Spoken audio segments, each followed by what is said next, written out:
Qin Guan was reborn and sent back 18 years in time. He was having a pancake at the dining table when he realized what had happened.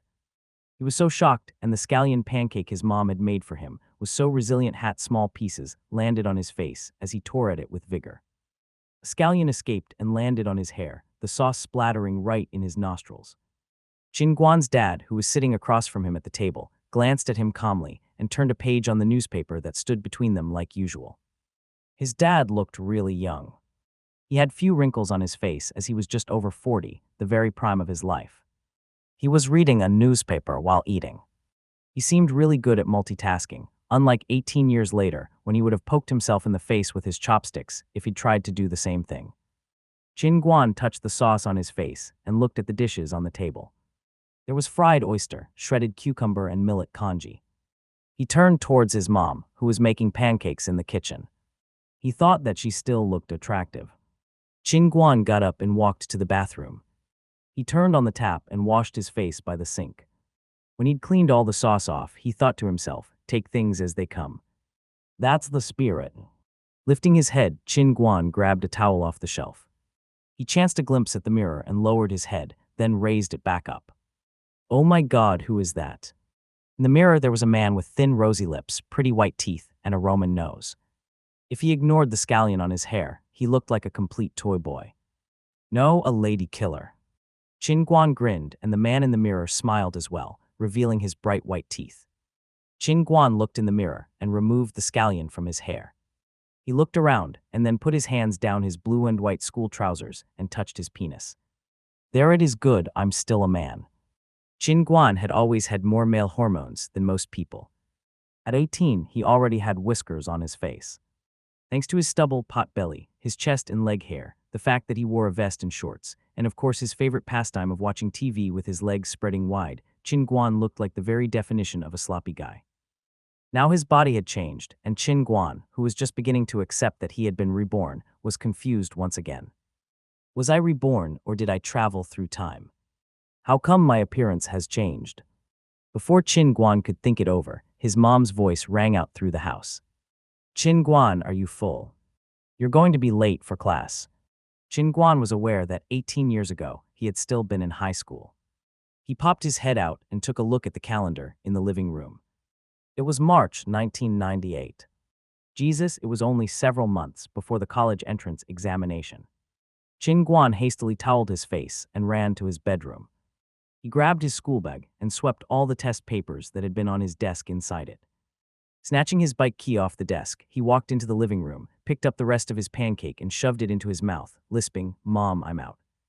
He put on his green cotton jacket and ran down the stairs. Qin Guan reached the entrance of the building and got on his bike.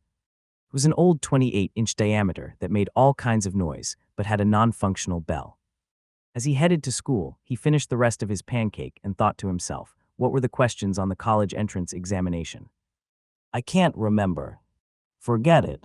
Should I ask Zhou Jing to come play a video game? Yes, definitely. Wow, did it feel good to be young. Qin Guan's high school was one of the best in the province. The campus was swarming with straight-A students. Qin Guan had taken a lot of blows since enrolling there. He had gradually gotten used to it, but with so many straight-A students around, former straight-F students had to work extra hard. However, thanks to their influence, Qin Guan had managed to get accepted into a respectable technical college. Although he would have to go through the suffering of the college entrance examination one more time, Qin Guan did not feel stressed at all. He would just follow the steps of the straight-A students like last time. He would need to change his major, though. There were hardly any cute girls at technical colleges, a fact that Qin Guan had always complained about before his rebirth. Riding over another slope, Qin Ran could finally see the school gate. There were more students on the road, all in blue and white or red and white uniforms. Panting for breath, Qin Guan stopped at the base of the slope. He wheeled his bike up with one hand, while he used his other hand to push the last piece of pancake into his mouth. If there was anything bad about his rebirth, it was his physique. He might be taller, but he was rather thin. Looking at his small ribs, Qin Guan let out a sigh. He decided his priority would be to work out. Qin Guan was wheeling the bike forward when he passed by a group of girls. The girls giggled and ran alongside him for several steps. One of the girls looked back and whispered to the girl next to her, "Wow, he looks so cute, even while eating a pancake." The other girl whispered back, "The school hunk. I sure envy that pancake." Chin Guan listened in. He was so surprised to hear the word pancake that he nearly spat out the sauce before swallowing it. From what he remembered, high school girls were quite shy. How come they suddenly wanted to switch places with a pancake? When the girls walked away, Chin Guan wheeled his bike forward and entered the campus. He went to the bike shed, locked his bike, and walked into the teaching building. Chin Guan went to the third floor, into Class 8, Grade 3, and found his seat. It was the one by the window, in the second row from the back. He knew his way around well, so he reached his seat fast and dropped his school bag on the desk. How good it felt to relive that. In less than 5 minutes, the bell rang. Watching the head teacher come in, Chin Guan felt his eyes water. He had not seen her in years, but the elderly lady was still as plump as ever. Chin Guan took a look at the seat behind him. It was empty. Zhou Jing, who always sat in the back row, was late again. As Chin Guan was thinking about him, a tall boy rushed through the door and bumped right into the head teacher. The teacher saw it was Zhou Jing and started yelling at him. "You're late again. Zhou Jing, how many times have you been late? You know the rule, go stand in the corner." Zhou Jing did not say anything. He left his school bag in his seat and went to stand in the corner. Under the guidance of the head teacher, the straight-A students started their routine morning self-study. When the teacher was not looking his way, Chin Guan twisted his head back, pouted his lips at Zhou Jing, and whispered, "Did you stay up late last night reading about martial arts and chivalry fiction?" Zhou Jing looked shocked that Chin Guan would initiate a conversation with him. Stuttering, he answered, "Are you talking to me?" Chin Guan felt confused. "Yes," he said. Zhou Jing sniffled and said, "You've been buried in books for the past 3 years. You're always ashamed to be seen with straight-F students like me because you think we'll damage your image and reputation. Now you're talking to me first. Did the sun rise in the west today? Maybe it does once in a blue moon." Chin Guan felt horrible. How the hell had this version of Chin Guan behaved at school before his rebirth? The way Zhou Jing had described him chilled Chin Guan to the bone. He turned to Zhou Jing again and said, "I had a brain fade for 2.5 years, but now I'm feeling better. I'll make it up to you. Let's go to an arcade this weekend." Zhou Jing looked excited. "I'll take your word for it. Your treat, though," he added quickly. Chin Guan grinned and formed the victory sign with his fingers before turning back to his book. English was the first class after their morning self-study. Chin Guan took out his textbook. Merlin had tried different ways to make himself roll. Finally, he decided to put 2 wheels under each of his shoes. As Chin Guan read, he gradually started feeling sleepy. What am I going to do? As a science geek who had worked on the machine manufacturing industry for more than 10 years, Chin Guan had always felt extremely distressed during English class. While he read the words on the textbook again, he thought that every single one of them sounded familiar, yet he could not remember their meaning. Chin Guan recognized his carelessness in not using English for so many years. For a science student, the 5 compulsory subjects in the college entrance examination included math, physics, chemistry, English, and Chinese. Chin Guan was quite confident in his math, physics, and chemistry. However, Chinese and English were a big pain for him. It had been 10 years, and he had forgotten almost everything that he had ever learned. Apparently, in the next few months, Chin Guan would have to focus on Chinese and English in order to learn fast. Looking at the number 122 on the blackboard, which stood for the days to go before the college entrance examination, and watching his classmates work so hard, Chin Guan thought that he should feel really sorry for himself if he did not take advantage of this second opportunity to get admitted into a prestigious university in the capital. Picking up his book, he started from the first page and began to recite very hard. English, Chinese, English. No matter what the class was this morning, these 2 subjects were what he would study on his own. At the end of the day, when he looked up from his desk dizzily, he was amazed. Just in one morning, he had read 8 English texts and recited around 250 words. Thinking back, he found that he had already memorized 230 of them. As for the 4 ancient Chinese pieces of prose, he was able to recite every word of them. Was this a stroke of luck brought by his rebirth that would always help him along? Chin Guan was thrilled. That was fantastic. The morning classes were over around noontime. Students in grade 3 didn't get any breaks. They only got an hour and a half off for lunch, Qin Guan did not want to waste it. He turned his head back, kicked the leg of Zhou Jing's desk, and said, "Do you want to ask Fatty Li for handmade noodles?" Both Zhou Jing and Li Jian, who had just come over, paused. Was Toy Boy Qin Guan really talking to them? Other students moving around in the classroom had paused, too. A 59 guy with dark skin, a 52 plump one, and a tall, thin guy like a stick. They made quite the picture. Qin Guan did not seem to be aware that he was a looker. He dragged along Li Jian, whose body consisted mostly of fat, and told Zhou Jing, "Old Zhao Ramen." "My treat." They passed by all the girls of the class, who were glaring at them as if wanting to say, "These two dare get invited for ramen by the Prince Charming. How I envy them, I want to go with too. What's so special about them, and they got so lucky." The two boys followed Qin Guan and walked off the campus. Old Zhao Ramen was a small noodle restaurant by the high school's side entrance. It was known among the students for its affordable and delicious noodles. As their noodles were getting served, Qin Guan could not wait to pick them up with his chopsticks and suck them into his mouth. Broth, white noodles, and red chili oil. Yes, that was heaven. Watching Qin Guan eat his noodles unrestrainedly, the two boys, who were sitting across from Qin Guan and shoveling noodles into their mouths, gave him inscrutable looks. As they watched him lift one of his legs onto the rung of the chair and suck his noodles, they could no longer help but be persuaded. "Qin Guan, we all know that you are upset, but you can't give up on yourself just because you got rejected.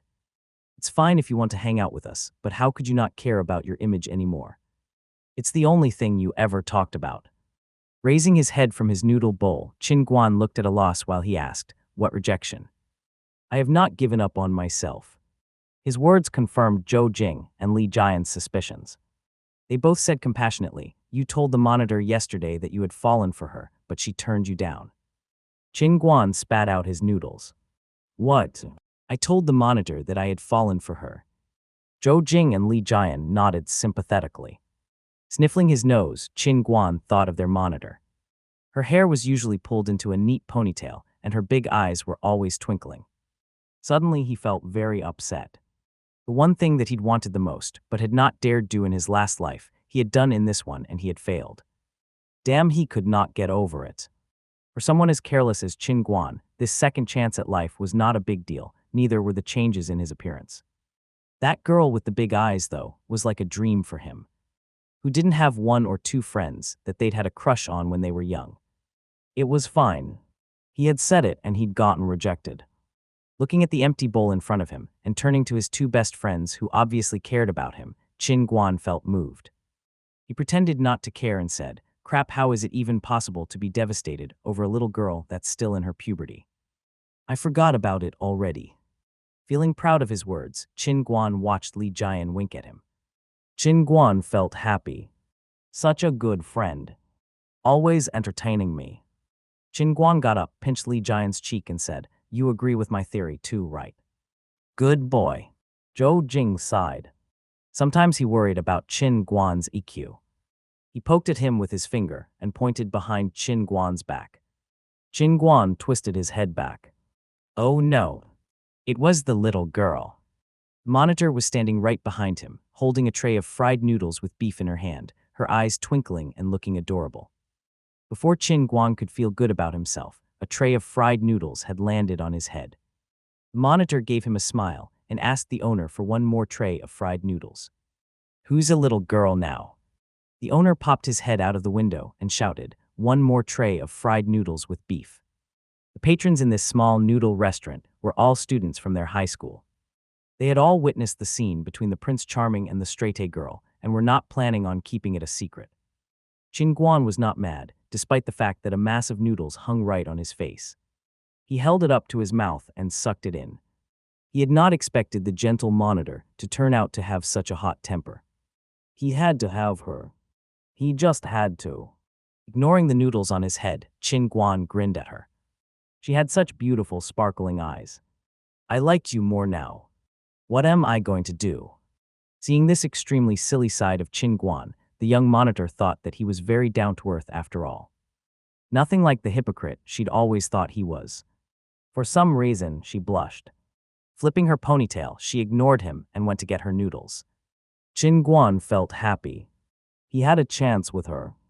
He would handle the college entrance examination first, and then he would handle the prettiest girl in class. He meant what he had said. The rest of the months flew by, with Qin Guan giggling towards the monitor from time to time over his books. When he had nothing to do, he would tuck himself into bed, close his eyes, and recall bits and pieces of his day. He was very happy. It felt good to be back in high school, to start his life over and chase after the girl of his dreams.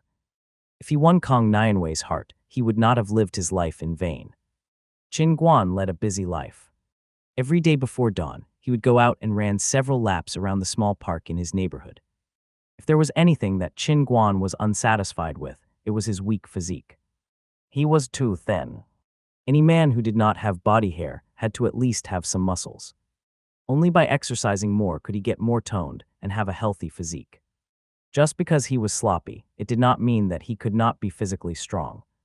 Qin Guan's classmates found that he had changed. He was no longer as aloof and unapproachable as he used to be. After each class, he would ask other straight-A students for help with his homework, not ashamed at all to learn from his inferiors.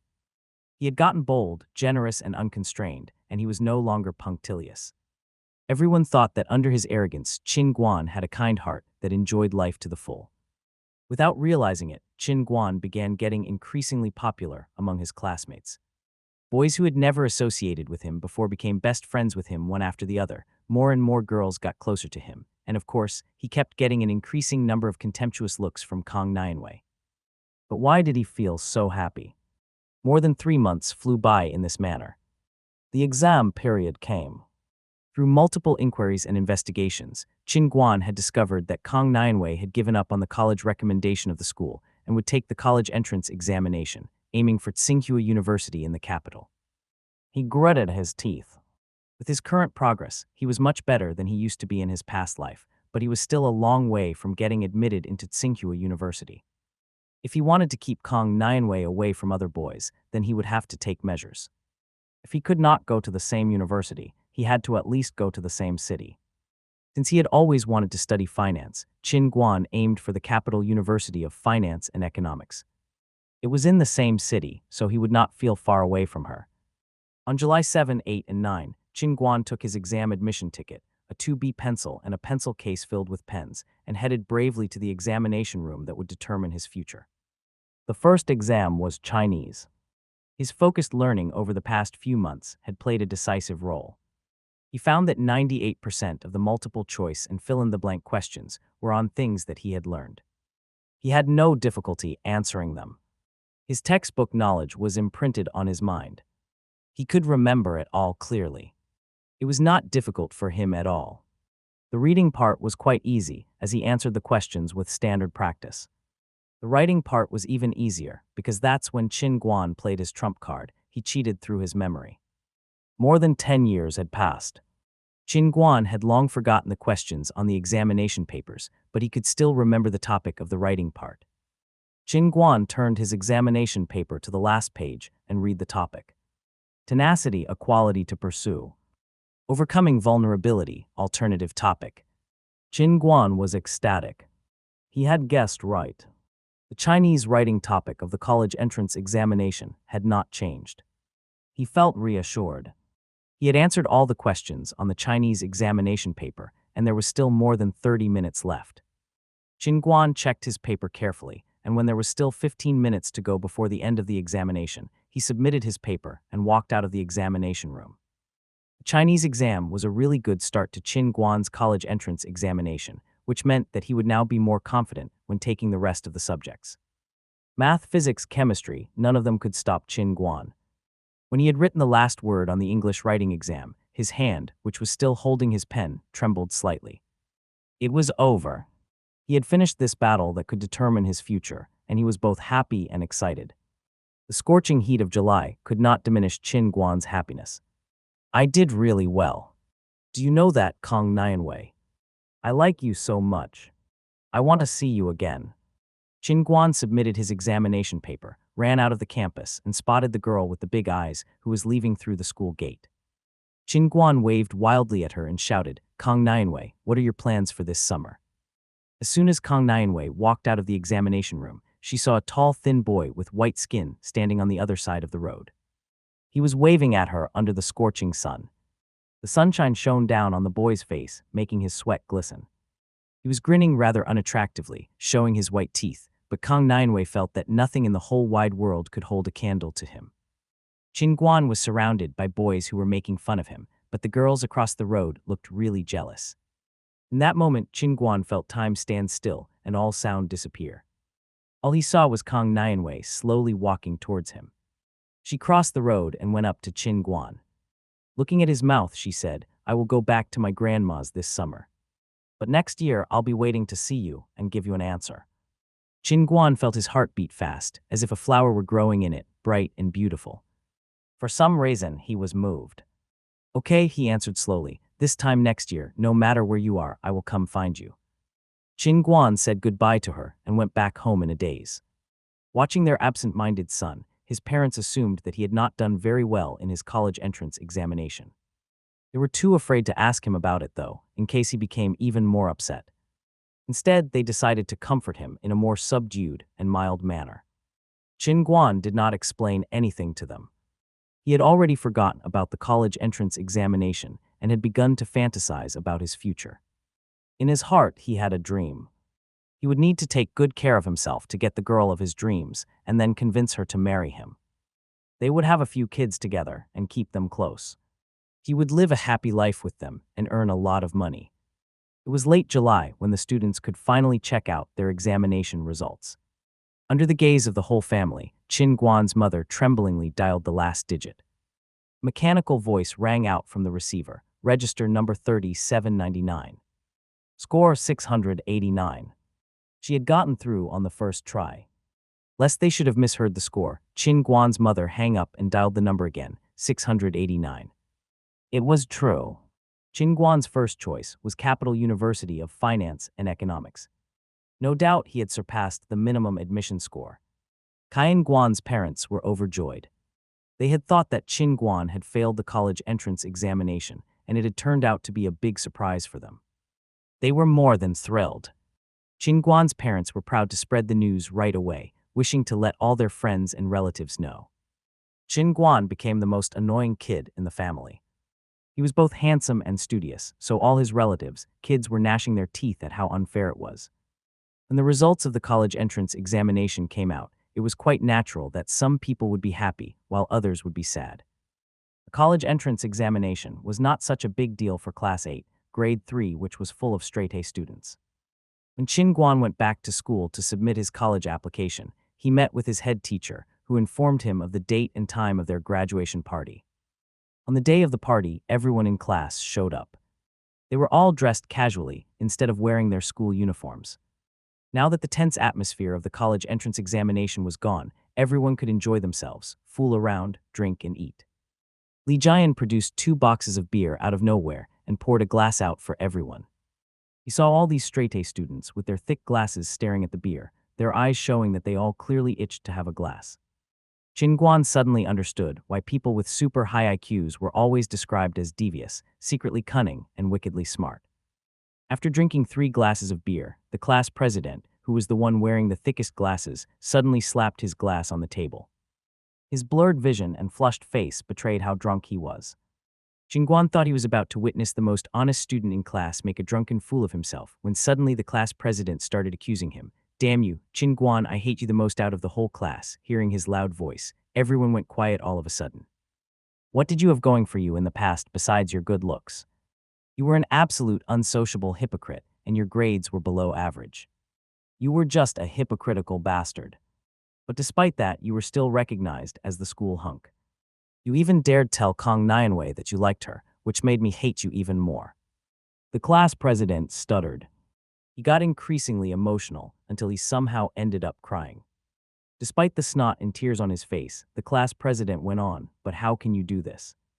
Couldn't you just stay true to your old ways? Why did you have to get funnier and funnier? Now our classmates have started to talk to you. Your performance has been getting better, and the teachers also seem to like you. But even so, I can't give up Kang Nianwei. I like you too. I like you more than he does. Qin Guan, I hate you." By now everyone was looking at the most honest student in class crying at the wine table. Qin Guan believed that this was a typical case of alcohol, making a coward temporarily brave. He was about to start laughing when voices began to ring out all around him. Wang Ping, it was me who wrote you that love letter in grade 2. I like you, said Bu Lu, who sat in the first row. May, I have been taking advantage of your weakness for 3 years. You know what I'm talking about. May pretended convincingly that she didn't know what he was talking about. The head teacher was like an old monk during meditation. He ate and drank as if nothing of importance was going on, completely ignoring all these crazy boys. The girls all remained very calm. The 8 boys who had spoken with Dutch courage ended up feeling like cowards instead and retreated like scared birds. It got strangely quiet in the room. Suddenly there were glasses clanging and tinkling, and the vice president stood up. She was so emotional that she knocked over her own chair. She was a slender girl with fair skin. Lots of boys in class had a crush on her. She puckered her lips and picked up her chair. Before everyone's eyes, she suddenly approached Qin Guan, clutched his shoulders and kissed his cheek. Then she returned to her seat as if nothing had happened. The room had gotten even quieter. Qin Guan looked around, and all he saw was ferocious stares. He was about to say something when he saw 8 girls stand up and start to bombard the vice president with words. You're so cunning.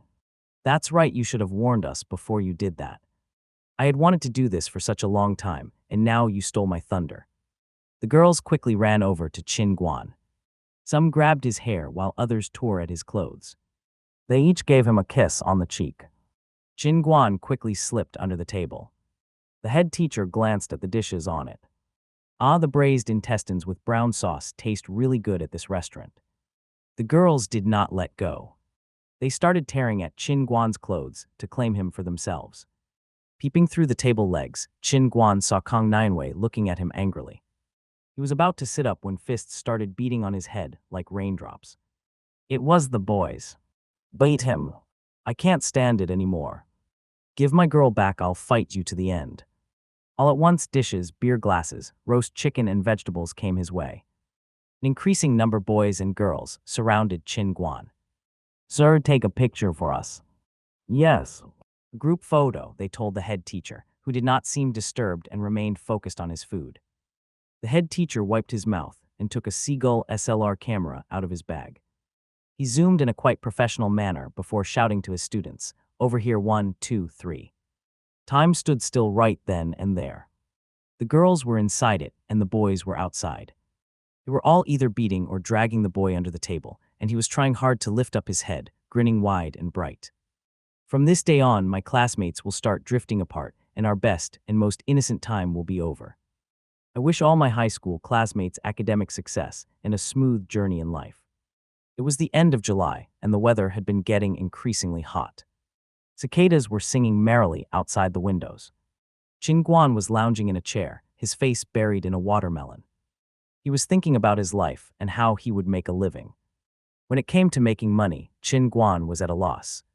He had been an engineering student in his past life, and every day he'd had to deal with excavators, battering rams and road rollers.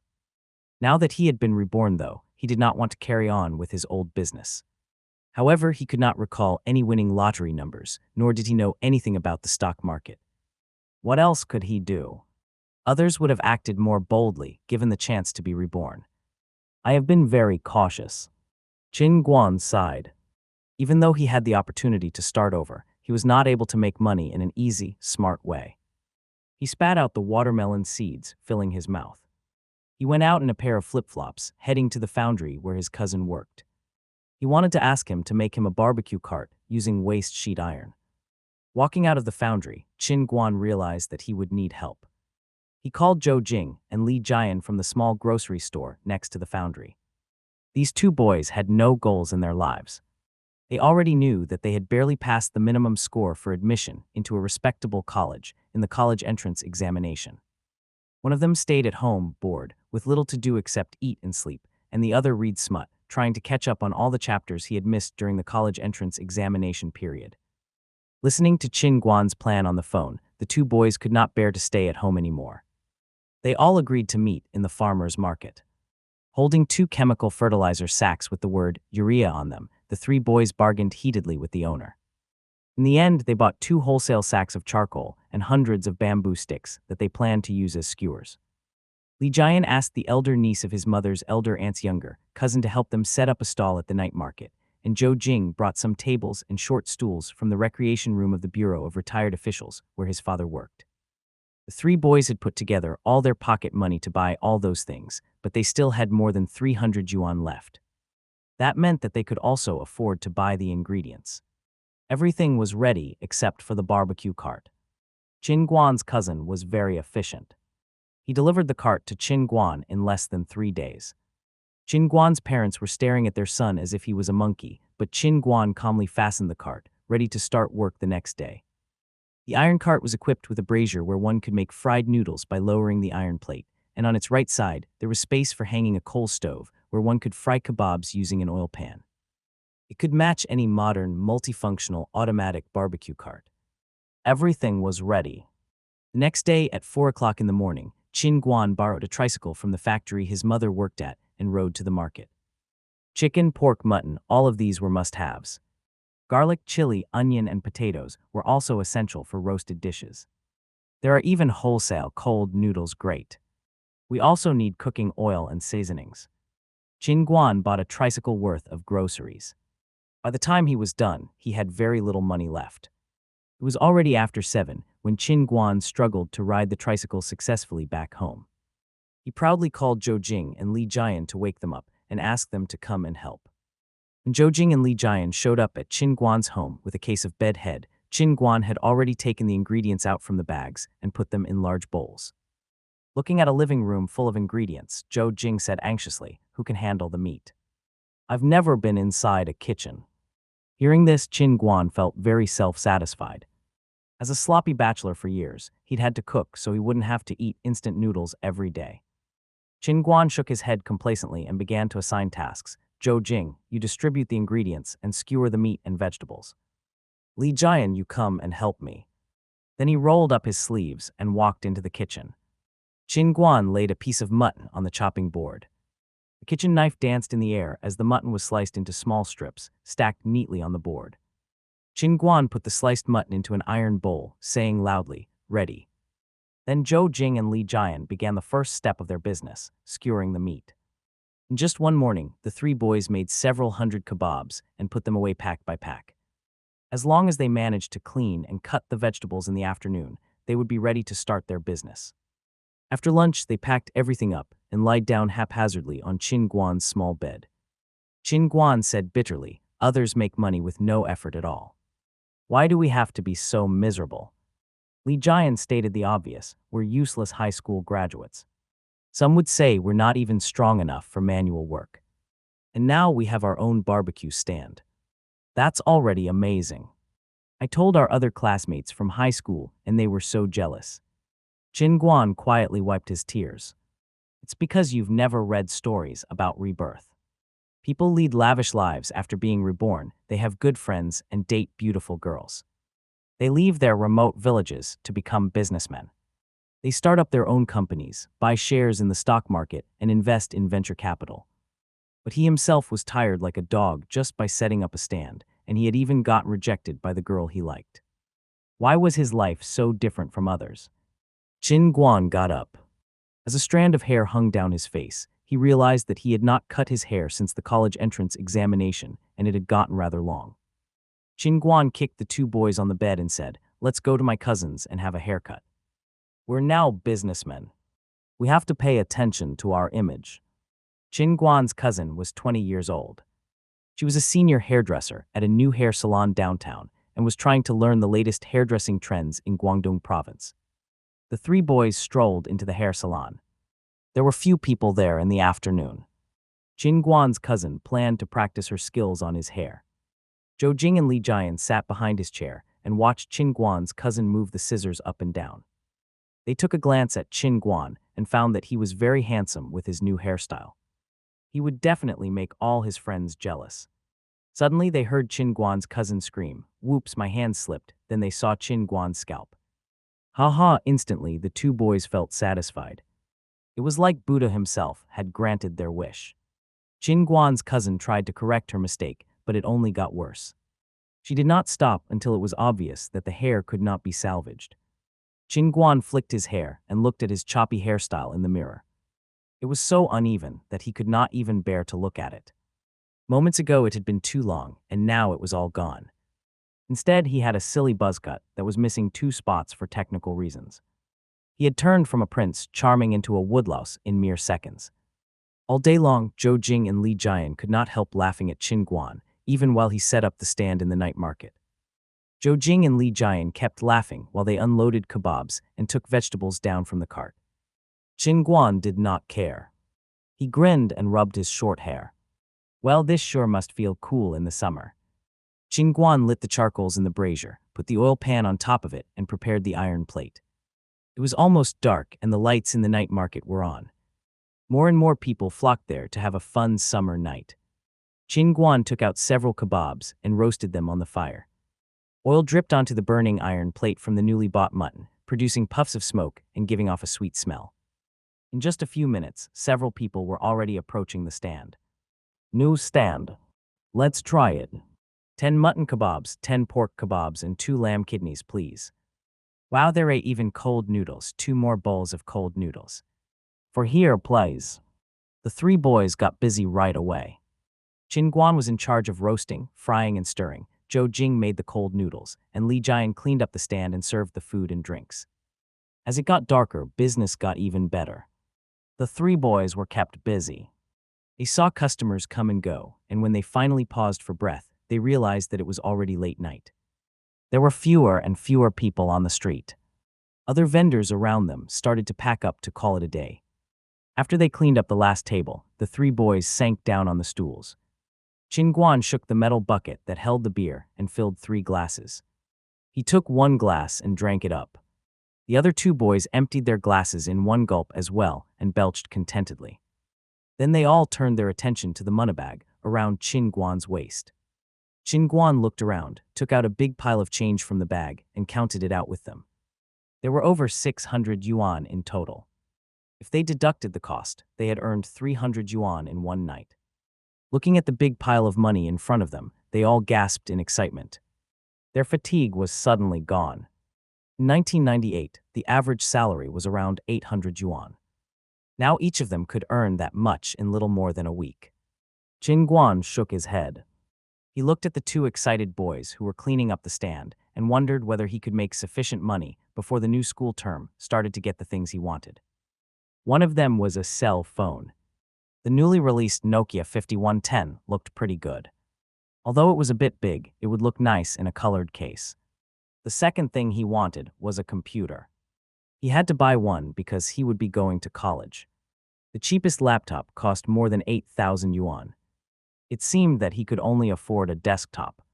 As he rode the tricycle home under the myriads of stars in the sky, Qin Guan thought about his future business and let out a sigh. He had to work hard. He still had a long way to go. Qin Guan had been running his business at the night market for 8 days. More and more customers visited his stand, and the 3 boys had their hands full. They were too busy to notice how weird their customers behaved. The stand attracted an increasing number of girls.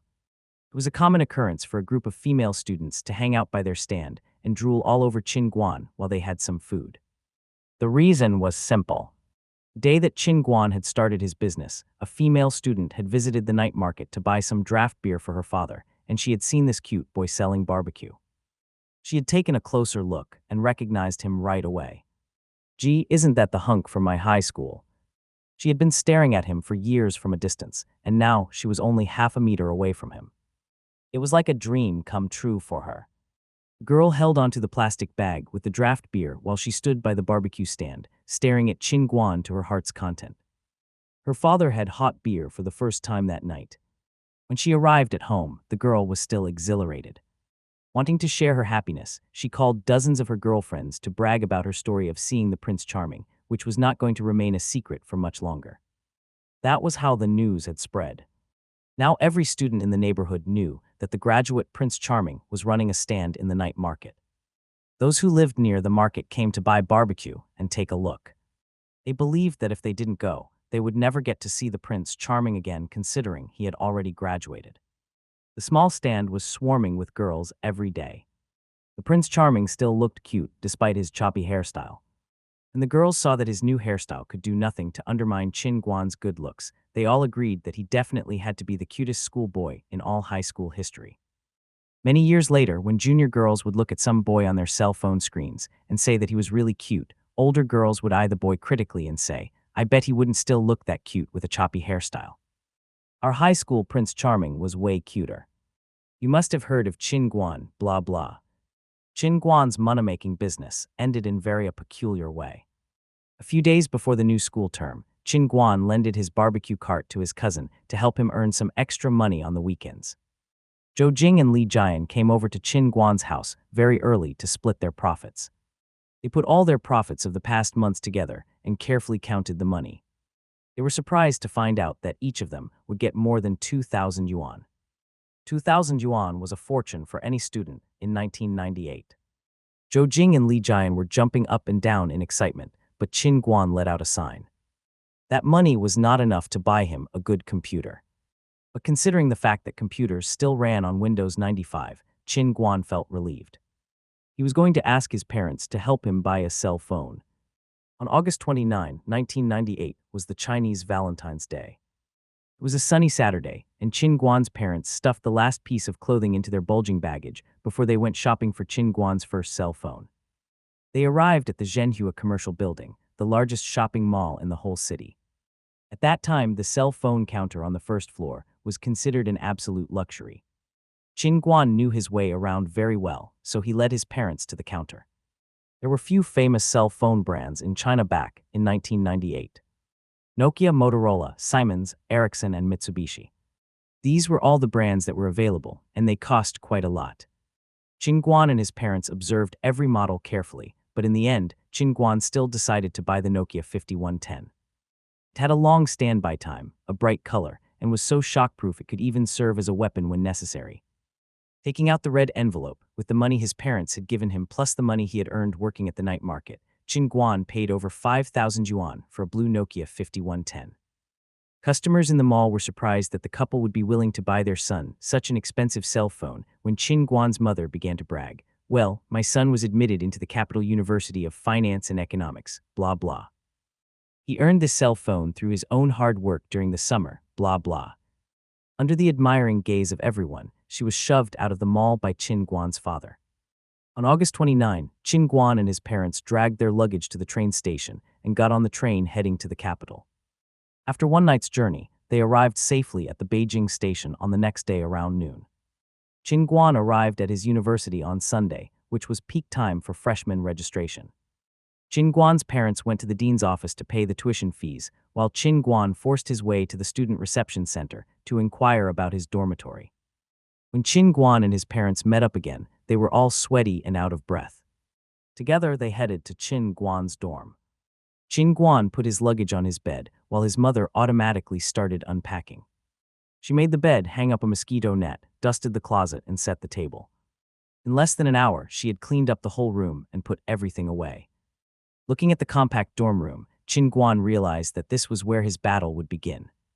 There were 6 beds in total, 3 upper and 3 lower, a wall-mounted TV, a long table, 3 stools and 6 metal lockers stacked together, all in pristine 1990s style.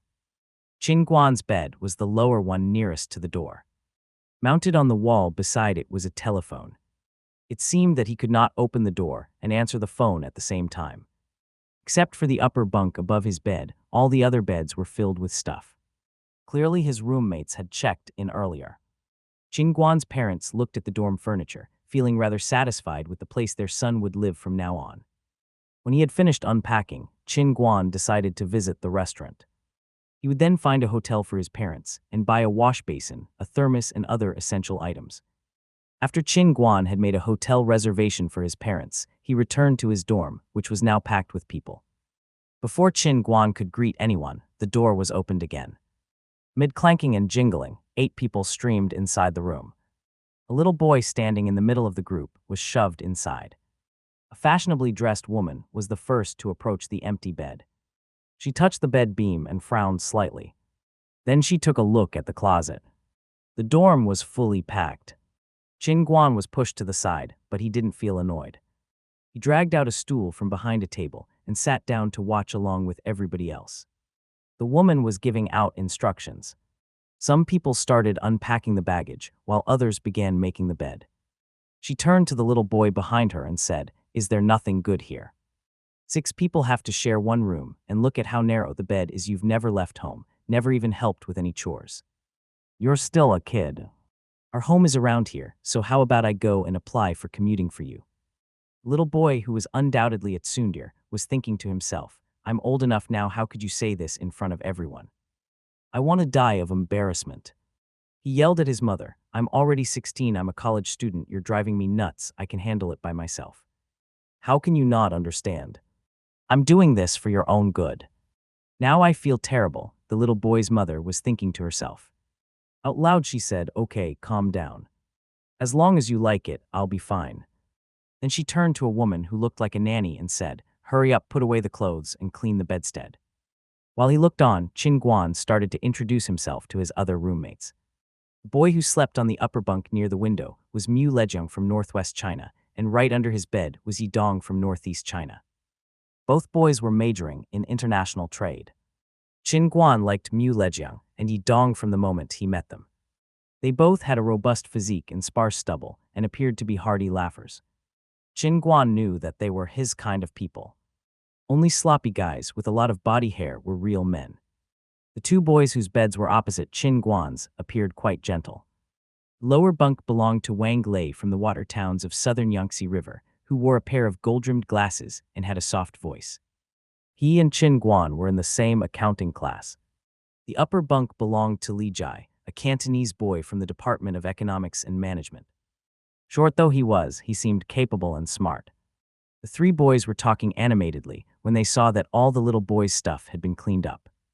The boy's mother came over and told Qin Guan, "Oh, so you're another one of Xiaoyang's schoolmates. You must have been admitted to the Beijing Film Academy." The little boy's mother held Qin Guan's hands and observed him for quite a while. Qin Guan felt puzzled. Behind him, Wang Lei could not help laughing out loud. Perhaps feeling that she had gone a bit too far, the boy's mother hastily let go of Qin Guan's hands. She dragged the little boy to the front and said, "Xiaoyang is younger than you. Since you will all be living in the same dorm, would you please help take care of him and forgive him any mistakes he makes?" Even the most careless of parents loved and planned for their kids. Xiaoyang's roommates all promised her politely. Then Xiaoyang insisted that his family leave. When they did, Xiaoyang sank onto a stool and wiped his sweat, saying, "I'm Liu Xiaoyang from Beijing. I turned 16 this year." Liu Xiaoyang was truly younger than his roommates. He was fairly smug because he had been skipping grades since primary school, and he was currently majoring in finance at the Capital University of Finance and Economics. Apparently his goal was to become a part of the social elite. Their dorm consisted of 2 sloppy guys, an aspiring socialite, 2 gentlemen, and a sloppy handsome boy. They were all easygoing and quickly felt right at home with each other after spending some time talking and laughing. Noticing that it was almost dark, the 6 boys decided to have their first dinner party. Qin Guan went out of his dorm. He was planning on buying an EasyOwn phone number at the convenience store downstairs. Only when he got to the store did he realize what year it was. At that date and time, phone numbers were sold on consignment, not at such small stores. To buy a phone number, he had to register at a China Mobile business hall. Qin Guan let out a sigh. Having been born with a silver spoon in his mouth, Liu Xiaoyang felt frustrated. How could he forget to buy a cell phone? It would make his life much more convenient. Qin Guan called his parents from a public telephone and told them that everything was settled and there was nothing to worry about. He said he would sleep in his dorm that night and visit the hotel the next morning. Qin Guan's roommates had already decided where to have dinner before Qin Guan had finished his call. Diagonally across their university, there was a street where many roadside snack booths were located. It was a good place to have barbecue. They went to the street and found that the booths had just been set up. There were various kinds of food, including kebab, cold noodles, boiled pork giblets with baked wheaten paste, and beef noodles. The boys went up to a kebab booth and ordered 100 kebabs and 5 draft beers. Liu Xiaoyang was not allowed to have draft beer because he was still underage, so he did not have to bring his ID card. Liu Xiaoyang wanted to have some beer, but his protests were suppressed by his roommates. While they were waiting for their kebabs to be served, Yidong and Mu Lejong took out 2 packs of cigars from their pockets and passed them to their other 3 roommates, ignoring Liu Zioying. Feeling left out again, Liu Zioying started to get pissed off. He yelled, "What about me? Why can't I have one?" Yidong glanced at him scornfully and said, "Grow some pubis first." Qin Guan spat out his beer with a puff. "This one certainly got a personality, I like that." Qin Guan and Wang Lei declined the cigars, but Li Jai took one. Yidong took a deep drag on his cigar. He was suddenly touched out of nowhere and said, "You won't believe it, but I was actually a poor student. I was very naughty in junior high school. I never studied hard, and I was always getting into fights with others. All bad boys would smoke at the time. Later on, I was disqualified from high school. My dad took 2 bottles of wine to beg the help of one of his primary school classmates, who happened to be my high school principal. He hoped that I would get to go to high school, even if we had to pay extra money. When he got back home, I cried. FCK, he had never begged anyone for help before, but he'd done that for me. At the time, I was thinking that I had to make something out of my life, so my dad would never have to beg anyone's help again." Yidong took another drag and puffed out a smoking ring. "When I was admitted into this university, my dad had tears in his eyes. Seeing him so happy, I felt that all my hard work in high school had finally paid off." The boys did not speak. Their hearts felt heavy. The owner served them their kebabs. Yidong pounded his hand on the table and said, "Let's drop it and have dinner." Leaving courtesy aside, each of the boys grabbed a handful of kebabs. Qin Guan had a bite and found that they were truly yummy. Kebabs and roasted lamb's kidneys were one of Beijing's local specialties. A whole lamb's kidney was cross-cut down the middle, and both sides were roasted till they turned brown. Wrapped in thick mutton fat, the kidneys tasted delicious. The boys were too busy eating to talk. More than 100 kebabs were eaten in a flash. Qin Guan wondered why Li Jai, a thin little boy from South China, was such a heavy smoker. He asked Li Jai about it. Li Jai did not mind his asking, and he replied, "My family runs a small store, and I used to be the keeper. Smoking is a must in business, you know." Li Jai's Mandarin was a big headache for all his roommates. They knew that Southerners were bad at learning languages, though, so they tried their best to understand his Cantonese Mandarin. It finally hit Qin Guan that he was actually the most mysterious of his roommates. He was being too deceptive. He just sat down and kept silent, looking like the son of an aristocratic family. His silliness would no longer remain a secret if he behaved or talked normally. It would make for a very funny contrast. This was the 3rd time Qin Guan had to explain to his roommates that he was really the biological son of his parents, and that there was no chance that he had been abandoned at birth by an aristocratic family. He was at a loss because of his roommates' imagination. Bonding over food was the best way to build a friendship. After the meal, they began to pal around with each other. In order to get to know each other easier, they lined up by age. The oldest one was Yidong, the wild boy from northeast China, who was very much like a bandit leader. The second oldest turned out to be Qin Guan. Although he did not like being the second oldest boy in his dorm, he could do nothing about it. He could not change his age. The third oldest was Mu Lejong, a rough boy from northwest China.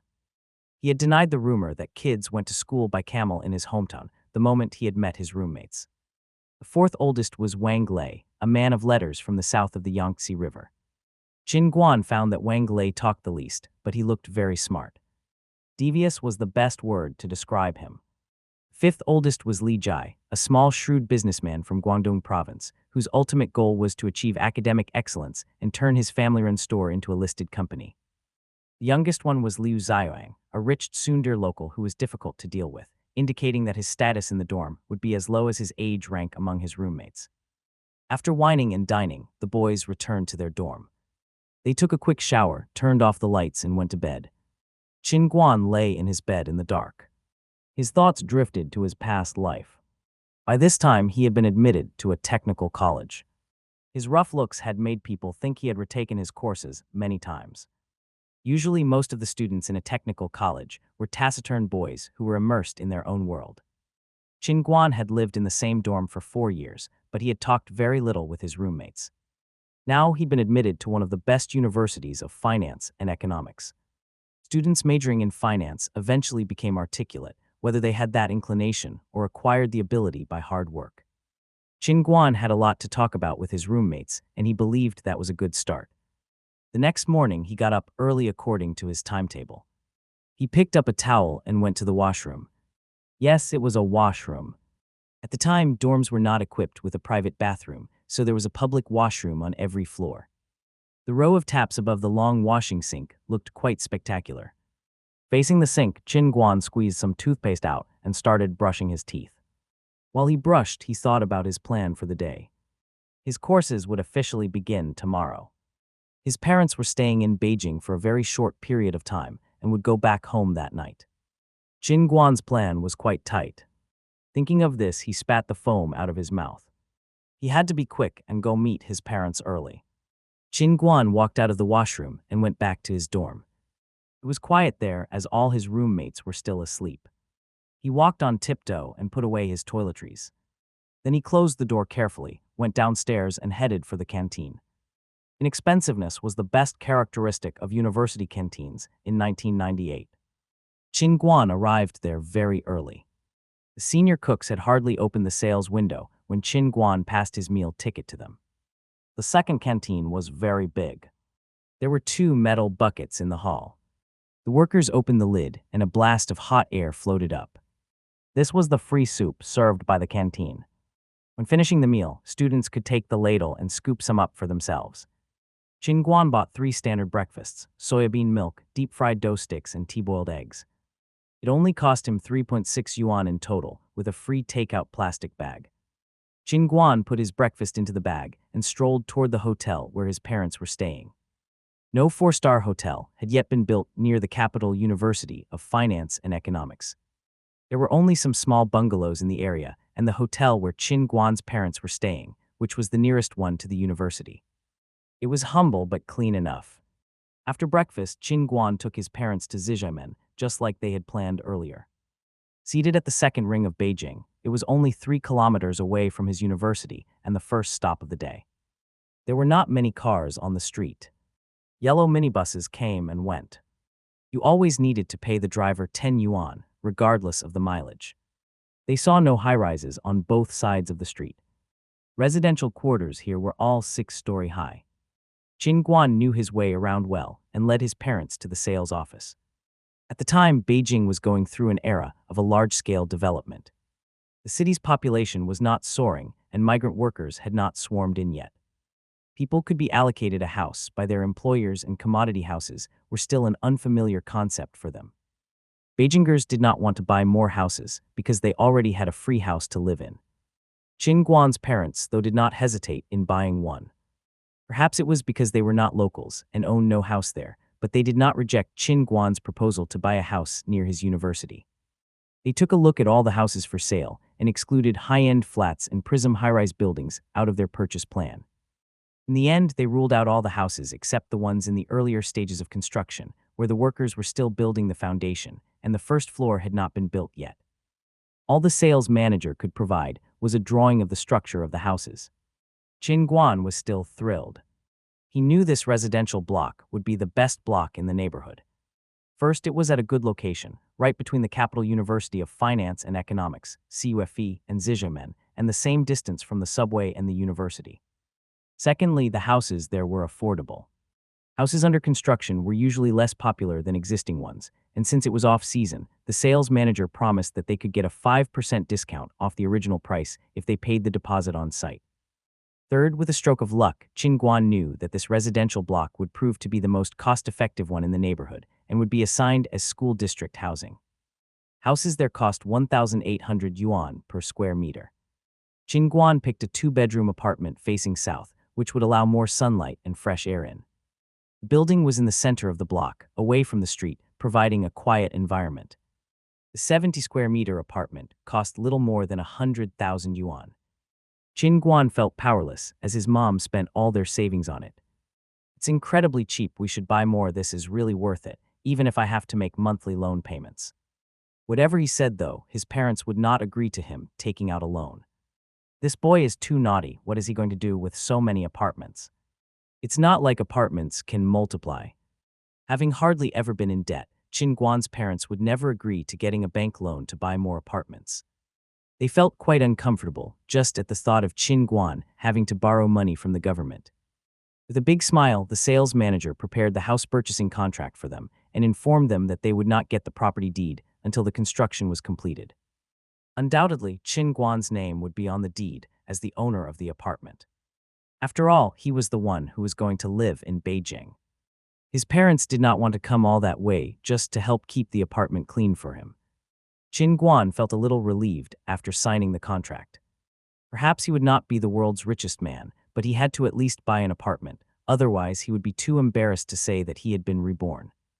Qin Guan's next plan was to help his parents realize their dream in visiting to Beijing, to visit Tiananmen Square, and to go to the busiest shopping street. Qin Guan had inherited his foodie attitude from his parents. After paying tribute to Chairman Mao with them, he took a cab to Hepingmen where Quanjude, the most famous roast duck restaurant, had its headquarters. At the time, Quanjude was such a household name that even little boys from small towns, like Qin Guan's, yearned to eat there. Qin Guan and his parents went to Quanjude and had a duck feast. The duck there was carefully selected and smoked using special fruit wood.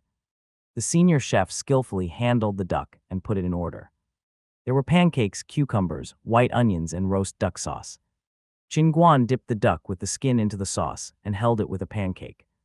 Adding some sliced onions and cucumbers, he wrapped the pancake up and ate it.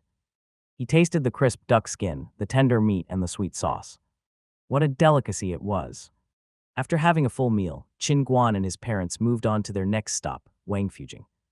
Wangfujing was home to several old, famous shops, but the goods there were not cost-effective. The shops aimed mainly at tourists. Qin Guan tried to persuade his mom not to shop there, but he failed, so all he could do was join her in bargaining. Sales assistants in shopping malls were too difficult to deal with, unless one was a self-employed businessman, but Qin Guan decided to give it a shot anyway. Wangfujing was like a zoo, and Qin Guan's bargaining made the owners gnash their teeth. In the end, his mom bought a lot of quality goods at low prices. She could not stop buying things, and she did even more shopping later in the company of her husband and son. When Qin Guan saw off his parents at the train station, he realized that they had bought a whole suitcase of souvenirs. Qin Guan's parents felt both worried and relieved. They left Beijing by train as Qin Guan waved them goodbye. The military training began on September 1st. After a running exercise in the sports stadium, Qin Guan woke up his 5 roommates, and together they went down to the dining hall to have breakfast. His roommates were puzzled. They did not know why Qin Guan had woken them up so early to eat. Qin Guan pretended to be wise as he said, "You'll thank me later." His roommates all gave him the finger and shrugged off his uprightness. After breakfast, they all went to their respective classrooms. Together, Wang Lei and Qin Guan arrived at the classroom for class 1 of the accounting major. As they walked, Wang Lei suddenly told Qin Guan, "Does that mean that we can't eat during military training?" Qin Guan was impressed by Wang Lei's IQ. He should not have underestimated the boy with the golden glasses. Qin Wang nodded and replied, "No, but I guess it depends on whether we still have the strength or mood to satisfy our appetite by then." Upon hearing that, Wang Lei pushed his glasses up and said, "I've got a lot of high-calorie food in my luggage." Once again, Qin Guan was impressed by Wang Lei. Feeling deep admiration, Qin Guan walked into the classroom with him. Their classmates were already there. There were 23 girls and 7 boys in the class. When the 2 boys sat down, Qin Guan found himself feeling like a giant among dwarfs. It made sense that the girls would outnumber the boys in an accounting class, but why did all the other boys look so thin and short? Since the new school term had begun, Qin Guan had grown 2 centimeters and was now 183 centimeters tall. After exercising for half a term, his muscles had also started to get toned. He was no longer as skinny as he had used to be. Now he had the proper body fat percentage and sufficient muscles that didn't make him look too strong or too weak. Combined with his broad shoulders and slim waist, his figure formed a perfect inverted triangle, his narrow hips and long legs making him look like a star. As he sat in the middle of the classroom, he was like a big light bulb attracting everyone's attention. It was not just the girls. The boys also had their eyes focused on him. They were all gnashing their teeth. They had heard that many girls majored in accounting, and that was why they had chosen the major themselves. Now that Qin Guan had showed up, though, they felt like wolves approaching a flock of sheep, only to find a dragon among them. How could they get along with it? They'd have to set up a trap for it. Qin Guan was feeling quite uncomfortable with everyone staring at him. Finally, their counselor walked into the classroom and did a roll call. Seeing that everyone in his class was present, he led them to the bus stop near the sports stadium. The bus moved slowly out of the main entrance, heading for the military training area in the suburbs. After arriving at the garrison military camp near the border, the counselor handed the troops over to the instructors in charge of the military training. The students were divided into girls and boys and taken away separately. There were less than 10 boys in the Department of Accounting, so the boys from 2 classes had to be grouped into one team. The boys and girls were led to their dormitories by their instructors. The moment they put down their luggage, they were forced to go to the sports stadium. Before they could even take a break, their first day training had begun. They had to remain standing. Although it was September, there was still a spell of hot weather in Beijing at the beginning of autumn. As they were exposed to the scorching sun, everyone felt dizzy and sleepy. When lunchtime came around, Wang Lei understood why Qin Guan had asked them to eat as much as possible in the morning. Being dizzy had made them thirsty and caused them to lose all appetite for food. Qin Guan bought some food and stuffed it into his mouth desperately. He knew that if he ate nothing, he would be starving in the afternoon. After a whole day's training, the boys threw themselves onto their beds and started snoring loudly.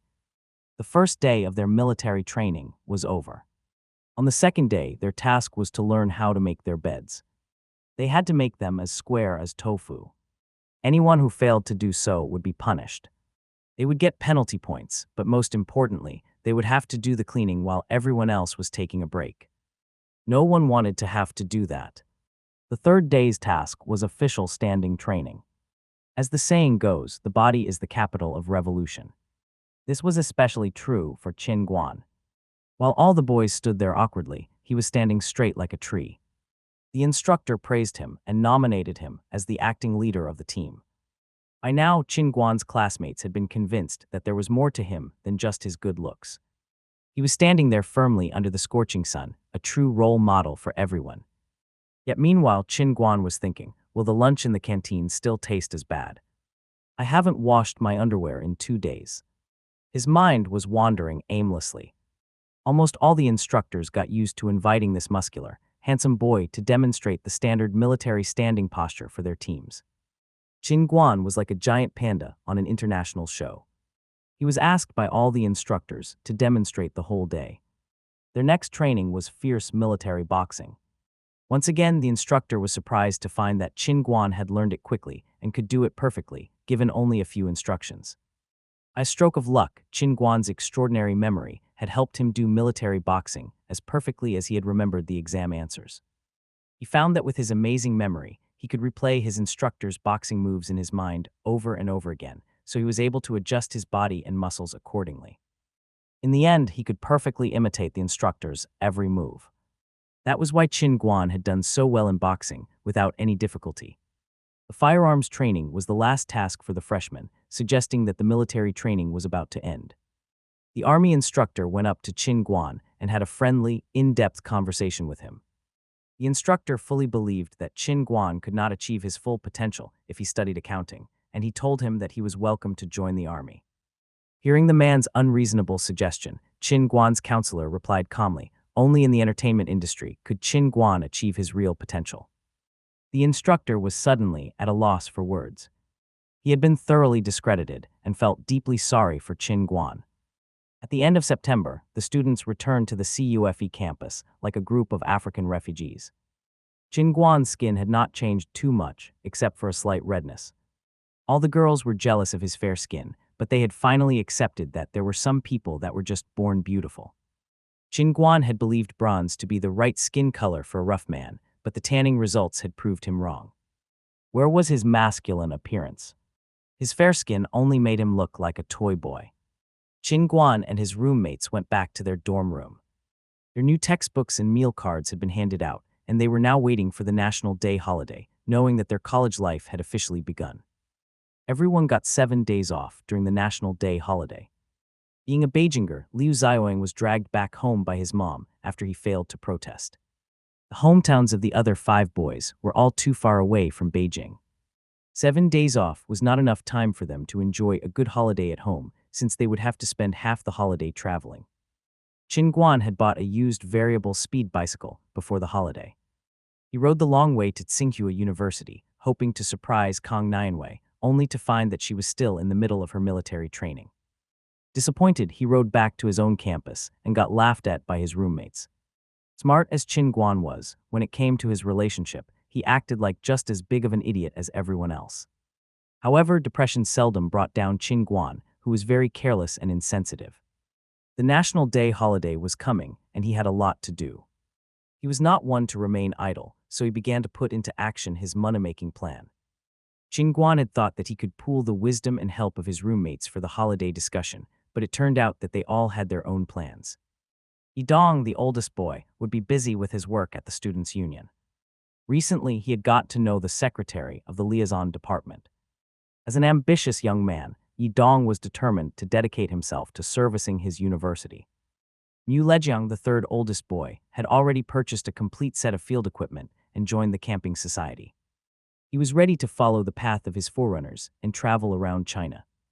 Li Jai, the fifth oldest, had made 4 dinner appointments with his fellow townsmen, planning to set up his own fellow countrymen association. Wang Lei, the fourth oldest, smiled and told Qin Guan, "I'll join you." "I have no plans." "How can you have no plans, Wang Lei? ID hoped for your wisdom and help." Qin Guan knew he had to make the plan himself. He thought over what he could do and figured out a plan. To carry it out, he had to be easy to reach, so he took the time to buy an easy-owned SIM card at Zijimen. He did not care about the cell phone number, so it only cost him 80 yuan. Qin Guan memorized the phone number and asked Wang Lei to write an ad. The ad said, "Fierce grade 3 of high school is approaching. Wanna help your kid win from the starting line. Wanna provide them with a first-hand examination experience. Hire a top student from the Capital University of Finance and Economics with 688 in the college entrance examination. Excel at the exam and bring your triumphant kid home." Qin Guan had actually gotten 689 in the college entrance examination, but he deducted 1 point because 6 and 8 were both considered lucky numbers in China. Under the curious gaze of the staff at the printing agency, Wang Lei made dozens of flyers and went to the entrance of the high school affiliated to the Capital University of Finance and Economics. Yes, that was Qin Guan's plan. He had decided to do some tutoring, so he began to publicize his business before the holiday. When Wang Lei arrived at the entrance of the university, he saw Qin Guan surrounded by parents and talking about his tutoring classes excitedly. By the time he passed the flyers to Qin Guan, the latter had already convinced 2 parents to register their kids for his classes. The 2 boys handed out all the flyers in just one morning and shared the registration fees. The 2 of them would tutor 3 students. It occurred to Wang Lei that Qin Guan was crystal clear about the tutoring business. At the time, tutoring had not become a corporate chain business yet. Usually, college students either found a tutor on their own during their spare time or sought help from small part-time agencies. Tutoring fees ranged from 15 to 20 yuan per hour, yet Qin Guan had charged the parents 25 yuan per hour. That was a real surprise. At first, Wang Lei had just decided to give it a shot because he had nothing to do during the holiday. He had not expected to get such a high fee for tutoring. The 2 boys shared the tutoring tasks. They were busy for 6 days during the holiday. They had done a great job. Every day they had 4 hours of tutoring. They went to 2 different houses, one in the morning and the other in the afternoon. The students all lived nearby. This way, they were able to earn nearly 100 yuan a day. Tutoring was easy for them. Plus, they still had time for themselves. Wang Lei was thrilled to discover that 6 days of tutoring could earn him a month and a half's living expenses. It seemed that he had underestimated Qin Guan. While the 2 boys were making their schedule for the class, their other roommates heard the news. They were all awfully regretful. Who'd have known that it would be so easy for students to earn money? If they had, they wouldn't have made other plans. Qin Guan and Wang Lei started tutoring as scheduled. The parents had initially just wanted to give them a shot, but they were quite satisfied with the 2 tutors. They had not spent their money in vain after all.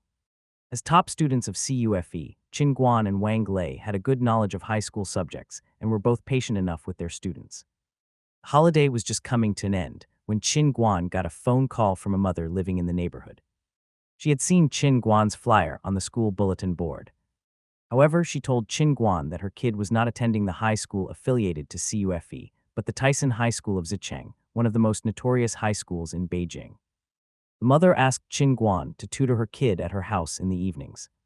Her house was close to CUFE, and her kid just needed 2 hours of tutoring for a certain period.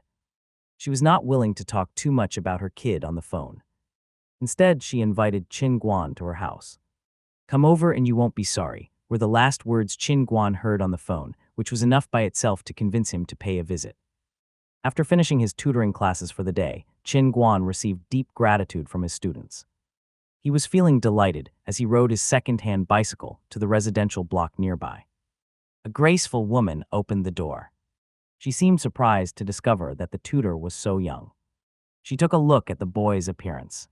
She seemed to have believed that all top students were ugly. As soon as Qin Guan sat down, he heard a cracking noise from another room. "Mom, let me out. I've promised my classmate to go shopping with her." Mother sighed and told Qin Guan, "I know I'm being rude, but I was only wondering if you could tutor my daughter. I have no other requests. I just want you to make her focus back on her studies." Tears shined in her eyes as she added, "She used to be such a good girl, but since she started going to Santee High School, she has been hanging out with rascals and staying out late. Her teachers don't care about that sort of things, and she doesn't listen to me. I have to try every way I can." Qin Guan felt scared. He realized this girl would be hard to deal with, so he decided to turn the woman down. The mother seemed to guess his answer and said, "If you'd give it a try, I'll pay you 50 yuan an hour, no matter the outcome. Just getting her to stay at home instead of fooling around will be good enough for me. I don't expect her to be able to go to college someday.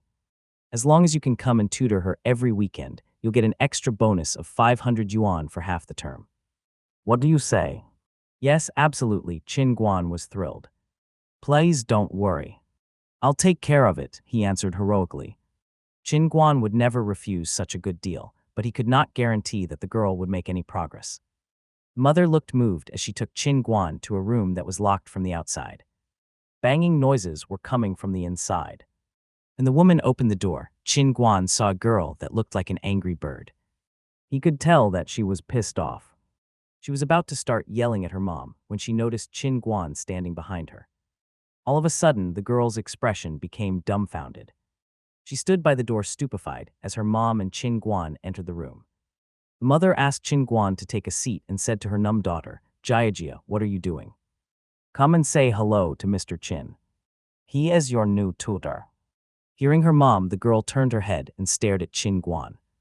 Without blinking, she shuffled to her bed and fixed her eyes on the young man in front of her. The mother went on, "Mr. Qin is a top student at CUFE. I've asked him to help you with your studies, so you need to be a good student." Fed up with her mom's chattering, the girl waved her hand and said, "Got it, I'll be good." The mother felt gratified. Turning to Qin Guan, she said, "It's still early. How would you feel about starting today?" Qin Guan got up and replied politely, "No problem. I'll try and see how well she studies right now." The mother was quite pleased. She got up and left the room to avoid disturbing Qin Guan's lesson. With mixed feelings, Qin Guan turned back to the girl, who was looking him up and down from the bed. No wonder she looked like an angry bird. She was undoubtedly difficult to deal with. Qin Guan noticed that the girl had red hair. Her peers seldom had their hair dyed at the time. Smart Cantonese hairstyles had not gained popularity in Beijing yet, so her hair looked truly shocking to him. Her ripped jeans, white sneakers, nose ring, and tattoos reflected her trendy personality, which did not match her age at all. Qin Guan sighed to himself. He was already regretting accepting the job. The girl was unaware of Qin Guan's thoughts as she poked his arm and said, "Hey, I'm Huang Jiajia. What's your name?" Qin Guan picked up the textbook from the desk. It was so brand new, its sharp edge could give him a paper cut. "I'm Qin Guan. From now on, I will come and tutor you every weekend in the evening for 2 hours. Are you okay with that?" Huang Jiajia was thrilled. She had become obsessed with her cute young tutor. "He's so cute and his voice is so charming. I love him so much." Hearing what Qin Guan had said, Huang Jiajia bounced up from the bed. She grabbed a chair and sat down close to Qin Guan. "Mr. Qin, what's so interesting about that book? Come and chat with me. Is it true that you're a student at CUFE? Where are you from? As she talked, she moved closer to Qin Guan. Qin Guan was not attracted by the pretty young girl in front of him. He was still thinking of how he could help her get back on track. Let's see how well you're doing at school. Ignoring the girl's pretty face, Qin Guan opened the book and turned to page 1. Huang Jiajia looked bored as she went back to her bed. Looking at Qin Guan, she sneered, who likes studying. I hate books, they're nonsense. Qin Guan was thinking of how he could persuade this troublesome young girl to study, while Huang Jiajia was thinking to herself, my tutor is so handsome and romantic. He is gentle and well cultivated. If I give up studying and lose all ambition, he'll be heartbroken, his melancholy eyes betray his sadness about my future. He must be really upset to see such a beautiful young girl go astray. Fine, I'll study for his sake. That was a sudden change of heart, if there ever was one. Qin Guan was still thinking about what strategies he could use when Huang Jiajia grinned and went back to her seat, saying, okay. You poor thing, I'll be a good student, all right. But to be frank, I'm really bad at studying. You can use any method you like. Qin Guan opened his mouth like an idiot. I haven't tried any of my strategies. This girl changed attitude too fast. Anyway, it's good that she's willing to learn something. Qin Guan took down all the high school textbooks from her bookcase and prepared a quiz for her. When he calculated the results, he fell into a strange silence again. The girl had scored 3 out of 100 in math by getting one multiple-choice question right. She had probably just guessed it instead of calculating it herself. In Chinese, she had scored 70 marks, which was good enough for her to pass. In English, she had gotten a 50, which had been way out of Qin Guan's expectations. He had thought that she would not even get one exercise right. Last but not least, she had scored 12 in both physics and chemistry. Qin Guan let out a sigh. He knew he had a long way to go. He stood up and smiled at Huang Jiajia. Today was just about getting to know you. I think I have some basic knowledge of you now. I'll come after dinner next Saturday, all right? I'll make a plan for you, and we'll study together according to that plan. Huang Jiajia was still obsessed with the smile Qin Guan had just given her. She nodded numbly as she showed him out. Jiajia's mother was sitting restlessly in the living room. When she saw Qin Guan and her daughter come out, she ran up to them right away. Qin Guan smiled at the mother and said, let's call it a day. I've got some knowledge about Huang Jiajia now. I'll come for class next Saturday. Seeing that her daughter was not protesting, the mother replied delightedly, okay, see you then. She picked up 100 yuan from the table and gave it to Qin Guan. This is for you. Thank you, Mr. Qin. Please take good care of Jiajia. Qin Guan accepted the money. He believed he deserved as much considering what a handful this student was. Under the loving gaze of the mother, Qin Guan rode his bicycle away, heading back to his dorm. The next day, he would take the day off to do some shopping. By then, the new term would officially begin. What was the best choice for an undergraduate? Some would say that it was single life, while others would insist that it was fervent love. They were both wrong. Single life and fervent love were both just illusions. The best choice was studying hard. Freshmen had lots of basic common courses, as well as a few specialized ones. Thanks to Qin Guan's amazing memory, these courses were a piece of cake for him. He was reviewing his lessons while the lecturer was teaching so that he did not have to review them again after the class. Qin Guan did not allow himself to waste any time. He had to pass the college English test band for CET4 in advance, or he would feel sorry for himself. He had been reborn after all. Qin Guan planned to pass the CET4 during that term. The biggest difference between high school English and college English lay in the vocabulary, but memorizing English words was very easy for him. Qin Guan had made a plan to get his life back on track. He had sat down and thought about his life. It seems that I forgot something. Oh, yes. It's been more than half a month since the new school term began. I forgot to meet Kong Nianwei. Is there a chance that she has become some other guy's girlfriend by now? Qin Guan hastened to check his timetable. He realized that he had no class in the afternoon. Why wait then? Let's go to Tsinghua University, I'm coming. It was October. During that time of the year, Beijing always enjoyed a clear sky and crisp wind. A speeding bicycle was seen on Tsinghua Road. The breeze blew up the rider's white jacket, revealing his black vest. The writer's bright smile brought out vigor and liveliness in everyone walking down the road. Qin Guan arrived at Tsinghua University and parked his bicycle. He asked about Kong Nianwei and was told that she was having class at the lecture hall. Qin Guan did not mind waiting as long as he could see her. He locked his bicycle and lay on the stone bench in front of the lecture building. He felt a gentle breeze blowing on his face. It was such a nice afternoon that he slowly fell asleep. Qin Guan had no idea how long he had been sleeping when he was suddenly woken up by someone.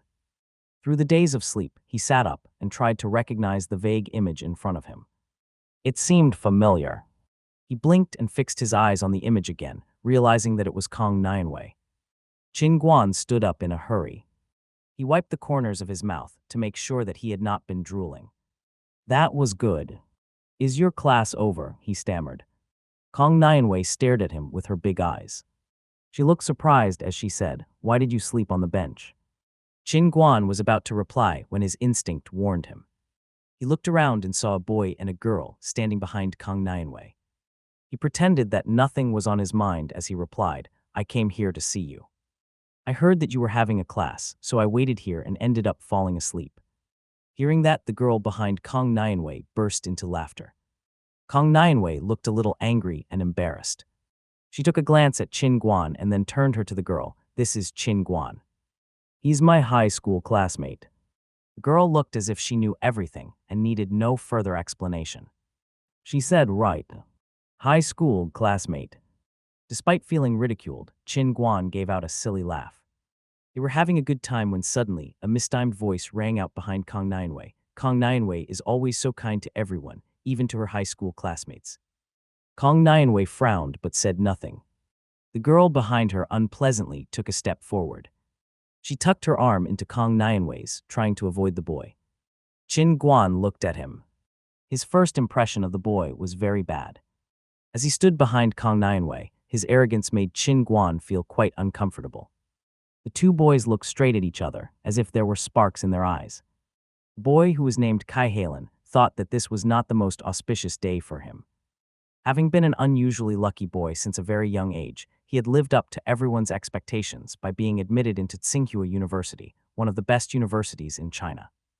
He had been an honor roll student and had been often praised by his teachers, but he had never showed any interest in any girls wearing glasses during his high school days. He had believed that those girls were complete nerds and that he would meet his ideal girl in the near future. From the first time he had seen Kong Nianwei after going to college, Kai Halen had been confident that he had finally found his girl. The guy currently standing between him and his girl was detestable. Kai Halen thought this boy was very tall. He must be over 180 cm. He looked at himself and realized he was at least 20 cm shorter than him. What's more, the boy's good figure, broad shoulders, and long legs were much more pleasant looking than his own short legs. Kai Halen turned his eyes to Qin Guan's face. "Gee, what a handsome face this guy has. Perfect eyebrows, deep eyes, and a Roman nose. He's just like a movie star shit." Instantly, Kai Halen felt much smaller than the guy standing in front of him. Noticing Kai Halen's facial expression, the girl beside Kong Nianwei could not help laughing out loud. "Kai Halen, are you having a facial paralysis? It seems like you're having an early age stroke. You're truly weak." Qin Guan glanced at the girl with gratitude and secretly gave her a thumbs up. Hearing the girl's insult, Kai Halen felt outraged. "Liu Cheng, can't you be a little nicer?" He pointed at Qin Guan's face and said, "We're both college students, so we should not judge a book by its cover." Then he added maliciously, "Instead of idling away in other universities, why don't you read some more and study harder?" Kai Halen believed his words were forceful enough to destroy this potential rival. Kong Nianwei had been feeling awkward, but hearing what Kai Halen had said, she smiled and told the two boys, "Let me introduce you guys. Qin Guan is my high school classmate, studying at CUFE. By the way, don't you have class in the afternoon, Qin Guan?" Seeing that Kong Nianwei was asking about him, Qin Guan immediately went closer to her and said in a friendly manner, "No, I don't. I haven't seen you for months, so I couldn't concentrate enough to study." Kong Nianwei looked a little annoyed as she replied, "Come off it, I haven't agreed to being your girlfriend." Qin Guan did not get mad. He walked forward with the two girls, the three of them talking and laughing. Kai Halen had gone numb upon hearing about CUFE. He was aware that Qin Guan was superior to him in looks and stature, but he had thought that he at least had a better educational background. However, it turned out that they were both top students. He felt discouraged. As he watched Qin Guan walk away, he thought to himself, I have a bright future ahead of me. When I succeed in my career, I'll be able to compete with you again. Upset as he was, he walked back to his dorm. As they were walking, Liu Chang said that she had some matter to attend to and left. Before she did, she winked at Qin Guan and whispered, do it. After Kai Halen and Liu Chang had left, Qin Guan unlocked his bicycle and took a walk with Kang Nianwei along the road on the Tsinghua University campus. They watched the gentle breeze blow the willow twigs by the roadside. Neither of them talked. They were too busy enjoying the nice, peaceful afternoon. In the evening, Qin Guan, unabashedly free, loaded at the canteen of Tsinghua University with Kang Nianwei. Everybody could tell he was living off the girl. Qin Guan saw the contempt in other people's eyes, but he still acted like he was unaware of it and had a big meal. Despite having been criticized and scorned by Kang Nianwei the whole afternoon, Qin Guan felt delighted because she had agreed to him coming to see her once a week. If she was in a good mood, she could probably do some shopping or have a cup of tea with him. Qin Guan grinned happily in excitement. He felt that his life was almost as perfect as he had thought it would be. Soon the weekend came again. It was time for Qin Guan's tutoring session. Taking the materials he had prepared, Qin Guan headed to Huang Jiajia's home. When the door opened, Qin Guan was so scared, he nearly plopped down on the ground. There was an angry bird with dark eye circles standing in front of him. In order to welcome her Prince Charming, Huang Jiajia had meticulously put on smoky eye makeup, the most popular makeup trend at the time. She was wearing low-rise jeans and a batwing-sleeved blouse that let her belly button show. With her silver-colored lips and dark eyes, Huang Jiajia believed that she was Miss Beauty herself. Qin Guan calmed himself down. It was certainly hard to please the good customers. Lightening his mood, he began his tutoring for the day. Huang Jiajia was getting impatient, but for the sake of Qin Guan's good looks, she held her temper in check and tried to be a good student. Finally, after half an hour's class, she gave up. She put her jaw on Qin Guan's arm and pouted like a spoiled child. Mr. Qin, how about we study tomorrow? It's Saturday, it's girls' night at the Landai Club. Let's go and have some fun. Qin Guan lifted her jaw up and gently moved it away from his arm. Huang Jiajia felt like her jaw had been broken. Seeing that Qin Guan had gone on tutoring as if nothing had happened, Huang Jiajia rubbed her aching jaw. Her eyes had started to water. Irritated, she plumped out her cheeks as she thought to herself, so you don't like shy girls. Just wait and see how naughty I can be then. Huang Jiajia smirked and told Qin Guan. Look at me, Mr. Qin.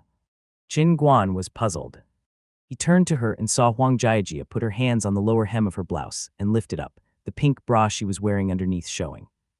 Huang Jiajia was a minor, still going through puberty. Her breasts were partly visible through her pink bra, giving off a smell of youth and vigor. Qin Guan almost choked on his own drool. Jesus, what are you doing? Pull your shirt down. He hastened to cover his eyes with his hand, but there was still a gap left between his fingers. Hearing Qin Guan's scolding, Huang Jiajia felt satisfied. She moved closer to him and said, I can pull it down, but you have to promise me one thing. Qin Guan shook his head as he said righteously, I have my principles. Don't you think I'll promise you anything without careful consideration? Huang Jiajia smirked again. She moved forward and Qin Guan was forced to back up until he reached the door. He'd been planning on leaving the room, but he was too afraid of being mistaken for a rascal by the girl's mother and being turned over to the police. He was caught in a dilemma. Huang Jiajia went on, trying to persuade Qin Guan, I promise you that I'll be a good student, just not today. I have somewhere to be, so you have to listen to me and help me get out. Qin Guan was getting furious. He scolded her in a low voice, I can't find any excuse to convince your mom that you should go out, it's too late. Huang Jiajia blinked at Qin Guan and pulled her blouse down. Clapping her hands, she said, no need to worry about that. It's a deal. Then she ran to the living room merrily and pouted to her mother, Mom, I've finished my class for today, and Mr. Qin said I was really a quick learner. It's Saturday. I promised Li Lin that I would sleep over at her house tonight so we could review the class together. Can I go out, Mom? Please. The mother hesitated before turning to Qin Guan. Noticing that Huang Jiajia was still holding the lower hem of her blouse, Qin Guan was quite clear that he was being threatened by the young girl. He gave a forced smile and nodded, suggesting that he agreed with Huang Jiajia. The mother was quite shrewd, though. She made a phone call to Li Lin's before agreeing. "Oh, okay. No worries." When she hung up the phone, she expressed her approval with a nod. Ye Huang Jiajia jumped up from the couch and picked up her handbag from the table, ready to go.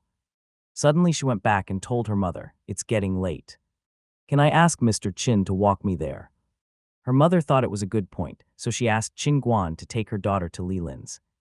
Qin Guan and Huang Jiajia left the house. Qin Guan walked quietly ahead, feeling very annoyed. He could not believe that he was being threatened by this little girl, who was so much younger than him. Huang Jiajia stared at Qin Guan as she walked behind him. She was drooling as she watched him walk fast with his long legs. Wiping her mouth, she said, "What's the hurry? Let's take a cab." Confused, Qin Guan turned back to her and asked, "Doesn't your classmate live nearby? Why take a cab?" Huang Jiajia looked proud of herself as she replied, "Oh, Li Lin's parents are traveling abroad." Her cousin answered the phone. "I've promised to go to Landai Club tonight with the girls. Come on, don't be stupid. Let's go." Qin Guan did not come to his senses until he was inside the cab. "Why am I taking her to Landai Club? I could have gone back to my dorm." Huang Jiajia took no notice of his facial expressions. She took out her compact mirror from her handbag and made her eye circles even darker. The little yellow cab drove for over 20 minutes before they arrived at Landai Club. Landai Club was one of the most famous clubs in Beijing between 1997 and 2003. It was close to the Beijing Film Academy, so it was always packed with people at night. Every Saturday, women would come to the club and have fun for free. That night, a small dance band had been invited to perform an opening show, giving even more life to the small club. As they got off the cab, Qin Guan and Huang Jiajia saw two girls in the distance wearing even heavier makeup than Huang Jiajia. The three girls got together and hugged, chatting and laughing excitedly. The girl named Li Lin even came over and said hello to him. Qin Guan felt great pressure being surrounded by these fashionably dressed-up girls. In his past life, he had always dressed simply. It was cool in October, and he was wearing blue jeans and a pair of brown leather shoes made of sheepskin. He felt like a square peg in a round hole around those girls. Qin Guan decided to seize the opportunity and get away. He was about to turn around when Huang Jiajia dragged him closer and said, "Come have fun with us." Qin Guan frowned. He took on a serious tone as he told Huang Jiajia, "I only promised you one thing, and I kept that promise. Take care of yourself. I gotta go." Huang Jiajia wanted to add something when she realized that her friends were being harassed by some strange guys. Since ancient times, there had been a lot of terms referring to guys flirting with girls. In some areas, it was called chasing girls, while in other places, they called it picking up hot chicks. In Beijing, people would call it courting. Clubs were usually filled with both good and bad people, and they were the perfect place for people with excessive hormones who did not know what to do with them. People went there to have fun, court girls, or get into a fight, which was pretty common for people in clubs. Qin Guan knew that he could not just pretend he hadn't seen anything and leave. He walked up to those guys and stood in front of Li Lin, facing them as he said, "Lin Lin, your dad has asked you to get back home." The guys left the girls alone. After all, the girls were too young for them, and they seemed like good students, despite the fact that they were dressed attractively. The guys laughed and walked away. The girls were too young to protect themselves, and Qin Guan was worried about them. "Fine, I'll stay with them just in case." Fun time started at 8 p.m. The moment the doors opened, the ladies in the two queues all swarmed in for a warm-up dance. Huang Jiajia and the other two girls did not move. They were still waiting for Qin Guan by the counter. By the time Qin Guan had forced his way through the crowd, almost all the ladies had already gone into the club. Tickets to Landai Club were not expensive. The price from Monday to Friday was 10 yuan per person, and on the weekends it was 15 yuan. Qin Guan escorted the girls into the club. The atmosphere inside was really different from outside. The club was like a big melting pot full of hormones. In the dim, flickering lights, men and women jostled against each other, the hot dancing on the stage making everyone restless. Before Qin Guan could stop them, Huang Jiajia and the other two girls had pushed their way to the center of the club joyfully. The club was playing Captain Jack Sir Yes Sir, a popular song in 1996, and everyone was shaking their heads and butts crazily on the dancing floor. Chin Guan got out of the crowd and took a seat by the bar. He turned to a waiter and said, "A Corona, please." The waiter served him his beer. Chin Guan took a sip and leaned against the counter as he watched the people dancing in front of him. He was about to take a second sip when two girls sat down next to him. They both had red lips and were wearing leather skirts. They were not wearing any silk stockings, and their high heels swayed slightly with their legs. The girls tugged at Chin Guan's shirt and drew circles on his chest with their fingers. One of the girls pouted at him. "You here alone, hottie." Chin Guan gently pushed them away as he looked towards the dance floor. Then he smiled and told them, "No, I have a girlfriend." Upon hearing that, the two girls immediately stopped flirting with him. They just gave him a charming smile and walked away. Yes, local girls were indeed straightforward. There were two more stages by the side of the club, which had been prepared for the big show at midnight. Dancers on the stage had been invited from dance clubs or were students of the Beijing Dance Academy who were working part-time jobs at the club. A couple was currently standing on the stage, dancing to the music. Their every move showed their bare desire. It was like all their selves were urging people, "Follow us, let's dance." Chin Guan stared at the stage. His amazing memory helped him memorize every move of the leading dancer. He took a glance around the whole club and kept everyone's moves in mind. With so many people dancing, the club was getting even warmer than usual. Chin Guan felt a wave of heat and undid a button on his shirt. Suddenly, he saw Huang Jiajia quarreling with the others. Chin Guan let out a sigh. Fretted, he scratched his head and forced his way through to her. Huang Jiajia and her two friends looked like angry crickets as they quarreled with a little girl. The little girl who was glaring at them seemed much weaker than Huang Jiajia without a man by her side. The girl was pointing at Huang Jiajia and shouting, "I did step on you, so what?" Huang Jiajia's face was red. She looked completely pissed off, and she refused to back down.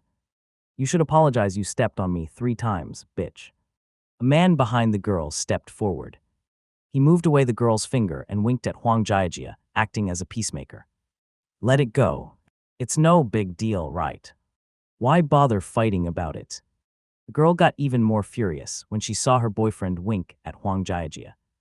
"I picked a fight for you. You bastard, your eyes have been all over this bitch ever since you saw her. You even moved closer to her while you were dancing. How do you expect me to let it go?" As he watched the girl glare at Huang Jiajia, Chin Guan realized it was jealousy that had led to the fight. He dragged Huang Jiajia behind his back to get her away from the girl. The girl rolled up her sleeves. She had been about to pull Huang Jiajia's hair when she saw Chin Guan step in between them. Confused, she raised her head. All of a sudden, her arm paused in midair. She looked dumbfounded.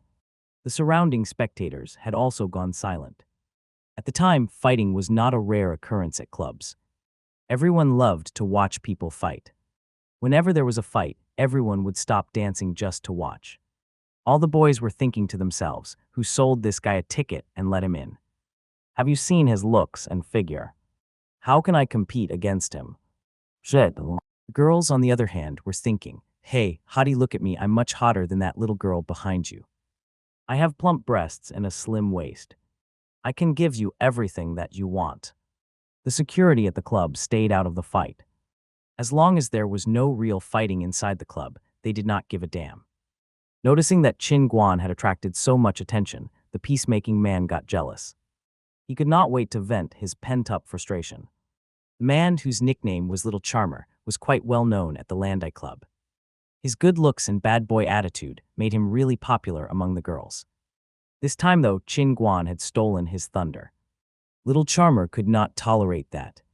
He looked at Chin Guan, who was obviously feeling out of place at the club, and said in an irritated tone, "We're all here to dance.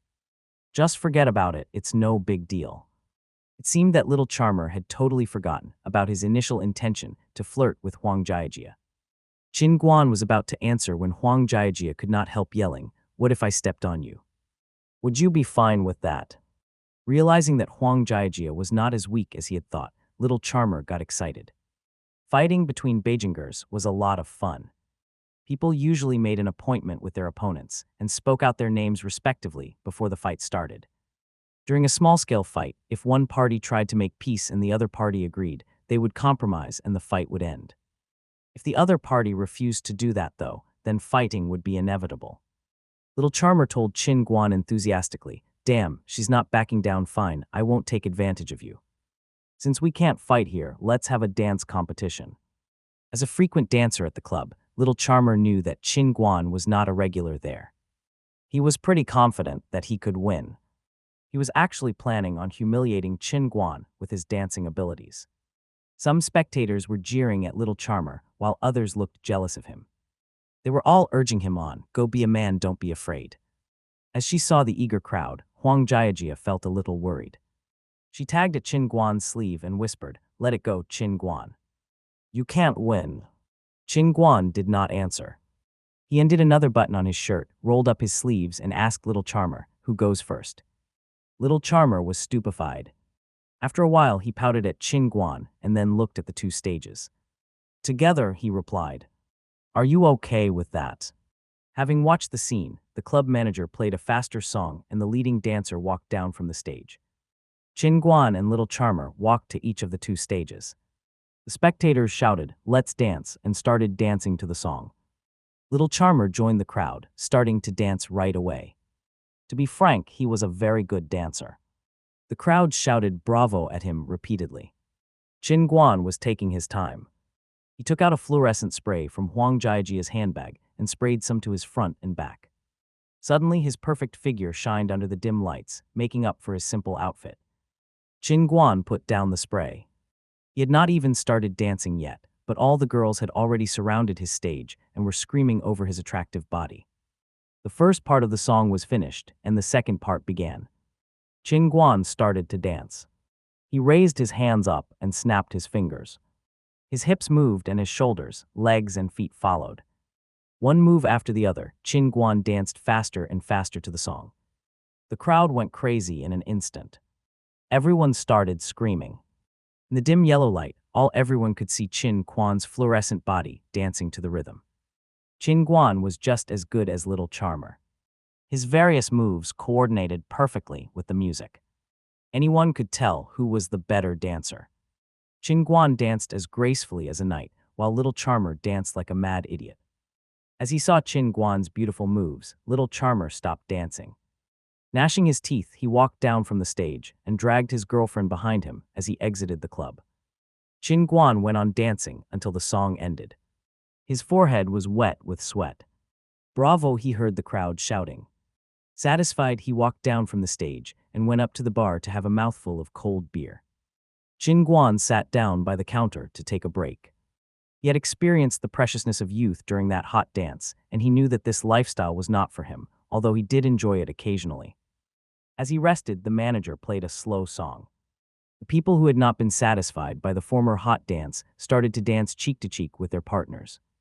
After dancing to their heart's content, Huang Jiajia and the other two girls walked up to Chin Guan and asked for 3 cans of cola. Chin Guan took a look at his watch and realized that it was already 10 p.m. "It's too late," he told Huang Jiajia. "Let's call it a day, all right." Before Huang Jiajia could protest, Chin Guan went on to say, "May I dance with you? We need to talk." Realizing that Chin Guan was serious, Huang Jiajia nodded and walked to the dance floor with him. Chin Guan put his hands on Huang Jiajia's waist and asked her to follow his lead. While they danced, he said, "Is there something you want to say to me?" Huang Jiajia looked at Chin Guan innocently. "Oh, you mean about tonight? Wow, you were just amazing." Chin Guan slowly said to her, "You're still a high school student. I really hope that you won't come here anymore." Huang Jiajia did not answer. She wanted to move closer to Chin Guan, but he pulled a dance move to avoid her.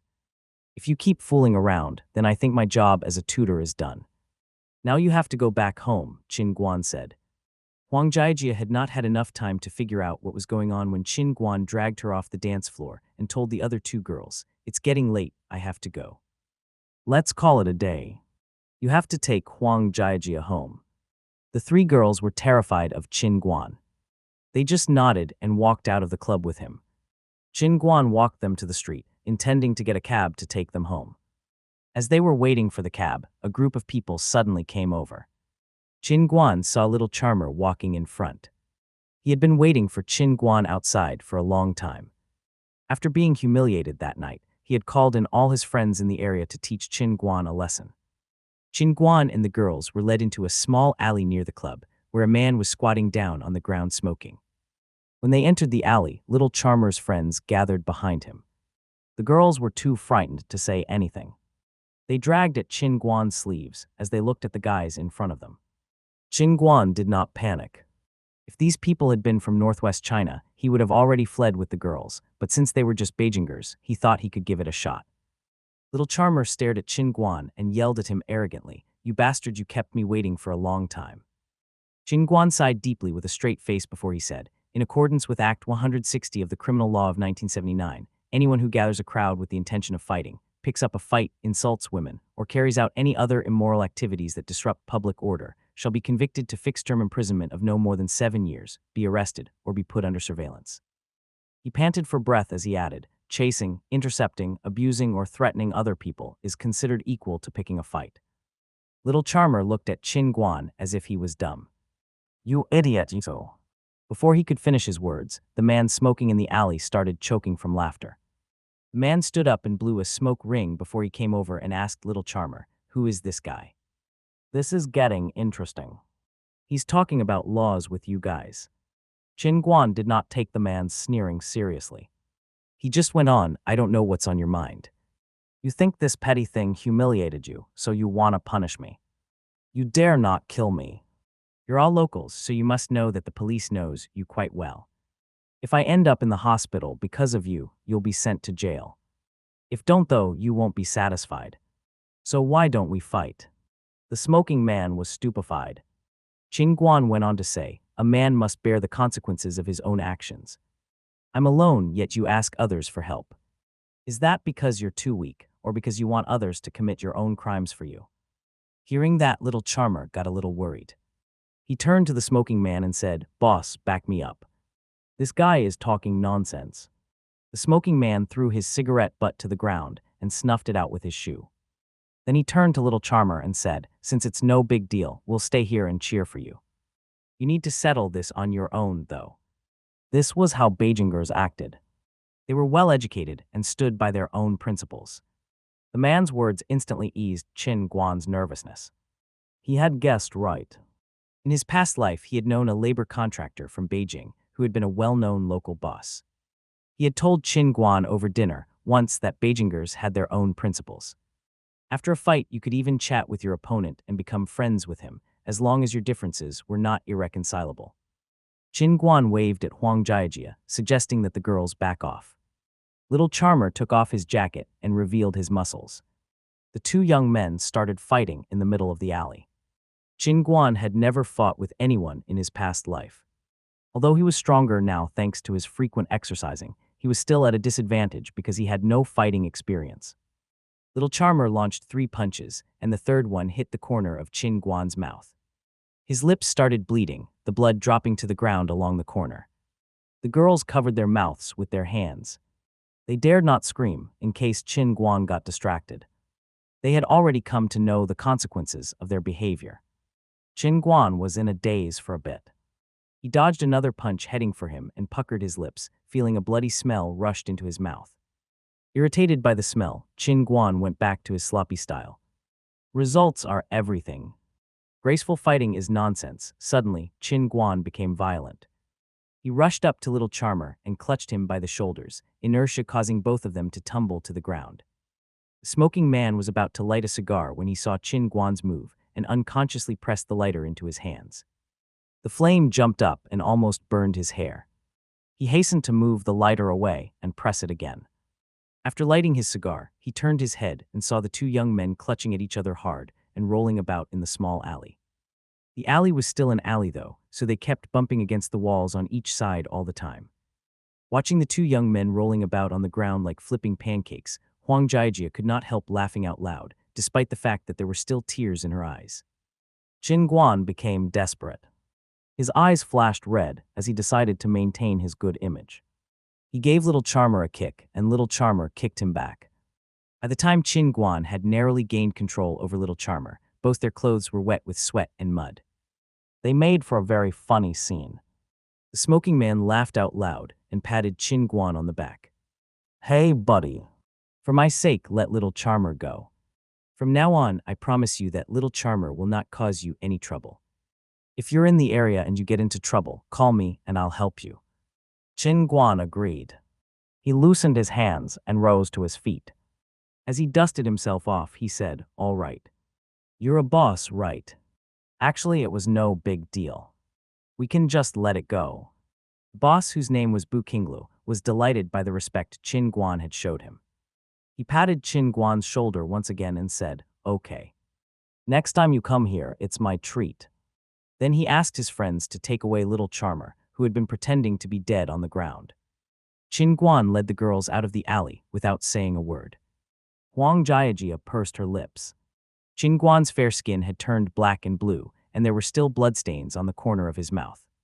Seeing her handsome, gentle tutor get so rough, she suddenly felt that what she had longed for had been worthless. She felt a little lost. She was somehow afraid that Chin Guan would not want to tutor her or see her anymore. As she thought of that, Huang Jiajia anxiously tugged at Chin Guan's shirt and whispered, "To be honest, clubbing is boring. I'll be a good student from now on. Will you still tutor me?" Chin Guan felt relieved. Huang Jiajia's smoky eye makeup had been ruined by her tears, but he tried to keep a straight face as he said, "All right, but it will depend on your performance. It's too late today. You girls go back home and we'll talk about it next time." The girls looked at Chin Guan and nodded like chickens.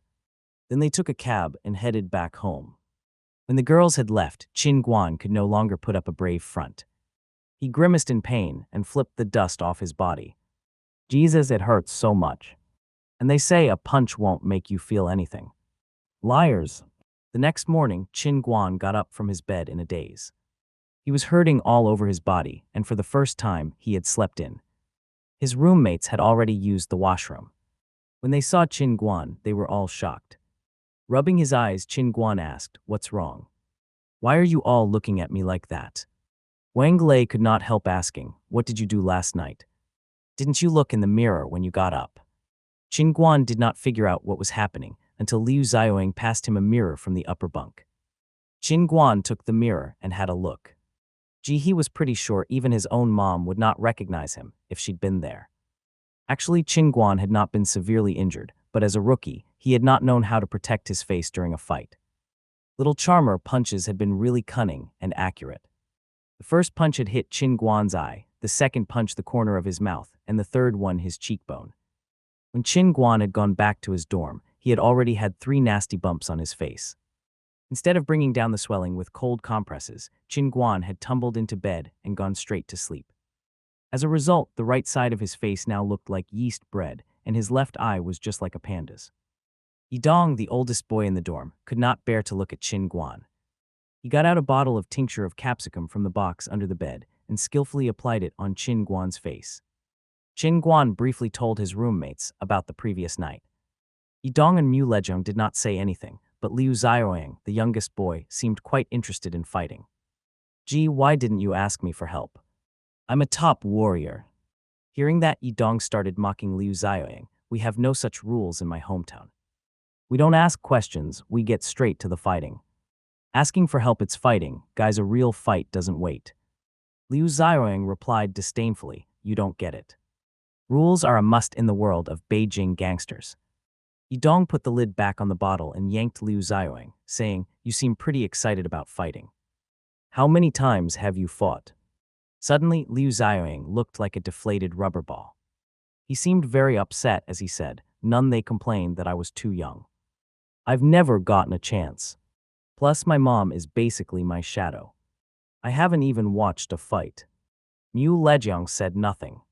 He ruffled Liu Xiaoying's hair before he walked out of the dorm.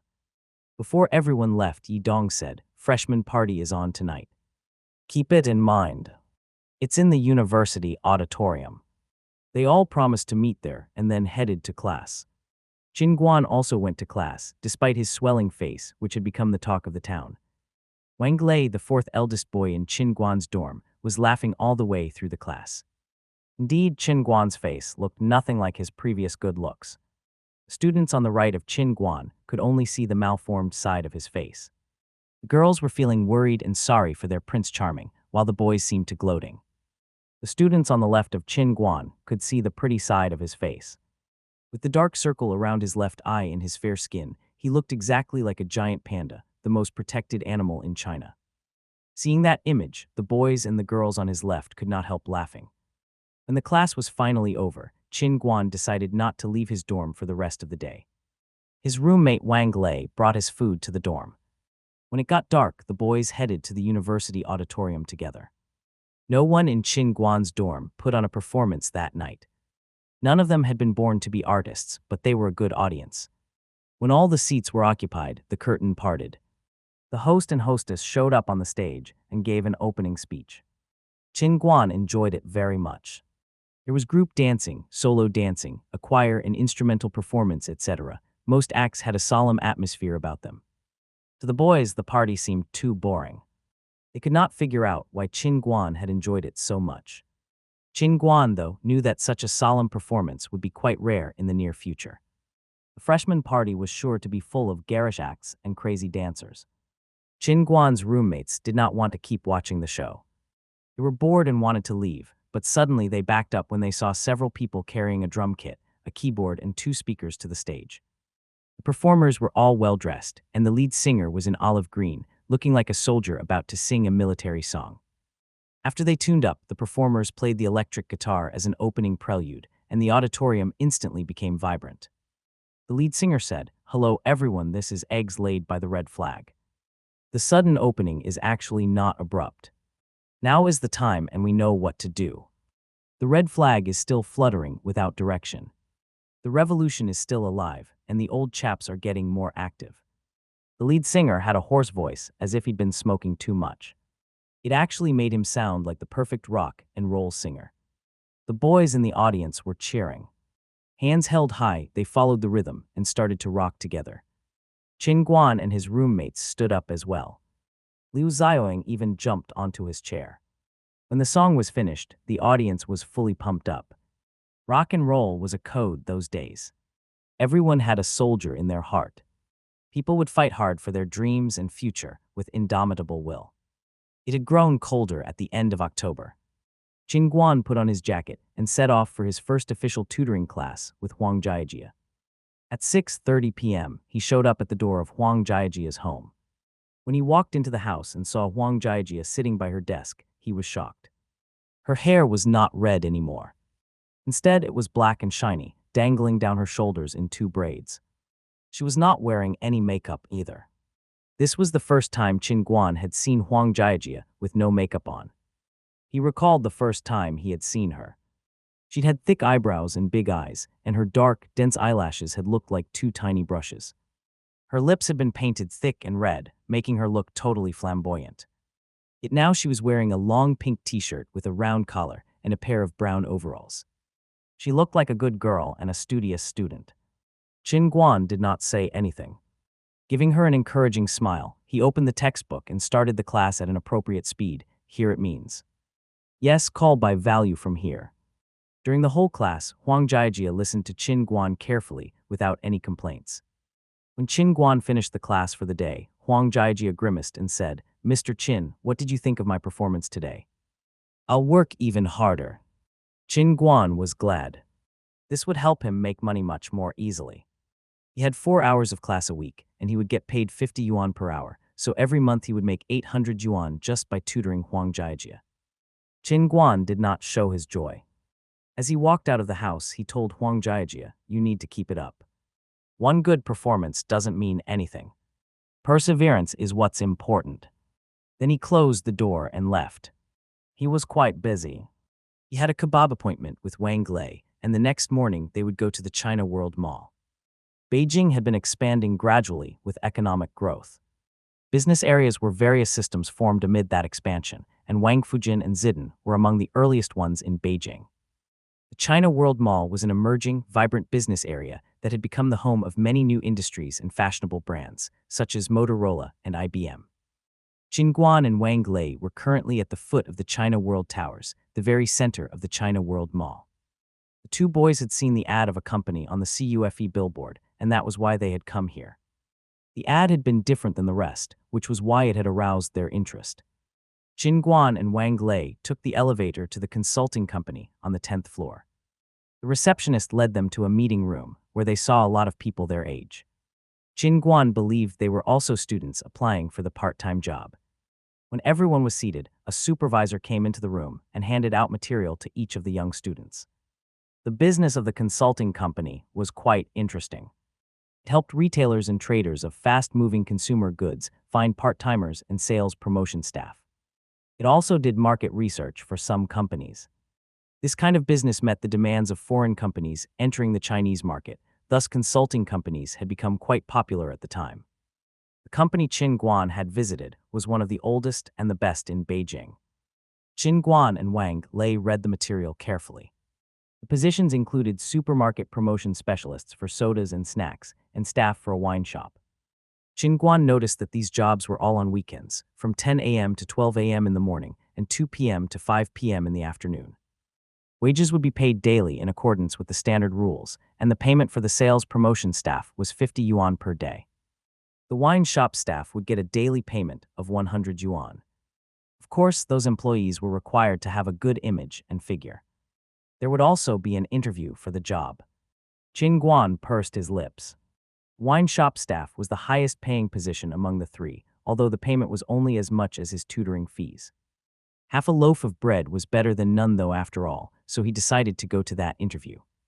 Wang Lei asked the supervisor, and he unexpectedly got a part-time job as a telephone researcher.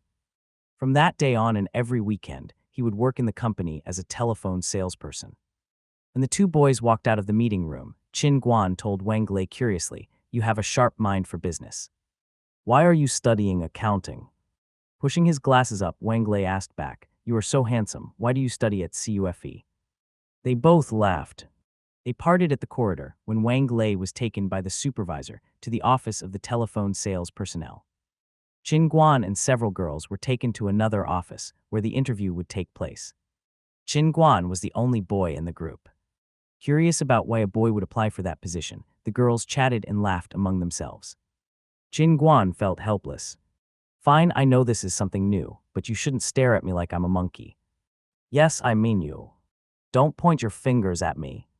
Qin Guan was feeling quite awkward when the door suddenly opened. 3 elegant interviewers took a seat at the table. Qin Guan applied for the promotion position of Grand Bateau, a kind of middle-end wine imported from France. The promotion staff would serve the wine at exhibitions around Beijing. It was not cost-effective for exhibitors to hire professional models for the promotion, so the wine agent had come up with the idea of picking several college students for the job. The last interviewees had not impressed the interviewers. They thought college students had no working experience, and their age did not match the maturity of the wine. The Chinese name of the wine was Longchuan. The general had made that particular wine for Napoleon, his leader during the Napoleonic era. The wine was not expensive, but it had a dignity and elegance to it, so it was usually hard for college students with no experience to convey its connotation. The interviewers seemed a little bored. In low spirits, they said, "Next." It was Qin Guan's turn. When he stepped forward, the interviewers sat up instantly. Although they did not know about Qin Guan's temperament, they were all captivated by his face. They asked him some basic questions, including his college and age, and Qin Guan took his time in answering every single one, not showing any nervousness. The interviewers exchanged a look and told Qin Guan to move 2 steps forward. They noticed that he was neither overbearing nor servile. They nodded and told him, "Good. Take this blank resume, go to the 3rd room on the left and give it to the director of the exhibition." Qin Guan took the blank resume and bid the interviewers goodbye with a nod before pushing the door open and leaving the interview room. When he opened the door of the 3rd room on the left, he saw a big glass wine table in the center with several goblets and 2 bottles of open Bateau on it. There were already several tall fair ladies standing orderly by the desk next to the glass table. At the other end of the room, an old frowning tailor with a tape around his neck was measuring the size of a woman. An assistant with freckles, standing by the door, saw Qin Guan walk into the room with a blank resume. She had a bundle of pens in her hand, and she handed one to Qin Guan. Pointing at a small round table at the corner of the room, she told him, "Yes, 2nd round of interviews. Fill in the resume over there and then give it to me. I'll give you a number tag. Then you can go to the desk and wait for the final interview with the sales director." Qin Guan moved the pen around in his hand. He was surprised to find that there was a third round of interviews after this one. The final round. Why is this so complicated? It's a part-time job after all, he told the assistant. The assistant's face turned quite serious. It seemed as if this was an important task to her, as she explained to Qin Guan, "We're recruiting short-term part-timers because we don't have much time to prepare. We have no choice." Vingexpo China is next week, followed by the China International Wine and Spirits Exhibition. They're both well-known exhibitions in China. We have to take this seriously. Qin Guan was amused by the serious look on the assistant's face. He nodded at her and walked to the round table. The assistant covered her flushed cheeks as she thought to herself, "This boy is so cute when he smiles. He will probably pass the interview." Qin Guan filled in the resume carefully on the table. Although he knew that he might not match the taste of wine, he had to take the second round seriously. The assistant had told him so. After filling in the resume, Qin Guan handed it to the assistant and got the number 8 plate from her. Then he went to the desk and joined the queue. He stood at the end of the queue, waiting quietly for his turn. Some girls passed the interview and others failed, but those who failed did not look sad. It was probably because this was only a part-time job. Soon it was Qin Guan's turn. The sales director was a woman in her 40s. Qin Guan smiled at her and put his plate on the table. The sales director was surprised. She pushed up her glasses, thrilled to see a boy applying for the job. As a matter of fact, she had been a bit angry because most interviewees had not lived up to her expectations. Most wine customers were Chinese men, thus female shopping guides were good for wine promotion. However, recruiters should not ignore female customers or male customers with a different taste. If customers could not feel the connotation of the wine, no seductive woman could convince them to buy it. The interview had just gotten interesting. The sales director pulled her chair forward. Taking Qin Guan's resume, she said, "Qin Guan, right? Capital University of Finance and Economics. Good. I've got several questions for you. First, what do you know about wine?" Qin Guan was a bit dumbfounded. He knew a lot about beer and spirits because he'd drunk a lot of them when he'd been an equipment salesperson in his past life. However, he knew very little about wine. According to traditional Chinese table culture, businessmen or politicians usually ordered spirits. Wine was considered a finishing drink for a meal. Therefore, Qin Guan had never studied wine brands before. He only knew about spirits such as manhwaedit and wuliang'ai. He had never even ordered expensive spirits at a karaoke bar because he'd rather spend the money on gifts for his business partners instead. As for Western-style restaurants and wineries, he sure knew nothing about them. Qin Guan could only bite the bullet. He told the sales director, "I literally know nothing about wine." The sales director looked a little disappointed. She went on to ask, "Have you ever drunk any wine before? What brand was it?" Qin Guan felt encouraged as he thought to himself, "I can do this. I don't know much about wine, but I have drunk a lot of it." He nodded at the sales director and said, "I've drunk a lot of wine, such as Changyu, Great Wall, Bordeaux, San Pietro. I must be forgetting some." The sales director was shocked. She reckoned Qin Guan had to be an alcoholic if he'd drunk so much wine at such a young age. She pushed up her glasses again and asked, "Since you've drunk so much wine, can you go over there and have a sip?" Qin Guan nodded and said, "Okay." He thought this would be quite easy for him. He walked up to the big glass table, picked up a bottle of wine and pulled the cork out. Then he took a goblet and poured some. At first, the sales director had been excited, but as she saw how Qin Guan had filled the goblet, she immediately covered her face. She could hardly bear the sight, but she had to watch Qin Guan's next step. With a satisfied look, Qin Guan raised the goblet to his mouth. The sales director was feeling bored until she saw Qin Guan drink up the wine. Then a voice reverberated in her brain. He drank it up in one go. Even an alcoholic would not have drunk wine like that.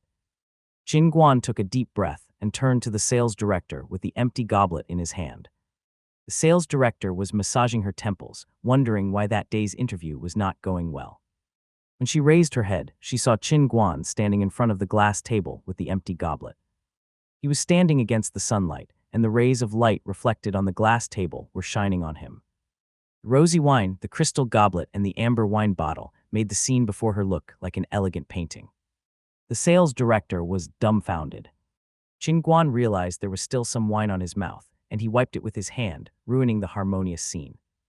As if waking up from a dream, the sales director coughed awkwardly. Two voices were arguing inside her brain. One voice said, "Look at his coarse manners. He totally ruined the lingering effect of the wine," while the second one said, "You can teach him how to sip wine. The scene you just saw proves his charm. Let him pass." The sales director thought it over for over a minute before she told Guan, "You have passed the interview." Pointing at the tailor, she added, "Have your measurements taken over there. When you're done, go to the small meeting room. You'll receive a basic training there." Guan nodded and went up to the tailor. The sales director put his resume into the box tagged "Accepted" and moved on to the next interview. The old tailor did not talk much. When he finished measuring a female model, he waved at Guan, gesturing for him to come over. Guan walked up to the man and took off his jacket, leaving his waistcoat on. The tailor turned a page on his little notebook and began to measure him with a tape. Shoulder width 53 cm, bust size 105 cm, waist circumference 68 cm. Abdomen circumference 85 cm, hips 100 cm, thighs 49 cm. The tailor raised his eyebrows. The middle-aged man was not particularly eye-catching, but he was recognized as one of the best tailors in Beijing. He could not both design and tailor like a fashion designer, but he had made many clothes over the years for both starlets and fashion show models. "Gee, this young man is like a hanger." Having not said a word for so long, the tailor finally asked, "Young man, how tall are you?" Guan was putting on his jacket when he heard the man's question. He smiled and replied, 183 cm. "At least that was my height when I graduated from high school." The tailor looked him up and down before he said, "You must be taller than that. Go measure your height over there." Guan looked at the direction the man was pointing at. There was a ruler for height measurement there. He nodded at the tailor, "Okay." Guan stood straight against the wall as the tailor moved close to the ruler, standing up on a stool. He pressed down Guan's hair and read the ruler carefully. "As I said, you're taller than that." He patted Guan on the shoulder as he said, "Good. You're 185 cm, not 183. You've grown taller." Guan did not know why the tailor had asked him to measure his height. He nodded at the man and wrote down his name and cell phone number on the small notebook, just like he was told. Looking at Guan's back, the tailor picked up his notebook, thinking to himself, even male models hardly ever have such a perfect figure. Guan, of course, was unaware of the tailor's thoughts. He just believed growing taller was a good thing. In his past life, he'd also been strong and brave, but he had not been tall enough. His muscles had made him look short. Guan opened the door and walked into the meeting room. There were already 3 girls waiting inside. The girls went dumb when they saw that it was a boy coming in. When they recovered, they started chatting and laughing merrily. A member of the training department was pouring wine into glasses at the table and giving each interviewee 1 glass. Guan and the girls waited for a while, but nobody else come in. The woman from the training department clapped her hands and said, "Today you will be trained here. I'll give you a fast training course. Each of you will get material about this brand after the training. You can read it at home to get the general idea." She picked up a glass of wine and moved it under the light as she said, "During the exhibition, you can't wear perfume or cosmetics with a strong smell. You aren't allowed to smoke either. Now let's move on to the wine tasting. Step 1. Observe the color and luster. If turbidity, sediment, or suspended solids are found, the wine is disqualified. Of course, no such thing will be found on the wine at the exhibition. Step 2. Smell the fragrance. Pick up your glass and move it 3 centimeters away from your nose. Breathe in its smell through your nostrils. Remember, don't exhale. Just inhale the wine. Don't do it for too long, though. If you can't distinguish the smell, shake the glass and smell it again." The trainer shook her glass lightly. Guan used his amazing memory again, keeping every instruction of the trainer in his mind. Step 3. Taste the wine. Wine has 5 different tastes: sour, sweet, bitter, spicy, and puckery. When you taste it, take a sip of about 5 milliliters. As staff, you need to experience the whole tasting process for your customers. You can also guide the customers on how to have a taste themselves. The trainer poured wine into a glass and held the base of her glass with her thumb, index finger, and middle finger. Tilting the glass away from her at a 45-degree angle, she shook the glass in her hand and moved it in a circle parallel to the table. Then she added, "You can move it clockwise or anti-clockwise as you like." Qin Guan saw the wine leave several traces on the inner wall of the glass after being shaken. The trainer moved the glass to her nose and smelled it near the rim before taking a sip. She kept the wine in her mouth, tasting it repeatedly as if she was chewing on it so the fragrance could diffuse in her mouth. After going through all the steps, she finally swallowed the wine. Qin Guan had just realized how he had behaved at the interview. He still preferred his old ways and believed such a process was too complex, but luckily, he had already memorized the 3 steps, so there was no need for him to worry. The trainer finished the demonstration by saying, "Tasting wine is just like tasting a cup of tea. Some things can be ignored, but the right mood has to be maintained. You're not cattle drinking water from a ditch after all." The trainer's words had struck Qin Guan. Taking the material, he walked out of the meeting room in dismay. When Qin Guan and the girls walked out, the assistant gave each of them a small note. The assembly location and meeting time were both written on it. Qin Guan folded the note and went to see Wang Lei. When he reached Wang Lei's office, he saw a pile of questionnaires on the table in front of his roommate. Qin Guan picked one up from the table and asked in an exaggerating tone, "You did all these this morning?" Wang Lei hung up and answered inadvertently, "Yep, I'll get paid depending on how many I complete. This job suits me well." Wang Lei wanted to make hay while the sun shined, so Qin Guan had to go back on his own. Taking a look at his watch, Qin Guan dragged Wang Lei off to have lunch with him. At the time, the China World Mall was one big construction site. Foundations were being dug and new buildings were being constructed, dust swirling in the air all around the mall. The 2 boys believed that Western-style food required complex table manners, and a buffet at a hotel was too expensive. There were very few dining choices for them. Qin Guan knew from his past life that there was a snack street in the area. He led Wang Lei to a small alley which had not been torn down yet and pointed at the restaurants there. Like a rich man, he said, "What do you want to eat? Pick anything you like. It's my treat." Wang Lei did not pretend to be courteous. Seeing so many restaurants there, Chongqing delicacies, Shaxian delicacies, and Lanzhou hand-pulled noodles included, he pursed his lips. He knew the food there would be very cheap. Finally, the 2 boys decided to eat at a Xinjiang restaurant. After they got their seats, they asked for a big plate chicken, 2 baked Xinjiang pancakes, and a bowl of Shanxi torn noodles. When the big plate chicken was served, the 2 boys found that it was worth its money. It was a huge round plate with a thick layer of snow-white Shanxi torn noodles covered in sauce-dipped chicken, potatoes, onions, and green peppers, served with red chili and numbing Sichuan peppers. The dish really aroused their appetite. Holding the baked Xinjiang pancakes in their hands, they started gorging themselves on the big plate chicken. When the check came, it was only 32 yuan. Qin Guan wiped his mouth and bid Wang Lei farewell before he headed back to school. In the evening, he went to Huang Jiajia's house for their lesson. Lest the exhibition made him late for his tutoring, he asked for a day off and told her next week's class would be postponed. Huang Jiajia was curious, and she asked Qin Guan why he was putting off their lesson. Qin Guan did not intend to keep his part-time job a secret, so he told her all about it. Huang Jiajia said she fully supported her teacher in his part-time job. She said postponing the class was totally fine with her, and Qin Guan did not need to worry about her studying. Qin Guan expressed his deep gratitude for Huang Jiajia's support.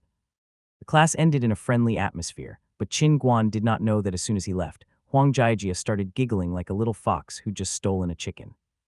Back at his dorm, Qin Guan called Kang Nianwei and told her about his part-time job next week.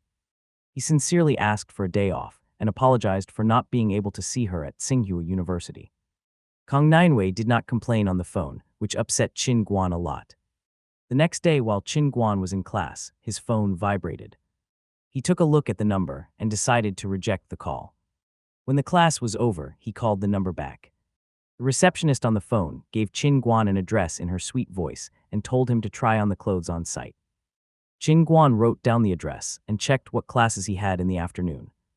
He had enough time, so he decided to go there after his classes were over.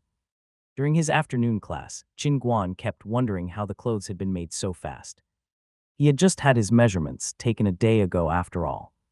As soon as the class was over, Qin Guan hurried to the address he'd been given. At 5 p.m., Qin Guan pushed open the glass door of a clothes customizing shop at Zitten. The receptionist took him to the tailoring room. He had come so late that he was the only one there. The tailor was busy with his molds when he saw Qin Guan come in. He nodded at him, suggesting that Qin Guan to go to the fitting room and put on the suit provided by the wine trader for the exhibition. Qin Guan took the standard, dark gray, three-piece suit and a white shirt with the label still on. He walked into the fitting room and took all his clothes off except his underpants before he put the suit on. The suit looked good. There was no brand mark on it or on the white shirt provided by the exhibitor. The shirt looked brand new, as if it had been bought for an emergency. Qin Guan buttoned it up and put on the suit jacket casually before he walked out of the fitting room. The tailor was busy with his work. He pointed at a mirror without even taking a look at Qin Guan and said, "Go to the dressing mirror and have a look. Tell me if you have any questions." Qin Guan went to the dressing mirror as he was told. Looking into the mirror, he was a little bemused. He had seen himself in a mirror many times, but he still felt like a star every single time. It seemed that he had just been born handsome. This was not his own narcissism speaking. The tailor who had been staring at him also seemed speechless. He wanted to see how Qin Guan looked so he could tailor some clothes for him. The exhibitor had borrowed the suit from a renting store. It was an ordinary Givenchy, neither independently designed nor made by specially assigned manufacturers. Still, this suit cost about 25,000 yuan. Atto was a middle-end brand of wine, but it enjoyed a high recognition worldwide. The two brands were both from France, so the Givenchy dealer had agreed to lend the suit to the exhibitor for free. The tailor thought the suit fit Qin Guan really well.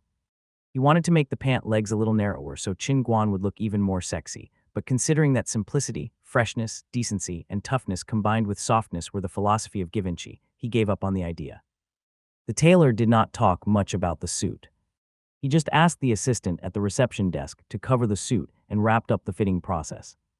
When everyone had left the store, the tailor opened his notebook to the place where Qin Guan's measurements were written and read it carefully. Then he picked up the phone from the table and made a call. The call got through and the tailor calmly said, "Hello, is that Zhu Wanny? I'm old Liu. I'd like to recommend a model to you." "No, not from a model agency. He's a student doing a part-time job here. Let me tell you more about him." They spoke on the phone for over 5 minutes before hanging up. Old Liu tapped the notebook in his hand and smiled. "Now it's up to you, young man." On the day of the exhibition, Qin Guan got up very early, and for the first time in his life, he showed off shamelessly in front of the mirror. His roommates also washed and got ready to go to the exhibition to support Qin Guan on his new job. Wang Lei would only go for a while at noon, though, because he had a part-time job as well. Qin Guan could not stop them from coming along, but he knew exactly what was on their minds. They were not going to the exhibition to support him, but to see the female staff working with him. The International Convention Center, ICC, enjoyed a very good location. People could access it very easily. The moment Qin Guan and his roommates got off the train, they saw the center bustling with people. The exhibition had not begun, so most people were staff of wine manufacturers. With the small note in hand, Qin Guan found the assembling place. His roommates followed him and suddenly stopped blinking.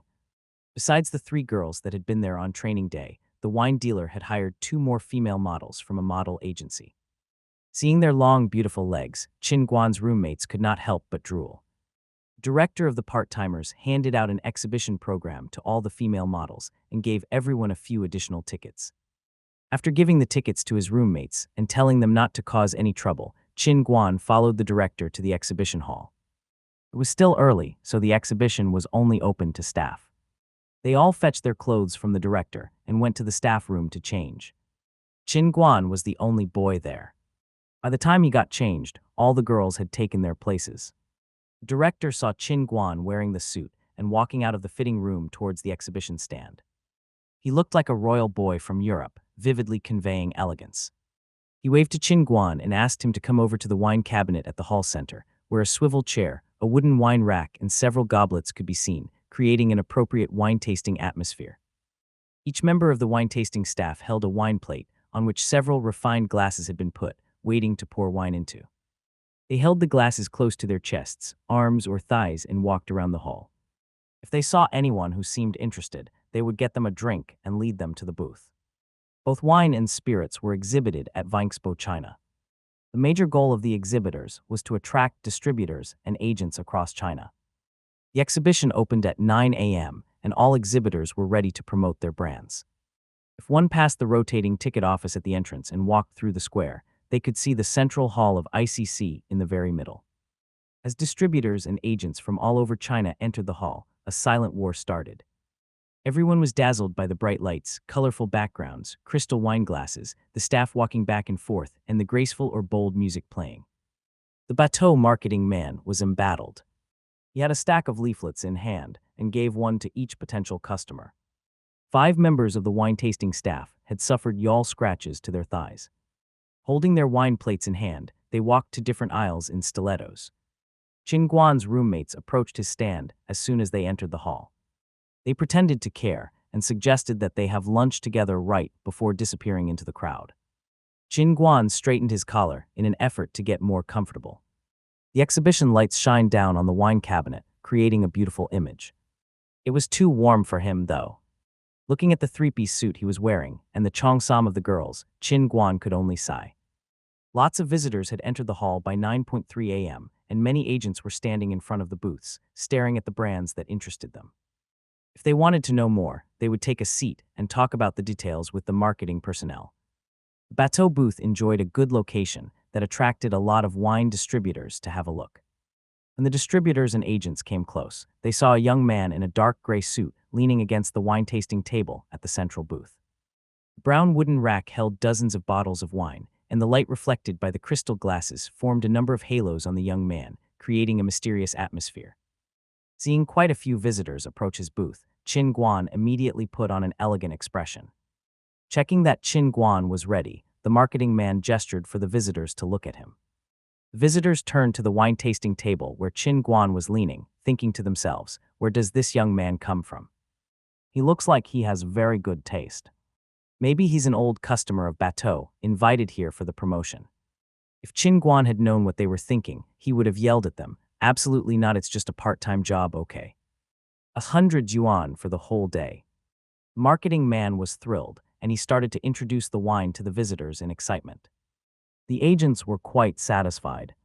They were convinced that the wine was high quality.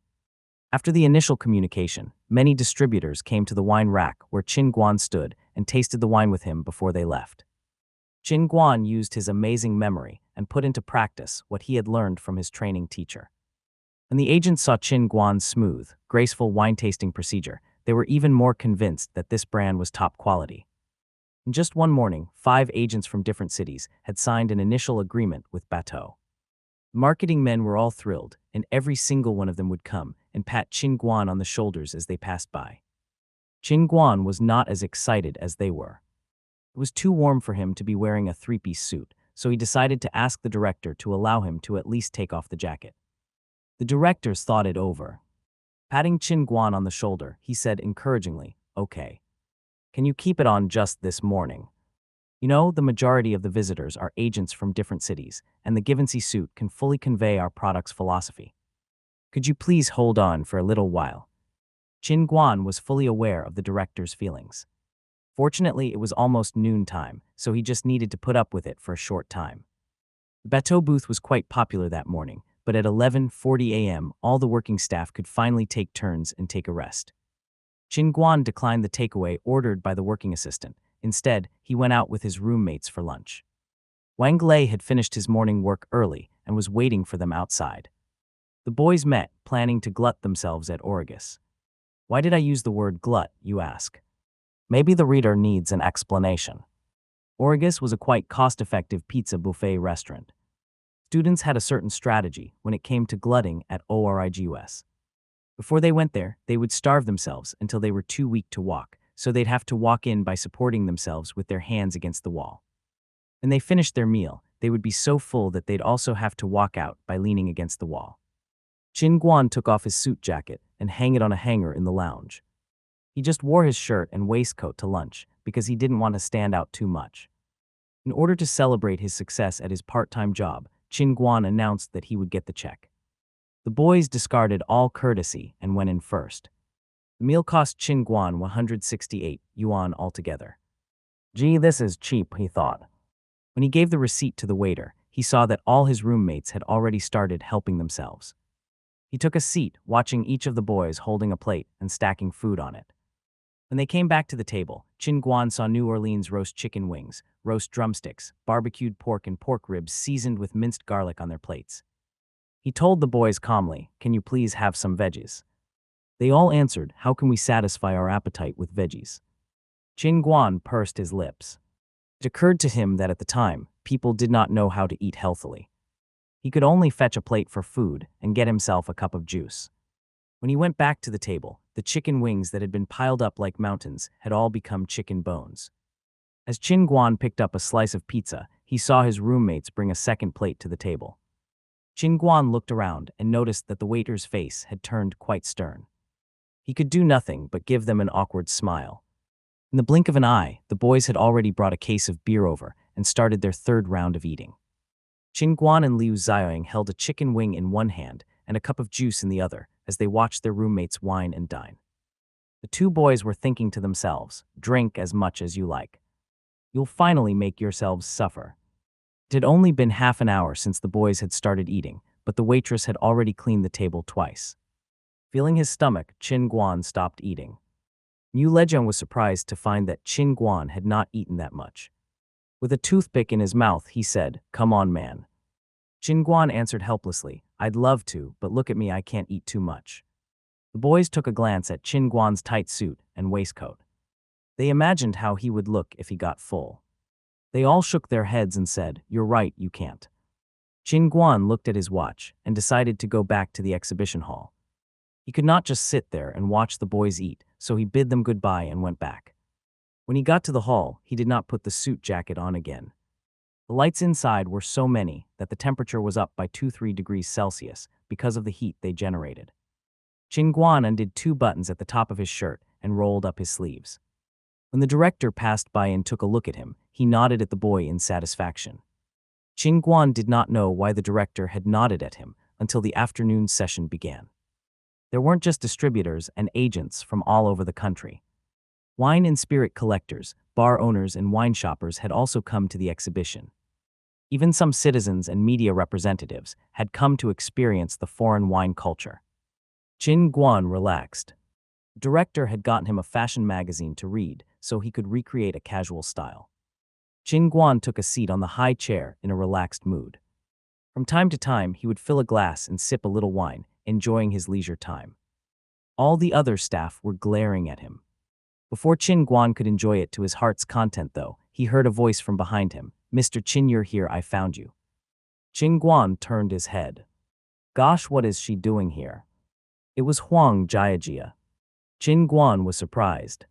"How did you know I'd be here?" he asked. Huang Jiajia looked at Chin Guan proudly and replied, "You told me you had a part-time job last time and would have to put off our class.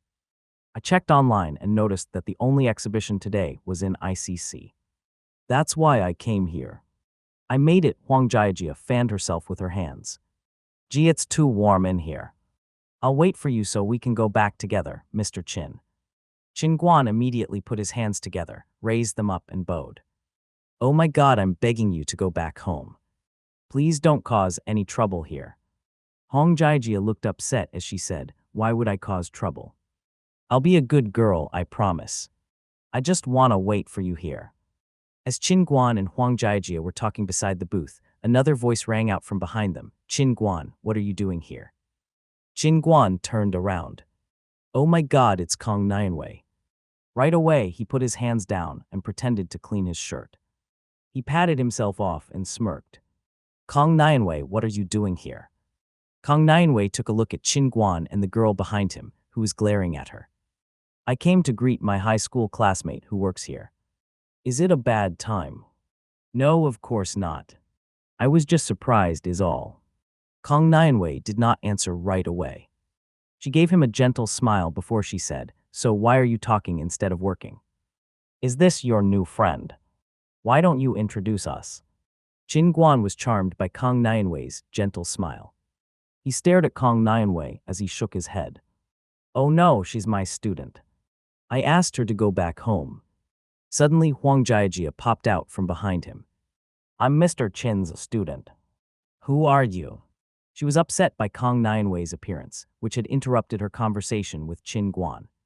She felt that Qin Guan's silliness was offending, so she decided to have a talk with this girl. Noticing that it was a little girl, Kong Nianwei was relieved. You're Qin Guan's student, right? She said in a soft tone. He's told me all about you. Nice to meet you. Huang Jiajia got even more upset. The girl before her was truly pretty. She was nothing like her. She was really intelligent, gentle, and polite, while Huang Jiajia just looked like a cute girl with poor taste. Huang Jiajia was unhappy. Yes, I'm Mr. Chin's student. Aren't you his high school classmate? She said impolitely. I'm waiting for Mr. Chin so we can go back together. Kong Nianwei said nothing. She looked at Qin Guan as if she wanted to say something to him. Qin Guan suddenly realized what was happening between the two girls. Immediately he explained, Huang Jiajia, this is my high school classmate and potential girlfriend. If she accepts my request, she will become your teacher's girlfriend. Hearing this, Huang Jiajia somehow felt wronged. Tears filled her eyes, but she forced herself not to cry before Qin Guan and Kong Nianwei. Instead, she mumbled, she hasn't answered your request, but you've been such a coward. What's so good about that? Then she glanced at Kong Nianwei, bowed her head down, and stopped talking. Qin Guan did not yield to the strong, but he did to the weak. The fact that Huang Jiajia was in such low spirits made him feel sorry for her. Kong Nianwei took a look at Qin Guan and told Huang Jiajia, since you're here, why don't you look around until Mr. Qin can go back with you? He won't miss your class. Huang Jiajia raised her head. She felt that Kong Nianwei's words were really offensive. As if she couldn't stay with Mr. Qin unless Kong Nianwei approved it, Huang Jiajia held her handbag so tight she almost tore it apart. I don't need your pity, she sobbed. I'm going back now. Then she walked out without even looking back. Qin Guan gestured at Kong Nian and followed Huang Jiajia, saying, it's better that you go back. I have work to do here. The afternoon session won't be long though, so I'll stick to my plan and won't miss the class. I promise. Huang Jiajia looked at Qin Guan as she laughed angrily. Go back to your girl, you fool, she said before she left. Qin Guan was confused. He had not expected Huang Jiajia to scold him under the circumstances. He could not figure out why she had. When Qin Guan returned to the booth, he found Kong Nianwei sitting on the resting chair, reading a magazine quietly. Delighted, he sat on the chair opposite Kong Nianwei and said, wait a minute, I'll talk to the director and ask him to allow me to work around the hall. Then he ran to the director to negotiate with him. It took Qin Guan quite a few minutes to persuade the director to grant his request. The director asked Qin Guan to take a pile of advertising posters and stick some brand logos on his face and chest. After checking that the logos were easy to stick and remove, Qin Guan asked the director for a few more as souvenirs. When he was ready, he took the posters and told Kong Nianwei, okay, let's take a walk around the hall. Kong Nianwei put down the magazine and walked with Qin Guan. They walked along the aisles of the hall. Qin Guan really stood out among the rest of the staff. Even though he was holding the posters in a causal way, he attracted people like a light bulb. Anyone interested would come up to him and ask for a poster, and Qin Guan would tell them where his booth was. After a while, Kong Nianwei told Qin Guan in an amused way, have you noticed it's usually mature women who ask you for a poster? Qin Guan looked at Kong Nianwei's shiny black hair. He felt that something was off about what she'd said. In a short time, he had already handed out all his posters. Even the sticky notes in his hands were gone. Female customers had taken them to stick them to their faces and legs. As they walked back to the booth, the director came and patted Qin Guan's shoulder in excitement. Qin Guan was puzzled. The director said, Qin, you did a very good job. I'll ask the cashier to give you 200 yuan. Qin Guan looked at the director in bewilderment. The director pointed at the reception area, and Qin Guan saw some female customers who had asked for posters and sticky notes sitting there. Among the women, some were wine collectors, and others were hotel managers. No matter how much the actual sale volume was, it had to be quite profitable for the exhibitor to win the approval of several luxurious hotels. Qin Guan deserved the prize without a shadow of a doubt. The director decided to invite him more often to future exhibitions. Qin Guan did not pretend to refuse the money. As the visitors started to leave, the exhibitors began to pack up for closing. Taking the money from the cashier, Chin Guan held Kong Nianwei's hand and left the hall, ignoring the complaining staff. Kong Nianwei made fun of Chin Guan. Not bad, Chin Guan. You made a month's salary in a day. Chin Guan nodded and answered in a serious tone, this is just the beginning. I wanna be a rich man someday. Kong Nianwei burst into laughter. Chin Guan did not understand why she was laughing. He had not made a joke. Becoming rich was really his dream. Chin Guan and Kong Nianwei went out and got on a bus. Chin Guan felt much more relaxed in his own clothes. He decided to get off at Zijimen and have some hand-pulled noodles with Kong Nianwei. Soon they arrived at a noodle restaurant.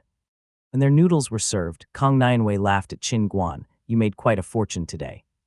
Noodles, is this your treat? Chin Guan was really hungry because he had not eaten much at lunch. As he was swallowing his noodles, he told Kong Nianwei, give it a shot. They're yummy. They taste like the noodles at the restaurant near our high school. Chin Guan had obviously not got her meaning. At the time, even the author had started to worry about his EQ. No wonder he had not officially become Kong Nianwei's boyfriend. Kong Nianwei thought Chin Guan was both cute and silly. She picked up some noodles and found that they were truly yummy. The humble noodle restaurant, located between used cell phone stores, was inconspicuous. Despite its messy surroundings, though, there were still no empty seats inside. The owner had set a table outside, but if that was also occupied, customers had to squat down and eat on the sidewalk. Some customers rode a bicycle there, while others drove a car. Old customers would even get off their BMWs for a bowl of hand-pulled noodles and squat down and eat by the roadside. The noodles there were simple and coarse, but their taste was unforgettable. Chin Guan and Kong Nianwei stopped talking and emptied their bowls quickly. Putting down the bowls, they looked at each other and laughed out loud. Chin Guan paid 10 yuan for the 2 bowls. It was cheap, but he and Kong Nianwei were fully satisfied. He saw off Kong Nianwei at the Zijimen station, regretting that he had not gotten the chance to hold her hand. Chin Guan was upset. He had been courting Kong Nianwei for almost a year now, but he had not won over her heart yet. Kong Nianwei would blow him off without a second thought. What was so wrong with him? If Kong Nianwei had known what Chin Guan was thinking, she would have despised him. Ever since he had come to college, he had hardly ever called her. He even had a part-time job on the weekends. What irritated her more was that Chin Guan had forgotten to officially confess his love for her. A girl would have to be a fool to say yes to him. The life of a sloppy guy was always a hard one. After his date, Chin Guan went to Huang Jiajia's home. It occurred to him that he might have pissed off the little girl earlier in the afternoon. He went into the house nervously, but to his surprise, he found that Huang Jiajia was quite well behaved. She studied harder than ever and voluntarily asked Chin Guan to give her more assignments so she could exercise every day. Chin Guan was still puzzled when he went back to campus. Huang Jiajia had behaved so well that he found it hard to adapt to the change. She had neither made fun of Chin Guan nor moved purposely closer to him. It seemed like she had totally changed. Of course, a rough guy like Chin Guan had soon forgotten all about it, but Huang Jiajia had gone through quite an interesting transformation. She was actually at home right that moment, throwing away her clothes. She wrapped all her fashionable clothes in a coverlet and gave them to her mother, telling her that she could either donate them or give them to others as gifts. Either way, she would never wear those clothes again. From that day on, Huang Jiajia decided to be a good girl. She had seen Kong Nianwei and how charmed Chin Guan had been by her. Huang Jiajia was both upset and sad. She did not know why, but she knew Mr. Chin loved Kong Nianwei. He would never love a girl like her. She was determined to change, though. She was still in her 2nd year of high school, so it was not too late for her. She would study really hard and get accepted into CUFE, where Chin Guan was studying. She would never wear makeup or dress up again. She wanted to be a comely girl like Kong Nianwei. When I get accepted into CUFE, I'll be closer to Mr. Chin than she is. I'm younger than her, so I can to wait for him to come back to me. That poor little thing with her full lips and enchanting eyes. Her style was the total opposite of Kong Nianwei. Huang Jiajia was desperate. She only wanted to get closer to Mr. Chin. Huang Jiajia's mother noticed that her little girl had given up those hideous clothes. She had also stopped dyeing her hair and wearing makeup. Instead, she was studying hard every day. Her mother felt both glad and relieved. Should I give a bonus to Mr. Chin? He did teach her well after all. Jiajia has stopped idling about. Even more surprisingly, she has started studying hard. Time flied. Chin Guan was leading a busy life, so a month passed by quickly.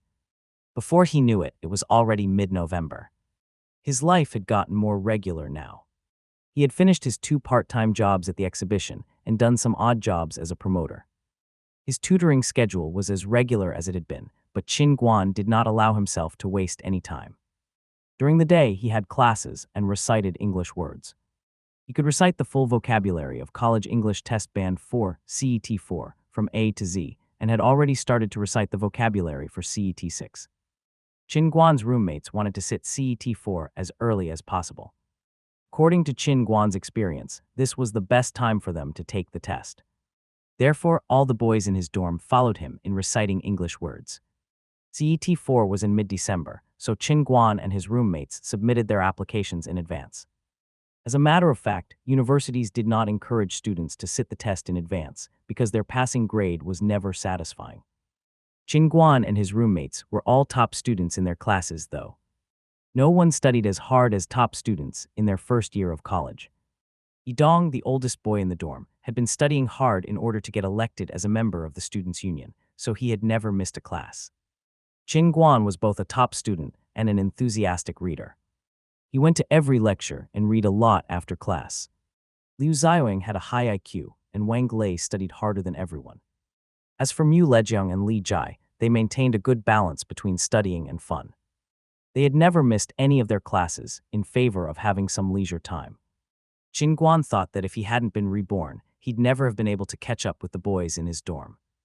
When the boys had successfully completed their registration for CET 4, even their teachers had showed their approval. On November 15, 1998, it was raining lightly.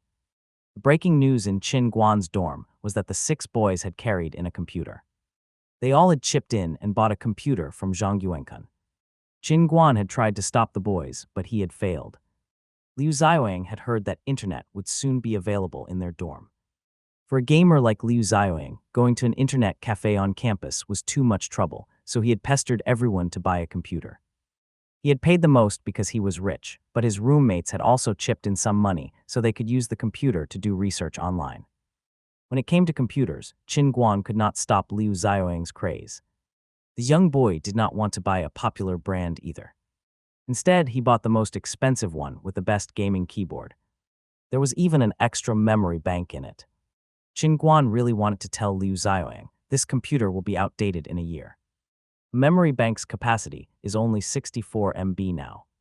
Do you know how fast computers are developing? By that time, you'll hate yourself. Liu Xiaoying did not care about that, though. After several rounds of selecting, he finally picked a computer that cost more than 9,000 yuan.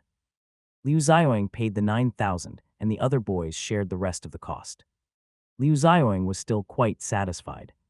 Look at the mouse pad, it's limited edition. Plays man. The shop owner gave it to you as a gift and told you it was limited edition. How could you even buy that? Look at the laptop bag. It's free. Gee, you bought a desktop, the shop owner just gave you a laptop bag so you would buy a laptop in the future. Ignoring Chin Guan's facial expressions, the boys excitedly carried the computer to their dorm and installed it together. The first thing they did after the computer was on was install the games they'd gotten for free from the shopkeeper. The discs were most likely pirated ones that only cost 10 yuan each. The games included Red Alert, Diablo, Legend of Sword and Fairy, and others. Chin Guan was very familiar with them. Even Wang Lei, the calmest boy in the dorm, was itching to play. Chin Guan was not interested in these old games. He would rather read more in his leisure time instead. The boys were all playing the game, though, and even boys from other dorms had come to take a look. They were all watching Liu Xiaoying play. Just watching him was exciting enough for them. They could tell how fascinating the games were. Ever since they had bought the computer, more and more boys from other dorms would drop by and have fun in Chin Guan's dorm. Unintentionally, Chin Guan and his roommates had made more friends. With their popularity, Yidong was able to apply successfully for a membership at the Students' Union and officially become a union member. He even became the leader of the freshmen. Guan had always been too handsome to have any male friends, and he had seldom talked to other boys because they had known nothing about him. When they came to his dorm, though, they found that Guan was quite generous. Guan made many new friends that way. Now that he had been recognized by his male classmates, he had successfully become the Prince Charming of the freshmen. The boys had realized that they could not point fingers at anyone until they really knew them, and recognized Guan for the friendly, generous boy that he was. Playing games was not the only function of the computer, though. Guan had installed an office software and urged every boy in his dorm to use it to do their bookkeeping. Guan's income from October to November was as follows. Tutoring 800-500 bonus equals 1,300. Part-time job 400 bateau exhibition 200 bonus equals yen 600. Pringles promotion yen 240. Total 600-240 equals yen 840. Total income 1,300. 840 equals yen 2,140. Guan had also saved 100 yuan from the living expenses provided by his parents, so he had a total of 2,240 in savings from October to November. Considering the money he had spent on treating his friends and buying the computer, Guan was surprised to find that he had so much in savings. He did not plan on doing any more part-time jobs in November, though, because he would be taking two important tests in December, CET 4 and Abacus Level 5. Guan checked his schedule once again. Although the lectures were still ongoing, he had finished the computerized accounting test in October, so he could now prepare for the Abacus Level 5 in December. In order to obtain an accounting certificate, he had to pass 3 subjects, i.e., Basic Accounting, Regulations and Professional Ethics, and Junior Computerized Accounting. Abacus Level 5 was essential, so Guan decided to give it a shot. His first plan was to obtain an accounting certificate during his sophomore year. He had lots of plans, and realizing each of them was a small progress for him. He believed that as long as he followed his plan, he would make big progress in the end. Kong Nianwei was quite inconsiderate. Guan would meet her every day, but she would send him away because she was also busy with her studies. As a student at the Department of Architecture, she knew that she had to study hard to learn the abstract and obscure principles of architecture. She was too busy improving her sketching ability to spend time with Guan. What was love worth anyway? Love did not make money. Guan hung up the phone with tears in his eyes. Courting a straight-A student was really giving him a hard time. Huang Jiajia was also in a bad mood. She was upset with her straight-A teacher. She had been working really hard lately to catch up, and she could at least understand the class now. She was delighted by her progress, but as she watched her teacher recite English vocabulary, she felt like her small progress was being overshadowed. Before they knew it, it was already December. The 6 boys in Guan's dorm were well prepared. Taking their admission tickets, erasers, and pens, they walked into the lecture theater to take CET 4 with the sophomores of CUFE. The 6 boys made everybody else jealous. Before the bell rang, they had already finished their papers and handed them in. As they walked out of the examination room, the boys relaxed. The exercises had been easy for them, and their reviewing work would help them get high marks, which would look great on their resumes. Guan's next test was Abacus Level 5. Wang Lei had also applied to take the test. The registration fee was 40 yuan per person, and the test would only take them 20 minutes. The test results would be published within 3 days, and then they would get their certificate. Guan and Wang Lei kept practicing calculating on an abacus, and every day they would say goodbye and welcome back in their dorm, as if they were real accountants. When the day of the test came around, they headed to the examination room. Guan was quite familiar with abacuses. He was actually so skillful that the proctor thought he was a professional accountant. If Guan had known what the proctor was thinking, he would tell him that it was because of his amazing memory. When the 2 boys went out of the room with their abacuses, they were not able to compare their answers because the test papers had consisted of 2 different types, i.e., A and B, to prevent the students from cheating. Guan took a deep breath. He could finally relax until winter vacation. He would do fewer part-time jobs during that time and would rest more. As soon as they walked out of the room, the 2 boys went to the first pot of Old City. Guan's roommates had decided to celebrate their success in CET 4 there. Frankly, the boys were just looking for an excuse to eat out instead of going to the school canteen, as they usually did. The nearest first pot of Old City was located at North Taipingzhuang. Qin Guan and his roommates all rode their bicycles to the restaurant along Sanhuan Road. For foodies like them, riding for several kilometers was as easy as pie. They rode fast along the road, heading straight for the lamb spines at the first pot of Old City. It was lunchtime when they got there, so there were hardly any empty seats in the restaurant. The waiter put a white towel on his shoulder as he saw the boys drooling over. He felt sorry for them, so he carried several stools from the kitchen so they could take a seat by the door. That was why that restaurant was so popular. No other restaurant in Beijing would let the customers have dinner there if they could not find a seat. The boys did not care, though. They all took a seat by the door. It was really crowded inside, so Qin Guan knew it would take them quite a while to find a seat. He murmured to Yi Dong and Liu Xiaoyang, and the three boys went in. The other three boys were still by the door, looking confused. They looked at each other before they turned to the three boys inside. Qin Guan looked around and saw that a table would be available in a few minutes. He immediately stood by the table with Yi Dong and Liu Xiaoyang. The boys did not talk, but Liu Xiaoyang expressed his yearning for food through his eyes, which were fixed on the leftovers on the table. Yi Dong, who was the oldest boy in the dorm, hit Liu Xiaoyang on the head and shouted, "Have you never seen food before? Did you starve to death in a past life?" Liu Xiaoyang whined. Shielding his head with his hands, he answered, "I'm really hungry, okay." Then it was Qin Guan's turn. Dragging Yi Dong away, he said, "Xiaoyang is too young. He just wants some food. There's no need to bite him." The customers eating at the table were all mid-aged and seemed very kind. Among them was an elderly woman. As the woman looked at poor Liu Xiaoyang, her maternal instinct took over. When she saw Yi Dong force Liu Xiaoyang to control his yearning, she felt sad for the little boy. The people at the table had almost finished their meal and had been planning on having some small talk before leaving. When they saw that boy, though, they all felt pity for him. One of them said, "Hey, boys. Don't look so serious. Ask the waiter to clean up the table. We're done." Qin Guan looked at them and expressed his deep gratitude through his eyes. He glanced at the table and found a plate of garland chrysanthemum that had not been eaten. Embarrassed, he said, "That's all right. We can still wait for a while." The elder woman looked unhappy at the thought. "No, we're full. Look at this little boy, he's crying of hunger." Qin Guan thanked them right away. "Thank you so much, brothers and sisters." The woman seemed amused by Qin Guan. Smiling, she said, "What a cute a boy. Sister, I must be as old as your mom. Never mind, help yourselves. We gotta go." When the customers left and the table was cleaned up, Qin Guan waved to the other three boys by the door, gesturing for them to come over for lunch. The 6 boys took a seat and piously ordered a big lamb spine hot pot and 8 plates of instant boiled meat and vegetables. Food always tasted best when people were hungry. When the pot was served, everyone held their chopsticks and waited anxiously for the broth to boil.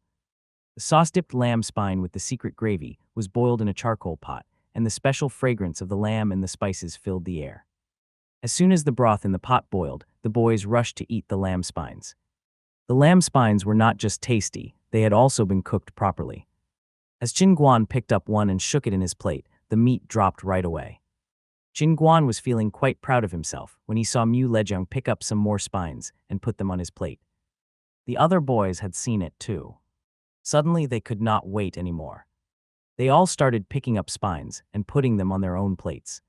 Seeing the boys' table manners, the old lady next to them moved her chair a little further away. When the boys had eaten up all the lamb spines, they asked the waiter to put some extra soup into the pot. The milky soup and the secret gravy were mixed together, exuding a tempting smell. The boys did not eat the lamb bones. Instead, they poured the instant-cooked meat into the pot and stared at each other. When the color of the meat changed into dark brown and the meat floated in the soup, the boys started their second round of grabbing. It was getting dark and the boys were all full, their bellies looking big and round. When they paid the bill, they found that they had not spent more than 30 yuan each.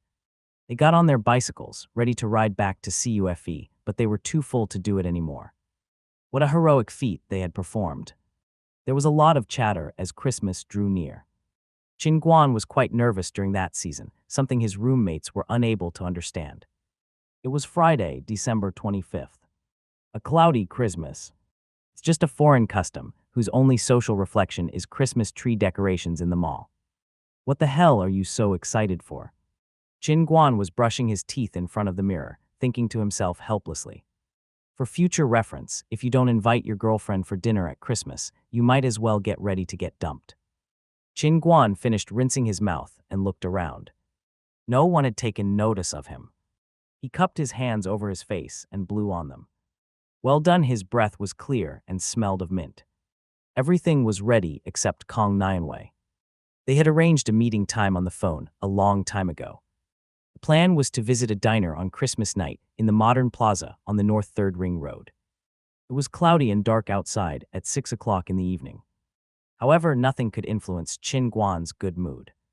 There was a shining, tall Christmas tree on the square in front of the plaza, creating a festive atmosphere. As the night fell, the square was lit up by colorful lights. People walked under the Christmas tree, stopping now and then to admire it. At the time, Christmas Day was a fashionable festivity. The lower middle class would have dates or enjoy tea time, while working people kept going about their business. This Christmas was incomparably comfortable, lacking any wide advertisements and seasonal businesses. This is the scene that greeted Kong Nianwei when she arrived at the entrance of the modern plaza. A tall young boy wearing a slim woolen coat, black straight pants, and shining black leather shoes was looking around. He seemed lost in thought as he held a bouquet of beautiful roses in his hands. He attracted many a passerby's attention. Looking at Chin Guan dressed so handsomely, Kong Nianwei burst into laughter. He was reminding her of something. Chin Guan was looking around the entrance when he saw Kong Nianwei walking towards him from a distance. He was so excited that he forgot the roses in his hands and raised his arms to wave at her. Petals fell down miserably.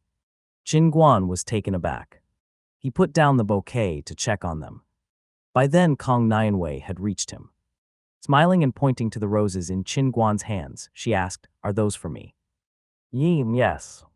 Absorbed in her smile, Chin Guan handed the roses to Kong Nianwei with a blank expression as he said in a low voice, "Merry Christmas."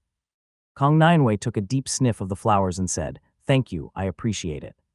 "So, Comrade Chin, what shall we do next?" Chin Guan beamed with joy and said, "Dinner, definitely." "Delicious dinner." Kong Nianwei followed Chin Guan, crossing the road diagonally and heading near the Beijing Institute of Technology. There was a TGI Fridays located there, a renowned Western-style restaurant suitable for young people. The atmosphere inside was festive. They pushed the door loudly and gave their reservation number. Then Chin Guan led Kong Nianwei leisurely to their reserved table. When they were seated, the waiter appeared with 2 menus. He stood there waiting to take their order. Kong Nianwei read the menu but could not make a decision. She looked up and asked Chin Guan, "Are you familiar with the restaurant? What are their specialties?" Chin Guan raised his head from the menu and said, "They have some famous dishes. Would you like to try one?" Kong Nianwei agreed with a nod. Chin Guan snapped his fingers towards the waiter, who ran over. He was wearing more than 20 accessories from head to toe, and they all jangled as he squatted next to their table. Yes, you didn't misread. The squatting service was one of the restaurant's features. The servants played a leading role, using their body language. He would actually squat by the customers or lean on the table to help them decide on their order. All this served to indicate that you didn't have to straighten your clothes or sit properly there. Chin Guan was really straightforward. He gave the waiter a long list: buffalo wings, baby back ribs, fajitas, and a chicken Caesar salad. "What would you prefer, soup or a soft drink, Kong Nianwei?" "Would you like that?" Holding his menu, Chin Guan grinned at her enticingly. He pointed to the bar beside their table, where a bartender was performing fancy mixtures of drinks. Kong Nianwei glanced at the menu and said, "Long Island iced tea, please." Chin Guan saw that there was alcohol in iced tea, and that made him smile to himself. He ordered 2 cups of iced tea and an extra serving of baked sweet potato skins. Slow American country music was playing as the bartender performed on the customer's request. Kong Nianwei pulled her chair closer to the table. She supported her jaw with both hands, enjoying the gentle music and having a good time. Chin Guan was extremely satisfied with his effort that day. "She accepted my roses, she's having a meal with me." It was a good beginning for what would follow. Their meal was served quickly. They ate lazily. There wasn't as much courtesy there as in formal Western restaurants. Customers could do anything they wished. You could even grab your ribs with your bare hands without feeling embarrassed. They dined and wined to satisfaction and enjoyed another song before they stood up to go. Kang Nianwei waited for Qing Guan to take care of the check with the cashier by the door. Then she asked what next. Qin Guan stammered, I'm full. Shall we go for a walk? As soon as he finished his sentence, he felt the impulse to slap himself in the face. Full? You dull homeboy. Kang Nianwei tittered. It's really great to be with Qin Guan. She nodded and waved the roses around. Let's go for a walk. I'm full too. Following Kang Nianwei, Qin Guan boxed himself in the ear gently. His original plan had been to take Kang Nianwei to the plaza and buy a fluffy sheep for her. Once she was happy, it would be easy for him to make a confession. But then he'd said that silly thing. Qin Guan was walking in low spirits when he heard Kang Nianwei cry out in surprise. She had just pushed the door open. It's snowing. Qin Guan hurried outside and saw the thick snow. It must have been snowing for quite a while. Large snowflakes covered the ground, creating a thick layer of snow. Qin Guan stepped forward and found his shoes stuck in the snow. It reached as high as his vamps. They lost the mood to take a leisurely walk. The snowfall seemed to get heavier. Qin Guan offered his hand to Kang Nianwei as he said, the snow is thick. Follow my steps and hold my hand. Be careful not to slip. Kang Nianwei was taken aback. She pursed her lips and smiled, okay. Take my hand. Qin Guan helped Kang Nianwei cross the road carefully. When they reached the bus stop, he realized something. I have held her hand. At the thought of this, his hand suddenly became sweaty. Thank the god of snow. I'll burn 3 incense sticks in your honor tomorrow. Qin Guan didn't care about anything else as he held her hand by the bus stop. He pretended to watch the buses. Kang Nianwei tried to pull her hand away gently, but failed. She glanced at Qin Guan and decided to let it be. A kind of Mexican staple food. It is the mixture of guacamole, cheese, soft cheese, Mexican tomato and chili sauce and special Mexico cornflour pancake. They waited at the bus stop for more than half an hour. The snow was getting heavier and heavier while more and more people gathered there. Finally, a bus stopped. Qin Guan signaled to Kang Nianwei decisively. We have to squeeze inside. The bus was overcrowded. The driver shouted to the people outside, wait for the next one. Don't try to squeeze in. Ignoring his words, Qin Guan took advantage of the passengers exiting from the back door and helped Kang Nianwei up. Then he took a large step forward himself to get in before the doors closed. When the bus took off, Qin Guan suddenly swayed. He was squeezed up against the door, his face stuck to the glass. He probably looked like a flattened toad from the outside. Qin Guan couldn't care less, though. He pulled closer Kang Nianwei, who was squeezed up against the stairs beside the door, and protected her with his arms. The fact that he had an ulterior motive besides courage prevented him from hugging her tight. All he could do was lean his arms against the door, creating a limited space for the two of them to stand. The door opened and shut. The snow was getting heavier and heavier while the bus moved at walking speed. Perhaps you're wondering why they hadn't taken a taxi. It was because there were no taxis on the roads. The taxi drivers in the capital were shrewd. Cars couldn't run fast under such heavy snowfall, so it would have taken them a whole night to complete a single ride. Who would be foolish enough to drive out in that weather? Better stay home and watch TV while they enjoyed some erguato. Take a sip of liquor. Now that's nice. Back to our story now. The shabby bus clanked as it reached the south entrance of Tsinghua University. Qin Guan was the first to jump off when the bus came to a stop. His legs were suddenly buried in the snow. It was snowing so heavily that the snow on the ground reached his calves. Qin Guan offered his hand. Kang Nianwei took it and stepped off the bus carefully. They both looked disheveled after leaving the crowded bus. The roses in Kang Nianwei's hands had been flattened. One of them trembled before it finally shed its last petal. They looked at each other and burst into happy laughter amid the falling snowflakes. When their laughter died down, they began to worry. It was windy and still snowing heavily. Kang Nianwei almost slipped in her high heels as she took a few steps. Qin Guan pulled her close. Then he squatted in front of her and patted his back, inviting her to jump on. Kang Nianwei didn't blush. She just climbed confidently on Qin Guan's back like the clear-cut straight-A student that she was. She had already calculated the speed she could reach under the circumstances. Qin Guan moved forward with unsteady steps while Kang Nianwei sprawled on his back, doing nothing at all. Now and then she smoothed his hair with her fingers and pushed the snow off his back. Everything was quiet in the snowy night except for Qin Guan's heavy breathing. Kang Nianwei gently pressed her face to his back. She didn't know when the boy's back had become so broad and thick. He seemed to have grown up when she wasn't looking. Though tired, Qin Guan felt so hot he could see pink bubbles appear in front of him. Kang Nianwei's body felt soft against his back. At this thought, a real bubble came out of his nose. Qin Guan had worn a thin woolen coat to show off. It was a windy, snowy night, and the biting northwest wind blew through his clothes relentlessly. Qin Guan's body reacted naturally, tears and snot making an appearance as a result of the wind and the cold. In the quiet night, the only sounds were those of his heavy breathing and his runny nose. When they arrived outside Kang Nianwei's dormitory building, Qin Guan's face was covered in an icy shell made of tears, snot, and cold air. If there had been another reborn person standing by, they might have found that scene familiar. He looked like Iron Man, except his mask was made of crystal and ice instead of iron.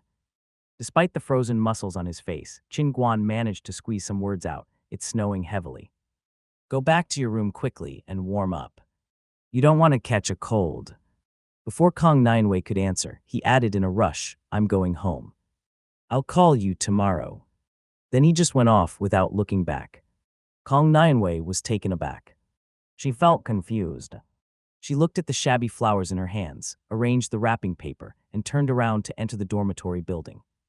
There was a faint smile on the corner of her mouth.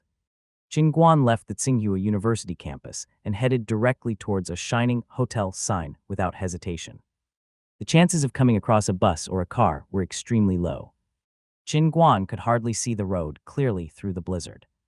He encountered no cars or people on the way. He dusted the snow off his body before he entered the hotel. There were 2 affordable rooms available. Qin Guan asked the receptionist for the key right away. He went into the room, took off his clothes and socks, which had already been soaked, and had an unsatisfying hot shower. When he came out of the bathroom, he realized that he didn't have any spare underwear. He covered his body with a bath towel and placed the wet clothes side by side on the radiator. Luckily, the radiator was so hot it could warm up a jug of water. After doing all this, Qin Guan wiped his hair dry, threw the towel away, and got into bed naked. The room was warm. Qin Guan, who had carried a person on his back the whole way, felt terribly tired. He fell asleep in a daze and had a dream.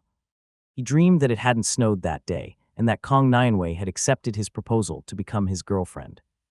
His nice dream was interrupted by the alarm clock on his cell phone, which reminded him that it was morning and he had to get up.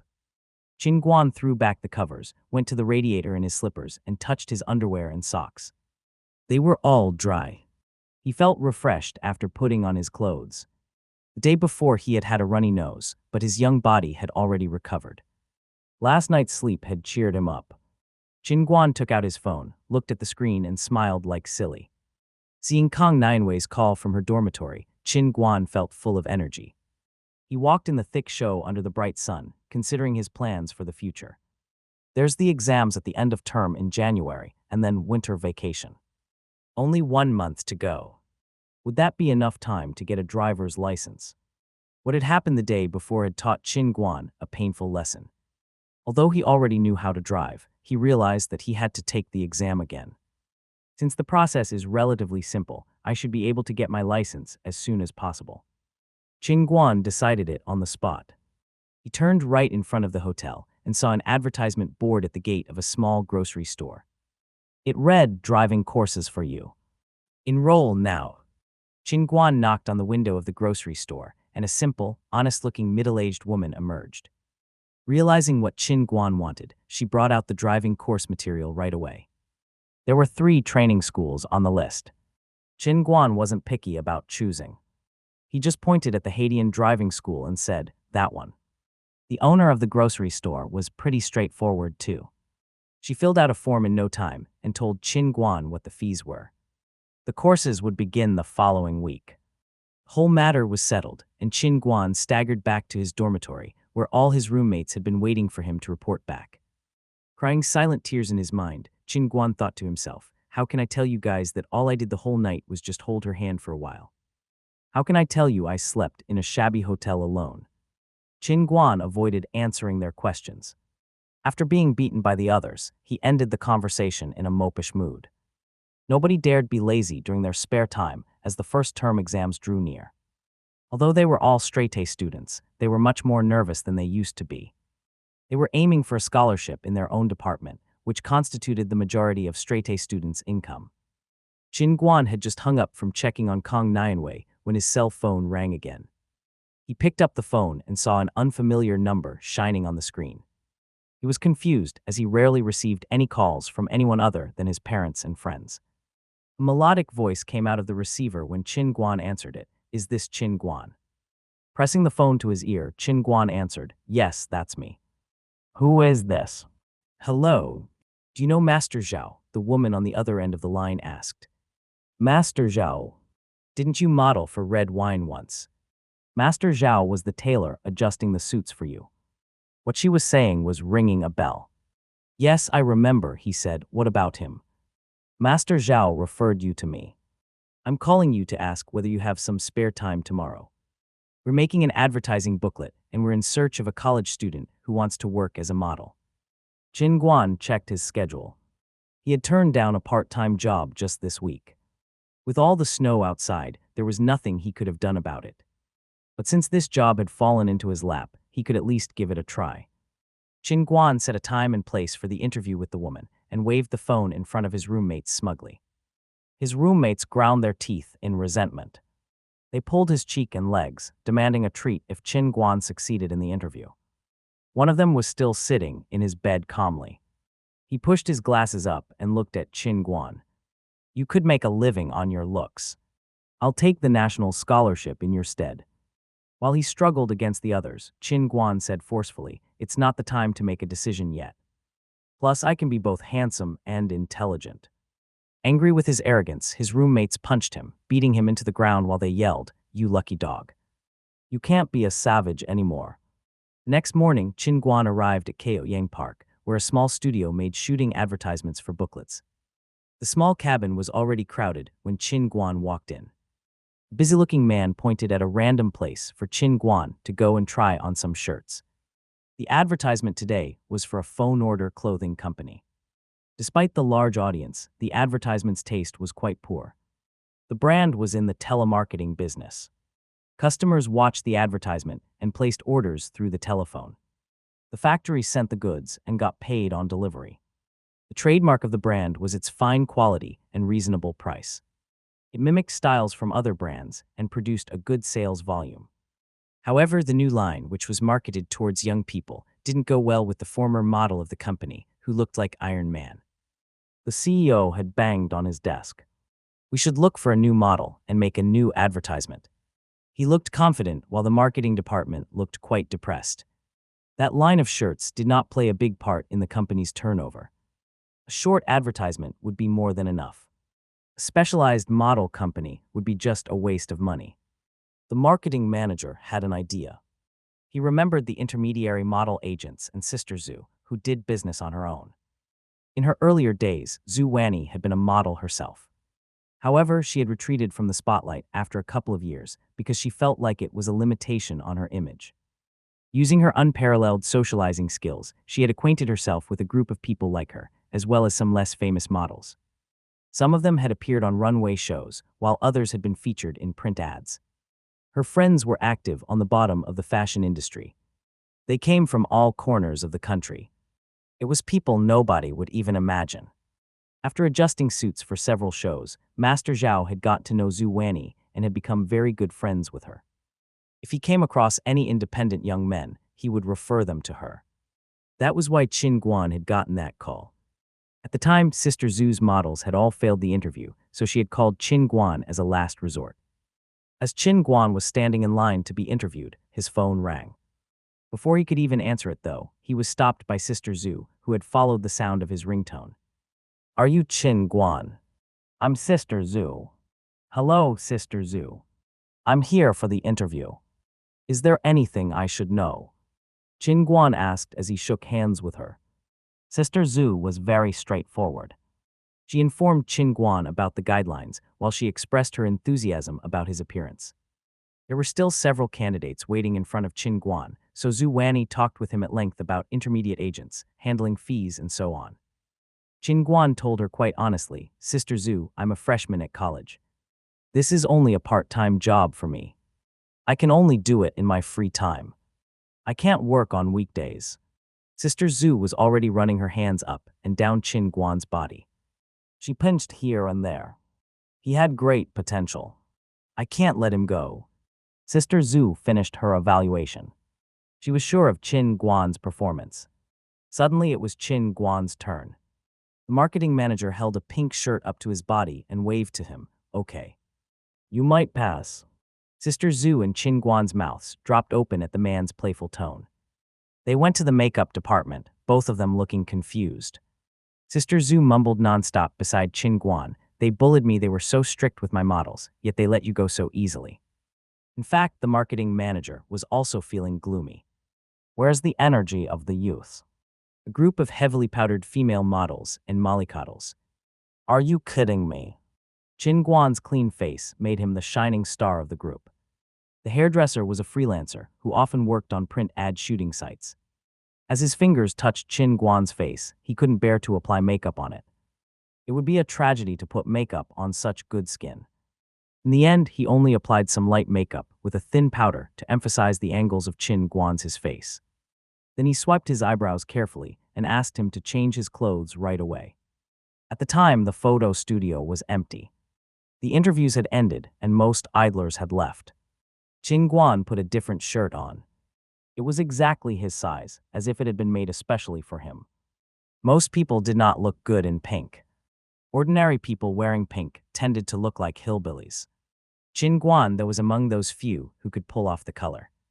The shirt was junior style with a round low hemline and a high collar. Qin Guan buttoned up carefully, leaving the hem outside his jeans and strolling to the center of the studio with his hands in pockets. When the photographer saw Qin Guan, he asked the lighting engineer and his assistant to get ready. Then he picked up the camera and made a few adjustments. 2 photos would be enough for the advertisement. One of them would be the whole front image and the other the bust. It was pretty simple. The bust image was taken first.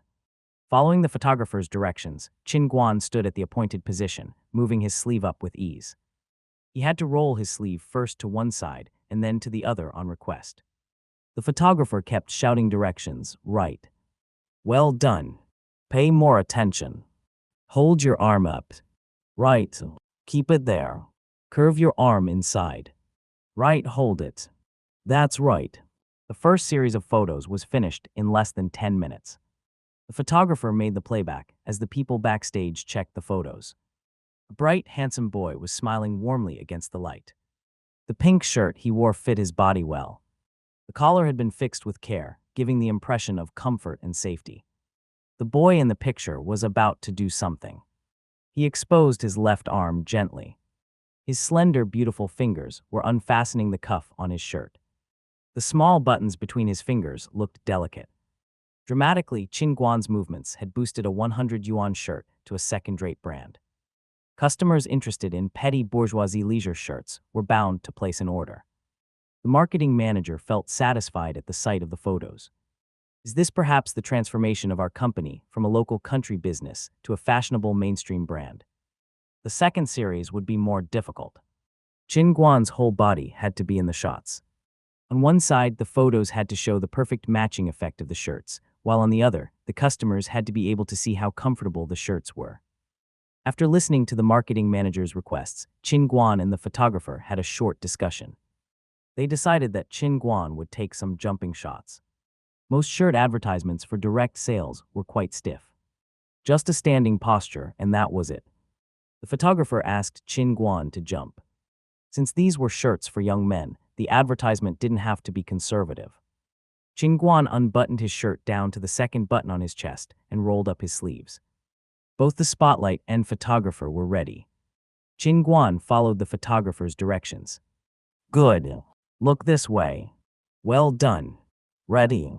1, 2, 3, jump. At his signal, Chin Guan leapt up on the spot. He opened his arms and jumped high in the air in an effortless manner. While he was up, he didn't think about the shooting at all. Maybe he was distracted by his hunger. It had been a long day. It had to be around lunchtime. On that thought, Chin Guan's eyes went blank. He was eager to eat. The photographer was over the moon. He had snapped some excellent photos. The model on stage jumped high with slim, straight legs. His eyes looked blank and confused as he looked into the distance. He seemed to be longing for freedom, holding his arms out like he was trying to embrace the sky. Click, click. By the time Chin Guan landed back on the floor, the photographer had taken lots of photos. Checking the effect of them, he was beside himself with excitement. As an unknown photographer who made a living by taking part-time jobs, he had always dreamed of being an artist. He had finished his job for the day. I don't care what people say. Dignity is nothing compared to art. The photographer went up to Chin Guan. Hey man, can I have a word with you? Chin Guan was thinking of food as he took his shirt off. Since the photographer had started the conversation, he could do nothing but reply politely, what is it? Tell me. The photographer put his hands together in a begging gesture. Could I take another series of photos? Not too many. Just a couple of shots would be enough. Chin Guan looked at the marketing manager nearby. The manager shrugged to show his confusion before he turned to stare at the photographer doubtfully. The photographer made a deep bow as he went on. I want to take several photos for myself. I don't have much money. I could pay you 50 yuan per picture. I swear I won't use the photos for business. Chin Guan stopped taking off his clothes as he answered, but I don't have any formal clothes with me. How would you shoot me? His words seemed to give hope to the photographer, who answered happily, you don't need to change clothes. This shirt is okay. Stealing a glance at the marketing manager, he continued, you could just wear it this way. Go to the wooden pillar and pose randomly. Just a couple of shots will be fine. Chin Guan took pity on him. It wasn't hard work for him anyway. He left the buttons of his shirt unfastened as he walked up to the pillar. He leaned his elbow on the pillar and supported his left hip against it. That pose saved him a lot of energy. He was too hungry to stand straight. In the camera, he was leaning slightly on the traditional wooden pillar in a lazy, wanton manner. The expression in his eyes was gloomy and helpless. The open shirt covered his naked chest lazily, looking sexy and wild. Click, click. The photographer was too excited to stop. After snapping pictures for a long time, he finally shouted, okay, cut. At his words, Chin Guan let go of the pillar. The photographer and the marketing manager joined him. They gathered to talk money. According to common policy, such a small gig could cost somewhere between RMB 800 yuan and 1500 yuan. Thanks to his excellent performance, Chin Guan naturally ranked at the highest price. The marketing manager gave RMB 1500 yuan to Zhu Wanni. As his agent, Zhu Wanni shared half of Chin Guan's salary. Chin Guan watched helplessly the pile of bills going around, getting only half of it himself. The photographer paid him next. He had selected 6 photos, each costing 50 yuan. He gave Chin Guan 300 yuan and a simple photo use agreement. The agreement stated that the photos could only be used in the capital figure photography competition and were not allowed to be used for any other business. When everything was settled, Chin Guan could hardly wait to get out of there with his 1050 yuan. He was starving. Relying solely on his body, he walked out of the studio and headed directly for the Kaiyang Park West entrance. He was craving some barbecue. He'd kill anybody who got between him and the barbecue restaurant. Before reaching it, he bumped into the marketing manager, who was just driving off. He shouted to Chin Guan, who stared at him with hungry eyes. His sunken heart shouted loudly, "What's the matter, bro?" The marketing manager dragged a huge black plastic bag out of his trunk and handed it to Chin Guan. "Take it. It's extra benefit," he said before he waved at him and drove away. Chin Guan entered the barbecue restaurant, holding the black bag. He called for the waiter and ordered a long list of dishes. Salty lamb with cumin, beef fat, marbled pork, sweet potato slices, onion slices. Under the surprised gaze of the waiter, Chin Guan recited his order in one breath. The young waiter couldn't help it. He reminded Qin Guan in a low voice, "Don't you think that's a little too much?" Qin Guan waved him off, "Not nearly. Serve me quickly. Quick, quick, quick. Run." Shocked by his energy, the waiter ran to the kitchen to place the order. Qin Guan drank the free barley tea that was on the table in hopes that several sips of tea would help soothe his stomach. He opened the black bag the manager had given him only to find that it was full of brand new shirts. Thinking back, Qin Guan realized they were the try-on shirts for interviewees that day. He had been selected for the job too soon to give the others a chance to try on the shirts. Naturally, the shirts had been left there, and it was not worth driving back to factory just to return them, so the manager had given them to Qin Guan as a gift. Looking around, Qin Guan tied the bag again. This was typical eating in and taking home the leftovers behavior. He felt shy to both make money and receive a gift. While Qin Guan looked unhappy with his wretched appearance, his food was served plate by plate. Scared by Qin Guan's eagerness, the waiter ran up to him with the plates. He also served the coal stove dishes first. Rubbing his hands, Qin Guan held the barbecue agrafe and took all the meat and placed it on the plate with a ripping sound. Everyone would understand that Qin Guan was enjoying barbecue on Principal Filter. The old capital barbecue on Principal Filter was dating back to 1686, the 25th year of the Kangxi reign. Its history was longer than 320 years. People in the capital made a plate with iron bars called a Principal Filter. Using fruit wood charcoal or pine wood charcoal to heat up the filter, people placed pickled beef or lamb slices on it and turned them over using long chopsticks. The meat on the filter released its grease when it was done. Soon the room was filled with the smell of barbecue, which only increased Qin Guan's appetite even more. He placed the cooked meat on a plate using the iron agrafe, while he placed the marble pork on the filter piece by piece. As he waited for the pork to be cooked, he stuffed the meat on the plate into his mouth. The secret recipe sauce poured into the Mongolian lamb as the taste of caraway seasoning filled Qin Guan's mouth. Qin Guan was too busy cooking and eating. The waiter was sympathetic and helped him cook the meat so he could have enough time to eat in peace. Qin Guan buried his head in food for nearly half an hour until his stomach was half full. Then he breathed out and looked up, thinking to himself, "I nearly died of hunger, but I survived once again." Smiling at the waiter, who was helping with the cooking, Qin Guan asked him to assist the other customers. Now that he wasn't starving anymore, he could enjoy cooking. Staring at Qin Guan's face, the young waiter pursed his lips in embarrassment. He passed the agrafe over to Qin Guan and ran away in a rush. When the stomach was full, the heart was satisfied. Qin Guan finished the meat leisurely. He had to try to squeeze the big plastic bag onto the bus on his way back to campus. Qin Guan entered the dormitory and called for the others to gather around as he took out the shirts. When he had them try them on, they looked kind of weird. The shirts were not their size. The shirt had looked good on Qin Guan, but the eldest two of his roommates were both tall and muscular. The length of the shirts was good, but instead of being baggy like they were supposed to, the shirts were a really tight fit on their bodies. Their bulging chest muscles looked like they were about to tear the shirts open, making them look like tyrannosaurs. Qin Guan turned to see his other two roommates. Great with those dragging sleeves, they could be playing a role in Peking opera. The lower hem was so loose that the shirts looked like skirts.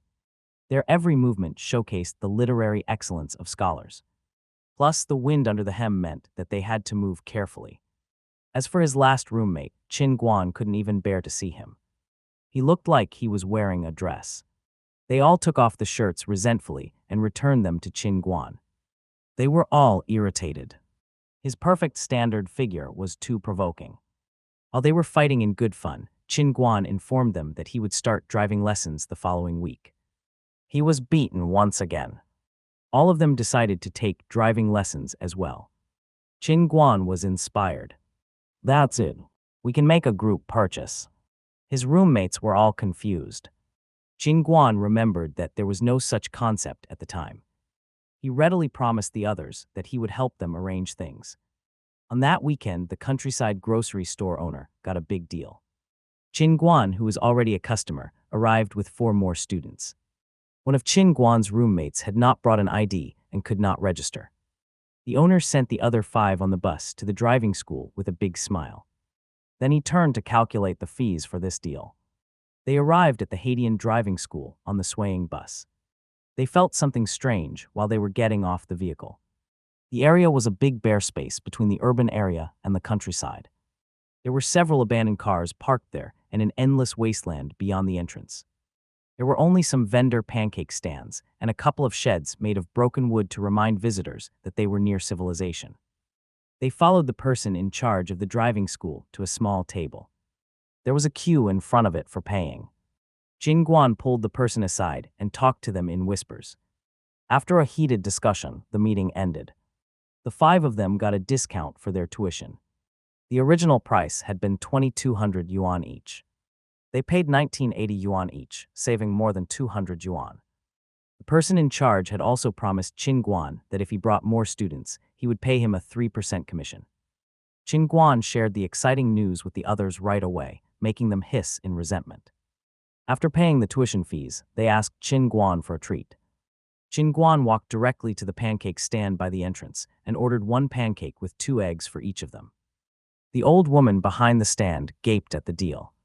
Taking up the wooden oil can, she wiped the iron plate again and again until it was so oily it was shining. Then the woman took a spoon, scooped up a spoonful of batter, poured it onto the plate and spread it out with a small spatula. The batter got thinner and thinner until it had finally covered the whole plate. The old woman scattered sesame and brushed sauce onto the pancake before flipping it over. Then she turned to them. "Do you want anything else? A fried breadstick or a crisp fritter?" "A fried breadstick." "You didn't misread, my friend." In the earlier days, pancakes were often served with a fried breadstick. That might not happen anymore, but this was a traditional style pancake. They all shouted together, "A fried breadstick." A cold fried breadstick was quite different from a freshly fried one. It was soft and elastic, and if you bit on it too hard, it could paste onto your face. The old woman smiled again as she rolled chopped green onion, a fried breadstick, and caraway into the pancake. As soon as she finished one, she handed it to them. Soon they were all engorging on hot pancakes. Eating a 3 yuan double-egg pancake made them feel warm. In such a wild place with such biting wind, even a small pancake could be a source of warmth. They finished their pancakes and took the bus back to campus. In the following days, everyone in Qin Guan's dormitory was quite busy. They had to take both the college exams and the driving school exam, plus bear the hatred of the roommate who had been rejected from driving school. Kong Nianwei was quiet. They just called each other. Being a straight-A student, she was busier than Qin Guan because she was taking numerous courses. Qin Guan's application for appointment had been postponed. He could do nothing about it except shed sad silent tears in a corner. After getting his driver's license, Qin Guan received the advertising booklet by the shirt factory. It was a thin booklet. On the cover, there was a photo of many shirts piled together.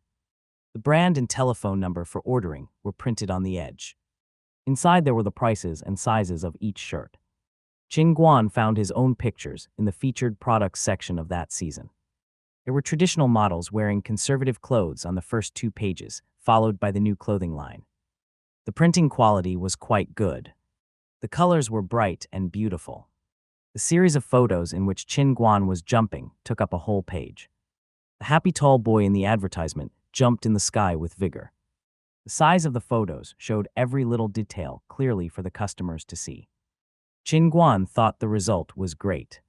Tapping on the page, he turned to the next one. His bust photo was placed at the lower right corner, which matched well with the larger picture of the same shirt. In fact, Qin Guan was gloomy those days. Zhu Wanni had made several calls to him, informing him of some advertisement shootings, but Qin Guan had exams to take. He refused all the redundant part-time jobs to focus on getting the scholarship. He didn't have any time for independent jobs. Huang Jiajia seemed understanding. She never kept him after the end of their lessons. Instead, she asked Qin Guan to work hard. "How can a prince like me show off without a scholarship? I can't bear to lose face." In the beginning of 1999, everyone seemed to be in a solemn mood as they took their pens and paper and entered the examination room. During college exams, some supervisors were relaxed, especially during open book exams. Some supervisors, however, were strict. The roll call during regular courses served for presentations and homework and anything else that was calculated into a student's score. Amid the general caterwauling, Qin Guan and his roommates finished their exams calmly. As if they hadn't irritated everybody else enough already, they guessed which scholarship they were going to get allowed in class, arousing everyone's hatred. When they returned to their dormitory, they decided to have a dinner together before the holidays.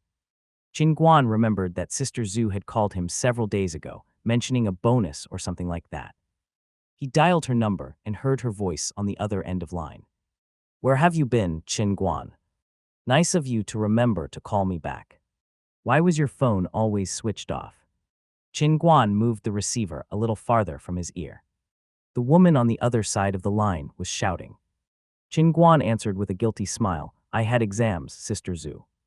It was a really bad time for us undergraduates. As soon as I was done with my exams, I called you." Sister Zhu sounded a little comforted by his words. The Chinese New Year is drawing near. "What are your plans for the winter holidays?" Without hesitation, Guan answered, "I'll go home. I can't take any part-time jobs." Sister Zhu answered, "Just as I expected. There will be no more jobs until the spring festival. Would you like to do an advertisement for the shirt company again? They will shoot another one after the spring festival. Are you interested?"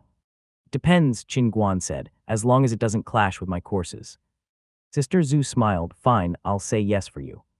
They are looking for a long-time collaboration with a model. They want you to appear in all their advertisements. It's 4 times a year.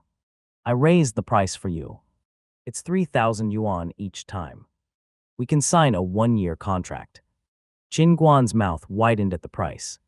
He was enraptured as he said, "No problem, Sister Zhu. Thank you for your help." "That's settled." Thinking of something, Sister Zhu said, "Give me your account number. I'll send you a sum of money." Hearing that made Guan even happier. "For what?" he asked. His strange tone Guan made Sister Zhu angry. She shouted into the phone, "You can be proud your advertisement before the new year was quite popular. Sales were amazing. The factory felt bad about your payment and gave you an extra 500 yuan as a gift. Give me your account and I'll send you the money. This amount is not worth meeting for, my child." Then she hung up, leaving Guan smiling in contentment. Soon she got a short message from him. She held the phone tightly as she read it. "You love money. It will be easier for me." Sister Zhu had been secretly counting on Guan, although he knew nothing about it. He couldn't help but laugh. The whole semester, he had asked nothing of his parents. He had paid for his driving license and made his own money. Winter vacation was drawing near. My train tickets should be booked in advance, as well as Kong Nianwei's. I also have to get some local specialities for my family. I've been away from home for more than half a year. I can't return with bare hands. Plus, the dinner before winter vacation would also cost him money. After calculating, Guan realized that the large amount of money he had earned would all be spent soon. He held his thin wallet between his fingers. "I've got a long way to go yet."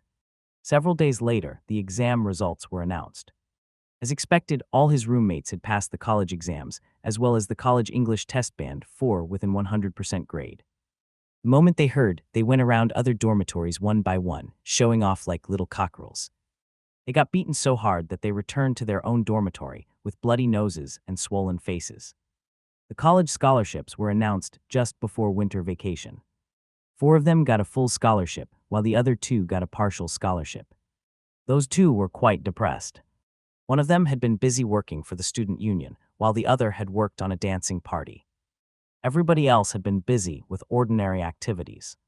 How could those 2 have gotten a full scholarship? Guan was also depressed. Both his and Wang Lei's scores qualified for the national scholarship. Only of them would get it, while the other would get the partial national scholarship. Soon the national scholarship list was announced, confirming Guan's worries. Both Wang Lei and Liu Xiaoyang, his 2 nemeses, got the full national scholarship for each department. Guan read through the whole list pathetically. Not bad. He'd gotten a partial scholarship. There was a 3,000 yuan difference between the 2 scholarships. It was a wide gap between the 8,000 yuan full scholarship and the 5,000 yuan partial scholarship. Guan was working on the steward software on computer. The 5,000 yuan partial national scholarship plus the 1,800 yuan college scholarship equaled 6,800 yuan. It's a large amount. I could indulge and buy something with the money I earned. They were all excited and decided to enjoy a big dinner out. Where would they go? To the Leopard, of course. The Leopard's buffer was quite expensive for undergraduates in early 1999. Its 168 yuan per person price scared most people away. The six foodies took the bus to the Wangfujing Leopard, which was located at 55 Dongmen Street, Dincheng District. A seafood buffet was a novelty for people in the capital at the time. Entering the restaurant, they were surrounded by the smell of dazzling dishes. There was Japanese sashimi, seafood, Hong Kong roast pork, Guangdong province cured meat, Chinese hot dishes, French desserts, and Haagen-Dazs ice cream. Getting their money's worth was a piece of cake. They had such a good dinner that the luxurious dining room looked empty and simple to them. They had seafood the same way they'd eat chicken wings at Origus too. The amount of food each of them consumed was beyond the average person's imagination. Of course, they didn't forget to shake their bodies as they supported themselves on the wall, making sure there was no spare space in their stomachs before they called it a night. They had enjoyed an excellent dinner, but there was hell to pay the next morning. They had to wait in line outside the toilet the whole day. They all had diarrhea. It was so stupid. The hell would have combined raw and cold seafood, vegetables, fruit, greasy barbecue, and countless other kinds of staple food and desserts. They had even had a bucket of ice cream. How could they not get diarrhea? After some deep introspection following the dinner, they reached the conclusion that they had built a good foundation for the belly-worshipping trend of the future. Let's end that story here, though, because Qin Guan had another date. He went on a date with Kong Nianwei. Her exams had finished early, so they'd arranged to return home together for winter vacation. They both had to buy some gifts for home, so Qin Guan arranged a shopping date. He decided to impress Kong Nianwei with his profound shopping expertise. That was the only thing he could do, since he had been beaten in the exams and hadn't qualified for a full national scholarship. Qin Guan had already bought the return train tickets and was going to bring her her student identity card and ticket. He'd gotten Kong Nianwei's student identity card under the pretense of booking the tickets and had placed it carefully under his pillow. He slept on it in the hopes of seeing his dream girl in his dreams every night. His abnormal action had attracted the attention of his roommates, who had discovered his secret and had all looked at the card. Seeing Kong Nianwei's photo, they sighed and patted Qin Guan on the shoulder with sympathy. "Dude, it makes sense for you to have her. You have such a handsome face, and she's not just a straight-A student, but a beauty to boot. You have a long way to go, Qin Guan." Qin Guan paid no attention to his roommates. They were just jealous. The train was leaving the day next, so they had to go shopping that day. The task was hard and they had to finish it quickly. They met at the Modern Plaza and decided that Niu Street would be their first stop. Niu Street was the largest Muslim gathering place in the capital. The famous Niu Street Mosque, which dated back to the Song dynasty, was located there and was also the origin of the street's name. When they got off the bus, Qin Guan and Kong Nianwei were shocked by the sight. Muslim buildings of different sizes, featuring the foreign architectural style, could be seen everywhere. With their steeple tops, green foundation, and yellow walls, those buildings were quite different from buildings in other streets. You could distinguish clearly the native people from the businessmen of Niu Street. Niu Street men wore white skullcaps on their heads, while the women wore saris to cover their hair. The shops on Niu Street were unique. There were century-old renowned shops, but the majority of the shops on the street were selling takeaway desserts and special snacks. Qin Guan and Kong Nianwei were not in a hurry. They strolled along the street and observed the shops one by one. If they saw something interesting, they would just buy it. New Year buy cake couldn't be reserved for long. Customers had to eat it as soon as possible after buying it. It would take them more than 10 hours to return home by train. The cake would surely go bad by then. Qin Guan asked for 2 small pieces. The salesperson scooped up 2 pieces of cake, wrapped them in oil paper, and passed them over to them. They lifted up one corner of the paper and took a bite. It was soft millet cake, with sweet and soft bean paste in the middle and haw stripes on top. New Year by cake was soft, sour, and sweet at the same time. They put the sticky cake into their mouths and swallowed cozily. It was like a feast. They noticed a long queue emerge from a small alley by the street, and Qin Guan craned his neck to have a look. Someone was selling cooked Nyan meat. He couldn't help but shake his head. I could have bought some as a gift if this was after 2000. There was no vacuum packing, yet in early 1999 though. The meat would go bad easily. Donglation hot pot, layabe du sheep or pork, dujebao ground bean drink, snack of hong. All these didn't match Qin Guan's idea of a gift. Qin Guan pulled Kong Nianwei, and they walked down the street before finally reaching their destination, the Dashanjai supermarket. The Dashanjai supermarket was a renowned Niu street Muslim market.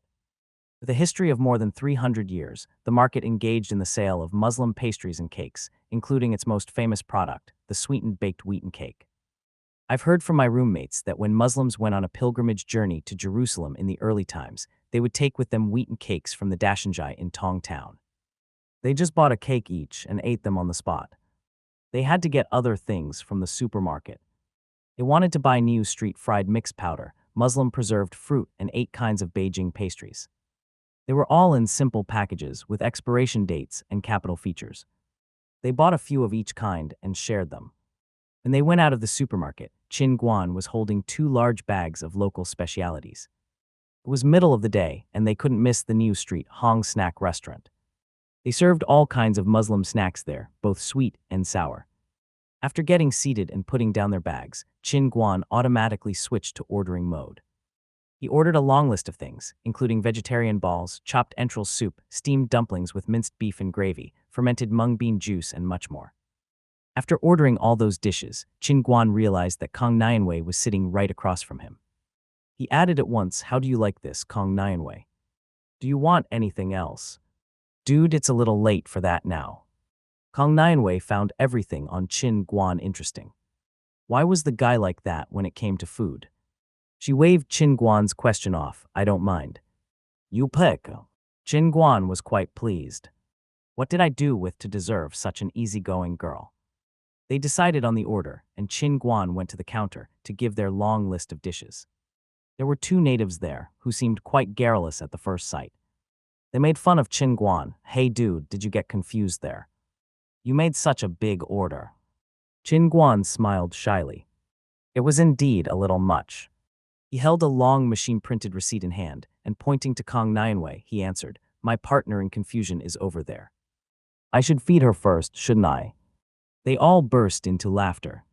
He took all the dishes one by one from different windows and returned to his seat, sweat dripping down his face. It was physical work to run along the line of different windows so many times. The cooked stripes were crisp and the chopped entrails were delicious. They ate everything, leaving only a mess of empty plates on the table. They both had a full stomach. Qin Guan picked up the shopping bags for Kong Nianwei and gestured for her to go ahead. The 2 of them headed to their next destination. Zhang Yiyuan was a tea shop with a history of about a century. Its most famous kind of tea was jasmine tea, which was what Qin Guan wanted. Zhang Yiyuan's flagship store was located at Dashilla in Kaianmen. They bought quite a lot of tea and 20 mini cans for tea reserved by the shop assistant. Qin Guan shared half of the cans with Kong Nianwei. Kong Nianwei held one of them while she observed it. It was very pretty. A traditional scene of the old capital was printed on the can in elegant ink wash style. It was the perfect spring festival gift. At the time, 100 yuan jasmine tea was quite good quality. It was a fragrant tea that could endure brewing, while its green leaves created a beautiful contrast against its tiny white flowers. It was a first-rate gift at a reasonable price.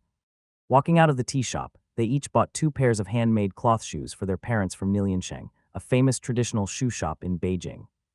As 2 tycoons on scholarships, they were sure to spend money on luxury goods. They went around the old famous shops in Dashilla, including Kaixingyi, Rufuxiang, and Tongrentang. Soon, Qin Guan had 2 more bags in his hands. By that time, he was tired and breathing hard, while Kong Nianwei still looked quite energetic. It was late, and they were nearly done with their shopping.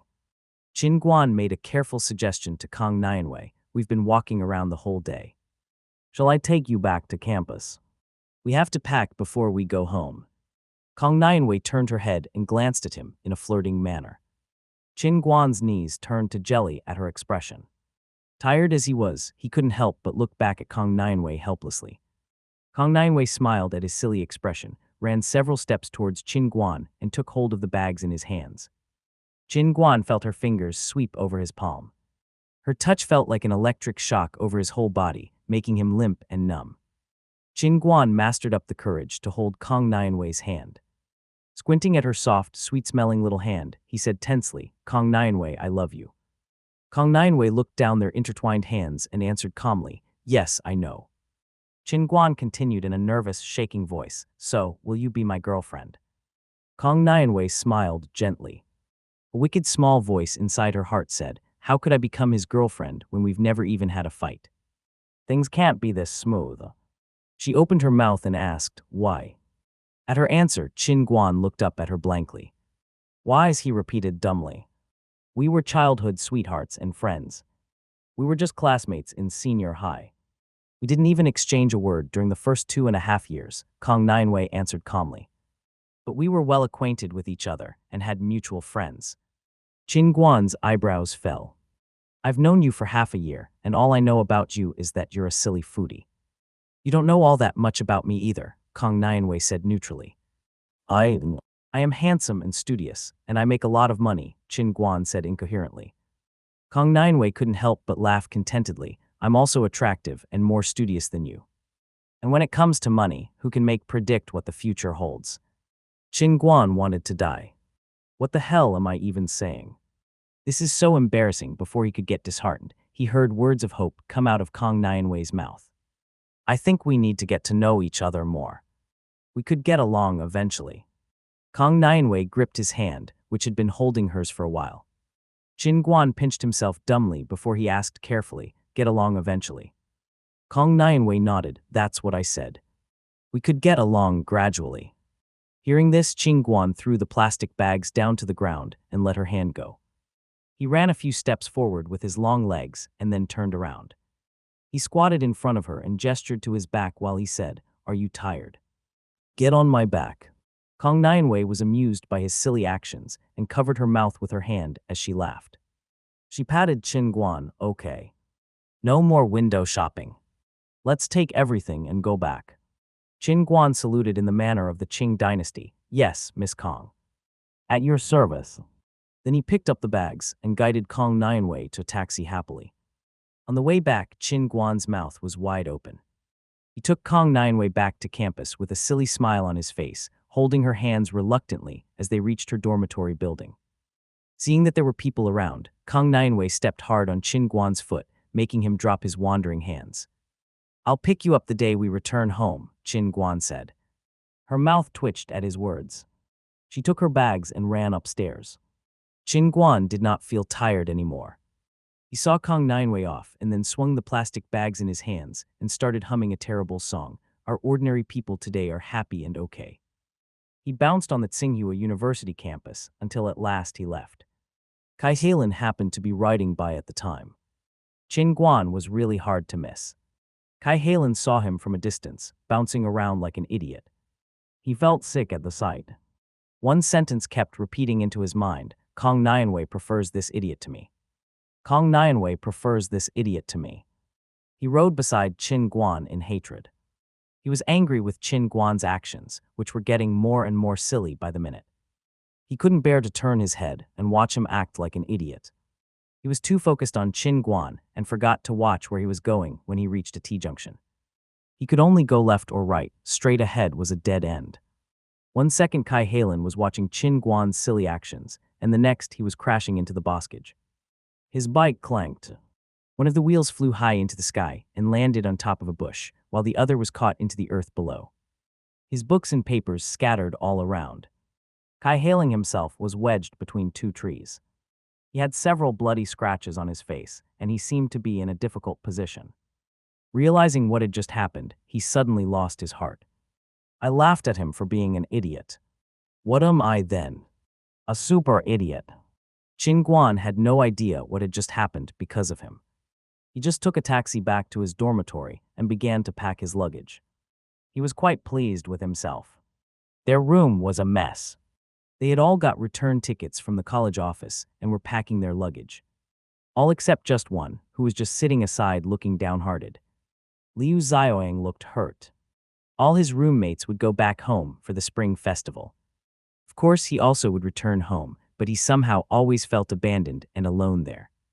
Liu Xiaoyang was the kind of person who had never had any childhood friends. Nobody wanted to play with a boy like him. Child wonders always made others feel inferior in comparison. What's more, Liu Xiaoying's arrogance and spoiled attitude scared others away. He had been arrogant since a very young age. In some sense, his 5 roommates were his first real friends. Qin Guan packed the last tea can into his suitcase, clapped his hands, and stood up.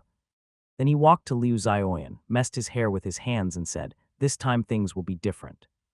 The boys in your neighborhood will be different." Confused, Liu Xiaoying fixed his hair again and asked, "How is that possible?" "I know these boys very well." Qin Guan explained nothing. Actions speak louder than words. Liu Xiaoying would feel the changes once he returned home. Everyone put away their luggage and messed up Liu's hair. The next day, they would return home separately to visit their families. Qin Guan picked up Kong Nianwei at noon the next day. They squeezed into the train with their luggage, huffing and puffing. It was Spring Festival peak traveling season, and the train was extremely crowded. When they finally reached their seats, the train was already full to the brim. Qin Guan didn't give a damn, though, as he pushed their luggage wherever there was room and held onto their tickets. Their seats were not bad. They were double seats by the window. Treating the student in charge of ticket booking had paid off. Qin Guan talked to the people sitting in their seats, and they left. It was a common occurrence when there were too many people in a carriage for people to take any spare seat until the passenger whose seat this was turned up. Mutual understanding was appreciated when traveling. You might be wondering why Qin Guan hadn't booked sleeping tickets. Colleges could only book seats for students. Tickets for beds were only available at the station. Who dare say that he could have booked tickets for sleepers by waiting in line at the station? "Come out and I promise not to beat you." Qin Guan hung their coats and asked Kong Nianwei to hold their bags in her arms. He took out a thermos bottle from under the table, but saw that it was empty. He turned his eyes to the crowded carriage aisle and asked Kong Nianwei, "Are you thirsty?" Kong Nianwei shook her head. She had never seen such a thing. Adults were crying and children were making noise. There were people everywhere in the carriage, including the aisle and the restroom. She was still shocked when the train slowly pulled out of the station. Qin Guan said something to her and then began to tread through the ocean of people with the thermos bottle, heading towards the water heater. When he came back carrying a full bottle, his sweater was wrinkled and sweaty. He took it off right away. If he had been on the street during the day, he would have surely attracted everyone's attention. On the crowded train, though, nobody paid him any mind. There were so many people who looked even stranger than him. Some had even taken off their shoes and socks, while others were scratching their feet with their fingers or snoring loudly. Qin Guan folded up his sweater and pushed it into the corner of Kong Nianwei's seat. He told her to use it as a cushion if she felt tired. By the time they passed the first station, the people in the carriage had finally found their own seats and quieted down. Qin Guan took a vacuum cup out of the plastic bag that contained their food, put some tea powder in it, and poured hot water from the thermos bottle. When he passed the cup to Kong Nianwei, the water in it had already turned into aromatic hot jasmine tea. They were casting intimate amorous glances at each other, the passengers sitting across from them, shouting to them in annoyance and destroying the atmosphere. "Hey young man, may I have some hot water?" The old man across from him shouted in a typical loud Shandong province accent. Qin Guan nodded and answered, "No problem." "At your service." The old man gave him a large smile, filled half his jug with hot water, and took a sip. "Are you college students? Are you dating?" he asked. Kong Nianwei flushed suddenly as she met the old man's eyes. Qin Guan had to restrain himself from laughing at her. This strong-willed girl was flushing because of something a stranger had said. Watching Kong Nianwei's expression, Qin Guan's eyes shined. He really wanted to kiss her. Kong Nianwei turned her head to find a silly expression on Qin Guan's face. The guy had something naughty in his mind. She stretched 2 fingers and pinched his waist. She had been practicing that movement since she was a kid. She poked the side of his waist, where a mass of useless fat tended to accumulate. Kong Nianwei grabbed his skin and muscle and twisted, but Qin Guan didn't make the sad, shrill cry she had expected. She had failed to twist it right. Qin Guan's recent physical training had been really effective. He now had V-line abs and tight, flat abdominal muscles. That's why Kong Nianwei had failed to pinch him. Not aware that he had just been pinched, Qin Guan kept smiling like an idiot. The old man across from them took out a deck of cards and asked, "Do you want to play?" The three of them turned their eyes to the only young man there.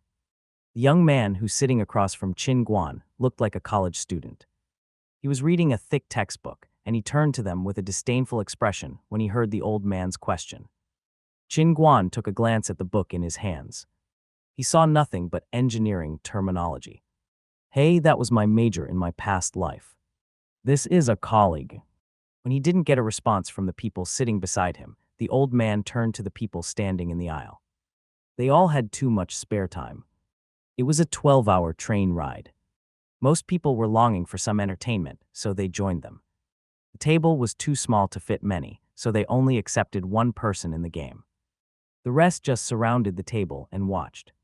The reading young man looked at them disdainfully and buried himself in his book again. Early on in the game, Chin Guan realized they were playing against a superior opponent. His and Kong Nianwei's total IQ might be 10 times their opponents, but they were no good at playing cards. Their opponents reached K, while Chin Guan and Kong Nianwei gloomily reached 6. The young man across from them couldn't bear it anymore. He put down his book and said, "Hey, why are you playing this card? You should play this one." Kong Nianwei found his suggestion clear and logical. She turned to their opponents. "I'm not very good at this game. Shall we switch a player and start over?" The old man and his partner nodded. "All right." The young man rolled up his sleeves and became Chin Guan's partner. They started from 2 again. After one round, the old man had reached K. Chin Guan's hand was tragic. He only reached 4. The young man smiled in embarrassment as he threw his cards on the table. "Actually, my hand was not bad." "It definitely wasn't. You knew the cards of both parties." After 2 rounds, the old man realized how late it was.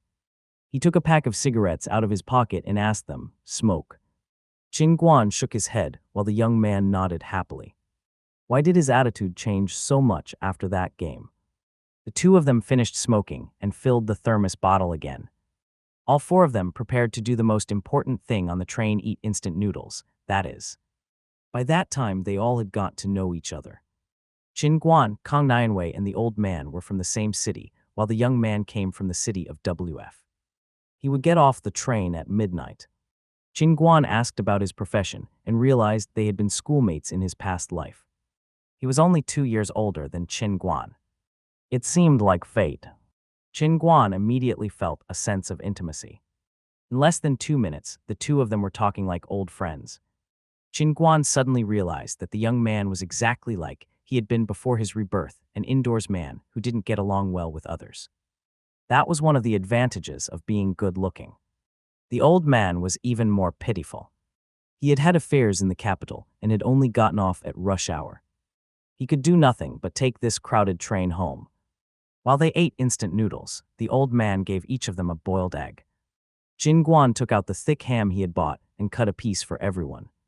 This was a typical train meal: ham, eggs, and instant noodles. When they finished their noodles, they cleared the table and closed their eyes to get some rest. It was already deep into the night. Everything was silent except for the clanking train. Several snores were heard occasionally, making the night seem even quieter. Kong Nianwei was tired and had fallen asleep. Her eyebrows were screwed up in a small lump, as if she was having a bad dream. Chin Guan gently placed her head on his shoulder, trying his best to make her more comfortable. Feeling his warmth, Kong Nianwei twisted, trying to get into a more comfortable position on his shoulder before she fell asleep once again. Chin Guan was both suffering and enjoying this. Kong Nianwei's soft, warm face was leaning against his shoulder. His lips were near her. His mind was full of naughty thoughts that he wasn't brave enough to realize. Chin Guan felt conflicted. Before the conflict inside him could be resolved, the train slowed down again. It had arrived at a small station in the deep, dark night. By the time Chin Guan had come back to his senses, the train had already stopped. The train workers placed the board down and opened the door. Suddenly, a pained cry came out of a nearby carriage: "Help, robber." The old man across from them woke up immediately upon hearing it. He seemed to be hypervigilant. Kong Nianwei was still leaning on Chin Guan's shoulder in a daze, and the young man seated opposite her was snoring. The young man ran fast from the nearby carriage, holding a small black bag. He jumped and leapt fast through the open door into the carriage, where the passengers were all sleeping in a state of great disorder. A middle-aged woman was running after him. Her hair was messy and she looked upset. The expression in her eyes was one of fear and helplessness.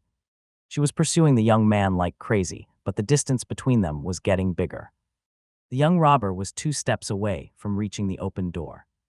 In such a small station, this late at night, he would be able to get away as long as he rushed out of the exit of the platform.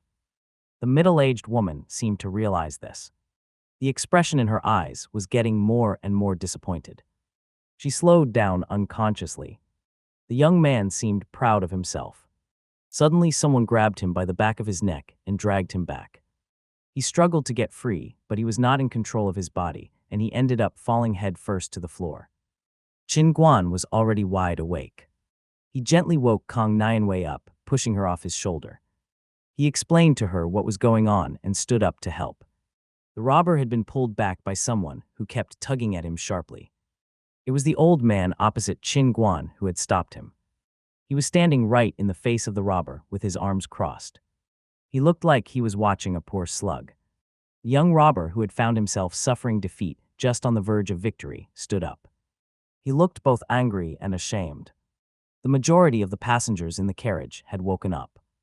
Watching the scene, they hastened to remind the owner, who looked stupefied, "Call the railway police at once." "That's it, don't let him go." Middle-aged woman mumbled something as she nodded to the crowd appreciatively and squeezed to the other side of the carriage to call the railway police. People created a small circle around the young man to prevent him from escaping before the policeman arrived. By then, all the young man cared about was giving the old man a lesson. Wrapping the stolen bag around his waist, he charged at him. The old man remained calm. Before the robber could rush at him, he stretched out a hand and hit the young man's left cheek. The young man fell to the floor. He looked badly beaten. His eyes were red and he shouted loudly as he got up again. He seemed to have a death wish. There was another clapping sound as the old man slapped his right cheek this time. The young man covered both cheeks with his hands and breathed heavily, flushing with humiliation. He climbed up from the floor with a roll and then took a flick knife out of his pocket and flipped it open. The sharp blade reflected a cold light under the light of the carriage. People in the carriage held their breath and took a small step back. The robber was about to risk his life by using that lethal weapon. Several kind-hearted people stood aside and warned the old man, "He has a knife. Be careful." "Right. Don't fight with him no matter what. Wait for the policeman." Leaving little time for the old man to react, the young man stabbed him directly with the knife. The old man on the other side seemed to be in no hurry. He took a starting pose, blocked the knife with his left hand, and clapped his right hand over it. He didn't spare his strength this time. The young man flew over and landed on the floor with a loud sound. The knife in his hand was thrown away. A kind passenger kicked it away with his foot. The young man stood up again, shaking. He looked confused and stupefied as he stared at the old man before him, who was still in a fighting stance. Several rounds of fighting went by in a flash. Qin Guan stared at them, offering no help. Kang Nianwei kept her eyes wide open while she remained in her seat. The most shocked person in the carriage had to be the young man sitting beside the old man. His jaw had opened wide right from the start, so much so that it looked like it had been dislocated. A drop of unknown liquid, which looked suspiciously like saliva, dripped from the corner of his mouth down to the table. The old man finished his moves just as the railway policeman arrived to take away the battered young man. The old man also had to give a statement about the whole incident. When they all left, the carriage was left boiling. The passengers talked heatedly about what just had happened. This had to be a real martial artist. He'd beaten a strong young man in just 3 rounds. The young man sitting beside the old man was particularly excited. He kept murmuring to himself like he had a mental disorder, a martial arts master indeed. He definitely was a master. Did you see his stance? His legs were steady as a rock. Not long after, the old man returned. The railway police understood what had transpired and had let him go for the time being. The train had already started to pull off the small station. With an obsessed, worshipping expression in his eyes, the young man observed the old man again. Looking at the firm willpower in his gaze, he thought the man must have a profound inner power. That and his low-profile attitude made him sure he was a martial arts master. Qin Guan was also curious about the old man. He opened a can of beer, filled a jug, and handed it over to him. Have some beer to relieve the shock. The old man was not one for decorum. He took the jug and finished half of it in one go. The young man beside him accepted the jug to please him. He put it on the table and told him cautiously, "Eldest brother, you are indeed a martial arts master." The old man laughed casually. "That was nothing.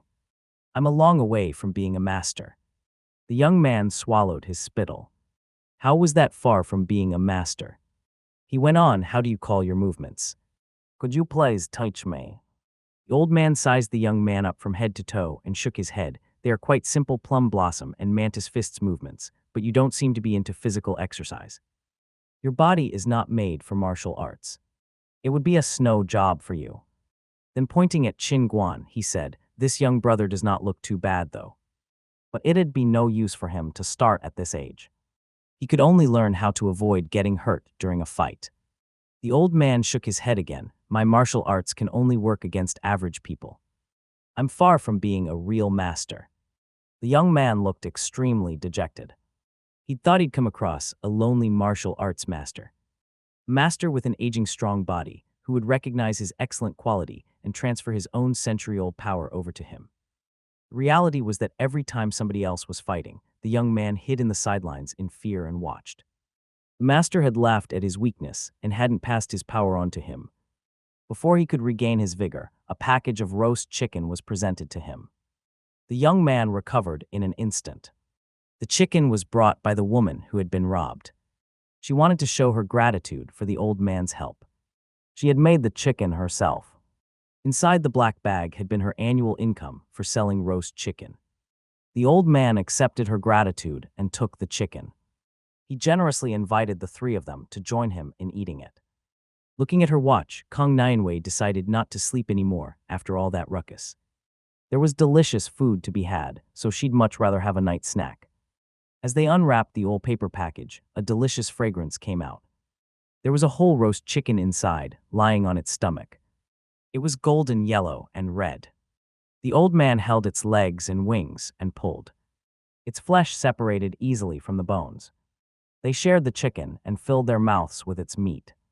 The skin was elastic and its flesh was fat and tender. The mixed scent of spices, herbs, and meat filled their teeth and cheeks. Drinking his beer, the old man sighed, "A cup of liquor is all I need." He smiled at the others shyly. The young man could not spare a minute to talk to him anymore. He had already forgotten about his idol, the martial artist sitting by his side. The only thing on his mind was finishing his chicken leg before he got off at the next station. When the train stopped again, the young man reluctantly waved farewell to the others. As he departed, he turned his head around to get a final look at the chicken in the oil paper package. Qin Guan and the old man shared the leftover bones. Then they took a nap before the train reached the terminal station and the end of its journey. Qin Guan and Kong Nianwei could see their parents waiting on the platform. Qin Guan carried their luggage on his shoulders. As soon as the door opened, he went out. Qin Guan's father moved forward to take the luggage as Kong Nianwei's parents hurried over. Before Qin Guan could say a word to his father, both families began to exchange pleasantries. "How are you? I'm Qin Guan's father." "How are you? I'm Kong Nianwei's father." Then they looked at each other silently. This was their first meeting. They didn't know each other at all, so they had nothing to say to keep the conversation going. Kong Nianwei pulled at Qin Guan's coat. He hastened to introduce her parents to his father. "How do you do, sir?" "Ma'am, Kong Nianwei and I were classmates in senior high school. This is my father." Tactfully, Kong Nianwei stood behind her parents. Qin Guan's father handled the situation while he thought, "Well done, did you come home with a girl?" He looked quite pleased with himself. At Qin Guan's words, Kong Nianwei's parents immediately became nervous. They regarded him carefully. Qin Guan hurried to add, "I'm also studying in the capital. Our colleges are not far from each other. It's not safe for a girl to travel alone by train, so I kept Kong Nianwei company." Her parents looked relieved at his explanation. "That's not too bad." The young man hadn't jumped into calling them his parents-in-law. Their heart rates slowed down gradually. After Qin Guan had set their minds at rest, they found that he was very handsome and tall.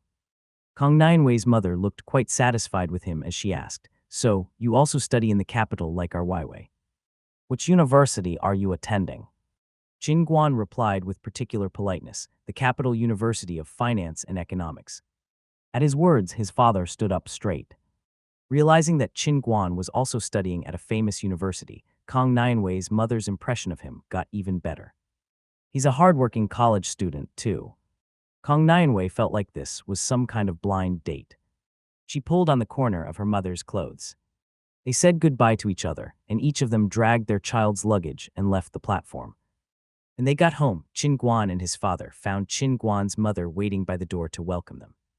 Breakfast was already on the table. Qin Guan washed his hands quickly and sat down. There were salted duck eggs, smoked sausages, steamed buns, and rice porridge on the table. A complete homemade meal was right in front of Qin Guan. He was starving. He finished 2 bowls of porridge in a hurry, washed his face, and got in bed. Not long after, he fell asleep. No one could have stayed up any longer after sitting in a train the whole night. The landline phone rang and woke him up. Qin Guan checked his watch and realized that it was afternoon. His parents had to be at work. He massaged his head and answered the phone. Hello. Who is it? A particularly excited voice came through the receiver. Are you back, Qin Guan? This is Zhou Jing. Qin Guan looked at the receiver before he hung the phone up with a slam. He dropped down on the bed and tried to go back to sleep. The phone just wouldn't let him. It rang ceaselessly. Qin Guan was beyond annoyed. He picked the receiver again and shouted, "You brat, stop harassing me, I'll call you after I've gotten enough sleep. Don't you have any common sense?" A cold voice came through the receiver. Qin Guan. This is Kong Nianwei. What? Dear me, Kong Nianwei, I thought you were Zhou Jing. I didn't mean to shout at you. How are you doing? Did you have a good rest? Qin Guan's attitude changed instantly. Kong Nianwei burst into laughter and said, I'll go to my grandma's for the spring festival. I'm telling you in advance that I won't be able to accompany you, in case you were planning to ask me. Qin Guan felt disappointed. Lying on the pillow, he answered slowly, Okay. I'll call you. Have a good time.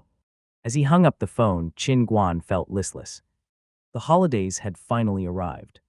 He had planned to take advantage of the vacation to make their relationship more intimate. He hadn't expected that they'd end up spending the holidays separately in different locations. Suddenly, the phone rang again. Qin Guan answered gloomily, Hello. It was Zhou Jing again. Hey, it's me. What about our vacation? Qin Guan was confused. It's your vacation. How would I know about it? Zhou Jing sounded nervous as he said, Will you help us or not? Help you do what? Make money. He had tasted the sweetness of money and was now totally dependent on Qin Guan. Qin Guan sat up straight and answered, Wait a moment. Let me get this clear. You and Li Jian want to make money, is that right? Definitely. Why are you depending on me, then? Find a solution yourself. Qin Guan was helpless. Zhou Jing, on the other hand, was quite frank and shameless. You major in economics, Li Jian and I study law and computers. We're no good at making money. Qin Guan gritted his teeth. Okay. You want to make money, eh? Wait and see. I'll exhaust you too, he gritted his teeth as he told Zhou Jing, Come to my house tomorrow with your capital. On the other end of the line, Zhou Jing and Li Jian looked at each other. We did it, they answered immediately. Okay, we'll be there. Early on the next morning, the two shameless guys bummed breakfast off at Qin Guan's house. Noticing the expression on Qin Guan's face, they took out of their pockets 200 yuan in cash. They showed Qin Guan the 2 notes casually, setting them on the tea table beside the sofa. Pointing to them, Qin Guan looked up and told them, Are you kidding me? This is your capital. The 2 of them looked ashamed as they replied, We haven't been able to save much money lately. That's all we have. Originally, Qin Guan had planned to take advantage of them, but now he just pocketed the money and said, That's fine. We'll go prepare our stock. We're starting early tomorrow morning. Let's go. Zhou Jing and Li Jian followed Qin Guan obediently. They rode Qin Guan's little tricycle to the largest wholesale market in the city of Wai. Qin Guan focused on nothing but the stand selling scrolls and pictures, as well as pictures of Chinese zodiac signs in the Spring Festival merchandise section. He spent nearly all their capital on common goods at wholesale prices. When Qin Guan carried all the goods to the tricycle, Zhou Jing seemed confused. "Aren't we selling kebab?" he asked. Qin Guan regretted that his friend's offspring hadn't lived up to his expectations. He stared at Zhou Jing. "Who will come out for outdoor kebab and cold beer in the freezing night before the spring festival?" They both looked resentful as they promised to follow Qin Guan's instructions. Qin Guan sighed and said, "We'll meet at 6 o'clock at the morning market on Haben Road. Let's call it a day now. Go back to where you came from." Hearing that concrete plan, they both went home happily. Qin Guan sighed again. A person shouldn't look back at his bad friends, or some silly friend will get them killed by accident.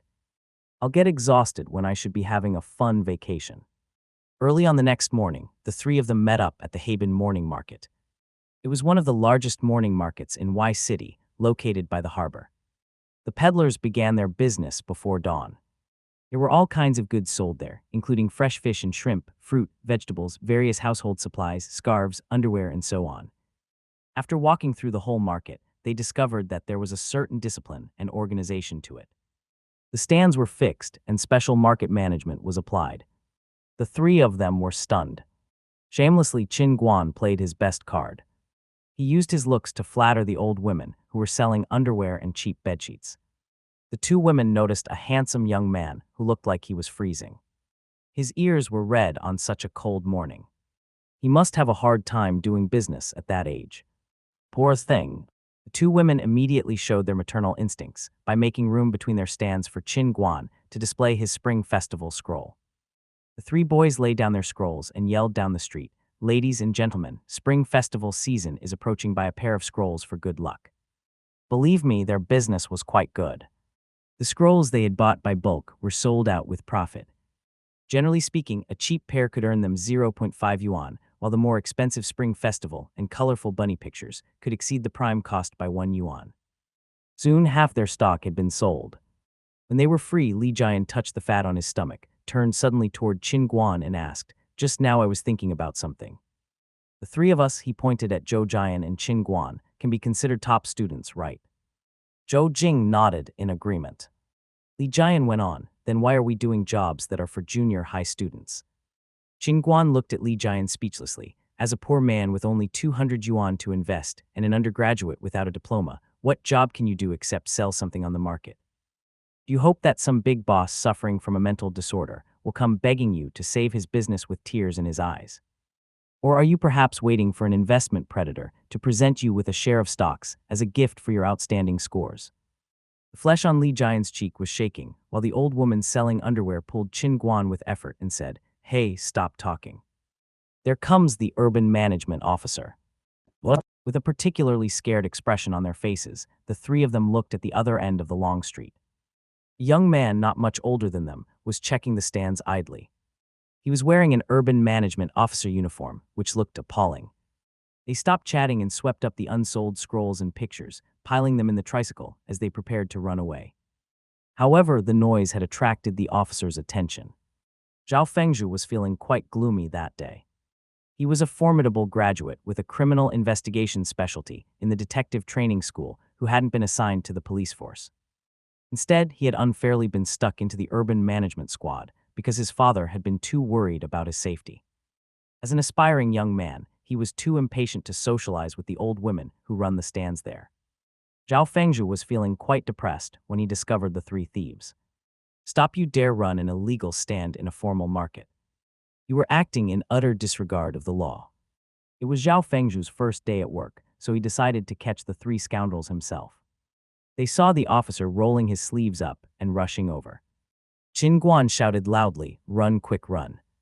They ran quickly towards the exit of the market. Qin Guan was riding on the tricycle, pedaling nonstop like a deer. Zhou Jing ran and hid among the stands like a clever monkey up a tree. Li Jian felt like he'd never run this fast before.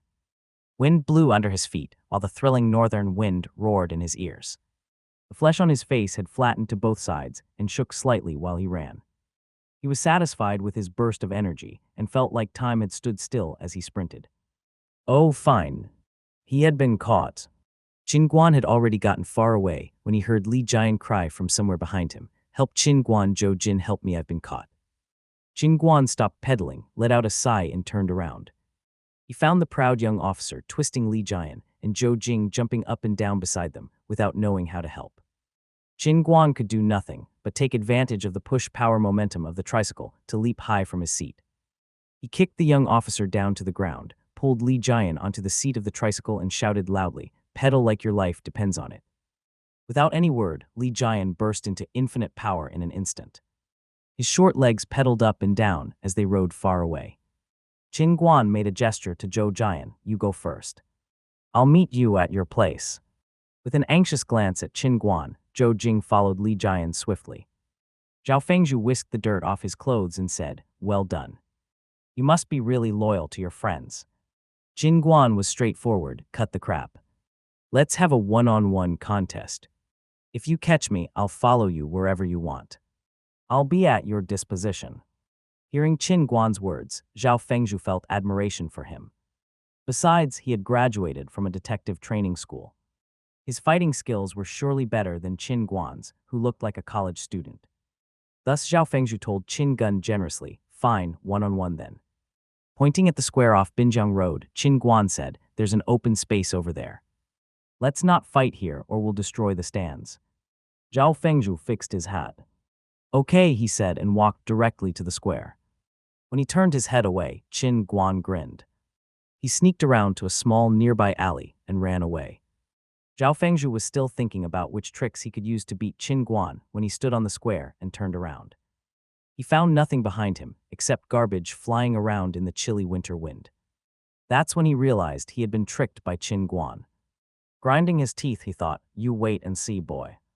The three of them escaped successfully and met up at Zhou Jin's house. They calculated their income that day and went to buy supplies again. Why they didn't give up when they'd just been chased by an urban management officer.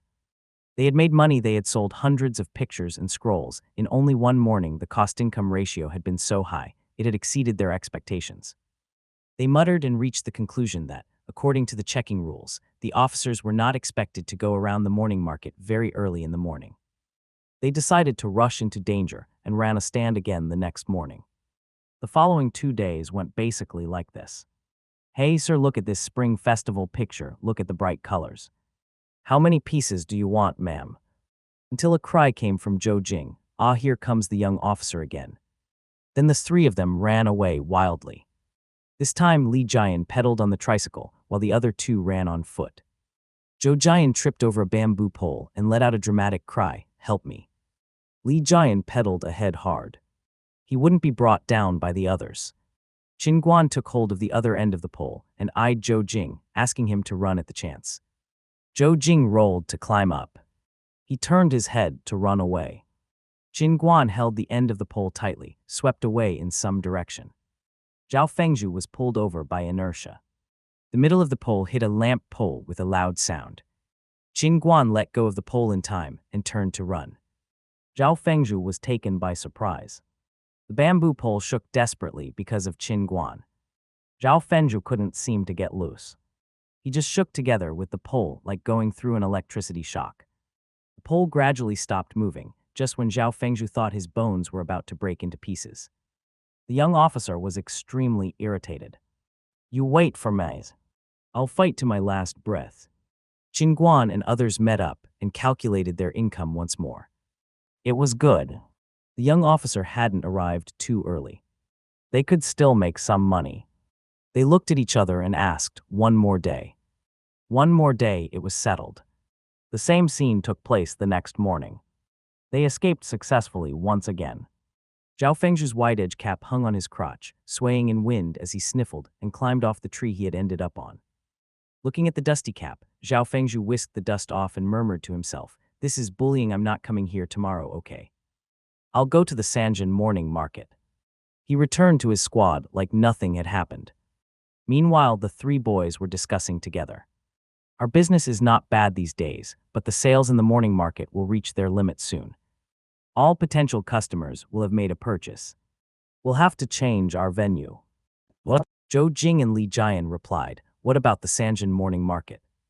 It's far away from here." The decision was made. Next morning, the three of them run into Zhao Fengzhu again in the Sanjin morning market. The two parties looked each other speechlessly. The young officer stared at them bitterly and turned his face away, pretending he hadn't seen them. They breathed a big sigh of relief. The alarm was over. They cleared their stocks smoothly. After counting all the change and deducting the invested capital, they found that they had earned 530 yuan each. They patted Qin Guan on the shoulder encouragingly. "See you on the next vacation, comrade." They left fully satisfied as they counted the bills in their hands. Looking at the change piled on the table, Qin Guan sighed slightly. The two of them were sure depending on him. Qin Guan returned home in the evening. He gave his mother 600 yuan, including the amount he had earned during the vacation. At the touched expression in her eyes, Qin Guan said shyly, "Mom, I know it hasn't been easy raising me. This is for your hard work. You can spend it on anything you like." Qin Guan's mother didn't look so touched anymore. Grabbing him by the ear, she shouted, "I raised you to such a tall young man, is that all it's worth? You little bastard." For Chinese people, the Spring Festival was the beginning of the new year. They did their shopping, had New Year's Eve dinner, and paid New Year greeting visits or calls in the morning. Those were all the traditional activities. When Qin Guan was done with those, he stayed at home for the rest of the day, eating and sleeping without any motivation. Early in the morning, his phone rang nonstop. He stretched his arm from under the cover and shut it off decisively. Only Huang Jiajia could be calling him at this time. She was currently in a cram school for winter vacation. Before he could fall asleep again, short messages starting beeping on his phone one by one. Qin Guan poked his messy head out of his quilt and picked up the phone angrily. Several short messages from the same person were jamming his mailbox. The name of the sender was Zhu Wanny. "Qin Guan, this is Sister Zhu. I have something to tell you. Please call me back. You bastard, you dare reject my call, you're getting bolder. Actually, what you are doing. There's a gig on the 10th day of the first lunar month. Do you want to audition for it? Your sister really needs your help. I know that you are relaxing at home. How about I give you 1/3 of the poundage? 500 yuan in cash and 3,000 yuan in a Carrefour shopping card. Just answer yes or no." Qin Guan climbed up in a roll when he heard that last message. He texted her back, "Deal, wait for my call after I return to Beijing." Receiving the short message, Zhu Wanny took a puff on the more cigarette in her hand, blew a smoke circle, and got off the phone bitterly. "Brat, all you want is money." That evening, there were 8 of them sitting at the dining table at his grandma's. His uncle, aunt, younger female cousin, father, mother, and Qin Guan himself, plus the 2 gods above, all had a happy family feast together. Qin Guan informed everyone of his plan to return to college earlier. His female cousin heard about his plans for a part-time job with heated admiration. "My cousin is tall, handsome, and a good student. Now he can even make a living by himself, without any financial support from his family." Liu Yi daydreamed happily, covering her round face, which looked like a small red apple. "If this was ancient times, and my parents were to pick a husband for me from my relatives, would I have accepted my older cousin?" Qin Guan had no idea that he was the Prince Charming in his cousin's daydream. He was just listening to his parents and his uncle chat. They were talking about rectifying and reformations, as well as the stock rights of their respective plants. The topic triggered Qin Guan's memory. There had been quite the breaking news those days. Both the plants his mother and uncle were working at were carrying out some reformations, aiming to build up a group system. They were planning to get rid of the unprofitable firm, which was ineffectual for the recalcitrant subordinates, and bring in new programs to promote competitiveness in the corporation. As a result, some plants would be merged together, while some would be rebuilt. After the merging, new projects would be carried out. On what resources and capital, you ask? An internal presale plan for the enterprise staff had been etched out exactly for that purpose. They all had to buy internal stocks. The exact amount of stocks rested on their personal willingness, but of course, a minimum amount had been set. At the time, workers were always the ones who got money from their plants, and they were reluctant to take money out of their own pockets. On that year's Spring Festival, his mother and uncle had made the decision to buy internal presale stocks, but stick to the minimum level. It was not easy for most people to make a living. Things had gone bad. One of their plants had been renamed Oriental Electricity Group, while the other had been renamed Blue-White Group. In less than 3 years, the former one had entered the stock market. The internal presale stocks had gone from 2 yuan to 80 yuan. The Blue-White Group was counted as one of the biggest food enterprises of the province. Its staff got a large annual profit commission, according to the stocks they had bought. Everyone attending the meeting that day was terribly regretful about the outcome. Years down the road, when they recalled that day, they would still murmur to themselves, "If only I'd done things differently at the time, we'd be a rich family now." Thinking of this, Qin Guan stopped eating. He reached for his purse and took out his debit card. In his account was his scholarship and all the money he had left from his part-time job. He turned to his uncle and said, "I'll buy 5,000 stocks." His mother hit him on his back with her fist. "You bastard, you just got some money. You don't know how to spend it. If you want to waste it, at least buy the stocks of your mother's plant." Massaging his back, Qin Guan said with his teeth bared, "Your poor food plant can't enter the stock market. Do you even know what an emerging industry is?" Then he pushed his card to his uncle. Afraid that his uncle would decline, he pressed on, "My dearest uncle, you and I are really close. Don't listen to my mother. Do remember to buy the stocks for me." Qin Guan's father was curious about this. He put down his chopsticks and said, "Tell us what you're thinking. Why invest so much money in this?" Qin Guan couldn't avoid the question, so he cleared his throat and began to bluff. "Just think, this new government policy, whatever the results, maybe brings both those plants directly into the game. We have to respond positively to the national call. The system is changing and we have to spend money.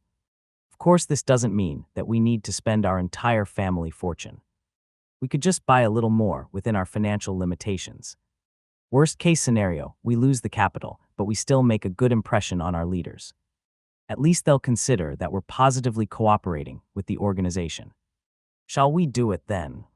His parents and uncle chewed his words for a while and found them reasonable. They discussed it together again. Qin Guan was quite gloomy. "If I tell them the profits will be 40 times higher, will they think I'm idiot?" Reborn people felt so lonely in this world. They made their final decision. Originally, his uncle had decided to buy 1,000 shares, which was the bare minimum. He raised the standard up a little and decided to spend 10,000 yuan. Adding Qin Guan's investment of 10,000 yuan, he would buy 10,000 shares in total. His mother would also buy 5,000 shares, so it was 15,000 yuan from both families. As to the stocks of his mother's plant, his mother raised the original 3,000 shares to 5,000 shares, and his uncle also decided to buy 5,000 shares. That was 10,000 shares in total. Qin Guan made the calculations and found that it was much more than they had spent in his past life. Everyone will be satisfied.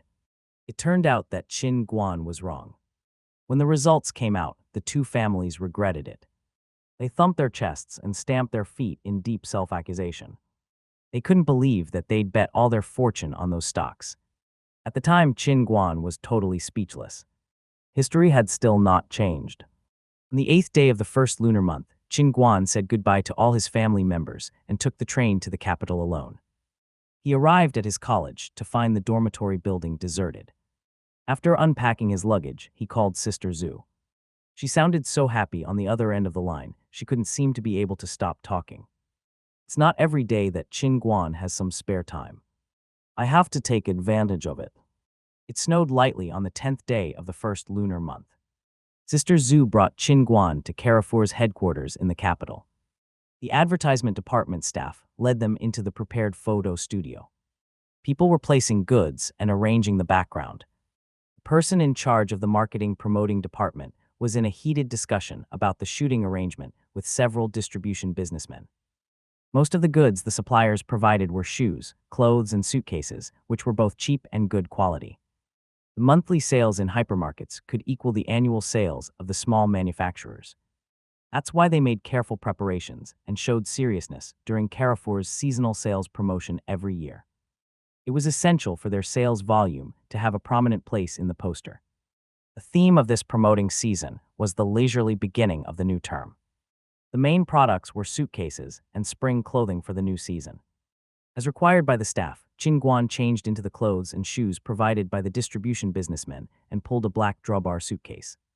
He stood in front of a background plate of goods, displaying them with pride. The lights and reflectors made the studio quite bright. Qin Guan massaged his eyes, trying his best to adjust to the brightness. Promotion posters were put up in supermarkets every month. Some of them were single-page, while others were whole leaflets. The quality was mediocre, though. Several staff members picked at random from the advertising department acted as photographers. They asked Qin Guan to perform freely on the spot.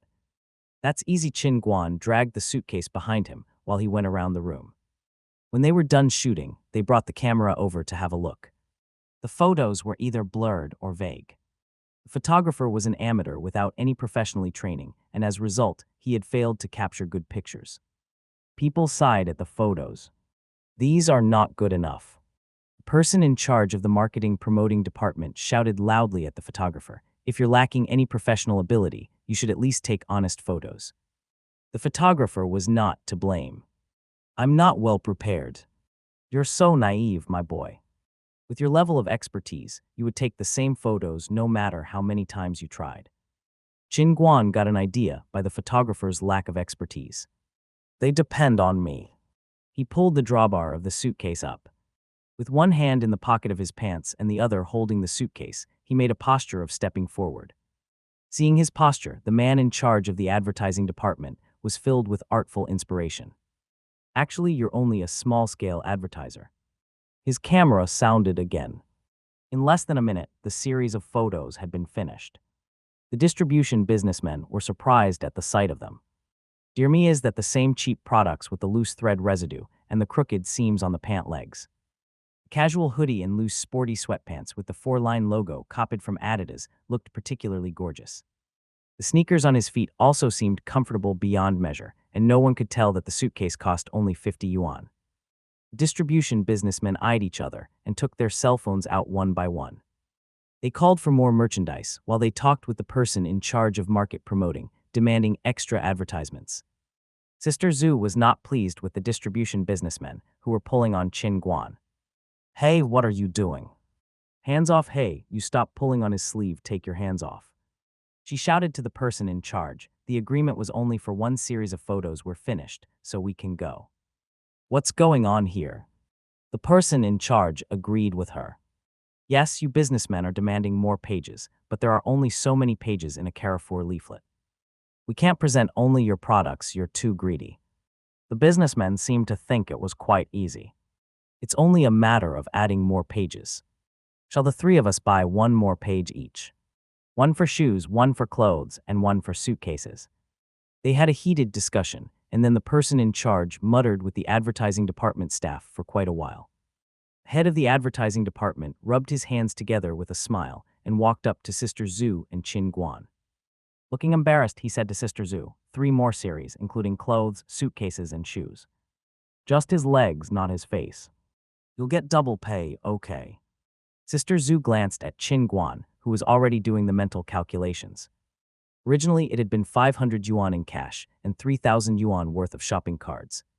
Double pay will mean 1,000 yuan in cash and 6,000 yuan worth of shopping cards. Sister Zhu will take 1/3, leaving me 700 yuan and 4,000 yuan worth of shopping cards. It's a good deal. It was easy to take pictures, and Qin Guan was itchy to earn more money at the time, so he nodded in agreement right away. The distribution businessmen were pretty straightforward. They brought clothes for Qin Guan directly from the Carrefour stock, and Qin Guan began to change into them to take pictures. He felt inspired. First, he tied the hoodie around his neck, pretending to be cool, and then he lifted the lower hem with lure, which made the female staff in the room hold their breath for a while. The distribution businessmen were quite pleased with him. My jeans looked so stylish on his long legs. The shoes were quite beautiful, with that elegant decorative pattern. The businessman selling the suitcases was the most glad. Students preparing to go to college would regret not buying a traveling bag. Qin Guan and Sister Zhu went out of Carrefour and into the chilling wind outside. Qin Guan stretched back his neck, complaining, "It's too soon after the spring festival. It will be quite a few days before the new term begins. I'll be all alone in my dormitory. Shall I do nothing but stay in my dorm and think about the future?" Sister Zhu smiled to herself. "That's what I've been waiting to hear." Pretending to be quite stumped, she said to Qin Guan, "You're right. How about you wait for my call to arrange some more part-time jobs for you?" Qin Guan nodded, "Okay." If there are plenty of gigs, you could make me a tight schedule. I'll be fine. Sister Zhu answered immediately, you've got it. Wait for my call and I promise to keep you busy. Qin Guan nodded again. Paying with the money he'd just made, he took a taxi back, feeling very pleased with himself. In such a cold day, shall I have something delicious? At the Doornail Meat Pie restaurant, beside the Capital University of Finance and Economics, Qin Guan asked for a bowl of cooked chopped sheep entrails happily. It went well with the Doornail Meat Pie. He had a good meal, the scent of the food lingering between his teeth and cheeks. The mutton sauce whizzed out from the yellow pie. His mouth was full of tender meat stuffing and crisp crust. Qin Guan was beyond satisfied. He had a good meal and then he went to sleep. He didn't dream the whole night. Qin Guan received informative short messages from Sister Zhu the following day. He checked his phone. She's working really hard for me. He received the 3 following messages. 1. Serving at the opening ceremony of a new real estate agency. The ceremony will last about 1 hour. The pay is 100 yuan. 2. One-page printed advertisement. It's a foreign language learning advertisement that will appear at the bottom page of Youth Monthly. The pay is 1,000 yuan. It's unknown yet when the ad will be printed. 3. A product releasing conference in the form of a cocktail party. Nouveau Rich from the X region is trying to find a place in the business circle of the capital and wants to attract public attention to his new business. Several male and female models are needed. The requirements are to be charming, attractive, and have a good figure. The date is unknown, and the reward is 2,000 yuan. Qin Guan was interested in the 3rd message. What the hell is that? He called Sister Zhu back. She answered the phone. In a joking tone, Qin Guan asked her, Hey, Sister Zhu, what do you mean by the 3rd one, huh? Judging by his way of speaking, Sister Zhu was clear on what he was thinking. She shouted back angrily, I am no pimp, I'm a model agent. Do you know what an agent is? We have morals. Qin Guan thought to himself, that's to be determined. The modeling circle is almost the same as the entertainment circle. They will both rot at some point. He said, what did the message mean then? Sister Zhu couldn't help but explain, don't think about it too much, Qin Guan. The man is trying to jump from the mining industry to the high-tech industry. He has to bring some attractive people to enter the high-tech circle. The cocktail party is just a byproduct. The female models will make a show, while the male models will be in charge of holding the products. You are nothing but a pretty prop, understand? Qin Guan nodded unconsciously. I know. Okay, Sister Zhu. I'll be there. Getting straight to the point, Sister Zhu said, you should go early tomorrow morning. The messages are arranged according to your schedule. Work hard. We'll take them one at a time. Qin Guan wasn't wordy either. What would he do in his spare time? Sleep, of course. He had to have enough energy to work. Qin Guan shut off his phone and missed a crank call from Huang Jiajia, leaving the girl grinding her teeth at home. She had hoped to monopolize teacher Qin by taking advantage of his girlfriend's absence. All she achieved, though, was Qin Guan shutting his phone off. Next morning, Qin Guan stood on the stage of the outdoor square in a thin suit, the chilling northwest wind blowing through him. Manager of the real estate agency was delivering his speech on the stage in excitement, froth forming on his mouth. The guests below were also in warm clothes. Qin Guan snorted his nose. Making money is hard. After the ribbon-cutting ceremony, Qin Guan and another male model carried the lottery box and went around the crowd. The guests would draw 10 numbers, each number equaling 10,000 yuan for purchasing houses. After the lottery, the staff led the guests to the sales office to take a look at the sample houses, concluding Qin Guan's work for the day. When he got off, Qin Guan immediately got his coat from Sister Zhu, and the two of them went to have a glass of hot water in the lounge area of the sales office. Qin Guan took a sip fast. The hot water traveled down his throat as a warm steam rose from his stomach. Qin Guan instantly felt better. Looking slightly concerned, Sister Zhu asked, Are you cold? This line of work is not easy. It's common for models to get frozen. What? Qin Guan was a little doubtful. Sister Zhu was always energetic. This did not sound like her at all. Sister Zhu clapped Qin Guan on the back. Are you still feeling cold? That's all for today. Go back early if you've got nothing to do. We've got work again tomorrow. What? Qin Guan saw Sister Zhu off at the conference room, but he was not in a rush to leave. The ceremony venue was in Fangzhuang, where a large community was currently under construction. There were new buildings everywhere. Going around the exhibition hall, Qin Guan found that the price of the houses was not that high. It's a pity that I'm a poor wretch right now. I have to put off investing in a house. Qin Guan had to leave in disappointment and go to his second ad shoot. This advertisement was much easier for Qin Guan. All he needed to do was take one specific pose. I wonder if anybody has read old magazines like Reader's or Youth's Digest. There were advertisement pages in those magazines, some of them advertising study machines or promoting fast English lessons. There was an introduction of the products that took up the whole page, and a photo of a student holding the products or books on the lower right corner. The student in the photo would express his need for the product, which strengthened the reliability of the product and raised the public purchasing desire. Qin Guan was that student. A series of photos were taken in one simple pose. He looked a lot like a bookworm in those black-framed glasses. The director of the school was so satisfied with the photos that he decided to offer Qin Guan several French courses as a gift. Qin Guan thought this was a sneaky move on his part. You're offering me only several hours of courses. How about the following courses? Do I have to pay for those or not? Sister Zhu wasn't talking much to him either. When she got paid for the shoot, she led Qin Guan out and left without hesitation. Qin Guan was a potential money tree in her hands. The boy had originally focused a lot on his courses. If he went to cram school, he would be too busy to take a part-time job, and it would be a great loss for her. Sister Zhu was still trying to persuade him as they went out of the building. Qin Guan, take it easy.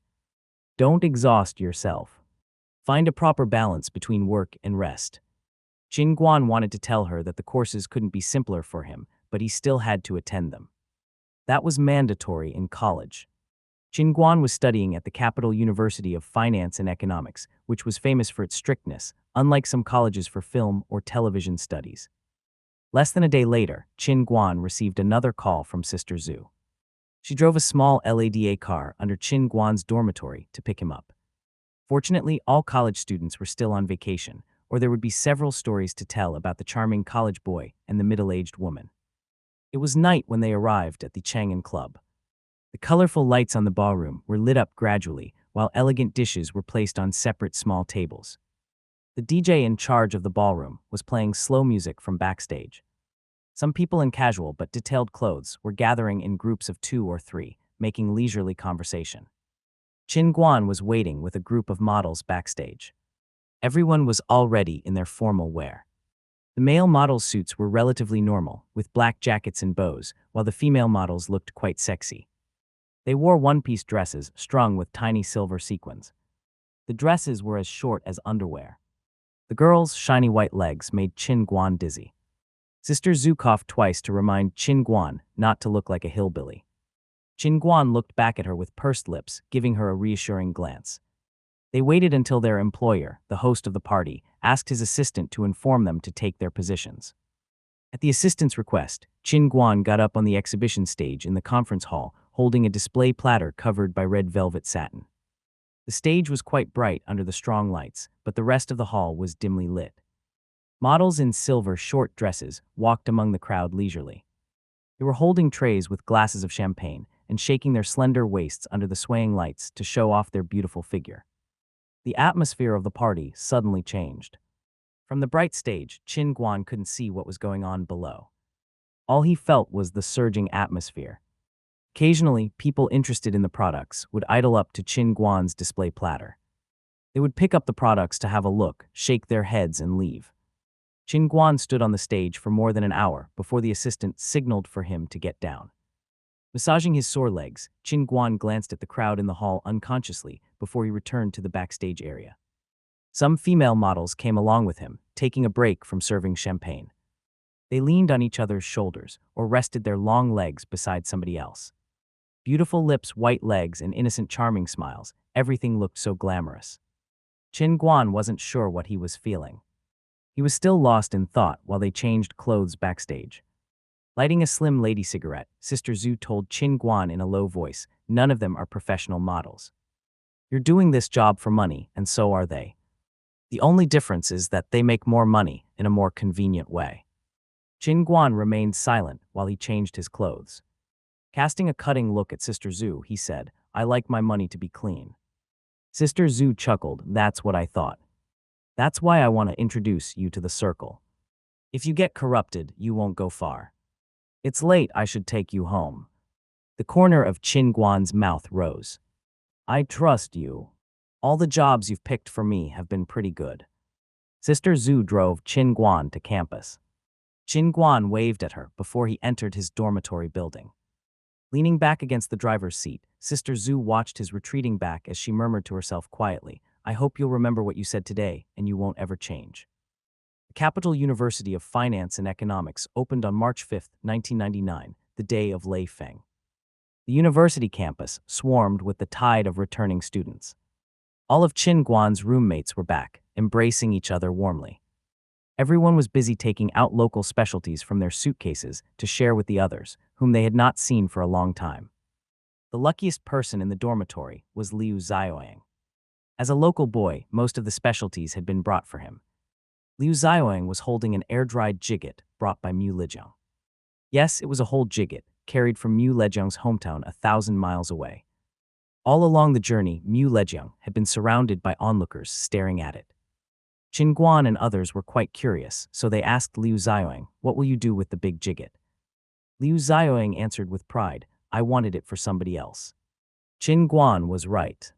I made new friends during winter vacation. His roommates looked interested in his words, tell us more. Liu Xiaoyang shared his experience of making new friends. I paid ceremonial visits to other relatives in the neighborhood with my parents during the spring festival. I took a chance and chatted with boys who I was unfamiliar with. Although I'm very young, I'm a college student in every way that counts. Some of them had a lot to talk about, and we became friends. One of my friends heard that one of my roommates came from Northwest China. Coincidentally, his grandpa was a Northwesterner and in desperate need of authentic air-dried mutton. That's why I begged you to bring a jigget for me. The others nodded. His new friends sounded quite reliable, so they said, you could bring them to our dormitory in our spare time so we can hang out together. By the way, what do they do? Liu Xiaoyang talked about them with particular pride. They are amazing. One of them majors in medical jurisprudence, another studies psychiatry, and the third one was in the intelligence department of a military college. His roommates scattered away as soon as he finished, going about their own business. Could that boy make friends with reliable, common people? Those three could form a group to solve hard cases. It was surely impossible for common people to understand the world of a genius. Confused, Liu Xiaoyang shouted to them, hey, come back, I'll tell you how to perform an autopsy. No one was interested in corpses. They all ran away. When the new semester began, Qin Guan was busy. He had made a fundamental plan for himself. In the second half of the freshman year, the professional courses would start one by one, and the majority of his time had to be spent on those courses. Qin Guan planned to take exams for various certificates as a sophomore. There was 1 year left till then.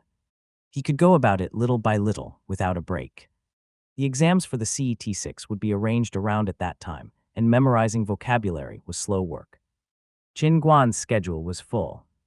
He had to give up the small part-time jobs, but Sister Zhu arranged jobs on the weekends for him. Product promoting had a low quality-value ratio, which had to end. Finally, the domestic education of Huang Jiajia was left. With reasonable time and a good reward, he could keep that one. The first weekend of the new semester, Sister Zhu and the shirt factory came to an agreement. The first advertising poster of the annual contract would be shot at the same place. Qin Guan arrived at the studio in Kaiyang Park. It was the same photographer who had taken pictures of him last time. He hugged Qin Guan encouragingly when he saw him walk in. The photographer had submitted the photos he had taken last time to the organizing committee of a figure photography competition. After the first selection, he would be informed about the results. Qin Guan smiled back with kindness. He always cherished the admiration of people who engaged in art. The manufacturer of the J shirt paid special attention to the advertisement shooting this time. As an ambitious boss, he didn't plan on selling his shirts by phone orders forever. He He was also in the hope of introducing his shirts to shopping malls and expanding the sales volume. Qin Guan could give him such a chance. The effect of the last poster had been amazing. The customers who saw the posters were women shopping in supermarkets and malls. When the housewives saw Qin Guan smiling brightly on the posters, they had automatically imagined their own children in them. Pink will clash with his skin. This young man looks so energetic in it, though. The quality seems good. Oh dear, this is a really affordable price. It's on sale, 60 yuan each. I have to buy one. The women had long forgotten the reality, which was that their boys were horse-skinned, black-faced, and stocky-figured. Every mother thought her son was as handsome as the model on the posters. As a result, the phone sales escalated. There was a huge number of calls about the shirts. The boss was very excited. His dream was coming true. With vigorous zeal, he employed a designer who had just graduated from the design department of the Capital Institute of Fashion Technology and rented a formal office beside Kaiyang Park, as well as a large warehouse in the suburbs. Of course, he also signed a long-term contract with the factory in South China. Betting everything on this endeavor, he spent all the term's profits to make his shirts a formal brand. He had come there with the designer. He met with Sister Zhu, and the two of them had a heated discussion about the advertising contract. When Qin Guan changed into his first outfit, they made the final agreement. Qin Guan's reward was raised from 3,000 yuan to 5,000 yuan for 2 more series of photos. The full-page shirt advertisement in the future would feature Qin Guan as the only model. The lights were on. Qin Guan walked into the venue wearing the first shirt. The designer was excited at the sight of her finished product. The shirt would be featured in the youth section of the spring collection. It was a white shirt with 3/4 sleeves rolled up and hollow lace around the collar and lower hem, representing the first stream of sunshine in spring. At least that was the designer's inspiration. All the boss cared about was beauty. When Qin Guan stepped on the venue, everyone relaxed. Qin Guan rode on the edge of the wooden window frame with one foot stretched out. His body was flecked with sunshine, looking like shiny drops of time. He inclined his shoulder gently into the window, moving it in close proximity to the photographer's lens. The photographer was quite excited. He pushed the shutter crazily to capture Qin Guan's warm smile. Okay, change your pose one more time. The photographer put down the camera and signaled for Qin Guan to take another pose. Qin Guan moved back his foot from outside the window. He put his legs together and sat on the windowsill. Supporting his body with his arms, he leaned against the windowsill and stared ahead with a blank expression. The corner of his mouth was curled up as if he was smiling at the lens.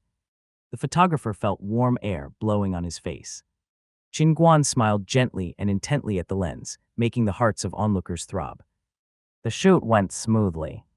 2 minutes later, they were done taking photos with this shirt. While everyone checked the quality of the pictures, Qin Guan went to change into the second shirt. The boss was quite satisfied with the result. He was not of a high educational level and couldn't use elegant words, but he knew what beauty and ugliness were and whether the customers would buy the shirts. When Qin Guan came out wearing the second shirt, the designer started getting nervous. She had spent most of her talent on this one. No one noticed the detail on the light green shirt until Qin Guan walked in front of the camera. The light went through the shirt, and the decorative patterns were suddenly visible to the onlookers. Dandelions were floating slowly on the shirt. They seemed like they flying under the effect of the light. Looking particularly excited, the designer explained her idea to Qin Guan. The shirt is linked to the theme of spring. It shows the exuberant energy of spring, which is pregnant with infinite vitality. The photographer turned to the confused Qin Guan. Don't listen to her. Listen to me.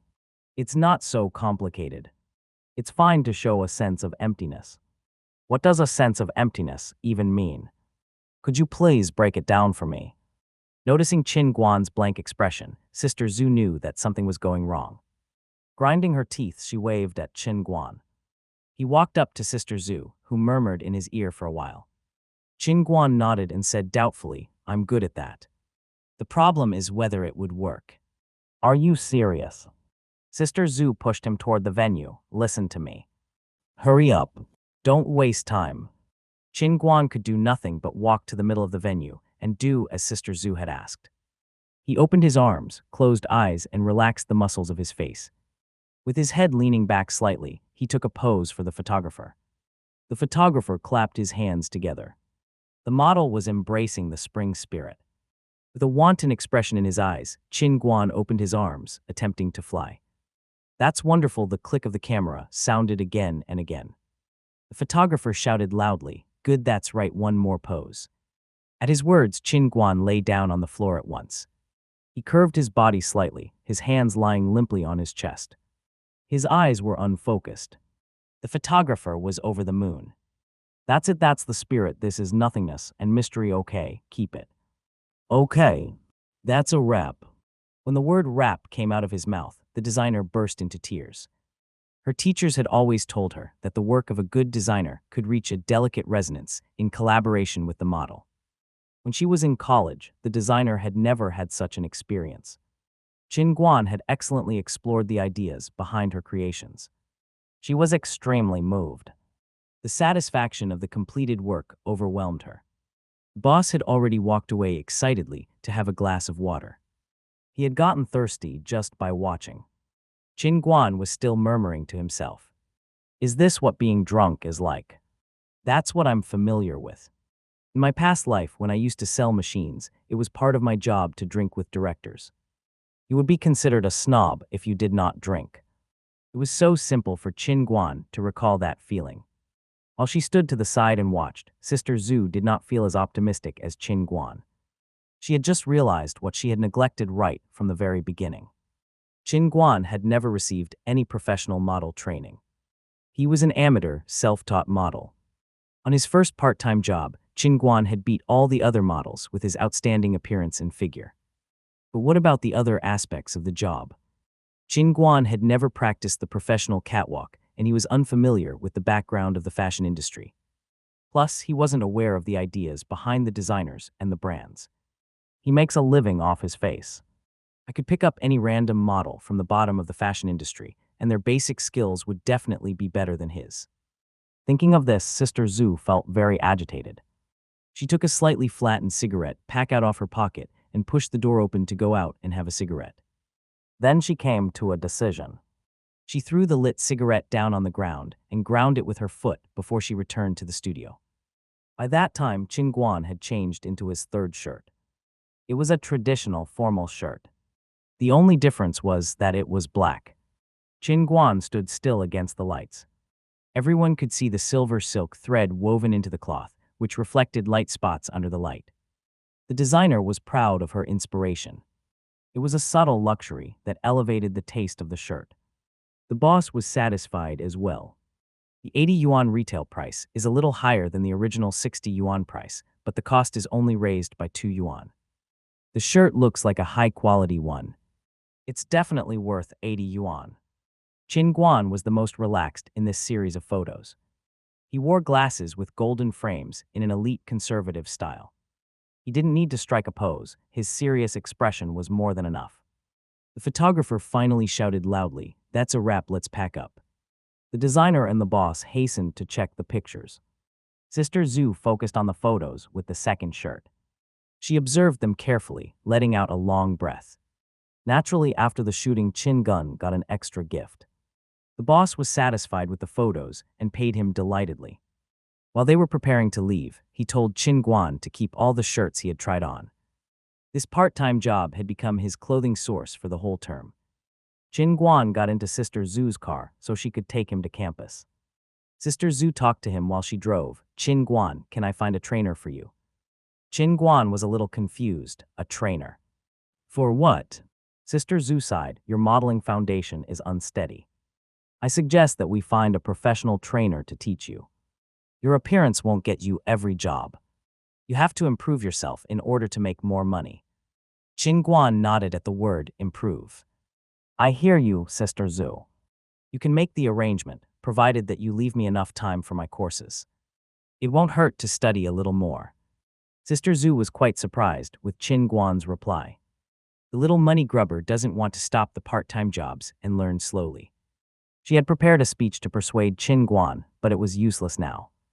Qin Guan got off the car, waved to Sister Zhu, and entered the campus. Seeing him off, Sister Zhu found that she didn't understand the boy. She joked to herself, anyway, at least he likes studying. Qin Guan returned to his dormitory, arranged all his new shirts, and then went to Huang Jiajia's house. It was her first lesson for the new term. Qin Guan had prepared a set of papers for each subject so he could make a revision test for her. Huang Jiajia was very confident about the papers. She listened carefully to the teacher at school. On the weekends, she had lessons with Qin Guan, and during winter vacation, she had attended cram school. She had made a huge effort on her courses, which made her confident about the scores. After she finished the papers, Qin Guan announced the results. Chinese 98 pass. English 80. Math 66. Science 69. Chemistry 72. The total score was 385. She qualified for the college entrance examination for students who wished to take art studies. As an ordinary student, Huan Jiajia might only be able to enroll at a junior vocational school with such a score. Huan Jiajia's mother was pleased. My daughter has made great progress. She could qualify for a junior college. Well done, Professor Qin. I haven't paid him for this term. I'll prepare 500 yuan for him later. Huang Jiajia was also satisfied with the results. As a second-grade student in senior high school, I can get a higher score next year. I have shortened the distance between Professor Qin and me by one small step. Qin Guan nodded and said to Huan Jiajia, "You did well, try to keep it up. If you can get a B or more in every subject in your general examinations in June, I'll take you to Carrefour and buy you snacks." Huang Jiajia jumped up at his words. "Really? Don't mess with me, Professor Qin." Qin Guan nodded and patted her head once. "I'll keep my promise. That's it for today. I'm going." Qin Guan had won the popularity vote once again with his free shopping cards. He had sent a box of snacks to Kong Nianwei's dormitory. Her roommates called him the local tyrant. As for the shameless people in his own dormitory, Qin Guan was ashamed to be one of them. They insisted on profiting at a rich person's expense and followed Qin Guan to do their shopping for free. "Yu Yidong, drop that MP3. Do you want to remain good friends with me?" That cell phone was not on the shopping list. The design of the electric appliances at Carrefour was quite unreasonable. After they had finished their shopping, Qin Guan still had more than 1,000 yuan left in his card. Huang Jiajia didn't know that she was the last one to benefit from Professor Qin's card. He is definitely encouraging me. That's when she decided to make more of an effort. Qin Guan received a pack of money from Huang Jiajia's mother. He felt that the term would go smoothly with so many good things happening. First, he had been praised on the professional course by the tutor, who had been deeply impressed by his performance in class. During a routine quiz, Qin Guan had accidentally given a detailed explanation about the next studying material. As a result, the tutor believed that Qin Guan was enthusiastic about the courses. Although accounting was not a profound theoretical science, it could be considered an important subject. "It's exciting that my student studies in advance." Wang Lei, who's sitting beside Qin Guan, was left temporarily speechless. "That evil scoundrel, he has more part-time jobs than me and only studies a little in the evenings. He has reviewed English ahead of time and studied the professor's courses in advance. Does he want to drive others mad? It seems like it'll be much more difficult for me to get the national scholarship this year." Qin Guan was very pleased with himself. Following Sister Zhu's instructions, he set out to go to the Capital Institute of Fashion Technology in a very good mood. In the alley beside the institute, he found the shabby house on the address he had been given. He pushed open the groaning swing door and was astonished by the scene inside. There was nothing in the big spare space, except the standard tea stage right in the middle of it. All around the house, there were piles of photoshoot equipment. Mirrors were hanging on the walls on both sides of the room, reflecting every detail clearly. Sister Zhu waved to him, and Qin Guan noticed that there was another person standing beside her. He ran up to Sister Zhu. She pulled Qin Guan over and pressed his head to take a bow before the other person. "Professor Lei, this is my model. He has great potential. His name is Qin Guan." Qin Guan was forced to bow. He stole a glance when he straightened up again. An elderly woman was standing opposite him. Time had already marked her cheeks with wrinkles, but she looked extremely elegant. Her grace made people forget about her age and clothes and focus solely on her. She was like a shining object, attracting people in an obvious way. The woman scanned Qin Guan calmly from head to toe. Sister Zhu, who was standing beside her, put her cigarette nervously into her pocket, secretly holding it between her fingers before she put it down again. The teacher sized up Qin Guan and said in low voice, "Turn around." Sister Zhu immediately held out her hand for Qin Guan to turn around. "Turn around fast." "Professor Li, have a look, please." Qin Guan turned. Professor Li looked at him again and said, "Okay. Tell me more about him." Sister Zhu signaled for Qin Guan to find a place to sit for a while before she started talking at length with Professor Li. Professor Li raised her eyebrows slightly as she was told about Qin Guan's resume, but she said nothing. Instead, she asked Sister Zhu a question. "First of all, why did you quit modeling?" Sister Zhu was taken aback. She raised her head and then lowered it again, replying in a low voice, "Family affairs." Not inquiring any further, Professor Li said, "That's your business. I'll take the boy as a student." Sister Zhu raised her head excitedly. "Really? Thank you so much." "Thank you." Professor Li only smiled slightly. "Don't read too much into it. I'm only taking him on for his good looks. It would be a pity to see such good material go to waste without proper training."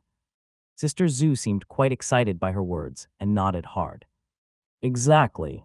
Just look at him. Ordinary Asian people can't measure up to him."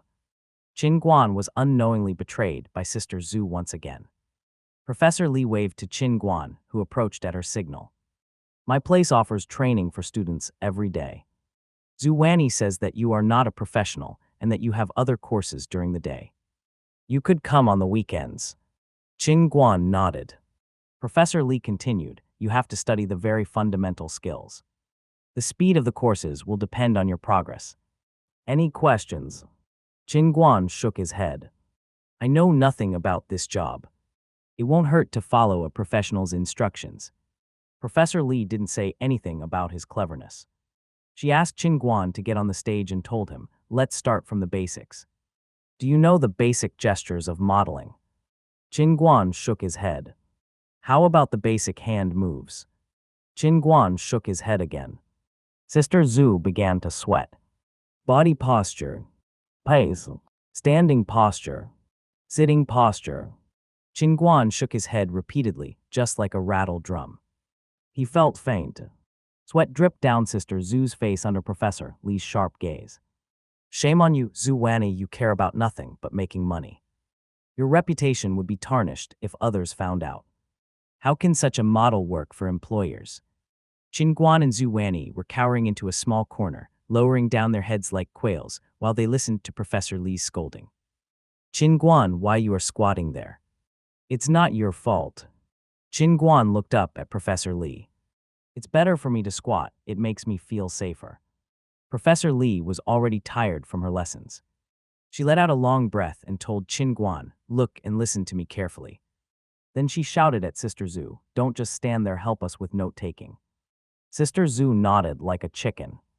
She took out a small notebook and took notes obediently. Professor Li began Qin Guan's first lesson. "Look, gestures are the most important things for models. The first gesture goes like this. It's called finger pressing. Your index finger has to be curved slightly to the front. Your thumb should press at the side of the middle pad of your middle finger. This gesture is flexible in modeling. Does it hurt? Relax and don't raise it or you'll hurt yourself." Professor Li made the gesture. Qin Guan automatically opened the gift of his memory. His muscles adjusted to a standard gesture. Professor Li glanced at his hand. The second gesture is palm showing. Your palm has to be open. Straighten your index finger, draw your middle, ring, and little fingers close to each other, and curve them up. It's one of the most common gestures during a performance. Professor Li switched to the second gesture, and Qin Guan mimicked her. Without any word, Professor Li changed gestures again. The third one is called orchid finger. With your palm facing up, fold your middle finger and thumb. It looks like an orchid. Qin Guan mimicked her again without any trouble. After Qin Guan had learned the three standard gestures, Professor Li suddenly turned to Sister Zhu. "Zhu Wanny, you naughty girl, you dare try to cheat your teacher." Pointing to Qin Guan, she asked, "You mean to tell me that he's a beginner?" Zhu Wanny trembled at her tone of voice and looked at Qin Guan doubtfully. Qin Guan got up the courage to reply, Professor Li, I only have one advantage. I'm a fast learner. I can learn anything. Professor Li laughed at his answer. I have taught quite a few students, but none of them boasted like you. Okay, you say you can learn anything. We'll continue. Show me the double hanging gesture. What does that mean? Professor Lei, please tell me what it is, or at least show me. Are you really learning by sight? Professor Lee made the gesture doubtfully.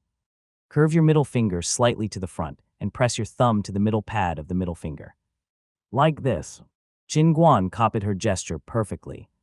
Professor Lee was shocked by Qin Guan's performance. She was one of the first group of models after 1949 to be assigned by the organization. She had been a model class tutor for the Capital Institute of Fashion Technology for many years, but she had never met a student like Qin Guan before. He had been born a model. Professor Lee was trembling in excitement. She pulled Qin Guan aside and told him, don't study for college any longer. Accounting is not the job for you. That's such a humble profession. You have been born to be a model. I can help you with college in some informal way, if you wish. Zhu Wanyi really didn't want to break the news to her, but she knew that Qin Guan was too stubborn to persuade. She was right. Qin Guan kept shaking his head. Despite Professor Li's overexcitement, he was adamant about the courses. Professor Lei, shall we continue? Professor Li could do nothing but go on with her lesson. In less than 10 minutes, she had taught him the basic gestures. Qin Guan was practicing the movements, while Zhu Wanyi went outside to have a cigarette. I spent quite a few days on learning the basic gestures back in the day. They were non-standard back then. How can damn Qin Guan learn them so fast? After Qin Guan had performed all 8 gestures from beginning to end once, Professor Li asked him to perform them once more in random order. He did all the movements perfectly. It seems that the second course will have to be taught sooner than I thought. Professor Li walked onto the stage and said, a good hand gesture can have an unexpected effect to your performance. Your hands should be neither soft nor stiff, but balance your body comfortably. You have basically learned the hand gestures. The word basically is too reserved for him, Zhu Wanyi said to herself. Professor Li put her feet in position. There are 4 kinds of foot positions: regular, separated, T-type, and inverted V. I'll show them to you one by one. Follow me. Qin Guan did well on all the positions. They began the 3rd lesson in advance as well. When their lessons for the day were finished, Professor Lei, who was far from young, looked unbearably tired. Qin Guan had begun practicing his walk. The ordinary walk was a piece of cake for him.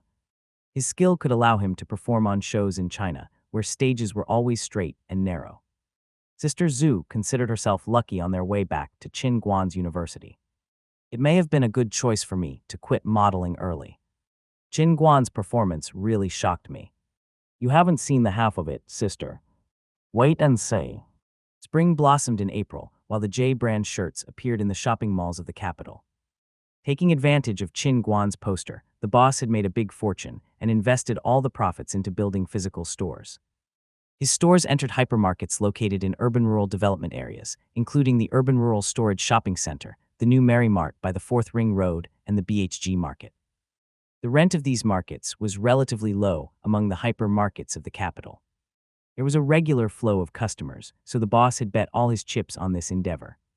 The urban-rural storage was the nearest venue to Qin Guan's college, which was located outside the 3rd Northwest Ring Road and was the best location among all the J-shirt stores. It was surrounded by a lot of universities, like the Capital Foreign Language University, the Capital Institute of Technology, and others. The customers were mostly college students. Early on the morning of the grand opening, the staff pasted a giant poster with Qin Guan's image on the glass window of the store. There were also many pictures of him on the shelves. The boss was sitting in one of the chairs meant for supermarket customers of the urban-rural storage, secretly observing the arrangement of the new store. He kept pouring mineral water into his mouth nervously. The supermarket opened at 9 a.m. Customers entered the shopping center in 2s or 3s. Some of them walked out of the supermarket and were attracted by Qin Guan's giant poster from afar, consequently finding the shirt store in the corner. The first customer entered, then the second. Later, a group of idling female students went by and studied the poster on the glass wall. The boss hid nearby and listened to what they were saying, his ears standing straight. Oh, that boy is so handsome. Yes, he has such a good figure. There's a dandelion on that green shirt. It's really on the shirt, it's not Photoshop. It looks so good. I'll buy one for my boyfriend. Let's go in and have a look. After discussing it, they all entered the store. After going around for a while, they exited the store again. The boss fixed his eyes on their bags.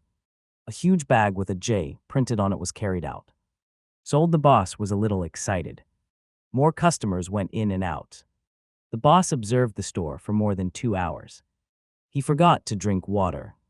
He kept his body still, his eyeballs the only part of his body moving. The flow of customers slowed down gradually around noon, which was when he remembered to have a drink. His hands shook from excitement, and he poured water onto his pants by accident. The front of his pants was wet, which made a woman passing by burst into laughter. The boss was in a muddle when the manager took advantage of the few customers to run out for a report. "We've had a good sale, boss." Ignoring his wet pants, the boss asked hurriedly, "How many shirts have we sold?" 147 pieces, 97 pieces of 80 yuan, and 50 pieces of 100 yuan. The boss jumped high upon hearing the figure. The leftover water in the bottle was added to the front of his pants. The manager went on, "Many customers took our latest posters with.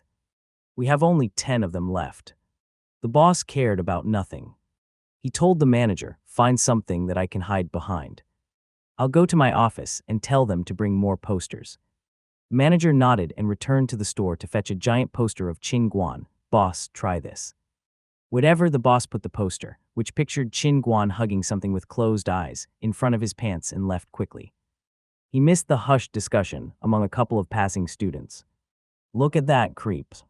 "Where?" "Oh my God, he is so disgusting." He covered his crotch with the poster of that handsome boy. These days it's not so strange to star in porn films, but what does he do with that poster? If the boss had heard their discussion, he would surely have spit out blood and died on the spot. As for Qin Guan, the meritorious model was lying in his bed. There had been no courses that morning, so it had been a good chance for him to sleep in. People always called the 4 seasons sleepy spring, tired autumn, heavy-head summer, and drowsy winter. The whole year was good for sleeping. Qin Guan curled up under his covers, not moving. Around noon, Wang Lei couldn't bear to see him lying any longer. He pulled Qin Guan up from the bed. Qin Guan was confused. "Hey Wang, it's hard to get a free day these days. Why I can't sleep some more?" Wang Lei kicked Qin Guan with his foot. "Get up, no one can enjoy leisure time today. Our eldest brother is running for vice director for the public relations department. All of us have to be there to cheer him up. In the evening, we have to accompany our other brother to his friend-making party." "Friend-making party?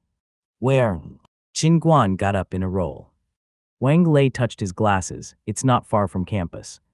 Some students from the Minzu Capital University are hosting it." "Really? Can I invite my girlfriend?" "You have a girlfriend?" Wang Lei was surprised by the news. "Yes, I forgot to tell you." "Ah, why are you hitting me?" Qin Guan covered his head as he ran off. Wang Lei was speechless. Qin Guan had been in hard pursuit of Kang Nianwei, but little did he know that he would be successful. He was the first boy in the dormitory to get a girlfriend. Wang Lei had bet that Qin Guan would not get a girlfriend in college. He had lost 100 yuan. Qin Guan finished his washing and called Kang Nianwei before lunch. If the party was in the evening, then she would have spare time. The elections of the student union in the afternoon were extremely boring. There were only 2 candidates. Vice director of the public relations department was a senior who had no time for the job anymore, so he'd asked a freshman or sophomore to replace him. Using his charm, Yi Dong had gotten the position without much effort. He became the youngest vice director in the history of their university. As for his application to become a member of the Communist Party, that was a question that Qin Guan, who lacked any political consciousness, could not answer, but he knew his application had already been submitted to the University Communist Party Committee. In the evening, Qin Guan met Kang Nianwei at the entrance of the campus and introduced her to his roommates proudly. Under their envious expressions, they held hands with each other brazenly. They walked slowly to the Minzu Capital University, which was located 3 streets away from their university. The party would be held at the Typhoon Shelter, tea house, not far from there. At the price of 26 yuan per customer, people could enjoy beverages, cards, games, and mahjong private cabinets. When they arrived at the Typhoon Shelter, the 5 girls of the other dormitory were already there. They paid at the cashier and ordered several drinks from the menu. Mu Lejong was quite shy. He had met with the girl sitting opposite him during the train ride back to college, which had lasted 26 hours. Their hometowns were quite near, and the girl was very beautiful. In typical Northwestern style, her characteristics were deep and clear, featuring angled eyes and a high-bridge nose. As a dancing major at the Minzu Capital University, her figure was excellent. She also had a beautiful name. She was called Ayamina. The key to their acquaintance had been the jigget. During the train ride, she just hadn't been able to ignore Mu Lejong, who was carrying a big jigget and attracting too much attention. As a curious girl, she had struck up a conversation with the boy and discovered that they unexpectedly got along quite well with each other. Of course, Mu Lejong had other things in mind, and he'd asked her for her telephone number and address. Then he started contacting her daily to hear her news. Ayamina had been annoyed those days. The eldest girl in her dormitory had just broken up with someone. Her ex-boyfriend, though, was not a gentleman, and he kept harassing her, troubling the girl and annoying her roommates. The girls had pooled their wisdom to try and find a solution. That's when Mu Lejong had appeared like a knight in shining armor, promising to help them solve the problem. Thus, he had organized the party and tricked his eldest brother into attending it so he could pursue Ayamina. That's right. Mu Lejong wanted to introduce the eldest girl to Yi Dong. If the two of them hit it off, then the ex-boyfriend will have to step back. What's more, Yi Dong and I will be dating 2 sisters. Originally, Yi Dong had been opposed to the plan. After going to Typhoon Shelter, though, he began to change his mind. Dancers sure are beautiful. Let's forgive the boys their shallowness. They focused only on girls with limited IQ. The atmosphere of the party was quite good. Both Mu Lejong and Ayamina had feelings for each other. With their help, the members of the 2 dormitories had soon gotten familiar. Kang Nianwei asked Qin Guan secretly, if you didn't have a girlfriend, would you choose one of those girls? Qin Guan felt that this was the time to show his loyalty. Of course not. A boy like me could only choose you. Among the peaceful atmosphere, they heard a strange voice come from behind them. Ah, so you're cheating on me. Qin Guan turned around and saw a boy standing behind their table, looking furious. He was sneering at the eldest girl. How long has it been since we broke up? How desperate are you? The eldest girl, Gyuli, looked like she was about to cry. Ayamina couldn't bear it anymore and stood up, slapping her hand on the table. Stop cursing. Gyuli is not in a relationship with you anymore. Then she pulled Yi Dong over and pointed to the boy. Can't you see? He is Gyuli's boyfriend. The boy looked crazy as he came up to Yi Dong with red eyes, willing to risk his life. Yi Dong could handle him alone. He looked really weak. They fought for no more than 2 seconds before the boy was pushed to the ground by Yi Dong. The girls burst into laughter. The boy's face was red with anger. He turned around and left without a word. Ayamina softly comforted Gyuli. You see. I was right. He'll leave you alone if you get a new boyfriend. Yi Dong could fight 3 guys like him. Qin Guan's roommates were also happy. There is hope for our eldest brother. He can win the beauty over. The atmosphere was joyful again. They were just discussing where to have dinner when the bell beside the door rang. They turned around and saw the front hall fill with more than 30 people. Leading them was Gyuli's ex-boyfriend, who was talking excitedly with a strong-looking man while he pointed at them. Qin Guan pulled Kang Nianwei closer and instructed her, go around the tables and along the aisle by the wall. You'll find the exit. There's a back street outside. You return to college. Kang Nianwei considered it for 2 seconds. Shall we decide on a meeting place instead? If I go home, I'll only be worried about you. After the matter is settled, I'll go back to college. Qin Guan was taken aback. He felt moved. My girlfriend is so considerate. She is both reasonable and cares about me.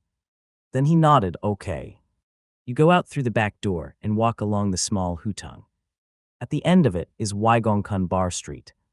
Wait for me in the Red Star Bar.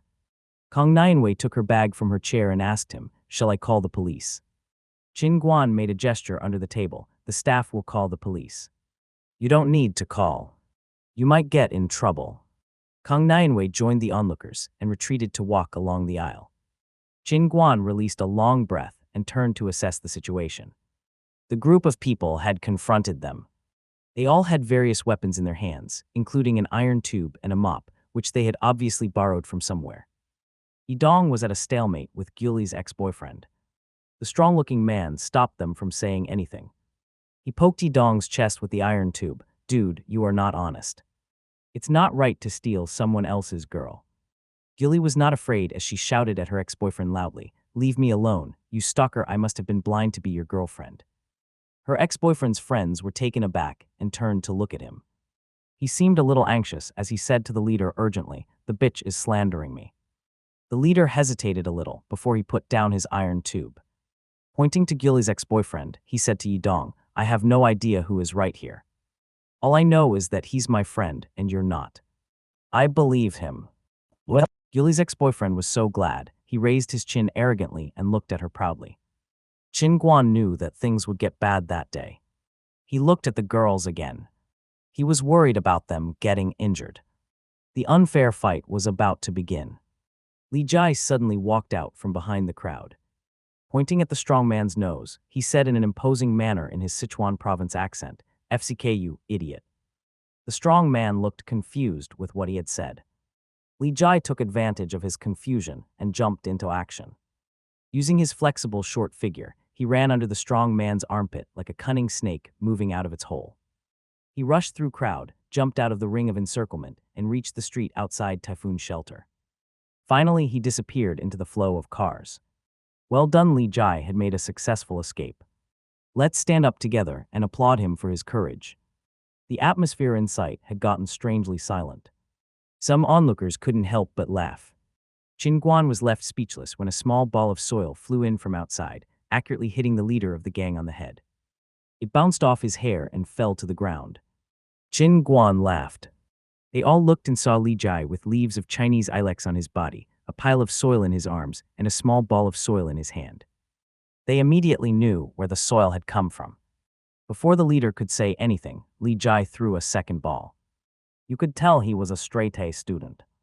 After calculating accurately all contributing factors, including the distance between the two of them, the acceleration of gravity, the parabolic inertial, and so on, his aim was spot on. The second ball hit the leader's hair again. "You bastard," veins appeared on the guy's temple as a third ball flew over. There was a loud, clear sound as it hit him. Everyone was surprised by the sound. The third ball had been quite large in size, but how could it have produced a sound like that? The ball of soil fell down and rolled on the floor. As the soil on the surface fell away, the stone inside was exposed. The leader shouted angrily at Li Jai, "You bastard, you dare hide a stone inside. Stay right there, don't run." Forgetting his original plan, the leader chased Li Jai with his iron tube. Some of his best friends followed. 5 or 6 out of the 30 of them disappeared. Qin Guan looked helplessly at Li Jai, who ran away after attacking. His enemies looked even more helpless. They stared at the ex-boyfriend and seemed to be asking him silently, who are they indeed? And why can't they follow fighting protocol? They would have to stretch their definition of fighting protocol. Liu Xiaoying jumped in and said, "Hey, I haven't even said anything yet. Do you sons of bitches even know the rules?" Pointing to the people opposite him, he went on, "This is a business place. If the waiter called the police, everyone would get into trouble. According to the rules, we shouldn't hurt innocent bystanders. Let's take this outside." Their opponents didn't want to cause any trouble either. All of them went out of the Typhoon shelter and walked to the edge of the road. The two parties were at a stalemate. Mu Lejong asked the girls to leave. Aimina was a little worried, and Gyuli didn't want to hide from her problems. Qin Guan and the other boys persuaded them to go to their campus so they could ensure the girls' safety. Realizing that the girls were about to leave, Gyuli's ex-boyfriend prepared to block them. His aim was his ex-girlfriend. Liu Xiaoying was at the peak of his excitement. He wouldn't let the chief culprit go. He blocked the ex-boyfriend, pointed to the group and asked, "Hey, all of you, do you know the rules here in the capital? You have to declare your opponent first." He looked like a middle school student with his baby fat and short arms and legs, but he acted like he was the godfather. They all laughed so loudly, they nearly dropped their weapons. Qin Guan's roommates looked at each other to decide whether they stood a chance. Qin Guan pulled Liu Xiaoying from behind and shouted loudly, "Run, scatter." They all turned around and ran in different directions. The 20-plus people looked at each other and finally at Gilly's ex-boyfriend. He looked quite anxious. "I called so many people for help. Is it over already?" The rest of them were thinking to themselves, "It's not like we know the guy, we just came here because our leader told us to." Grinding his teeth, the ex-boyfriend said, "Let's chase them separately." They divided into groups of 4 and 5 and followed their opponents. As for the ex-boyfriend, he headed to Gilly's college instead. He had shrewdly foreseen that he would take a beating if he stayed. There was a long distance between Qin Guan and his pursuers, which made things easier for him. After hiding several times, he had shaken almost everyone off. There were only 2 people following him when he arrived at the Red Star Bar. Qin Guan pushed the door open and found Kang Nianwei sitting at the table closest to the bar. She was listening to the bar singer playing folk music while she rested her face on her hands. Qin Guan plopped down on a chair by the table.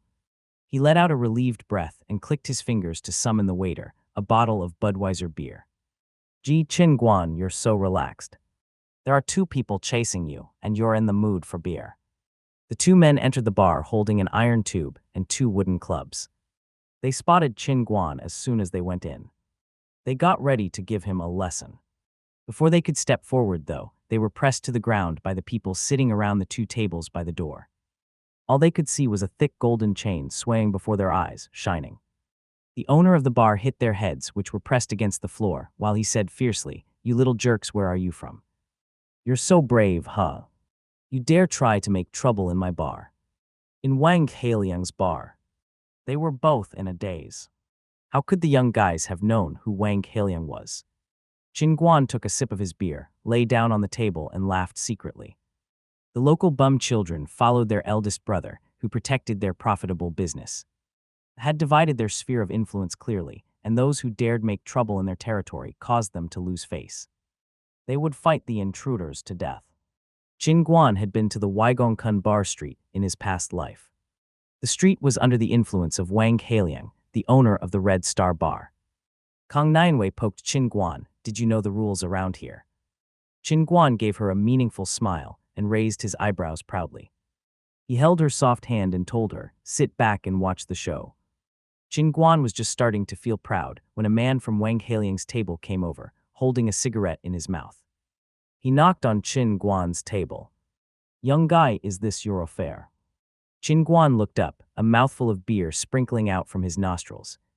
It was Bu Qinglu, the bum child beside the Landai bar. Qin Guan coughed while Bu Qinglu continued, "Well done, I see you have a new girlfriend." "What?" Qin Guan coughed more heavily. Kang Nianwei turned her head and pinched Qin Guan's leg. Qin Guan immediately explained to Bu Qinglu, "You must have made a mistake, brother. The girl you saw last time was my student. This is my girlfriend." Bu Qinglu patted Qin Guan's shoulder in understanding and asked, "Every time I come across you, you're in trouble. What happened this time?" Before Qin Guan could explain, Wang Hailiang came over, his golden chain swaying as he walked. He greeted Bu Qinglu and then said, "What's going on? Do you know him? Where's he from?" Bu Qinglu pressed his cigarette into the ashtray and lit another 2 for Wang Hailiang and himself. "This young man must have heard of you and your bar. He used you to protect himself." Qin Guan smiled shyly at them. Wang Hailiang looked quite proud as he asked Qin Guan, "Where are you from, young man? Have you heard of my reputation? You sure are giving me face." Qin Guan nodded quickly. "Brother Wang, I study at the Capital University of Finance and Economics. I just sought your help when I was in trouble." Wang Hailiang turned around and asked in confusion, "Is there some kind of society in that university?" Bu Qinglu was speechless with his IQ. "He says he's a student at that university, but he must have known you from somewhere. The boy is interesting, to say the least." Wang Hailiang laughed loudly and clapped on the table. He gave Qin Guan the thumbs up. "Boy, you must be a top student. All right, if you trust me, I'll protect you." Qin Gun hastened to nod and reply, "All right. I'll buy you a drink. Thank you for helping me today. Bullshit, you don't need to pay in my bar. This is my treat." Qin Guan smiled again. He paid obeisance to Bu Qinglu and Wang Heliang by cupping one hand into the other in front of his chest. The two of them went off to do something. Not long after, 2 bottles of Budweiser and a can of Coke were served to his table. He also got a box of popcorn as a gift from a smiling waiter. Wang Heliang released the 2 men. He let them go with a warning but kept their clubs. They both looked innocent while they ran away. What on earth just happened? This doesn't make any sense. There had been tens of people with us, but only the 2 of us were left. The guy who called us disappeared. We shall not forgive him. The 2 of them joined the club of people, wanting to beat Gilly's ex-boyfriend. Qin Guan finished his beer and realized that it was late. He bought a hamburger and a spicy drumstick at the McDonald's across the street, and then hailed down a taxi to send Kong Nianwei back to campus. When Kong Nianwei opened the door, Qin Guan suddenly embraced her from behind, comforting her. "Little Wei, don't be afraid." Kong Nianwei stamped on Qin Guan's foot and got in the taxi. She waved her fist at Qin Guan while she shut the door. Qin Guan massaged his foot as he watched the Xyli taxi drive off. He was both in pain and happy at the same time. Nearly all the taxis in the capital had changed. The yellow minibuses had retreated to the rural-urban area, leaving the urban area to the red Xyli cars. Qin Guan stuck his hands into his pockets, humming random songs as he walked back to college lazily. Wang Lei poked his head from behind a trash can in a residential area half a block away from college.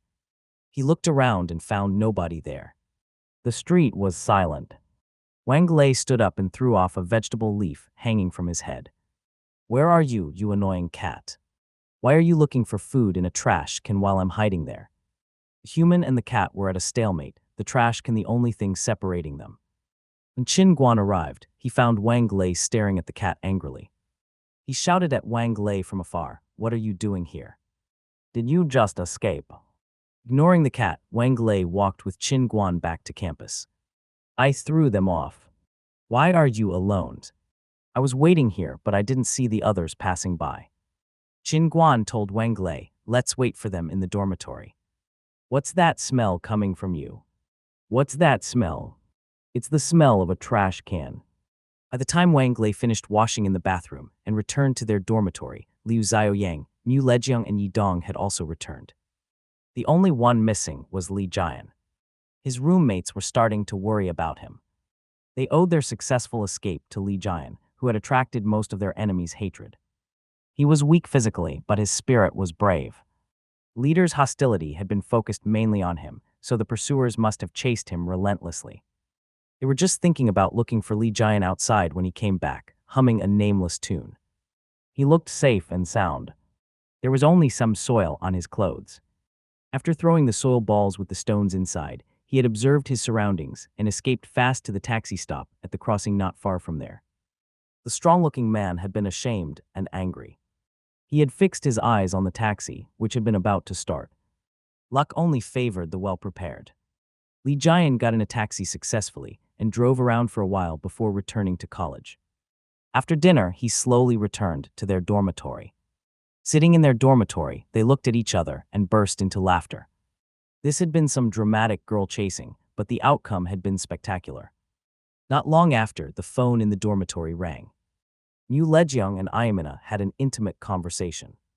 They actually became a couple, while Yi Dong confessed that he preferred girls from northeast China. They are all sensible young guys, Qin Guan thought to himself. With so many clever boys around, he felt some pressure. Although they were freshmen, they were already considering the chance of a long-distance relationship. The affair faded in time, adding an interesting experience to their college life. Qin Guan was really busy. His weekends were occupied by Professor Li. He had stepped into the windiest learning stage of artistic conception, atmosphere, and idea, which demanded the student's own understanding. Retentive memory didn't work at the time. It all depended on personal understanding. For Qin Guan's free spirit, that kind of training was real training. Of course, he needed to adjust to the tedious courses. You're wondering how he adjusted, aren't you? He would do his favorite work, making money.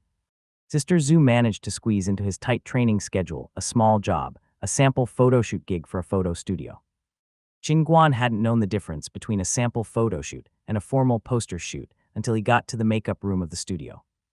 First, the makeup artist applied a thick layer of powder on his face. The rouge and powder were pasted on his face, making him look quite uncomfortable. Chin Guan had to wear several layers of clothes. A shirt, a waistcoat, Western-style clothes that, in combination with the hot lamps above, would make any model sweat. Chin Guan was so hot, he could feel sweat stream down his back. For fear that the sweat would influence the effect of the photos, the makeup assistant fixed his makeup with a powder puff again and again. Chin Guan felt like there was a powder mask on his face. First, they took solo photos of him. His poses were quite simple. He stood against the decorative pergola with his head slightly bent forward and his neck exposed. Then he turned around to show his sides. After several clicks, the photos were done. The next series was even simpler. Chin Guan sat on a chair with his legs crossed, both his elbows on the armrests of the chair and his hands crossed. The theme of the photo shoot was royalty, and Chin Guan's clothes were edged with rolling lace. The loose Western-style clothes were clipped around his back by the assistant to make them fit better and set off his slim waist. It took him a total of 10 minutes to finish the first 2 series of photos. A female model showed up for the next one.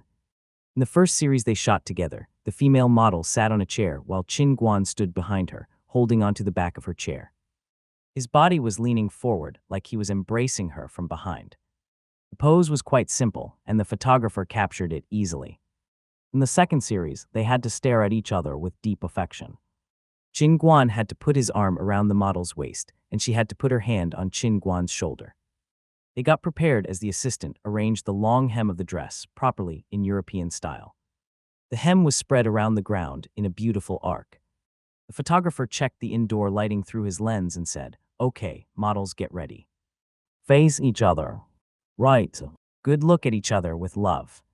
Chin Guan looked down and noticed the girl's false eyelashes mixing with her real ones. They were sticking together like a fly's legs, making him want to laugh. Meanwhile, the female model was thinking to herself happily, "My partner is so handsome this time, much better than my usual partners." She was daydreaming about a potential love story while they worked. Suddenly, Chin Guan burst into inappropriate laughter during the photo shoot. The girl was so angry, her face turned gray. Sister Zhu covered her face helplessly. Chin Guan was acting silly again. She immediately waved Chin Guan over and warned him, "Can you be more serious? Do you remember Professor Li's words?" Chin Guan coughed somberly and answered, "No matter the conditions, I should remember and stick to professional model integrity, which consists of seriousness and concentration." Sister Zhu clapped him on the back. "Then why did you laugh? You pissed me off again." After getting beaten by Sister Zhu, Chin Guan walked back on set. He made a shy bow to the photographer and smiled at the female model apologetically. "I'm sorry for my mistake. I'll ask the assistant to redo your makeup after the photo shoot." "I didn't mean for that to happen." The female model was still confused when Chin Guan suddenly found the right feeling. "It's simple to express deep love. I will just imagine she's Kong Nianwei. Let's do this." The photographer shouted to the models, "Okay, look at each other with deep love." Good young man looked down a little. "Well done." Click, click. The series were finished smoothly. When Chin Guan moved on to the next shoot, the female model was still there, lost in thought. At the photographer's request, Chin Guan's eyes filled with emotion. He looked at her as if he had something to say, but something was stopping him. The female model was lost in his emotional gaze. Under the photographer's instructions, Chin Guan changed his expression at once and left without any delay. Before the female model knew what had happened, he had disappeared. When the assistant came over to remind her to change into the second costume, she remembered something and pulled on the assistant's arm. "Where is the dresser?" "I need to redo my makeup." The assistant looked scared and pointed at the makeup room in a hurry. While she got her makeup redone, the girl realized why Chin Guan had laughed. False eyelashes had 2 layers of lashes, and as a result made her eyelids look like they had 3 layers. Although at post-production she might not even recognize herself in the photos, the dresser should still have been more careful. When her makeup was done, she changed into her costume. Chin Guan was already dressed. He was wearing a formal European-style suit in royal blue, double-breasted with firm pads on his shoulders. His jodhpurs were stuffed loosely into his long black riding boots. Chin Guan looked like a soldier in an oil painting of the Middle Ages. Chin Guan's work for that day would be finished after one more series with the female model. They shot against a dark yellow curtain to show the feeling of times past. In Qin Guan's opinion, the photo studio endeavored to create the atmosphere of a blockbuster film starring ordinary people. The setting was pretty simple, but their costumes featured great attention to detail. The female model was standing in the middle with a long European-style dress supported by an iron pannier. She also wore a corset and a waist girdle. Qin Guan lowered his head to kiss the girl's hand, bending down on one knee. He kept that pose for 5 whole minutes before he moved on to the next one. After the work of the morning was finished, Qin Guan washed the thick powder off his face with a deep cleansing oil provided by the studio. Finally, his skin could breathe. He would have to put makeup on again after lunch. Sitting in the dressing room, Sister Zhu talked with Qin Guan about his plans for the future. The studio will divide your payment into 2 parts. For indoor shooting, you'll get only 600 yuan. The outdoor shooting will be more troublesome, so they will pay you 2,700 yuan. These jobs are mainly print media photo shoots. Professor Li said that you shouldn't walk the T stage yet, so there will only be 1 exhibition meeting and a poster in the first half year. You should study carefully in your spare time. When Professor Li thinks that you have finished your courses, she will make an arrangement for you. Qin Guan was taken aback and asked, "How about you?" Sister Zhu glanced at him helplessly. Professor Li said that if you finish her courses successfully, I could become your private guide. Qin Guan looked at her with sympathy. But then you wouldn't make much money. I can only work on weekends. Sister Zhu didn't drop her idea though and tried to persuade him. Think about it, Qin Guan. Models have a bright future. Professor Li and I have enough contacts so you wouldn't starve. Qin Guan told her seriously, I'm preparing to take my accounting certificate in sophomore year. Then I'm planning on working on commercial accounts for others. When I have 2 years of working experience, I will be able to take the exam to become a certified public accountant. My roommates and I have decided that we'll be self-employed as soon as we graduate. My dream is to build a business empire with my bare hands. Being a model is just not enough for me. Sister Zhu's lips quivered. She wanted to go have a smoke outside to see if there were any cows flying in the sky. Qin Guan didn't want to say much more. He just waited for his lunchbox happily. It was the end of the morning shoot. Everything's been smooth, hasn't it? The assistant brought them their takeaway lunchboxes. Sister Zhu took 2 and handed one to Qin Guan. Qin Guan sighed at the box in his hand. The white foam plastic material was so unhealthy. Opening the box, he sighed again. At that time, lunchboxes were really made with care.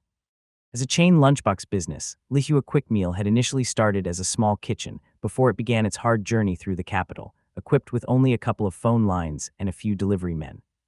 It cost only 10 yuan for a whole box of rice, a portion of meat fried celery, chicken leg stew, and a fried egg. Taste aside, that price was quite reasonable. Sister Zhu talked with Qin Guan while she ate. Did you decide about what Professor Li told you last time?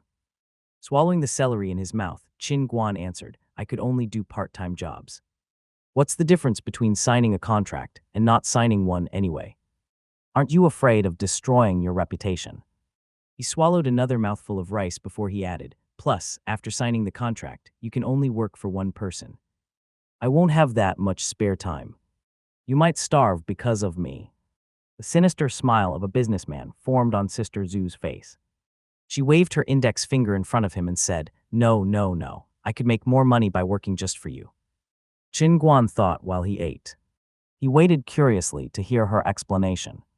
Don't you know that, Qin Guan? Models are divided into different classes, like merchants in the market. She excitedly picked up a cigarette. Then she remembered that she was in the studio and just kept it between her fingers. The levels of models from bottom to top are untrained C, B, A, and top models. Their value and income depend on their level. You know you are at the bottom now as an untrained model. I can only get you small gigs, like third-rate poster shoots and exhibitions. T-stage shows are monopolized by the big talent agencies. Unless you're a top model, you can only dream of performing on a T-show. Qin Guan swallowed the last mouthful of rice and asked, Why you're so confident about me? I'm only a greenhorn doing part-time jobs. Sister Zhu suddenly lay flat on the sofa helplessly. If Professor Lei says you can do it, then you should be able to. I'm a little afraid, in fact. Qin Guan laughed and patted her on the shoulder. I'll talk with Professor Li next time I see her. I'll think it over. After everyone finished lunch, the assistants packed up all the costumes and props and carried them to their car. They followed the studio car to Zijimen in a formidable formation. The site was the Zijimen Cathedral Church, which was quite close to Qin Guan's college. People always called it the Western Church. It was one of the 4 cathedral churches in Beijing, located at 133 Zijimen Street in the Zicheng district. Being the newest and smallest out of the 4 churches, it was the only one that hadn't been built by the Society of Jesus. The car arrived at the entrance of the church. They arranged the equipment and props and folded out the chairs and dressing table into their proper places. The old guard opened the gate for them, the key quivering in his hands. Before he left, he reminded everyone, "You have only one afternoon. Be careful and don't cause any damages inside." Qin Guan got out of Sister Zhu's car and observed the church carefully. In his past life, he had lived in the capital for so many years, yet he had never visited it. He walked slowly to the main gate. The Lady of Mount Carmel Church was a Gothic building with independent clock towers. On the entrance wall, Qin Guan found a stone tablet with the history of the Western Church carved on it. The tablet inscription read as follows: Tablet record of the rebuilding of the Lady of Mount Carmel Church. May our holy religion always protect the common people. In thousands of years, our church has experienced both prosperity and hardship. Fortunately, the Lord's mercy and spirit were always with us. May the Lord continue to be with us. The surface of the building was covered in thick ivy. The whole church looked impressive compared to the buildings surrounding it. The front north wall was connected to the original north wall, and the Cerro San Cristobal was indoors. It was actually the only indoor Cerro San Cristobal in Beijing. The modeled clock tower had collapsed, leaving only one octagon abutment at the second floor, north of the main body of the church. Visitors could feel the aesthetic of the broken, ancient building. The photographer put his equipment into place. First, they would take the outdoor photos. Qin Guan wore an orthodox wedding costume with white gloves. The ancient double-row European-style cuffs were shining bright under the sunshine. He gently put his hand against the wall of the church. The white glove and pied cyan bricks created a sharp contrast, like a scroll traveling through time to show people a picture of times past. Qin Guan looked calmly ahead, picturing the future. He seemed to be waiting for his lover in the silent afternoon.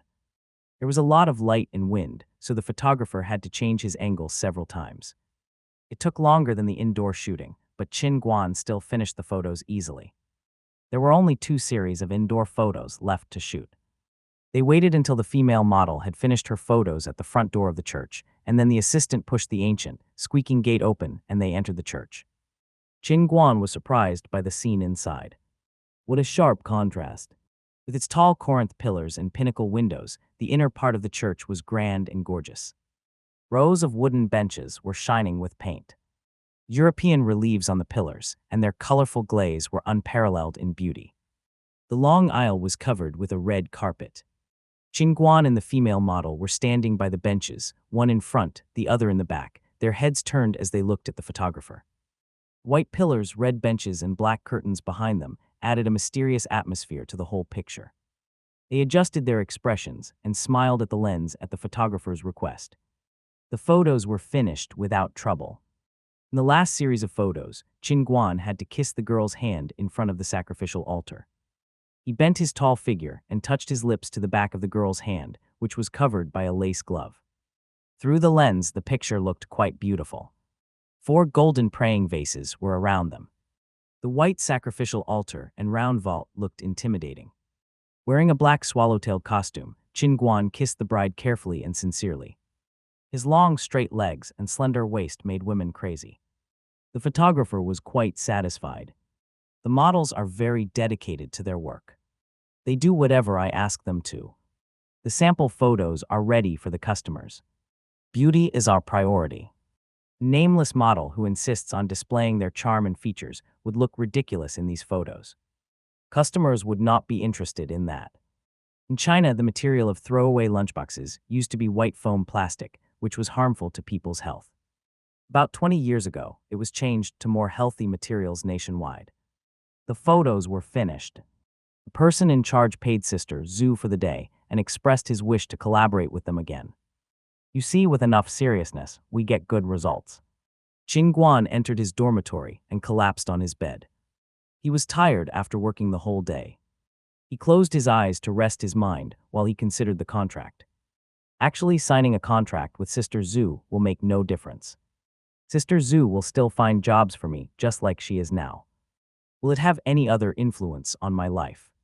I don't think so. On the contrary, my life will become more regular. Qin Guan couldn't imagine becoming a superstar. He was still on the way to becoming a qualified accountant, which was a much more down-to-earth career path. His roommates came back one after the other while he was lost in thought. Liu Xiaoying was about to climb into bed when he suddenly looked down and noticed Qin Guan's face. With a cry, he jumped off the ladder, pointed at Qin Guan's face and said, "Reveal your true identity, vampire, I can't be wrong. Only your legendary race could be born with such a face. Show your true colors, you evil creature." Qin Guan touched his face helplessly and felt powder on his hand.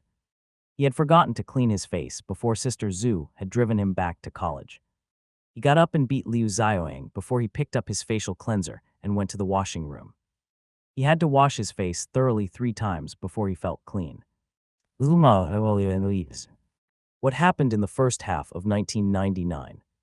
A lot. There was a conflict between the overconfident cowboy nation and the Han dynasty.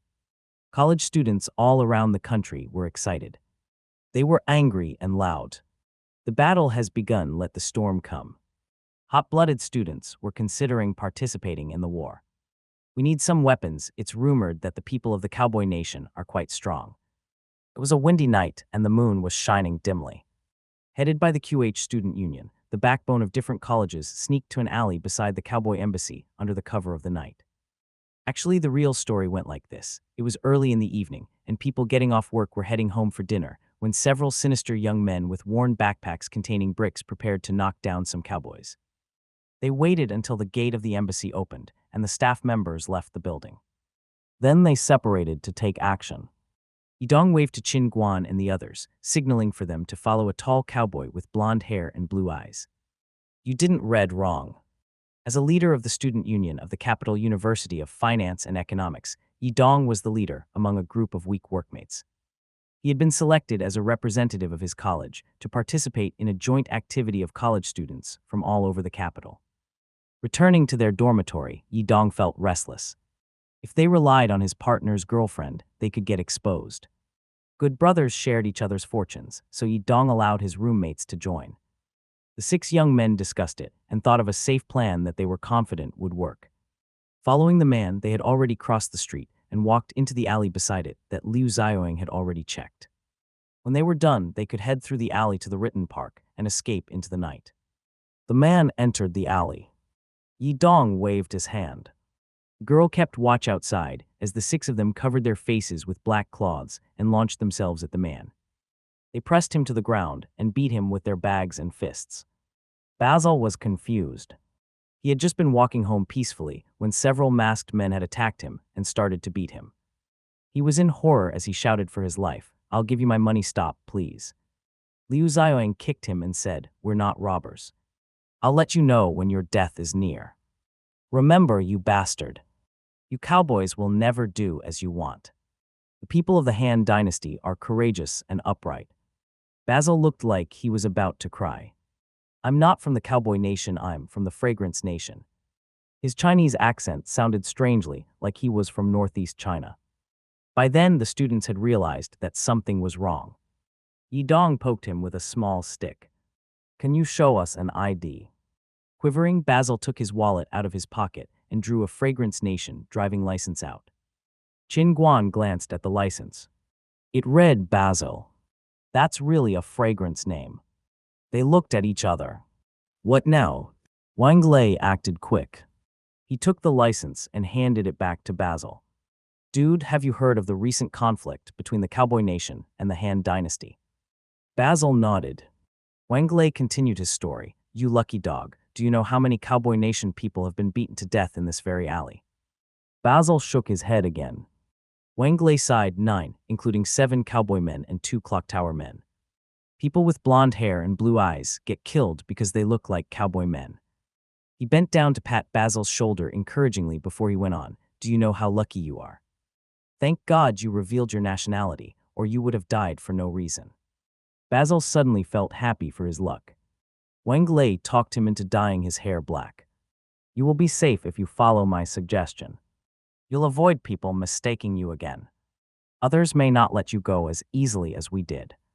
The 6 students patted his shoulder one by one courageously and left the alley quietly. They called for the girl keeping watch at the end of the alley and ran fast toward Ritten Park. They sat on a bench in the park and took off the black cloths, looking at each other while they laughed. What the hell was that? Hunger often followed joy. They forgot their original purpose and decided to have a good meal to celebrate their success. The girl couldn't bear to remind them that they had achieved nothing that day. Looking at their shining eyes, she didn't open her mouth. Besides, they planned to take her along with them, so she just followed them happily. Basil's accent had reminded them of the dishes of northeastern China that they wanted to taste. Fortunately, there was a northeastern restaurant on Jimbao Street, not far away. The 7 students were sitting around a big table. Yidong was in charge of ordering. As a big fellow from the northeastern part of China, he was a better judge of the dishes of his hometown. As soon as the dishes were served, they all seemed to lose their reserved manners. The girl from the student union was surprised by the scene before her. Hey you Qingguan, pass me the sweet and sour pork, you're so greedy, loosen your chopsticks a bit. Wang Lei and Qingguan were fighting over a piece of sweet and sour pork. Yidong, will you eat the table with a handful of cumin? You are so greedy, I dare you to eat that last blood sausage FCK, you really ate it. If Ma Yun offered you 10 million yuan to eat shit, you'd eat until he went bankrupt. For a blood sausage, Liu Xiaoying would mention shit on the dining table. The girl covered her face, not saying a word. Mu Lejiang and Li Jai were reciting poems on other side of table. They combined sentences from traditional Chinese poems and names of dishes too, making the others laugh with their jokes. What talented people, they even made poems for food. Yidong's roommates were quite intimidating. The girl stole a glance at Yidong and blushed slightly. He looked so bold. A good man indeed. Congratulations were due to Yidong, who had unbeknownst to him won a girl's heart over. As an expert on love affairs, Li Jai could tell just by looking at her. Actually, Yidong had been festering some feelings for the girl. They were both in the Public Relations Society. One of them was in charge of internal affairs, while the other took care of external affairs. They had met each other at work, and Yidong had taken the initiative and asked her to join them in that activity. The most important reason he liked her was her hometown. She also came from the northeastern part of China. However, Yidong would never confess his wicked intentions. Her height fits me well, too. Generally speaking, people from northeastern China were tall. Yidong was 1.9 cm and matched well Yang Jing, who was 1.7 cm tall. Yang Jing was the name of the girl. Her name was elegant and silent, although she was quite rash and hasty. Yidong was obsessed with her. He had been mentioning her to his roommates for a long time. You know, today Yang Jing. His roommates were tired of hearing her name. They had finally met her in person that day. Li thought there was hope for Yidong, and he kept encouraging him. Eldest brother, why don't you bring Yang Jing a cup of tea? The girl worked for us today. We should thank her for her effort. Yidong blushed heavily. His face had nearly turned purple. Pushed by the others, he walked up to Yang Jing, his hands and feet perfectly coordinated. He took the white teapot and poured a cup of tea for Yang Jing, who was also looking embarrassed. She took a sip. The others were shouting, cross your cups, cross your cups. Yang Jing nearly buried her face under the table as Yidong rushed to beat them up. There was a mess on the table, but the atmosphere was quite merry. The hanging moon felt ashamed on behalf of those shameless guys and furtively hid behind the dark clouds. The 7 students with their shabby backpacks were walking under the light of the street lamps on their way back to college. Their stomachs were filled with northeastern dishes, and they were all feeling warm. The conflict with the cowboy nation was over, all that fuss accomplishing very little.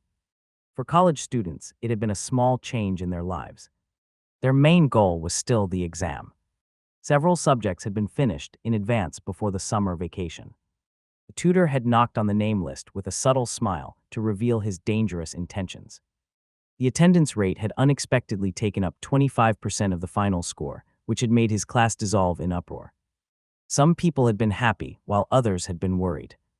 Qin Guan and Wang Lei had remained calm. They were both on the way to becoming straight-A students. Some of their classmates, who had made a lot of effort at the last moment, surrounded Wang Lei to ask to copy his notebook. Taking the chance, Qin Guan sneaked away. If they saw Qin Guan's notebook, they might beat him to death. There was only an outline inside it. The whole course was already over, and he had only taken 1 page of notes. How could he get a full scholarship with such a notebook? No one would believe him. Qin Guan had to run away with his notebook. Sister Zhu called him just as he was entering the dormitory. She had found a job for him at a mini car exhibition. The model just had to stand the whole day. The payment was only so-so. It was 1,500 yuan. It was difficult for her to get him jobs because Qin Guan could only work on weekends.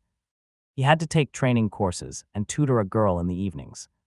Professor Li had forced her to work only for Qin Guan, so she had to take all possible jobs unless she wanted to starve.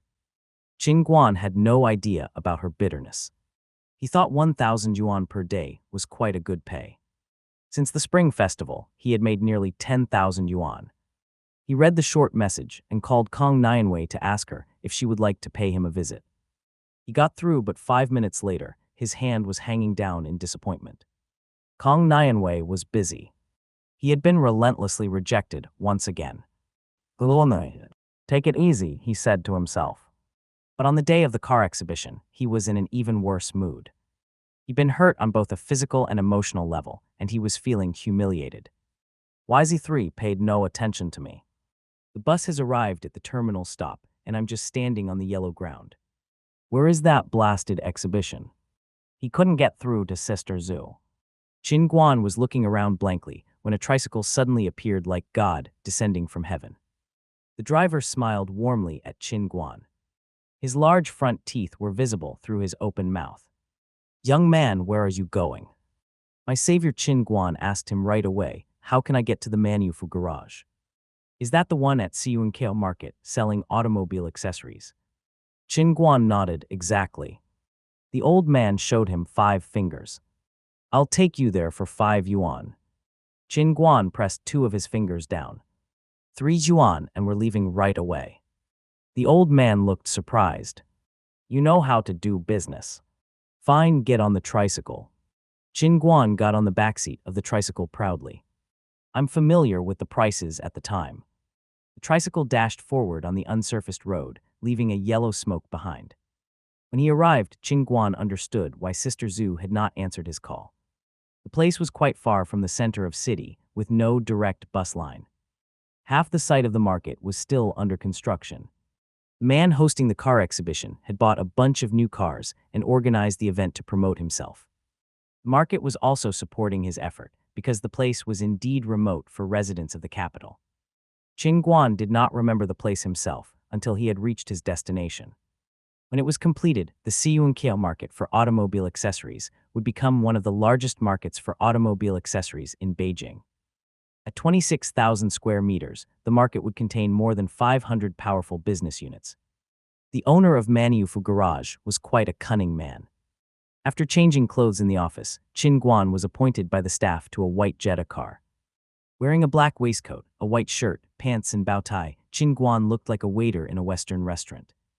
The assistant of the garage thanked him for his understanding. The suit had been borrowed by his wife from a hotel.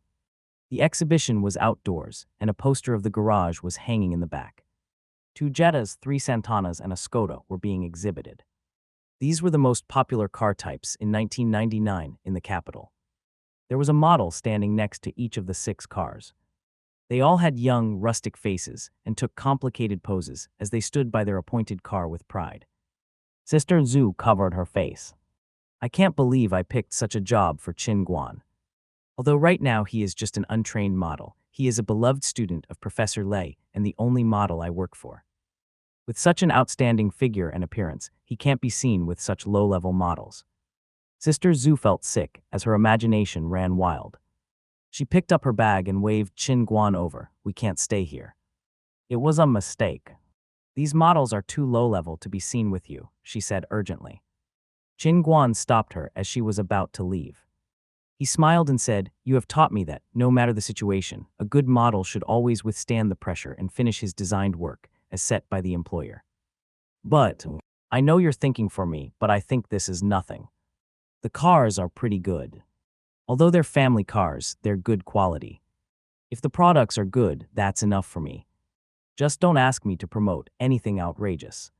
He made a comforting gesture at Sister Zhu and returned to his car to wait for the opening ceremony. Except for Qin Guan, who had been introduced by his independent agent, all the other models had come from the same small agency. The owner of Manhwaedit Garage had selected them for their low price. The difference between the models was 1,500 yuan versus 200 yuan. Sister Zhu had mixed feelings, but the bald owner recognized Qin Guan at first glance. "He's definitely worth the money." The owner called his assistant over and murmured something to him. The assistant nodded, ran to the Skoda, and said something to the model standing there before he pulled him to Qin Guan's car. Pointing at the champagne-colored Skoda, he told Qin Guan, "My boss thinks it's more suitable for you. They're the champagne one. You can be in charge of it." Qin Guan nodded in agreement before he went to stand by the car. The owner was quite pleased with the effect. He was indeed a noble-looking young man. His coloring looked very attractive among the red, white, and black cars. Sure enough, not long after the exhibition had opened, customers in the market discovered it, undoubtedly attracted by Qin Guan. They had seen what looked like a top show model leaning against a strange champagne-colored car. The brand of the car was also new to them. Skoda was a newcomer to the capital. They gathered around to look at the car, asking the price and applying for a test drive. Qin Guan's salesmen were the busiest. The other salesmen were so envious, they wished Qin Guan was their model. The boss was really happy with the result. He touched his bald head as he thought, what did the Skoda agency say exactly? How much will they pay me for one order? My head has not been working so well after I went bald. After standing there the whole morning, Qin Guan's leg began to cramp. I can't rest while I'm surrounded by an audience. My cheeks are stiff from smiling. Making money is hard. Sister Zhu was massaging his shanks. She was a professional masseuse, able to relieve any tense muscles. Sister Zhu had been quite busy those days. She had gotten a certificate in professional health care. Lunch had been prepared in a large canteen cauldron. It was the garage's treat. There wasn't a lunch box nearby, but the assistant had bought dishes from the small restaurant at the entrance of the market. 1 box of rice for each person. They also used foam plastic boxes. The models sat in a circle as the assistant opened the boxes one by one. Qin Guan poked his head in to find that the dishes were quite good. There were mushrooms fried with oilseed, double-cooked pork slices, diced chicken with bean sauce, fish-flavored pork slices, minced meat with vermicelli, homemade bean curd, and vinegar pepper soup. A 6-dish combo with soup was quite a good meal. Qin Guan shifted to eating mode while the other models, their agent, and Sister Zhu looked on. He was just like a Nanfu battery, 6 times more powerful than the others. He looked like a little hog eating happily in front of its crib. The other models were astonished. Despite the fact that they were not professional models, they still watched their figure. They might not have a specific diet, but gourmandizing was definitely out of the question. Their agent looked confused. Sister Zhu smiled at them awkwardly before she buried her head inside a box. In the afternoon, the exhibition took on a weird atmosphere. The other models were looking at Qin Guan reverently. Qin Guan had no idea why. He thought this was the weariest job he had done so far. He had to pay attention to how he looked because of the passing customers. Several female customers looked at him wantonly, making him feel threatened. He felt like a small, helpless pig ready for slaughter. Feeling sick, Qin Guan took a break from 2 p.m. to 4 p.m., when most customers had left the remote location of the market. The owner of the garage waved to the 2 agents in satisfaction. The exhibition could be wrapped up now. Qin Guan was exhausted both physically and mentally. He slumped down on the backseat of Sister Zhu's car, closing his eyes to rest his mind. Sister Zhu gave Qin Guan mental guidance lessons while she drove. This is common for models. Since you've decided to engage in modeling, you have to act professionally. If you're asked to do a naked photo shoot, what will you do? Qin Guan jumped up at this. His head hit the roof of the car, and he cried out and slumped back down. Massaging the lump on his head, he mumbled, "I'll refuse." "You can say no to things like that, Sister Zhu." Sister Zhu was exasperated. Qin Guan was not living up to her expectations.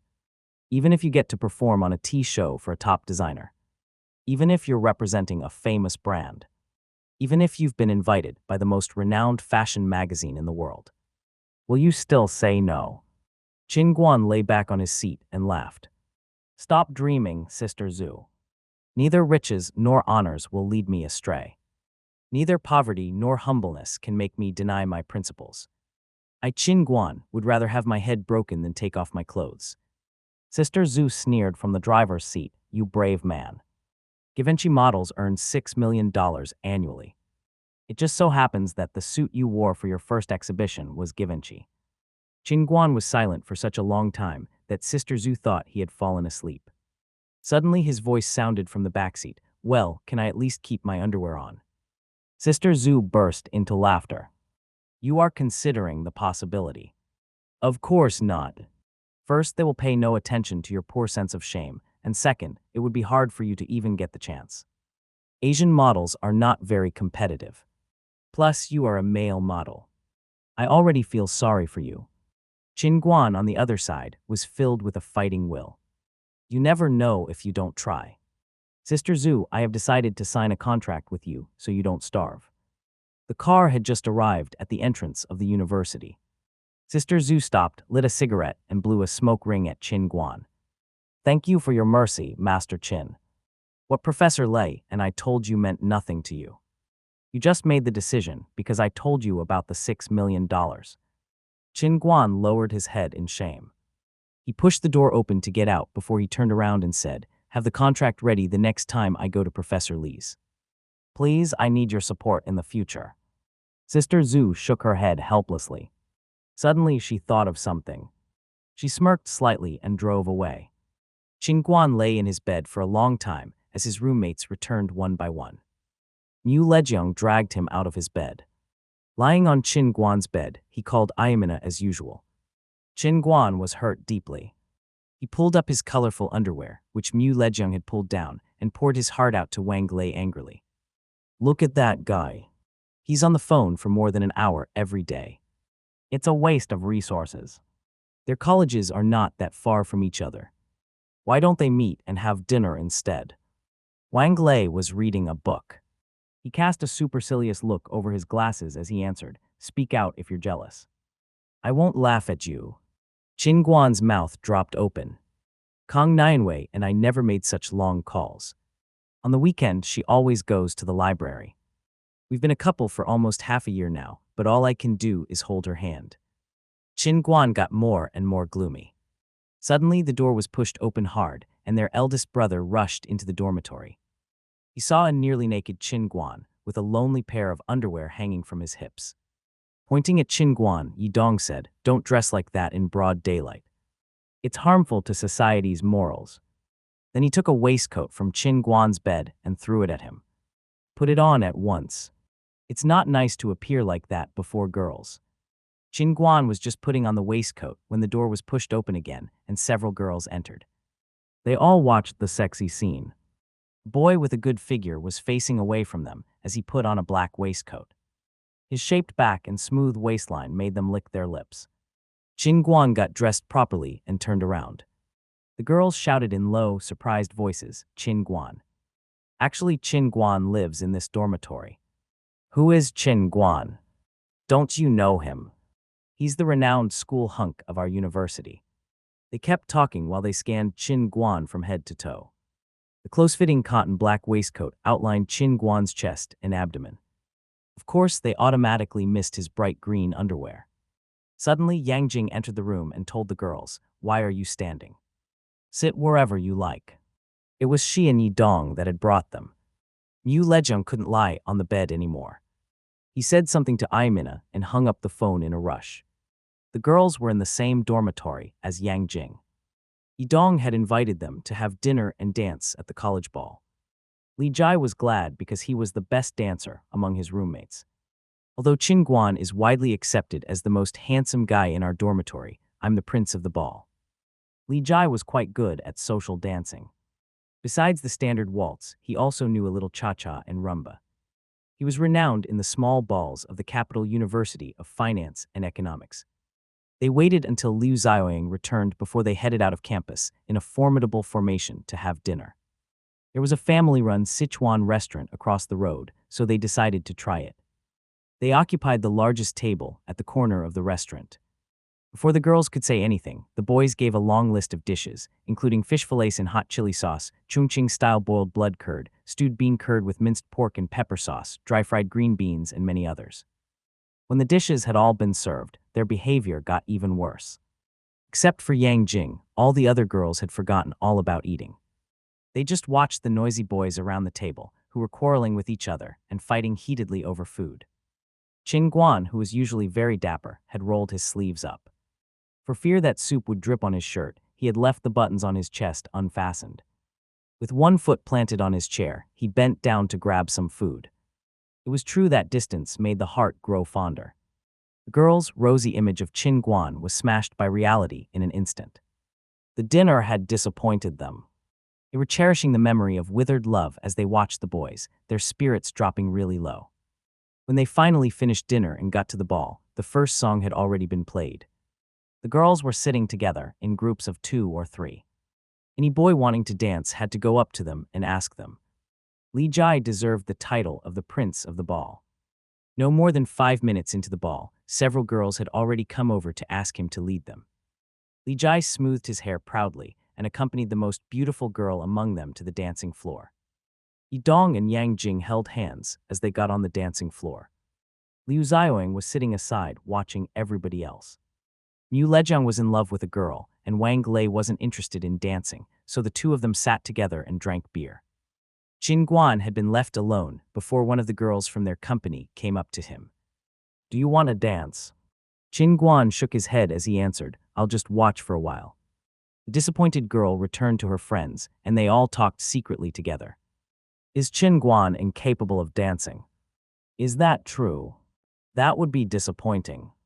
His reputation would be harmed." "Sure." What was Qin Guan doing at the time? He was observing the dancers. He found that all the dancers, not just the neophytes learning to dance socially, but also the older ones who had been attending balls for a long time, were terrible at dancing. Only Li Jai looked quite good at it. Li Jin finished a song and stepped out, drenched in sweat. He grabbed Qin Guan's beer to have a sip and asked, "Why aren't you dancing?" "Don't tell me you can't. Look at the girls, they're practically burning you with their eyes." Qin Guan smiled and patted Li Jai. "I'm afraid of robbing you of your title as Prince of the Ball. We're in the same dormitory, and you call me a second brother. I would never want to harm your reputation." Li Jai was not convinced by his explanation. Setting the beer on the table, he said, "You're all talk. Come on, baby. Are you walking your dog or something?" Qin Guan looked at Li Jai speechlessly as he stood up. "I hope you won't regret what you said." Qin Guan arranged his shirt, pulled down his sleeves, and fastened his buttons. He walked up to the girl who had just invited him, made a gesture fitting to a gentleman, and said softly, "Hello, can I have the honor of dancing with you?" All the girls seemed to get excited by his words. They stared at the girl who had been invited with a jealous expression in their eyes. The astonished girl was pushed forward by her friends. "Wake up. Answer him." She finally returned to reality and answered timidly, "Oh, of course." Qin Guan smiled and took her hand as he escorted her to the dance floor. The person in charge realized that someone popular was coming. Other people stopped dancing to make way for him, and the DJ shouted at Qin Guan, "Hey dude, what kind of song do you want?" Qin Guan looked down and asked his partner, "What are you good at?" The girl answered with confidence, "The waltz." Qin Guan was stupefied for a moment before he said, "Okay, the waltz it is." The girl looked very excited. "I shouldn't have doubted my Prince Charming. He is still perfect, despite his rude behavior at dinner. All the others are dancing randomly, but my Prince Charming knows the waltz. He is perfect for me." Qin Guan thought it was lucky that he had been studying with Professor Lei and had learned so much about the body. Dancing was actually one of the best ways to promote grace in models. He had learned a lot about dancing, and the waltz was among those things. "Can you play the waltz?" he asked the DJ. The DJ signed that it was okay. "No problem. Blue Danube started playing slowly. Qin Guan and his partner were poised to begin. Forward, sideways, and a close step. That was the basic pattern of the dance. The two of them began their dance with a perfect round. Li Jai sprinkled a mouthful of beer beside the dancing floor. FCK Qin Guan is so busy with courses and part-time jobs. When the hell does he have the time to practice dancing? The couple was only getting better and better. Qin Guan wore straight, Western-style pants and a white hollowed-out shirt. If his partner had been in a long dress, it would have been the perfect waltz atmosphere. The tacit partners continued to turn. Suddenly, Qin Guan twirled his partner around in the spirit of the waltz. They circled around without turning. 1, 2, 3, the twirling movement included 3 steps. The onlookers held their breath before their excellent performance. Finally, they stopped as the music suddenly came to an end. It was just like the darkness before dawn. Silence dominated the whole room. The two of them looked at each other, breathing heavily. Dancing was intense physical exercise. Li Jai was shaking as if he had been shocked by electricity. Liu Xiaoyang was hopeless at dancing, but he had felt the beauty, and he cheered for his idol in blind worship. Wonderful. His shout woke everyone up, an enthusiastic applause echoing around the ballroom. Qin Guan and his partner answered the curtain call and retreated with leisure. Qin Guan sat down by the table. Before he could take a sip of beer, Li Jai pulled him close. "My brother, your dancing is excellent. Teach me, please." Qin Guan answered without mercy, "I have no time." Li Jai got angry before Qin Guan continued, "If you are really interested in learning, I could introduce you to a professional teacher." Li Jai's expression changed at once. "It would be my honor. Thank you, my brother." The girls looked at Qin Guan eagerly, like flies around a piece of pork. His partner had already returned to her friends, who were discussing Qin Guan heatedly. "I know his body is so. Here, here." The girls looked thirsty for details as his silly dance partner burst into laughter. They all shouted, "Stop laughing, go on." "Yes, we're dying of curiosity." Covering her mouth, the girls smiled. "His figure is excellent. He is both tall and handsome. He really is a strong man." "Wow." The girls began to talk while they looked at Qin Guan eagerly. "We're still fans of yours. Who said that our prince couldn't dance? Come out. We promise not to beat you to death." Qin Guan got quite famous overnight, giving life to countless legends at the university ball. Some people insisted that he had been the first universally accepted dancing god in the whole university. Others claimed that there had been countless dancing girls worshipping him, and some people believed that Qin Guan was paranormally powerful. That night he earned a new title, that of the Child of the Ball. He was also holding 2 more titles, the straight-A boy from the accounting department and the most handsome freshman. Qin Guan had no idea about the gossip. It was true that the person involved was always the last one to hear the rumors circulating about them. At the time, he was pretending to be a QH university student so he could share a class with Kong Nianwei. The class was about indoor design. Kong Nianwei hit him under the desk and asked in low voice, "Why are you here?" Qin Guan was innocent. He covered his head with a book as he answered, "It has been a long time since I last saw you. I've been missing you a lot." He held her hand and closed his eyes as he lay down on the desk. "Listen to the professor. I won't bother you." Kong Nianwei tried to pull her hand out, but failed. She could do nothing but look ahead and pay attention. Had this been after the year 2000, an article would have been posted on the Tiania forum, titled, "What Can I Do About My Clingy Boyfriend?" Faced with Qin Guan's shameless smile, Kong Nianwei just listened to the professor helplessly. Her best friends looked surprised. What was going on with Kong Nianwei, the most popular and talented girl in the department, and the beauty of QH University in both science and technology? She was showing off her relationship before her classmates. Everyone was talking heatedly in low voices. Kai Halen, who was sitting in the front row, overheard someone talking about Kong Nianwei and turned around to have a look. Suddenly, he did a double take. "Fuck, are my eyes fooling me? Is that Qin Guan smiling like silly? He dares show up in our class. Unbelievable, he has gone too far in bullying me." He tore down a blank page from his notebook, wrote something on it, rolled it into a ball and threw it at Qin Guan. Qin Guan was lying on the desk smiling when a spitball hit him on the head. He spread it open and read, "What are you doing here?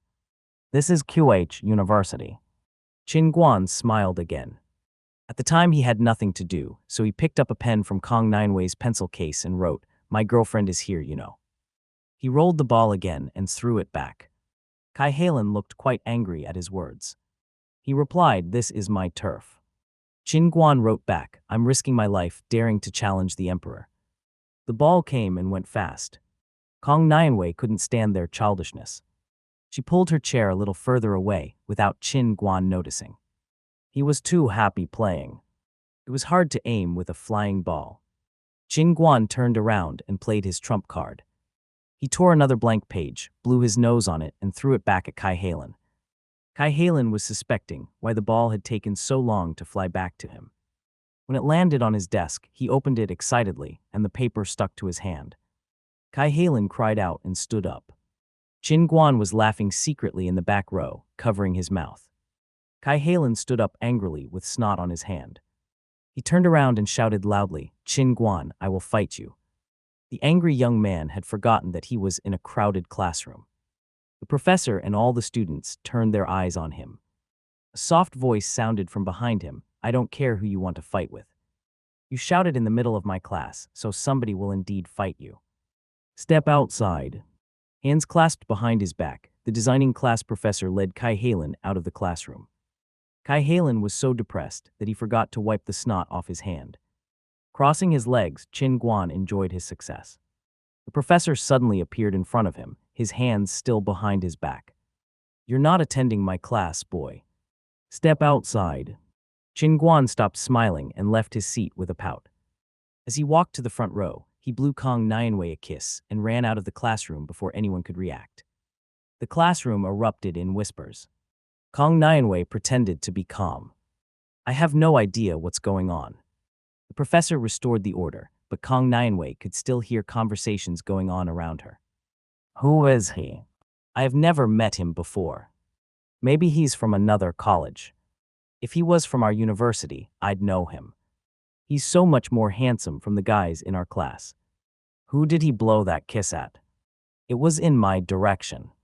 That particular student was thinking too much. Plus, it was a guy. Kai Halen followed Chin Guan as soon as he was kicked out of the classroom. Chin Guan burst into laughter when he saw him. "Sorry, I can't help it." Kai Halen was quite angry. Why did he have to keep running into that idiot? Helplessly, he told Chin Guan, "Shall we be nicer to each other?" Chin Guan spread his hands. "Why do I have to be nice to someone who hasn't been nice to me? Besides, you were too worked up to handle the situation." Kai Halen stretched out his snot-covered hand. "Are you afraid of destroying your image?" Chin Guan grinned. "We both know I only care about Kong Nianwei. Boy, you must be strong-willed. You're so young." Kai Halen nearly cried of embarrassment. He ran away with his books, shouting loudly, "I'll reveal your true colors to Kong Nianwei. You just wait and see." Chin Guan was much taller and stronger than him. Kai Halen was afraid that he would beat him up for threatening him, so he put some distance between them, just to be on the safe side. Kong Nianwei, who had just finished her class, took in the scene before her. She poked Chin Guan with her books in front of all her classmates. Chin Guan smirked delightfully, taking a cool pose as he asked, "What's the matter? Is your class over? Shall we go window shopping or maybe watch a movie?" He was really jealous of his two roommates and their girlfriends. "The others have been with their girlfriends all day long, while I haven't seen mine in 2 months." Embarrassed, Kong Nianwei added a stab to Chin Guan's heart, "I have another class later. I plan to apply for a double degree in my sophomore year. I have to take the city design class in advance in the afternoon. I'm sorry, Chin Guan." Suddenly, tears filled Chin Guan's eyes. He looked like a wet dog. The passing students saw a gloomy, tall, handsome man crying because of Kong Nianwei. Kong Nianwei kicked Chin Guan. "Stop pretending I know you well. I'll buy you a cup of milk tea. Now go home." She went to the water bar downstairs, bought a cup of pearl milk tea, and handed it over to Chin Guan. Waving her hands, she shooed Chin Guan away like a small dog. The scene made her classmates feel intimidated. How powerful the queen is, we have to worship her. She just drove away such a handsome boy. She is so strong. From then on, Kang Nianwei became famous in the Department of Architecture at QH University, her tough reputation protecting her from many a nasty pursuer. Hanging his head down, Qin Guan walked out of the campus. I failed once again in dating her. Next week, I'll sign the contract and meet with the director of the agency. Sister Zhu has accepted several small jobs, and I have to tutor Huang Jiajia. Qin Guan would be very busy. It will be a long time before I see her again. Qin Guan felt wronged while he rode the bus. There was a traffic jam at Zhongyuankun. Since he had nothing to do in the afternoon, idling at Zhongyuankun sounded like the best choice. The bus arrived at the stop with difficulty, and Qin Guan got off immediately. The main entrance of the electronics building reminded him of something from his past life. In his memory, Zhongyuankun had grown just within a couple of years, the prices becoming fixed for all electronics stores in the capital. When Qin Guan had been in college in his past life, he'd had no idea about the high-tech electronics market. However, he had known about the Battle of the Memory Bank that had taken place between 1999 and 2000. Nobody had known which shop or supplier had started the battle. It was impossible to narrow down the scope to one group or store. In June 1999, without any prior warning, the Battle of the Memory Bank had started. In quite a short time, 128M memory banks were totally sold out at all retailing stores at the Zhongyuankun business district. The stocks had run out at all stores that assembled computers or retailed electronic accessories. As a result, a small-scale panic had spread through the stores at Zhongyuankun like the flu. People had tried to replenish their stock using all kinds of crazy methods. There had been no 128M memory banks, while 256M and 512M memory banks had still been in stock. Prices had begun rising instantly, from the original price of 80 yuan to more than 200 yuan. The price had been tripled in only a few days. The sellers at Zhongyuankun had gone crazy. They started stocking the memory banks, anticipating to make more money by selling them at a higher price. Smaller merchants lost their business as customers did not wish to pay a bubble price. The trading volume suddenly dropped by 30%. Then one day, while the prices had still been surging, a large amount of memory banks entered the market, and the prices began to fall in refluent waves. One day, the price for the 128M memory bank had been 248 yuan, while on the next one it was 201 yuan. On the third day, it was 122 yuan, and on the fourth day, it was 79 yuan, which was even lower than the original price. The whole market had gone mad. A depressing atmosphere had taken over Zhongyuankun. The retail investors with stock had been hurt badly, and plenty of middlemen couldn't sell out their stock. The tall building had collapsed in one moment. Some people had closed their stores, while others had gone bankrupt. Amid the storm, many people had lost everything. In Qin Guan's past life, one of his roommates had told him the story. The computer fanatic that Qin Guan had met through work had also confirmed it. Qin Guan looked down at his mobile phone subconsciously. On the screen, it stated that it was late May 1999. There were several days left before the memory bank battle. Qin Guan hesitated. Since his rebirth, he had neither recalled his past life nor tried to change other people's lives. He had avoided plagiarizing, copying, making fast money, or stealing other people's achievements. Like a small butterfly, I haven't raised any storms. Is this the original world I used to inhabit, though? Will there be a battle of memory banks this time, too? Or would it be in vain if I tried to stock memory banks? Qin Guan was in a dilemma when a woman in a flowery shawl jumped out of a corner with a baby in her arms and told him in low voice, "Young man, you must be a green hand. You have been standing here for so long. You dare not ask directly, right?" She pulled Qin Guan over and continued to speak kindly. "I'm warm-hearted, but you can't buy anything from the entrance. You want those discs, don't you? Just follow me." She had mistaken Qin Guan for someone who wanted to buy special discs. Qin Guan decided to follow her and have a look. They crossed Zhongyuankun Street to the small roads at the back, where a two-floor building with a shabby wooden sign was located. On the white sign, there were several black characters stating that it was a business building. The woman waved at Qin Guan, gesturing for him to come closer. They entered the building, despite the fact that it looked like it was about to collapse. Although it was broad daylight, it was dark inside. There were rows of small yellow doors without door plates or numbers. Several furtive people would come out of the doors, confirming that it wasn't a haunted building. The woman led Qin Guan down a corridor on the left with familiarity. They didn't stop until they reached the door at the end of it. The woman pushed the screeching door open to reveal a whole new world. Actually, it was like a noisy vegetable market inside. There was a large room filled with shelves, and in the middle of it there was a large pile of discs. The woman pulled Qin Guan into the room, patted the arm of a young man who was arranging some discs, and pointed at Qin Guan. "This is my customer. Write it down on the record for me." The young man took a notebook and a pen out of the pocket of his apron. The woman found her page and signed as Sun Erhua. She returned both the notebook and the pen to the young man, warning him, "Don't make any mistakes." Then she cast a smile at Qin Guan and went out with her baby to find more customers. The young man didn't plan on assisting Qin Guan. Pointing to the shelves, he said, "Game discs are on the left, office software is on the right. TV series and films are at the bottom. You can look for any discs you're interested in." Qin Guan nodded. It was a busy business. There were quite a few people around the shelves, standing or squatting down on the floor. The young man was too busy counting the discs to help Qin Guan. Qin Guan had to depend on himself. Squatting down on the floor, he pushed lightly through the pile of discs containing popular TV series and films of the time. There were films like A Wicked Ghost, The Emperor and the Assassin, Sorry Baby, and so on. Among the TV series were Man's Best Friend, Witness to a Prosecution, White-Haired Heroine, etc. I have watched these in my past life. They're bringing back memories of the old days. Qin Guan selected several discs and pulled over a red plastic bag from a shelf nearby. He put them in the bag and turned to the shelf on the left to look at the video games. There were lots of games there. Age of Empires, Railroad Tycoon II, Teiku Risshuden III, etc. Qin Guan picked several discs up and threw them inside the bag. Liu Xiaoyang will be delighted to get them as a gift.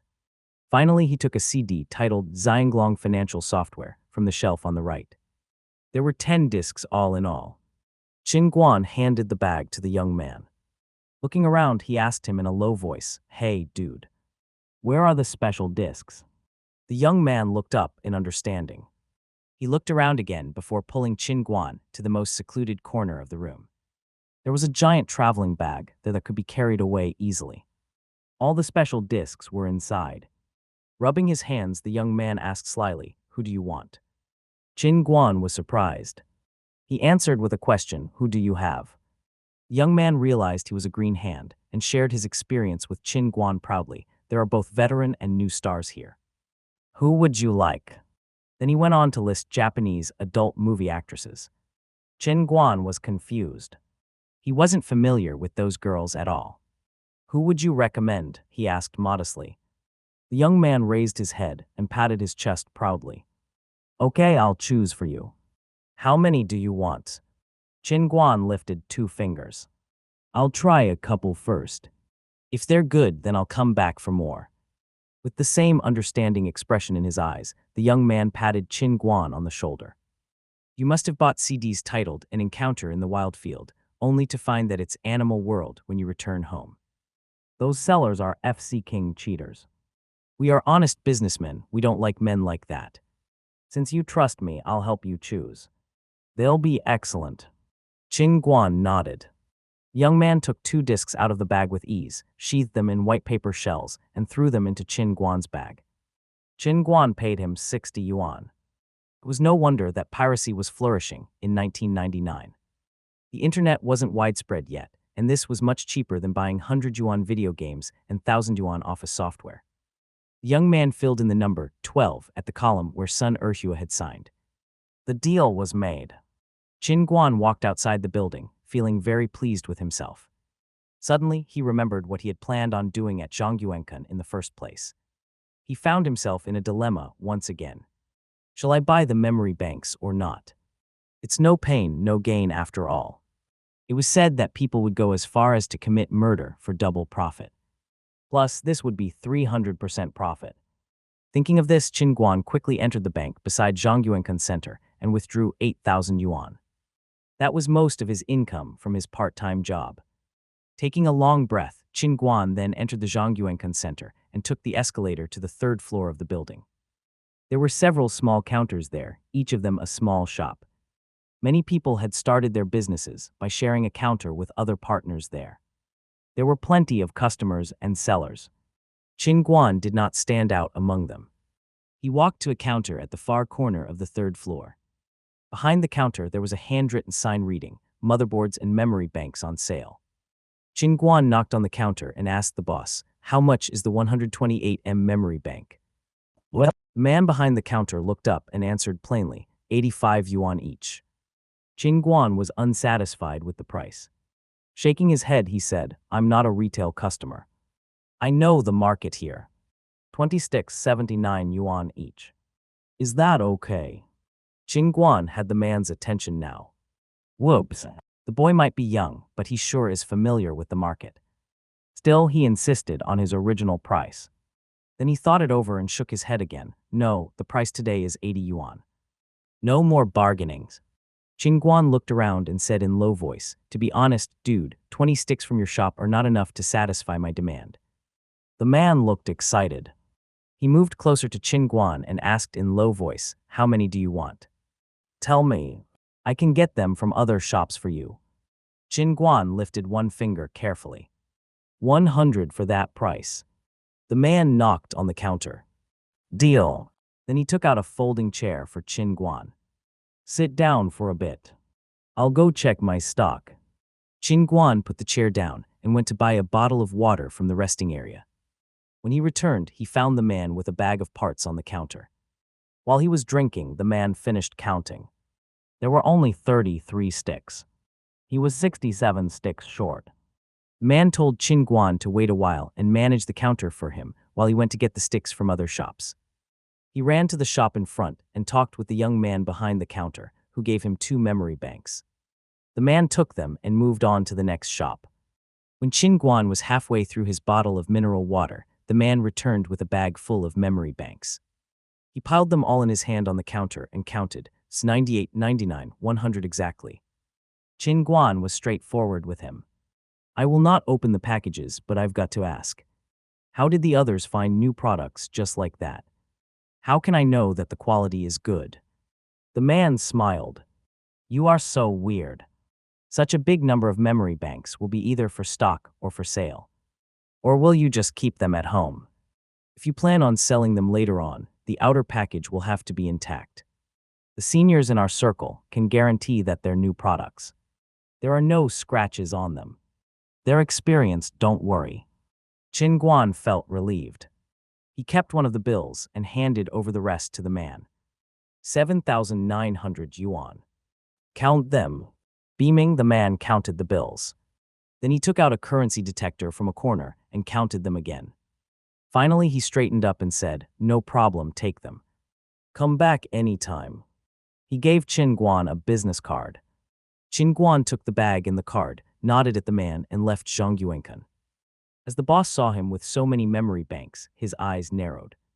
"It's suspicious. He does not look like a businessman at first glance. Why did he buy such a big pile of memory banks? Considering his style, the boy cannot be an internet cafe runner. Is he perhaps the son of some businessman who's gotten some information from his parents? Does he want to earn a little money by investing his pocket money? No, I'm wrong. If his father was a businessman, he wouldn't need to shop here. All he would need to do was make a call. That's not it. What if the boy overheard the information and doesn't want anyone to know?" In the blink of an eye, the man imagined several scenarios of turmoil in the market and many exciting stories involving rich, powerful families. He was inspired. There must be some kind of incident related to the 128M memory bank. The boy was stocking up. What should I do? Memory banks, that's it. The man hit his own head. FCK, I've cleared my stock. I have to stock up right now. Without delay, he stood up and headed for the other shops. The wings of a small butterfly had flapped, yet Qin Guan knew nothing about it. He was currently on the bus. This time the situation is different from the factory stocks. I will lose my money if the price of the memory banks drops. My uncle and mother might benefit from their leader's guilt, but if the memory bank price remains the same, my deposit will be lost. As he thought of this, Qin Guan buried his face in his hands in sadness. I'm not a hero destined for great things. Others can dominate Wall Street, win the lottery, or conquer the entertainment world, but I'm swayed by considering the gain and loss of a deal less worth than 8,000 yuan. Luo Yuan felt depressed as the bus arrived at the stop. As he got off the bus, though, his bad mood improved. Things will eventually sort themselves out. I can always make the money again if I lose it. Anyhow, June is approaching, so I will find out soon enough. Pleased with himself, Luo Yuan threw the bag in his closet and took out the pirated discs. His roommates gathered around. Liu Xiaoyang was the most excited. I have long wanted to buy these games, he shouted. How much for one disc? If I remember right, they must cost 275 yuan each. Qin Guan answered calmly, you're wrong. It's 5 yuan each. Liu Xiaoyang jumped up with a cry, what?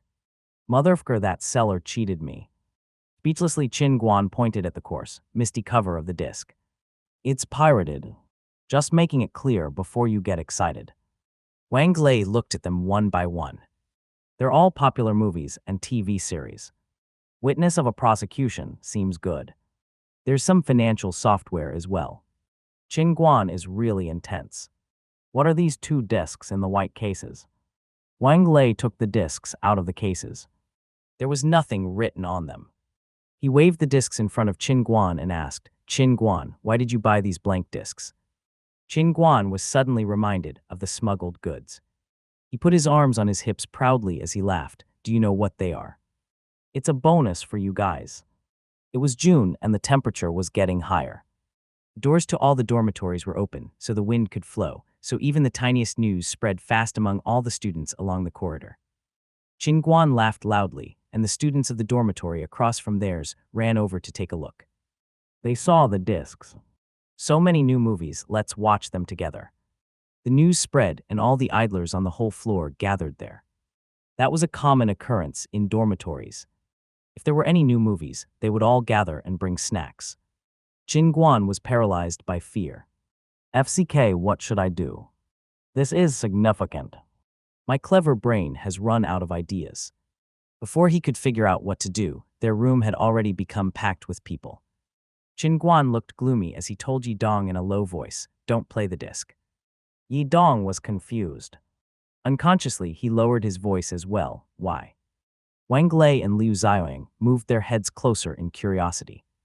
Grinding his teeth, Qin Guan explained, that's an AV of Ryoko Nages. What? Yi Dong screamed like his penis had been stamped, Ryoko Nages. All the boys suddenly fell silent, except Liu Xiaoyang, who kept asking around, who is Ryoko Nages? Is it a rom-com or an action movie? Brother Liu, you're so innocent. I wonder if you just got your ID card yesterday. Yi Dong's shout made Qin Guan sick. Am I guilty of circulating porn films? No more than 2 seconds later, people started bustling about. Stop talking rubbish, play it right now. I agree, play it, I love rom-coms. Yi Dong's shout had attracted countless students from other dormitories. There was a big commotion. Not caring about anything, Qin Guan cried, there are too many people, we don't have enough chairs, let's leave it for today, we'll meet in our spare time. Everyone was so angry, they started shouting. What did you say, dude? You don't want to share. You just want to watch with your door shut. You're not loyal to your friends. I agree, good movies should be shared. Is there no spirit of solidarity or friendship among fellow students? I have the keys to the college playroom, hundreds of people can fit there, there's even a closed-circuit television. A member of the youth league took a bunch of keys out of his pocket. Qin Guan stared at him in surprise.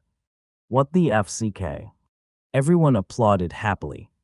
Clustering around Qin Guan and his roommates, they took all the discs from the table for fear of missing something and headed for the playroom in a formidable array. As soon as they opened the door, they turned on the television and the DVD player. Some of them waved to Qin Guan urgently, bring the discs quick. Others reminded the people sitting by the windows, it's too bright inside, it will affect the quality of the film. Shut the curtains.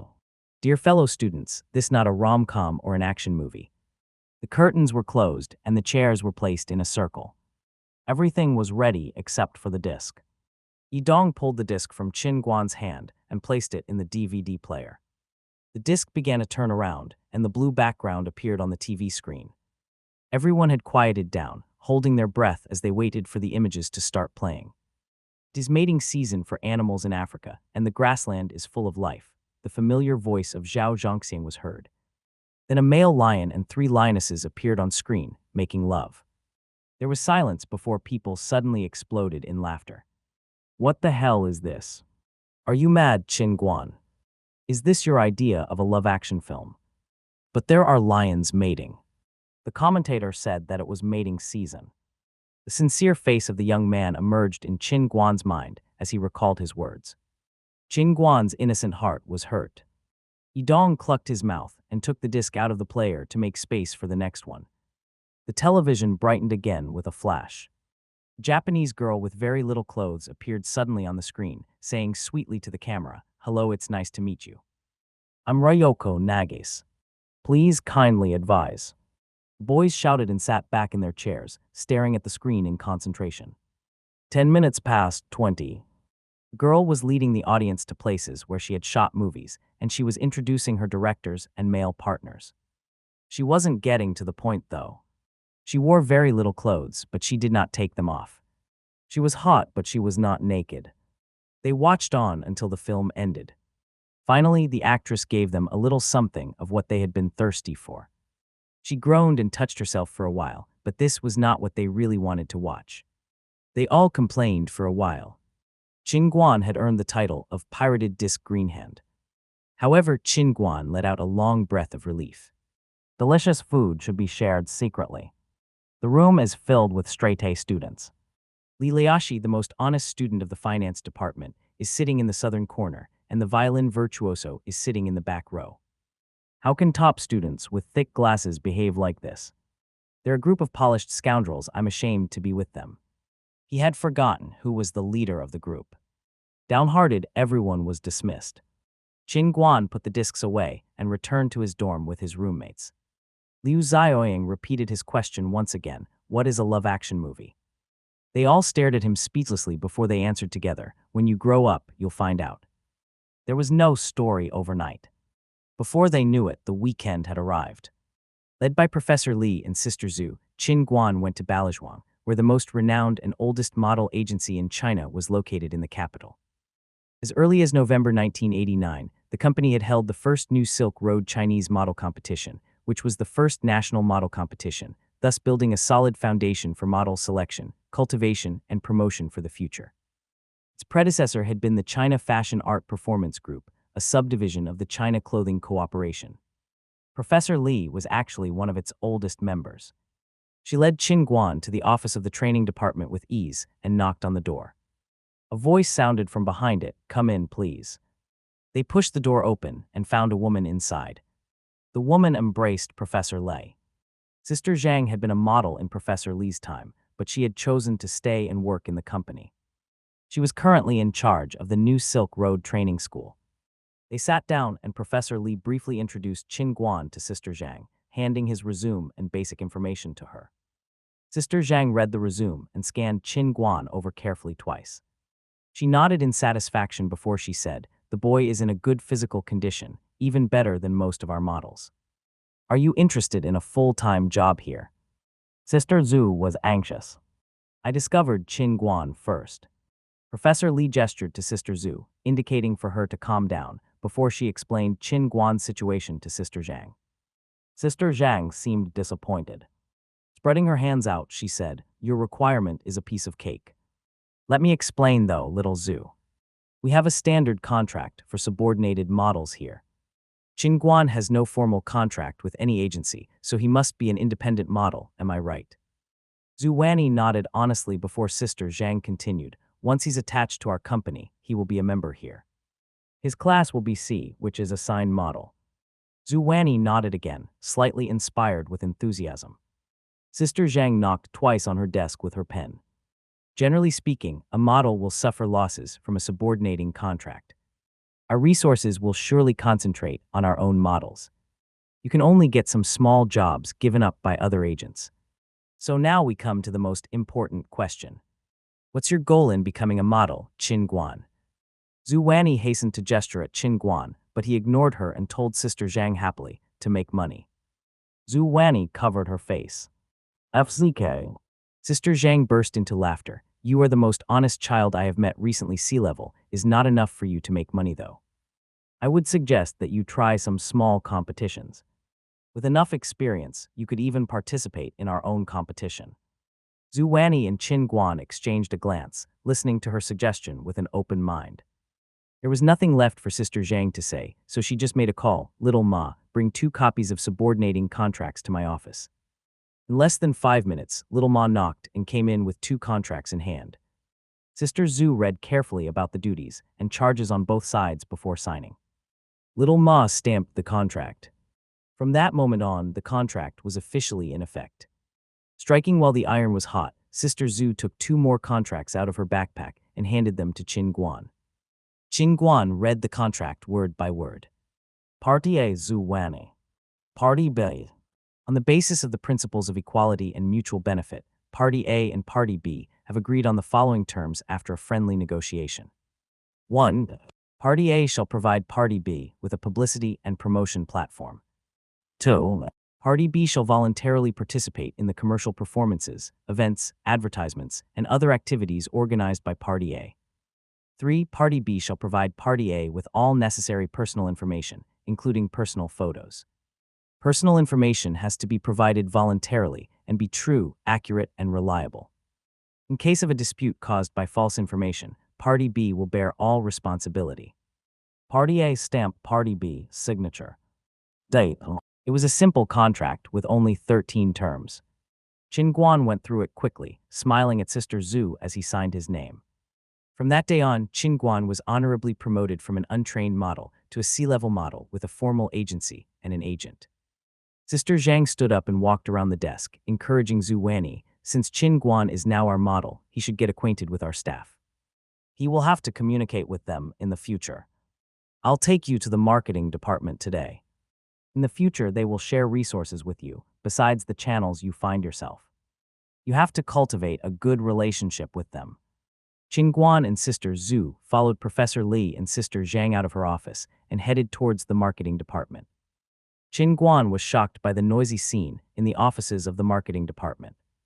People were answering phones, making posters, and carrying costumes. It looked like a bazaar was taking place there. Sister Zhang didn't seem surprised. Everyone is always super busy after the last date for competition applications. That's to be expected. She led them to a group of staff who were making calls, where a gentle, middle-aged man sat. She introduced the man. This is Lan Jin, marketing director of New Silk Road. He is in charge of model promotion and agent services. He is a very powerful leader. Then she pointed to Zhu Wanni and Qin Guan and introduced them as well. They are a new subordinated agent and model, a combination with great potential. The director scanned Qin Guan from head to toe in satisfaction before shouting loudly to his staff, "Nai Dale, come here." A strong man stood up from the phones and ran over at his call. "I'm coming, what's the matter, sir?" Lan Jin pointed at Zhu Wanni, new subordinated agent. "They'll be in your group from now on." Nai Dale looked gloomy. Subordinated agents are so hard to control. They know nothing, but they're always really picky. They can't share the good resources of the company, and if the model does not qualify for ordinary resources, the customers are left unsatisfied. In his opinion, subordinated models were of little value, but unwilling to be cast away. They would share tiny jobs with their own models, but the handling charges weren't even enough to pay for a meal. Thinking of this, Nai Dali glanced at Sister Zhu and Qin Guan furtively. That glance changed his mind completely, though. Qin Guan was bound to attract attention as he stood there. Nothing could cover his charm. It didn't matter if he was among ordinary people or other shining models. Nai Dali reached for Zhu Wanni's hand at once and tried to persuade her. "What a handsome boy, how can you sign a subordinate contract for him? Where is your professional conscience?" It was Zhu Wanni's turn to be gloomy now. "Everyone who sees Qin Guan blames me." She explained the situation again helplessly. Nai Dali felt pity for her. He considered Qin Guan really promising for participating in a work-study program and decided to select the best jobs for him. In such a world, good appearances were the key to every door. The morning passed without any trouble. To celebrate her success, Sister Zhu decided to treat Professor Lei and Qin Guan. After all, the logo of the New Silk Road Company would be printed on her business card from now on. She drove everyone to the agency of the Xinjiang province in the capital, which was located on Sanla Road 7 in the Haitian district. The Xinjiang-style restaurant was inside the agency. With its delicious food, large portions, and reasonable prices, the restaurant was so popular that customers were always waiting to find a seat. However, the dining area in the noisy hall was mediocre. This was a common feature for most Xinjiang-style restaurants.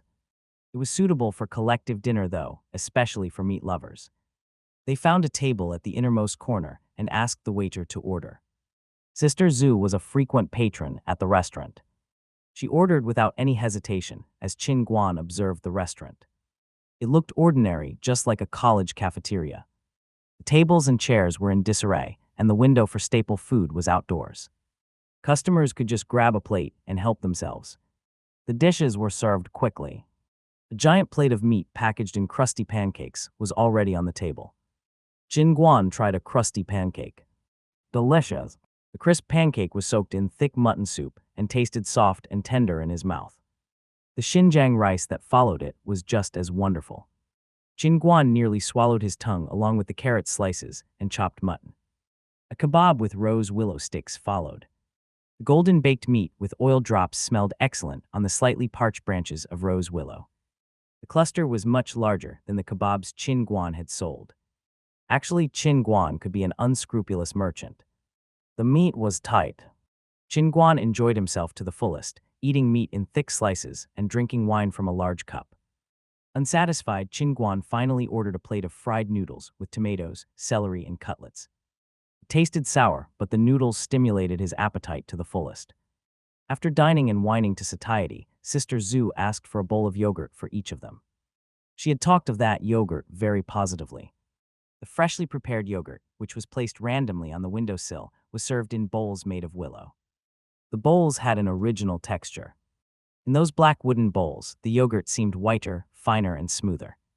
There were also raisins from Turpan scattered on its surface. The large, full raisins and thick layer of black sesame made the yogurt look more attractive. The waiter handed a small bowl of white, granulated sugar to them. There was no sugar in the yogurt, but customers could add some according to their taste. Qin Guan held the bowl to take a sip. The aroma of milk together with the special sourness of the fermentation filled his mouth. Its tasty Qin Guan finished one bowl in a few mouthfuls. There was still some left in the bowl, though. Qin Guan looked at it eagerly. Knowing that he was about to act silly again, Sister Zhu rushed to stop him. "Don't lick the bowl, I'll order one more for you." Qin Guan stared at the bowl regretfully. "Can I have one more bowl to lick?" He lifted the empty bowl and shouted to the waiter, "One more, please." Sister Zhu kept an eye on him until dinner was over for fear that he would do something embarrassing again. She let out a long breath after she drove Professor Li home. Relieved, she drove Qin Guan back to campus. On the way there, she informed Qin Guan of their future plans. The second poster shooting for J Shirts is in June. They were really satisfied with the outcome last time, so there might be an extra bonus this time. You have to continue your lessons with Professor Li until vacation, when you will have some spare time. Professional models never rest, though. As a part-timer, the company will surely assign some trial jobs to you so they can test your ability. You have to be serious to make a successful debut. It's essential if you want to make money, understand? Qin Guan nodded, especially when he heard the word money. Before he got out of the car, Sister Zhu added, "Watch your figure and stop being crapulent. Don't make me lose face in front of the whole country." Qin Guan gestured at her to reassure her before he shut the door and waved. Then he entered the campus. Without any trouble, Qin Guan had become a professional model. Although he was still a C-level model, it was a good place to start. The story pauses here temporarily. June, which Qin Guan was the most nervous about, finally came around. On the first day of June, he put all the memory banks in his backpack and walked to the entrance of the Zhongyuankun mansion nonchalantly. He didn't go to the third floor right away for fear of being recognized by the shop owner he'd met last time. That would only have made things more complicated. Qin Guan went around the building, heading directly to the Pacific Digital Building. There were busy shop assistants everywhere, carrying computer boxes and displaying cases in carts as they moved up and down the corridor. On the first floor, computers and digital products were on sale. The rest of the shops were basically retailers that assembled and repaired computers for companies and individuals. Qin Guan took the lift to the fourth floor and consulted the shops one by one about the price of memory banks. "Sir, do you have any 128 memory banks?" The shop owner was young, and he scanned Chin Guan from head to toe before he asked, "What for?" "There are no new products here. If you want a memory bank for your computer, I have a second-hand one. There's only one, but it's surely cheaper than a new one. 120 yuan, does that work for you?" Chin Guan was speechless. "I bought the new memory banks for 79 yuan each, and you're asking me to pay 120 yuan for a second-hand one. Do you think I'm an idiot?" The shop owner seemed to read Chin Guan's mind. He sighed as he said, "I don't want to sell you an old one either. Are you suspicious of my offer? I'm not trying to cheat you. You can ask at the other shops as well. It's a fair price." Chin Guan was actually happy about it. "How much would a new one cost?" he asked. The young shop owner answered vaguely, "There's a price for them, but they're not on sale. The standard price in today's market is 246 yuan for a 128 bank. They are out of stock. The dealers have stocked them, but they refuse to sell them. Maybe they're waiting for them to have babies." Chin Guan asked again carefully, "They're out of stock?" The shop owner answered excitedly, "Yes, without banks, I can't do anything but sell other parts. I can't even assemble a computer. I'll lose a lot of business." Chin Guan was glad to hear that. "Several days ago, I bought some banks for my friend, who runs an internet cafe. There are still some left. Would you like to buy them?" The young man suddenly stood up behind the counter. "Let me take a look. Are they new or second-hand?" "How many do you have?" he asked urgently. Chin Guan put down his backpack and took out 5 memory banks. The shop owner took them in his hands and checked them over carefully. The memory banks could be seen clearly in their transparent plastic packages. They bared no scratches or traces of being opened, and the trademarks were clear. The young man knew that they were new products right away. "Do you want to sell them? I'll buy them all at their current market price." He held the banks tightly in his hand, unwilling to let them go. Chin Guan smiled. "I do." The shop owner was straightforward. He took out a calculator and started pressing numbers on it. Then he pushed the calculator toward Chin Guan, showing him the number 1230 on the screen. "Is that right?" Chin Guan picked up the calculator. An enigmatic smile formed on his face as he said, "Deal." The young man was really happy to hear that. He counted the bills and handed them to Chin Guan. "With these banks, my business will flourish. My shop will be the only one with memory banks in stock. At least 5 customers will pay extra money for them." The poor shop owner did not know that there were still 95 memory banks in Chin Guan's backpack. He also didn't know that Chin Guan would sell banks to more shops after he left. If he had known, he would have surely shouted loudly, "Give them all to me, I want to buy all 100 banks." It was a pity that the shop owner could not predict the future. Later, Chin Guan sold the banks to dozens of shops in batches of 5 or 10. His journey ended successfully. He sold the memory banks for 246 yuan each. His small-scale opportunistic practice was finally rewarded. His investment lasted for 4 days. His original capital had been 7,900, and in the end he got 24,600 yuan, earning a profit of 16,700 yuan. The ratio was 300%. He was still nervous until he got the final sum of money. Suppressing the urge to cry out loud, he left Zhongyuancun as soon as possible. Depositing the cash into his account at the construction bank in Zhongyuancun, Chin Guan let out a relieved breath. To celebrate his successful business, he decided to treat his roommates. He made a call to his dormitory. "Hello, is that Wang Lei? This is Chin Guan. I'm treating you, I'll bring a pizza back." Cheers were heard through the receiver. Chin Guan massaged his shocked ear, hung up and took the bus to the pizza place near his college. Domino's Pizza was a restaurant chain for takeaway pizza. Chin Guan and his roommates were frequent customers there. Without any hesitation, he ordered at the cashier, seafood, super deluxe, pepperoni, and Hawaiian, 1 for each. The large size, 12 inches. The cashier typed on the keyboard with effort. "This is a frequent customer. Every time our staff are surprised by his good appearance and his ordering speed."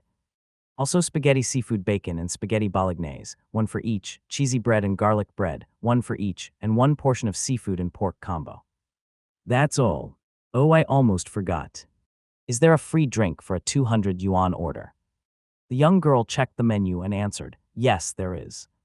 Your order costs 355 yuan. We'll give you a large bucket of a soft drink for free. Is there anything else I can get you? Qin Guan shook his head. That's all. The girl placed the order and took his money. Here's your change. Please wait a moment. Is it eat-in or takeaway? Qin Guan found a seat not far from her. Takeaway. The cashier was pleased. I'm so close to this handsome boy. What a lucky day. Watching the passersby outside the window and listening to the country music playing in the restaurant, Qin Guan enjoyed a leisurely time until his order was ready. The cashier handed all the food to Qin Guan and smiled sweetly. Looking forward to your next visit. Qin Guan returned to his dormitory and found 5 starving boys in the room. They all rushed at the bag in his hands like vigorous tigers jumping down a hill. In a moment, all the boxes were open.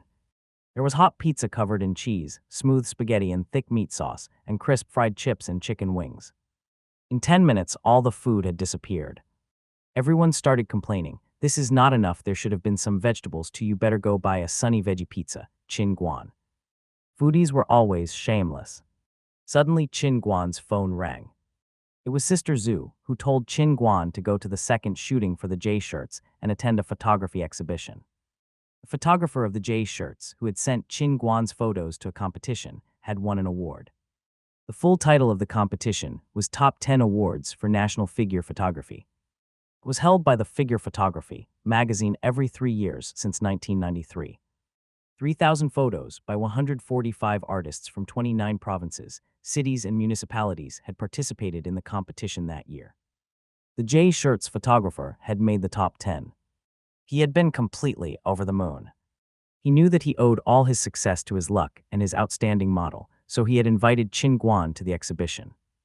It was a small-scale exhibition in the photography circle, but the prize winner's works would be exhibited in a small gallery. Qin Guan was surprised. He had forgotten all about this. He had only met the photographer once at the shooting site of the J shirts. The photographer's face was full of joy. The boss of the J shirts was also proud. My model is an official new Silk Road model, and my photographer is a rising star in figure photography. Plus, my products are selling well, aren't they? He had experienced a lot of happy events lately. Business was going well, and the sale volume was steady. When the new summer collection came out, his first physical store would open in a new shopping mall, which he considered a very good start. The boss was very satisfied with Qin Guan. When he put on the new short-sleeved shirts of that year, though, his satisfaction reached its peak. Sister Zhu kept flattering him, so he gave them a bonus. The theme of that summer was cool and refreshing. Through the thin, light material of the shirt, Qin Guan's skin could be seen indistinctly. It looked very attractive. The photographer put down his camera and thought for a while. Then he asked the boss, is there any water? Yes, in the corner. Are you thirsty? I'll ask them to get you some. Little Tian, get a box of mineral water over here. The assistant carried the box over. The photographer took a bottle, waved for Qin Guan to approach, and turned around to ask the boss, can I get the shirt wet? The boss nodded. Yes, feel free to do whatever you want. Everyone here is at your service. The photographer pulled Qin Guan over and discussed it with him. Let's do something sexy. Can I get your shirt wet? Qin Guan looked at Sister Zhu, who nodded. The photographer opened a bottle of water and poured it on Qin Guan's body. The wet shirt was immediately pasted on his body. The photographer looked around, feeling like something was missing. He opened another bottle and handed it to Qin Guan. Do it yourself. Wet your hair. Qin Guan poured the water on his head. His hair hung down, several drops of water falling from its tips. His body was partly hidden and partly visible under his shirt. The lines of his upper body were clear to the onlookers, though. How sexy he looked. The assistant beside him felt a warm liquid flowing down her nostrils. She was bleeding. Fortunately, everyone was focused on Qin Guan, so no one laughed at her. She took a tissue out of her bag and made a roll, pushing it up her nose to stop the bleeding. Then she turned to look at the handsome young man again. I won't leave the front line on account of some minor injury. I won't admit defeat. Qin Guan held up his wet fringe to expose his forehead. Water drops ran down his face, sweeping over his lips and falling on the floor. The photographer captured the moment, taking beautiful photos. Then he asked Qin Guan to touch his body with his hands and take an alluring pose. Ever since he had started studying with Professor Lei, Qin Guan had made great progress in his poses. He was way better than last time, which could be considered a qualitative leap. Before, Qin Guan had depended solely on his face, but now he had gotten good at body language and expressing emotions. The series of photos was finished, and Sister Zhu handed him a towel to clean himself up. After he changed his clothes, the photographer walked over and said, "Here are your tickets. You can enjoy some fruit over there." Qin Guan took the 2 tickets. Before he could say thank you, though, Sister Zhu broke in, "Son, I need your help with getting paid." The photographer was taken aback. "What's the matter?" Sister Zhu stepped forward and said in low voice, "You know that Qin Guan has a contract with New Silk Road." The photographer nodded. "This is good for his development in the future." Sister Zhu pretended to look sad. "We only signed a subordinating contract. All his affairs are in my hand, but all models have to have a portfolio in the company, which the clients look through before they select a model. Qin Guan has no photos in his portfolio, so I thought of you. You are a good photographer, and you've cooperated with him 3 times. There is a mutual understanding between you, so I'd be assured if you took some photos of him. I don't trust the photographers of New Silk Road. He is not their model, and if they took bad photos of him, his portfolio would be ruined." The photographer rubbed his jaw. "You're right. These photos are a model's first contact with the clients. They're the most important factor. Qin Guan is my lucky star. I'll help him." Sister Zhu was very pleased. She believed that Sun Pengtao was a really good photographer. He didn't get lots of opportunities, though. That's why he stayed in that small studio and found jobs for himself. Given a chance, he might soar up to the sky, so it would be better for Qin Guan to get close to him while he was still a nobody. Sister Zhu was really enthusiastic. "I need a natural photo, an artistic photo, and a standard ID photo. 1,000 yuan in total. Does that work for you? 3 photos in negative film and self-prepared costumes." This was a really good deal for a photographer who ran a studio. Sun Pengtao understood that Sister Zhu trusted him and answered yes without hesitation. The rest of the photos were taken smoothly. Qin Guan wore the new summer shirt, which was light yellow with a darker shade at the lower hem. In his opinion, that designer was a leader in the fashion industry. This style would get really popular after 2005. The changing light yellow color formed splendid flowers on the shirt. Following the concept, Qin Guan smiled fervently. Everyone could feel his enthusiasm through the photos. The assistant shifted her eyes between Qin Guan and the pictures. Then she took another tissue and pushed a roll into her other nostril. They were very busy the following days. Sister Zhu and Qin Guan went to see the National Figure Photography Awards exhibition. The expanded figure photos were hanging on the walls, the artists' names written under their work. Some photos were bright-colored or distinct and had a gorgeous effect, while others were realistic and moved the audience's heart. Qin Guan's photos were also outstanding. They were clean, simple, and unique. Their leisurely style was just like a breeze. Qin Guan and Sister Zhu read the introduction carefully. Sun Pengtao is a photographer from the capital. He has engaged in photography for 8 years. It was Sun's biography. There was a long comment underneath, which was kind of over the top.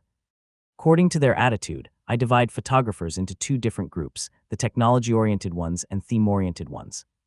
The former ones are fascinated by the camera, lenses, and technology parameters, which are complicated and mysterious. They think that cameras are lovely pets instead of tools for shooting. Those photographers own the best equipment and are in endless pursuit of new models. Like a photography encyclopedia, they're proud of expanding 35 plates to no-particle photos of 16x 20 inches. They know the advantages of all different kinds of cameras, but they can seldom present us with valuable work. They concentrate on the tools, the equipment of photography instead of the purpose, the photos. Those interested in the works, or rather the themes of photography, are exactly the opposite. Unlike technology-oriented photographers who focus on equipment and skill, they are attracted to various pictures, such as figures, streets, urban areas, landscapes, nature, modern architecture, the relics of ancient Rome, sports contests, or everyday life. They know that they can take a picture in countless different ways, and some images can be processed to become even better. They study the problems of technology. Although some of them are confident with using photography tools, Sun Pengtao both engages in experimenting with technology tools and creates works that capture the audience.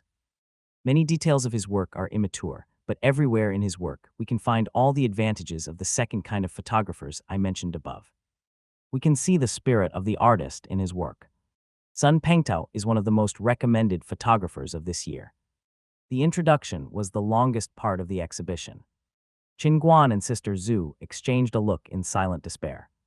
Can we tell everyone that the photos were just an inspiration during a simple poster shooting? It was really hard to understand artists. After visiting the exhibition, Sister Zhu drove the excited photographer and Qin Guan back to the studio so they could work on Qin Guan's business photos. Sister Zhu took 2 outfits out of the trunk excitedly. Both the suit and the casual clothes looked really expensive. They seemed extremely delicate as they hung in plastic covers in a formal way. In the studio, Sister Zhu unzipped the covers and took out a summer-style GIVENCHY suit. She had taken advantage of her connections to borrow them from a designer brand renting store for free. The costume consisted of a black woolen coat with a single button, a loose t-shirt, woolen pants, and shoes made of smooth black leather. It was an exact replica of a suit from the standard GIVENCHY runway show in the summer. Even the size was the same. It fit Qin Guan quite well. The black suit hung down slightly, and the black round collar t-shirt made Qin Guan look natural and unrestrained. The photographer felt inspired. "Can you walk on the T-stage?" he asked. Qin Guan nodded, and the photographer grew even more excited. He asked his assistant to arrange the lights on the T-stage, where Qin Guan would perform. Once Qin Guan strode from the darkness into the light, the photographer began to press the camera button. Only when Qin Guan left the spotlight again did Sister Zhu come to her senses. Excellent, the coat fit his waist perfectly, and the straight pants complemented his long legs. In the photos, Qin Guan was lifting one of his feet to step forward against the yagan background. The photographer asked Qin Guan to take off the t-shirt for one more series of photos. Qin Guan took off all the clothes on his upper body and put on the coat again. The photographer held his jaw and stared at him. "Hold the collar with both hands as if you're tearing it apart." Qin Guan did as he was told. Dim yellow light from above and the ceaseless curtain made the whole background seem mysterious.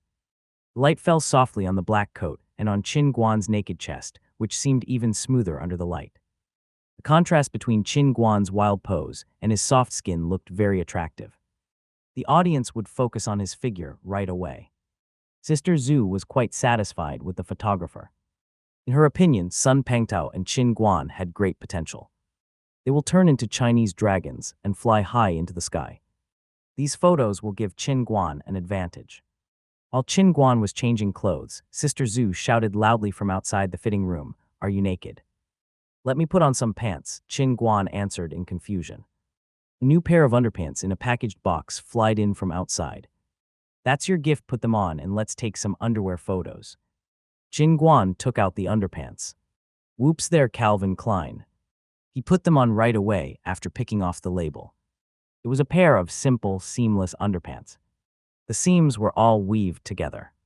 The underwear covered Qin Guan's hips completely, making him feel as comfortable as if he was naked. With only the underpants on, Qin Guan walked under the lights. His delicate pace would have made any audience feel a sense of desire, sexiness, allure, luxury, and enthusiasm, just like an unexpected romance. The photographer asked Qin Guan to lean against a pillar. The smooth lines of his body exhibited the power of the creator and the utmost beauty a human being could possess. Only one series of underwear photos were needed. It would only take up a small space on the right side of his model business card. All the staff in the studio were disappointed that the underwear shoot was over. Qin Guan's beauty was a feast for the eyes, and that feast had ended almost as soon as it had begun. After finishing this series, Qin Guan changed into the GIVENCHY casual summer outfit. The outfit included a V-neck jacket-like shirt with a picture of Jesus, a loose t-shirt with pockets, a pair of Bermuda shorts made of a fabric that did not wrinkle, smooth ocean blue buttermilk-skin skateboard shoes, and a thick bracelet with keys. The combination of white, blue, and gray gave off a sense of casualness and leisure. The photographer realized that Qin Guan would take photos in casual clothes as soon as he saw the outfit. Sun Pengtao was the best at taking candid photos. He asked Qin Guan to just act natural. Qin Guan planned to show him what he had learned from Professor Li. He took a casual pose by putting his hands in his pockets and supporting them against his hips. Sister Zhu was delighted. The boy has finally learned how to show off his advantages. The photos were finished fast. There was only one photo left. On a model's professional business card, the main photo would take up half the page, while the other 9 smaller photos would take up the other half. Out of the 10 photos, it was the main photo on the left that would attract the client's attention right away. That's why the main photo was at the center of the page. All the models would show their best image in that photo. Sister Zhu and the photographer hesitated. Qin Guan had both an outstanding face and figure. How could they choose one? They had a long discussion and finally decided on a full-body picture. As a good model, Qin Guan would be able to withstand the exposure. Just a handsome face would have limited him to a still model level after all. They couldn't take a full-body picture of Qin Guan, though, because it might be too small for the audience. They discussed it and finally decided to take a photo from his knees up. A nude picture would be even better. Sister Zhu asked Qin Guan to take off his coat and expose his abdominal muscles and V-line. She unfastened the first button of his jeans and pulled them down a little. Perfect, they would lure the audience with his sexy body. It was so cunning. When the photos were finished, as a sophisticated lady who had seen countless beauties, Sister Zhu believed that she would have been fascinated by Qin Guan. She counted 10 bills and handed them to the photographer, who had cooperated with her gladly. "Thank you, you're welcome back anytime." Once he finished the post-production, the photographer would call Sister Zhu. Until then, Qin Guan could relax. A lot of affairs had come up recently, and Qin Guan had been busy as a bee. Now he could finally make some testing papers for Huang Jiajie. In June, Huang Jiajie would take her final examinations, and in September, when the schools opened again, she would join the army for the college entrance examination. Qin Guan had promised Huang Jiajie at the end of the spring festival that if her scores were improved in the general examination, he would treat her to snacks at Carrefour. There was only about 800 yuan left in his shopping card, but hopefully it would be enough for Her Highness. In half a year, she had changed a lot. His courses were much easier for her than they used to be. Huang Jiajie was no longer a rebel, but a very smart lady. Her vigor in studying shamed Qin Guan. She had asked her mother to register for several lessons after school. As she corrected her mistakes, she had attracted the attention of her teachers at school. A hardworking student was welcome everywhere, even in a school with a low enrollment rate. As a result, the teachers had begun to focus on Huang Jiajie, both in and out of class. By getting help from both sides, Huang Jiajie's scores had been getting better and better. Qin Guan returned to his dormitory and worked on the papers for Huang Jiajie during his leisure time. He would test her that weekend. Before the weekend, Qin Guan's date request was turned down by Kang Nianwei once again. Irritated by his roommates' displays of affection in the dormitory, Qin Guan took the papers and headed for Huang Jiajie's home to avoid beating his friends up. Qin Guan entered Huang Jiajie's home and found her sitting at the table quietly with her pen and draft paper. "This will be my last chance to earn his praise." It was their last lesson before the general examinations and the finals. It was showdown. Qin Guan spread the papers on the table. "My papers include less subjects than your examination. Luckily, these courses are focusing on memory. You can work on them yourself. Today we'll focus on the 5 main subjects.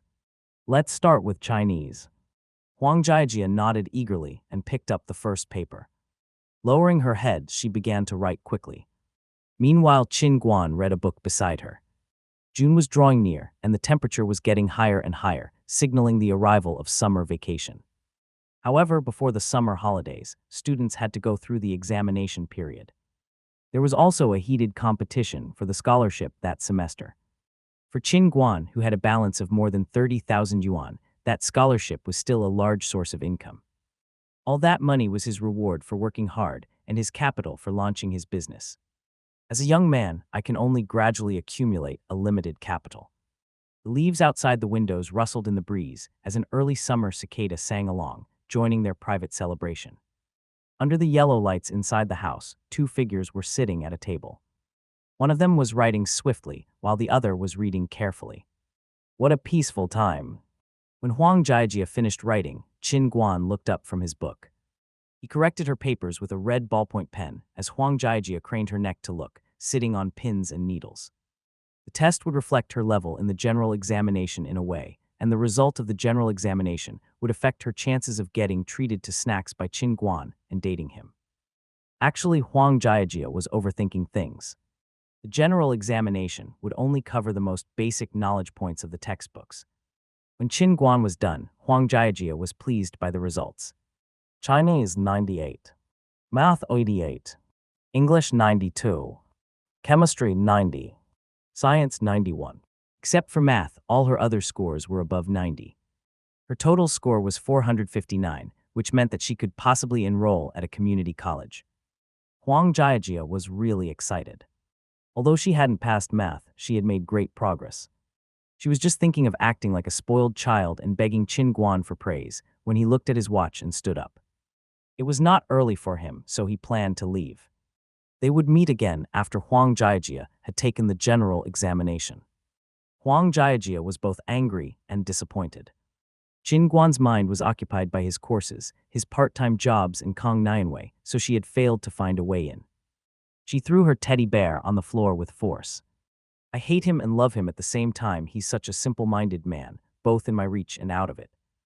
As Huang Jiajia thought about how she had gotten along with Qin Guan, she picked up her teddy bear again and held it in her arms. Unaware that he had broken her young heart, Qin Guan was riding his shabby bicycle on his way back to college. Huang Jiajia's good scores had given him a sense of achievement that had healed the wound caused by Kong Nianwei. He parked his bike and returned to his dormitory with his books. All his roommates were studying inside. What cunning boys, they pretended to be at ease in the classroom, but reverted to their original status when they came back home. They were the most annoying students in the whole college. They acted relaxed before others, smiling about their high scores as they said, "It was unexpected, I was only listening to the tutor randomly. How could I have gotten such a high score?" They would actually hide in dark corners and read books desperately. Qin Guan had decided that except him and Liu Xiaoying, all the others in his dormitory had really cunning personalities. Qin Guan set his book on the table. Honest students like me are rare these days. You are already beyond the scope of examination, you show off. Liu Xiaoying waved his game console at Qin Guan. Do you want to play? Qin Guan stood up curiously, only to find Liu Xiaoying playing Tetris. The console was quite new. He was speechless. Isn't this an old game? Why are you still playing it? I discovered a game secret, Liu Xiaoying answered excitedly. What is it? Qin Guan asked torpidly. Liu looked around before he said in a low voice, the record can be renewed repeatedly. I'm working on the scores in various ways. Qin Guan left him and went straight to the bathroom. I'm not sure if he's a genius or an idiot. Nothing happened that night. Huang Jiajia entered her examination room on June 27, 1999, at the same time that Qin Guan was taking his own exams. It was an unprecedented exam held at the college lecture theater. The large room provided many loopholes to take advantage of. All the students tried their best to get a passing mark. Some of them had reprinted the material in a smaller format. Without a magnifying glass, Qin Guan couldn't read it at all, but he admired the eyesight of the people who could. Some students had also carved the answers on their desks or drawers in advance. They possessed excellent carving abilities. The methods mentioned above were only simple measures the students had taken beforehand, but more striking skills would follow. The invigilator was the top hunter in the college. She tutored about Marxism-Leninism. As she was passing out the papers, she reminded the students once again, cheaters will be announced all over university and their scores will be canceled. I won't let anybody off. Qin Guan watched the boy sitting in front of him shiver and put the books under his bottom away. The bell rang and the exam began. For naughty students, that threat meant nothing. They would risk their own lives to get a passing mark. Qin Guan observed the cheaters as he wrote. A fat student to his right moved. He pushed the desk and a textbook slid from the drawer and fell onto his legs. He had one hand on the desk to prevent others from seeing while he turned the pages of the book with his other hand. He found the right place and put the answers down on his paper. How skillful of him. Qin Guan finished a question and looked to his left, discovering another cheater. The superpower of perspective eyes was hardly possessed by common people. Copying answers off others was a most familiar skill. Cheaters observed carefully the answers of students sitting around them and put them down on their own papers. Several students like that had gathered around Qin Guan and Wang Lei. Of course, they didn't copy all their original answers. They would intentionally make some mistakes so their papers wouldn't be identical. After watching them, Qin Guan concentrated on his own paper. It took him only 50 minutes to finish it, while the exam was supposed to take students 1 hour and a half to complete. He scanned his paper from beginning to end. I'll get a perfect mark again, no doubts. Before he handed in his paper, another girl from his department stood up and handed in her own. Shortly thereafter, Qin Guan saw an apple appear outside the window. It must be that girl. Glancing at the boy sitting beside the window, everything suddenly became clear. The two of them were boyfriend and girlfriend and were known around the college for their different interests. The girl was focused on her courses, while the boy was a fan of video games. An apple appeared outside the window once again. The boy began to write swiftly on his paper. Qin Guan looked down at his own paper and realized the answers of the first two multiple-choice questions were both A. When a banana followed, Qin Guan tried his best to keep a straight face. Finally, after Qin Guan had waited for a long time, a C appeared. What's that? Again, a chestnut. Chinese people are really talented. Not long after, they were discovered by other students. They all could do nothing but watch, as they didn't know what the corresponding questions were. It was an uncopied success. The boy was laughing to himself. Qin Guan compared his answers to the girls and found that she had made 2 mistakes. When the bell rang, Qin Guan handed in his paper and followed the boy outside the classroom. When he found the couple, the two of them were eating the banana and apple. With an obscene smile, Qin Guan jumped in front of them. The answer of the last question was chestnut, not apple. You were wrong. The boy looked at the girl in unconscious surprise. I was afraid to have the same answers as you. I didn't want to make the tutor suspicious, so I changed my last answer to C. Well, the guy might get a higher score than his girlfriend after all. Qin Guan shared the secret with them and left in satisfaction. The girl suddenly squeezed her boyfriend and shouted, "He is Qin Guan." Qin Guan. The boy was confused. Is he famous or something? The girl glanced at him unhappily and said with a pout, "You should go to class more often. You have skipped so many classes that you don't even recognize the most renowned student in our university." Qin Guan is a straight-A student with a full scholarship in the Department of Accounting. My roommate who went to the college ball found his dancing skills quite good. Plus, the most fashionable girl in my neighborhood has a shirt poster of him somewhere. Her roommates fought over that poster furiously. They decided to hang it up on the wall, facing the door of their dormitory. Actually, he's pretty legendary, the girl went on. She got more and more excited, while the boy got more and more uncomfortable. I think my girlfriend would follow Qin Guan if he so much as whistled at her. I should attend more classes to protect my love. Qin Guan didn't know that he had unconsciously saved a strong-willed young man. He called Huang Jiajia's mother when he returned his dormitory. Huang Jiajia was his student, so he had to keep an eye on her score in the general student examination. Huang Jiajia's mother sounded happy on the phone. She discussed her daughter's status with Qin Guan. According to her, Huang Jiajia was quite happy after finishing the exam, which reassured Qin Guan. At the time, arranging his vacation was his first priority. First, I should buy a sleeper ticket for my girlfriend. It would be too tiring to sit on the train. Qin Guan had a lot of spare time before summer vacation. He had bought 2 student sleeper tickets from a scalper, which had cost him an extra 100 yuan in total. Anyway, I have a 10,000 yuan income now. I can make better arrangements for my girlfriend so she can have a more comfortable journey home.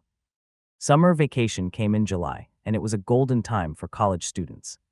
Qin Guan carried Kang Nianwei's luggage off the train, treating her like a queen. They had finally reached the end of their trip, which was City of Y, their hometown.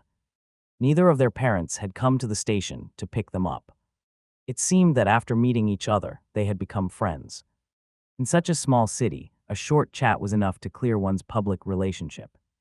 Most people had common friends or relatives, which connected them in a way. Their parents had soon gotten familiar with each other over some common interests. When they knew that their son and daughter would return home together again, they had automatically chosen not to show up at the station. Qin Guan is a quite reliable young man. Parents can express their love for their children by making breakfast at home. Qin Guan pulled their luggage along and stopped a taxi.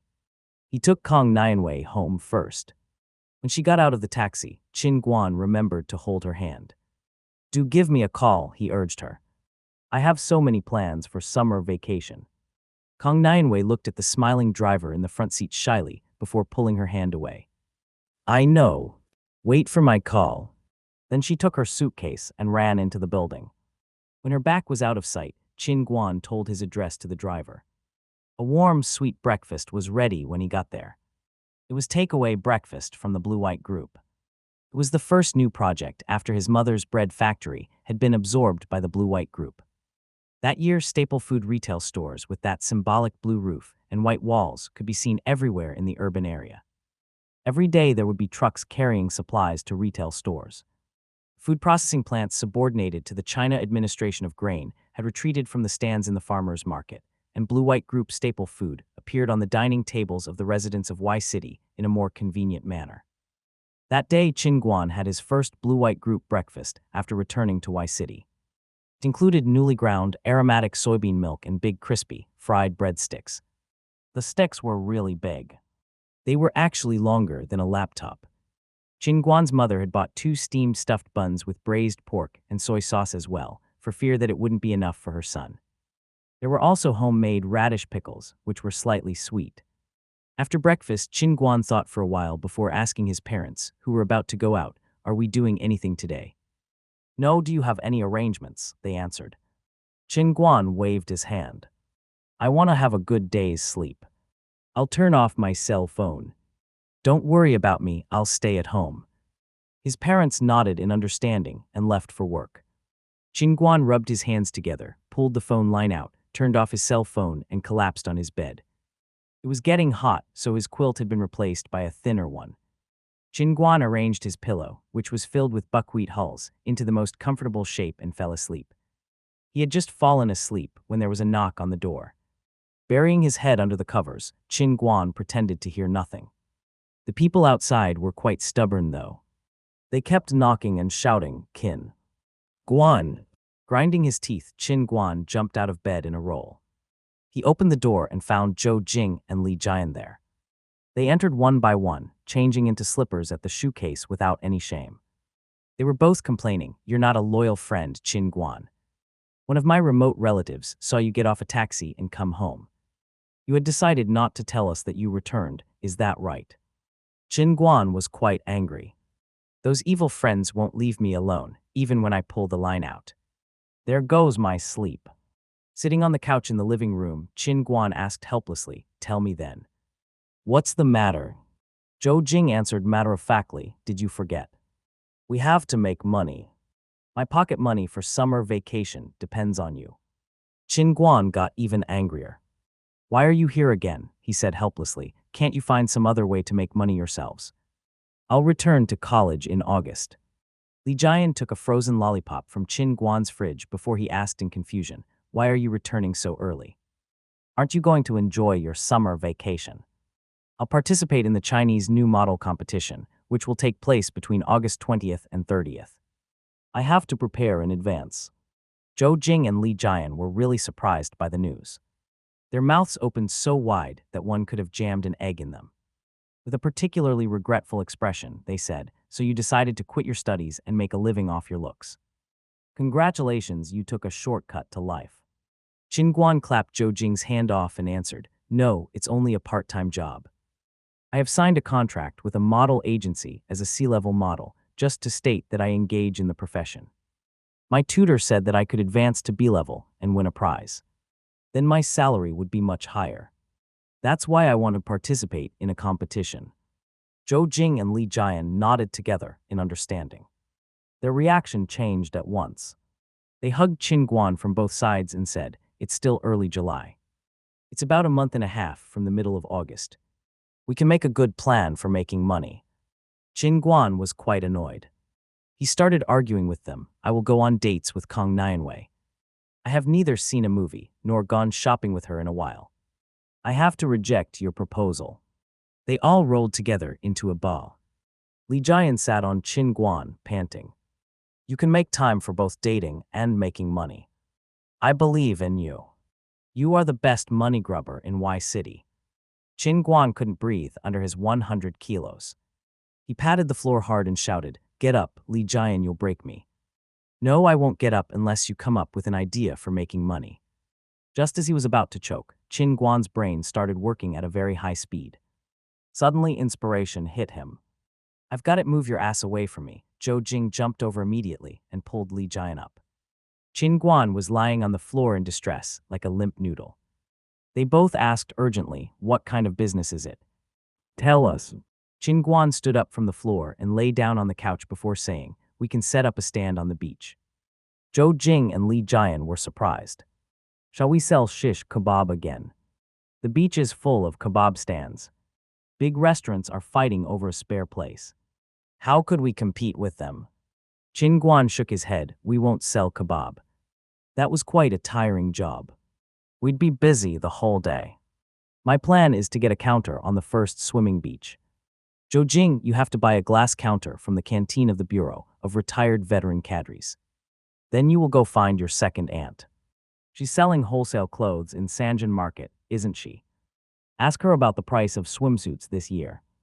Li Jian, you go to the Changsheng freezing drink factory and buy some frozen lollipops and sodas for wholesale. That's our current arrangement. If we come up with anything else, we'll meet and discuss it. By the way, Zhou Jing, on your way to Sanjin Market, you should have a look at the stands selling swimming rings. When everything is ready, we'll meet at my house." Li Jian and Zhou Jing broke up in a hubbub, busy with their own affairs.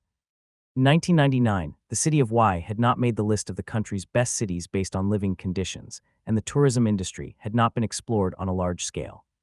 The sky there was clean blue, and the ocean was pure green. 2 small swimming beaches were enough for the residents of the city to enjoy a leisurely vacation. On his shabby bike, Qin Guan jangled through 2 alleys across his house to reach the beach, which was still quiet. The summer sunshine was warm against the sand, and the sea breeze was blowing against his face, smelling slightly of fish. A group of seagulls with white feathers and black wings were gathered together. They did not look completely sober. Their eyes were only half open. A small crab was running transversely on the white-yellow sand. The leisurely, beautiful scene made Qin Guan suddenly want to play a game. He pedaled hard twice and rushed into the sand with his bike. The bike was instantly trapped deep into the sand. Qin Guan took the opportunity to throw it away and lie down on the sand facing the sky.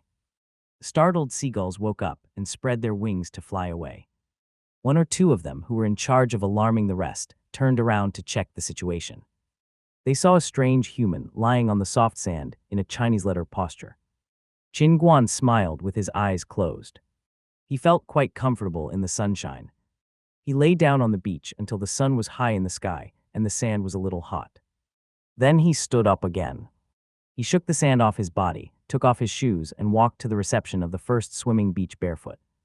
The reception in 1999 was quite simple. There was only a small window selling tickets and a simple oblong bathing place. There were 2 bathing rooms for ladies and gentlemen on both sides of the window.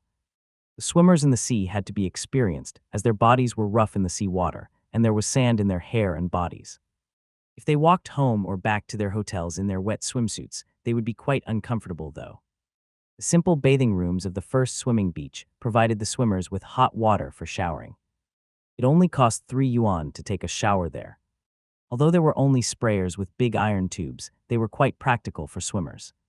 As a result, the ticket window was the most crowded place on the beach. Qin Guan went there to talk to the old woman selling the tickets. It was not a weekend, so she was not that busy. Sister Liu liked chatting with handsome young men. She agreed to Qin Guan's request without any hesitation. The bathing room was her private business, which had belonged to her husband. Part of her income was submitted to the government, but the 100 yuan Qin Guan would pay her as rent would be a bonus. He wouldn't occupy room in her ticket booths. He would only set up an outdoor counter beside the bathing rooms. That was okay with her. When Qin Guan ended their discussion and walked out of the ticket booth, he remembered that he had forgotten to tell Zhou Jing something. He called Zhou Jing, who sounded a little annoyed. "You're just in time, Qin Guan, there are so many types of swimsuits. I'm really confused. Come here and help me." Qin Guan was speechless. "Give me the number of the stand. I'll take a bus there. It's in the third row, number 1133. Hurry." Zhou Jing hung up. The Sanjin Wholesale Market was located on the most flourishing street in the center of Y City. It was south of the North Road bus station and the Port Passenger Station, and north of the Master Station for remote shuttle buses. It was also only 15 kilometers from the airport.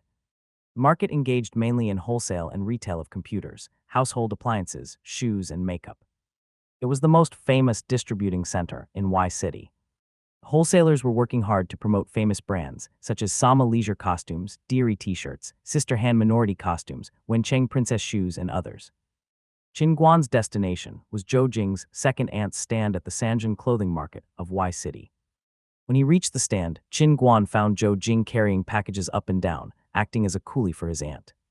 The packages were carried out of warehouse and taken away by retail merchants. Zhou Jing's aunt looked busy as she shouted to Qin Guan, "Have a seat." Qin Guan was hot on the way. "Shall I buy you an ice cream?" Zhou Jing wanted to cry, but he couldn't shed a tear. "You are my born aunt. Why do you treat others better than me?" His aunt glanced at him in dislike before she turned to Qin Guan enthusiastically. "What's the matter, Qin Guan?" "Zhou Jing is too stupid to explain the situation." Qin Guan smiled at her. "Aunt Zhou Jing, Li Jian, and I have a stand on the first swimming beach. We want to sell swimsuits and rent swimming rings. I know that you have a flourishing business in the market, so I came here to ask you for ideas." The woman smiled, and wrinkles formed on her face at his praise. Zhou Jing murmured beside her, "It's only a small stand. Barely 6 square meters. Bang! Before he could finish his words, his aunt had hit him over the head. "And you blamed me for prejudice here. What you just said, you are my born nephew."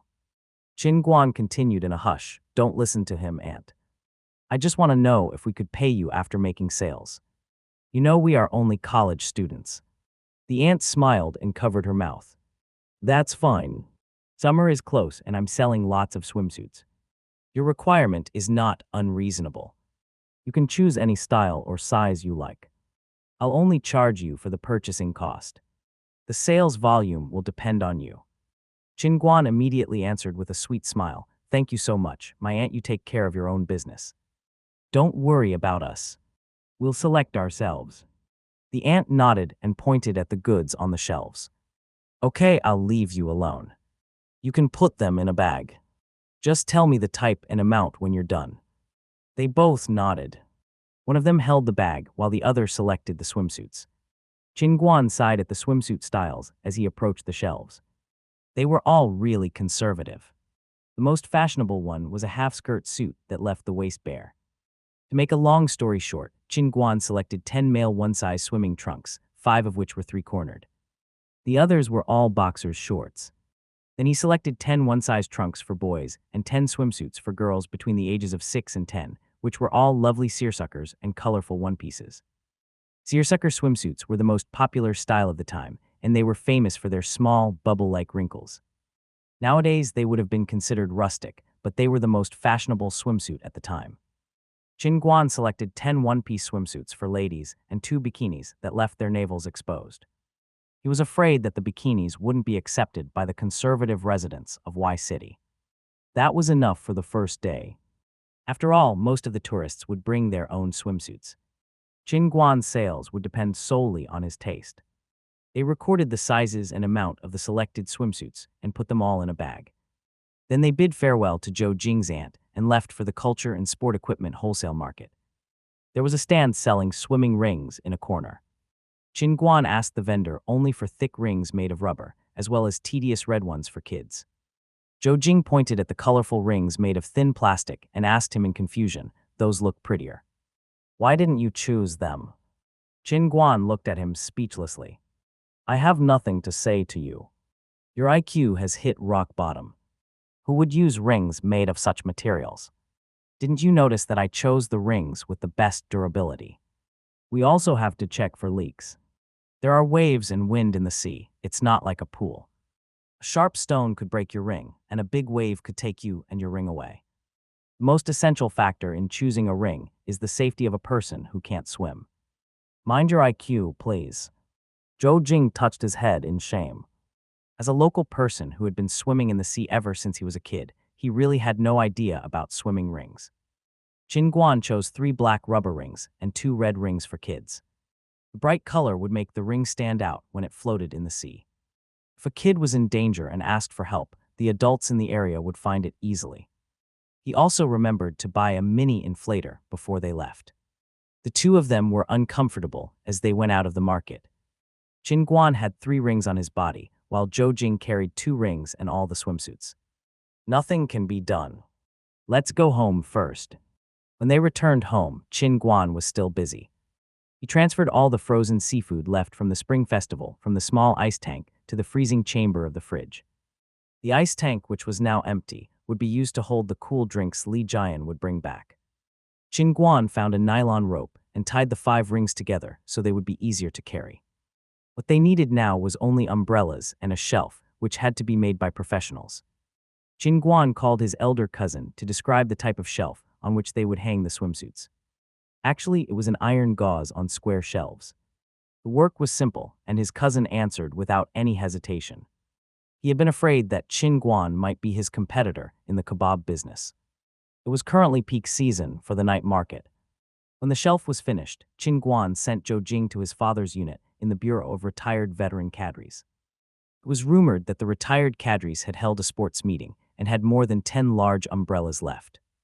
Although the title of the bureau was printed on them, they were still good for providing shade. Zhou Jing borrowed them for reusage, which was redevelopment of effective resources. While Zhou Jing was gone, Qin Guan took an Changsheng ice cube with a rich milk flavor, lay down on the couch joyfully, and turned on the TV. A rerun of a series called Youth Start Off was on. An actress named Fan Pingping was the leading star. Qin Guan spit the ice cube out. What the hell is this series even about? On the screen, Fan Pingping had baby fat and short hair, which reminded Qin Guan of his past life. They had been in the same senior high school and the same grade. It was a pity that in his past life, Qin Guan had been a loser. He had been one of those boys who just drooled over the girls of their dreams. At the time, Fan Pingping had been too tall for Qin Guan, who had been short in his past life. At 167 centimeters, she had been the beauty queen of his senior high school. Unsurprisingly, she had been selected as the drum and bugle corps leader, the standard bearer, and so on. At the time, Kang Nianwei had been a little girl with childlike hair, who didn't stand a chance against Fan Pingping's female elegance. Qin Guan remembered that in his past life, all the dancing performances at the Spring Festival school party had been performed by group dancers, except for Fan Pingping, who had performed a solo routine. In a shining, colorful minority dress, she had stood up and danced happily. She had been so beautiful, stop it. Or shall I think about the jokes she made? Qin Guan would have felt sorry for Kang Nianwei, except he didn't know much about her jokes. They had belonged to different worlds. One of them had been a working-class straight-A student, while the other had been the leader of the art class. They had moved in 2 parallel lines that never crossed. Qin Guan sighed and sucked on the ice cube again. As far as he could remember, there had only been 2 times when he had met Goddess Fang. The first one had been during their first exams for class dividing, when the school had opened. They hadn't known each other then. Their numbers for the unified test of the whole grade had been mixed up. On that day, Qin Guan had arrived in the classroom just before the bell had rung. He had entered the unfamiliar room and seen Fan Pingping sitting in the back row. She had looked conspicuous among that group of freshmen who had no idea who that beauty was. With a high ponytail and bangs and a pair of amorous eyes, she had looked particularly charming, attracting the attention of every boy in the room. Qin Guan had hastened to take his seat as the teacher had walked in with the papers. While the papers had been given out, he had heard the conversation between Fan Pingping and the boy sitting in front of her.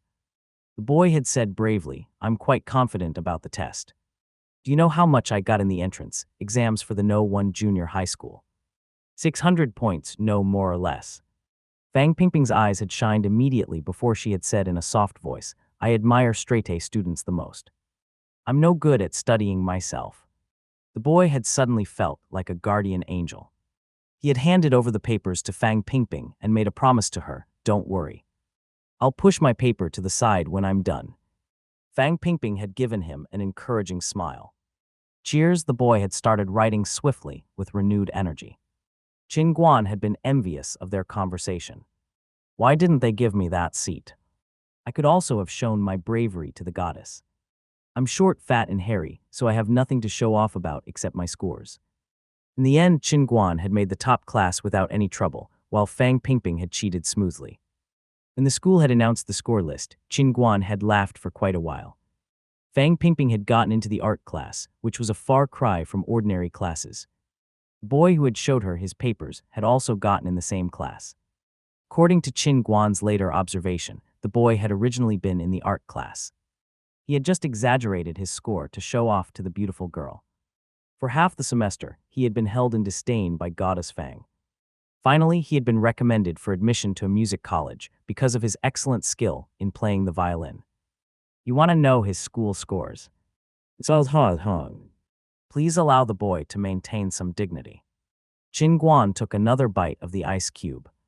On the screen, Fang Pingping's cheeks were still round. She looked no different than she had in his past life.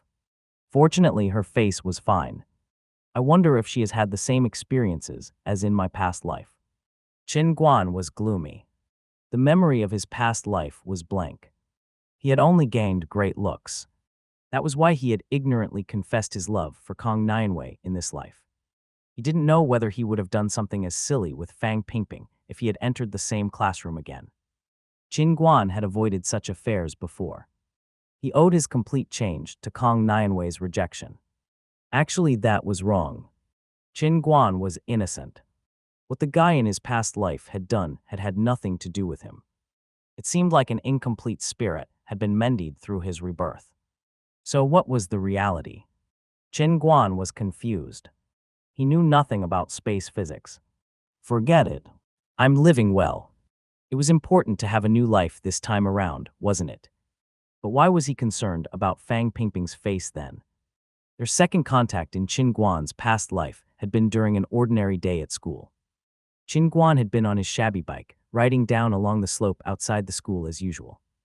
Zhou Jing and Li Jian had been making jokes at him. Suddenly, they had seen Fang Pingping on the back of her father's motorbike, leaving the entrance of the school. As the motorbike had been running down the slope, it had been stopped by a passing minibus, which had been slowly driving away. The motorbike had gotten out of control.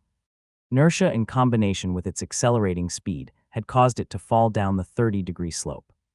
Her father, who had been in the front, had slid to the ground, while Fang Pingping had been thrown away, finally stopping after several clumsy rolls on the slope. All the students had been astonished. They had never seen such a thing before. They had all gotten off their bikes to check on them. There had been no cell phones back in 1995, so several students had run to the school for help. They had been in panic when suddenly Fang Pingping's father had climbed off the motorbike. It had been a miracle. He had only seemed to have several bruises on his skin. He had moved the motorbike jerkily and walked unevenly towards his daughter. Fang Pingping had been better off than her father. She had dirt all over her body, and her arms had been slightly hurt, blood trailing from them in lines. Before her father could ask any questions, Fang Pingping had suddenly covered her face with both hands and felt it up and down. Then she had cried, "Daddy, Daddy, is there anything wrong with my face? Is there anything wrong with my face?" Her father had remained speechless before his vain daughter. Qin Guan and his friends had thought Fang Pingping's hair was a mess. She had been dirty and gray from head to toe. Only her amorous eyes had still been shining. She had originally been a picture of heartbreaking beauty, yet now she'd had something funny about her. They had held back their laughter for fear of being beaten by her fans. "Stop pretending. You three had also been her fans." Her father had looked at her without a word as Fang Pingping had cried sadly, "I can't go to the Zai Jin Film College now. I wanted to be actress. What will I do?" Her father had just remembered and comforted her by touching her head. "My silly girl, there's nothing wrong with your face. Your tears are all over it. Do you feel any pain? Do you feel any scars on your face?" Fang Pingping had suddenly realized that her face was not hurting. She had settled down before she'd started hurting all over her body. Her bruises had been bleeding. The surrounding boys had felt pity at the pouting, teary-eyed Fang Pingping. Quite a few boys had remained there until the police had arrived. They had been too reluctant to leave. The three boys, including Qin Guan, had not been as loyal. They had left right after ensuring Fang Pingping's safety. Qin Guan had the last bite of the ice cube. Fang Pingping's cheeks looked smooth on TV. No matter what had happened, she had been safe in this life. Besides, she had become popular after the TV series, Princess Pearl. She could be the heroine of a terrible TV series now. Qin Guan was thinking about this happily when someone knocked on his door. He got off the couch to open it. Li Jian entered sweating, followed by Zhou Jing. They both changed into slippers and sat down on the couch. Each of them had an ice cream in hand. After taking an enjoyable bite, they screamed, "Fang Pingping, Qin Guan, stop them. Shall we get to business?" Li Jian let out a long, relieved breath. "I settled everything. The wholesale could be at least one box. The umbrellas were gathering dust in storage. We could take them away along with the glass counter," Zhou Jing said. Qin Guan turned to Li Jian. "You can ride my tricycle home today and bring the frozen suckers to the beach. I'll borrow a larger tricycle from my cousin's factory. Tomorrow we'll work separately. Li Jian, you should carry the frozen suckers from the wholesale store. Remember to bring a cotton quilt to cover them, or they might melt on the way. Zhou Jing and I will take the freezer to the Bureau of Retired Veteran Cadres to move the umbrellas and the counter to the beach. That's all for today." Dismissed, Qin Guan patted them on the back to tell them to go. They both lay on the couch though, refusing to leave. "We're hungry, Qin Guan. It's afternoon and we haven't even had lunch yet."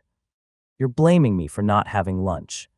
Qin Guan went to the kitchen helplessly and shouted, "Nothing delicious here. There are only vegetable noodles left. Take it or leave it, it's up to you." Li Jian answered at once, "Add an egg, please." "I want one too," Zhou Jing shouted. Qin Guan sighed, took 3 eggs from the fridge, and returned to the kitchen.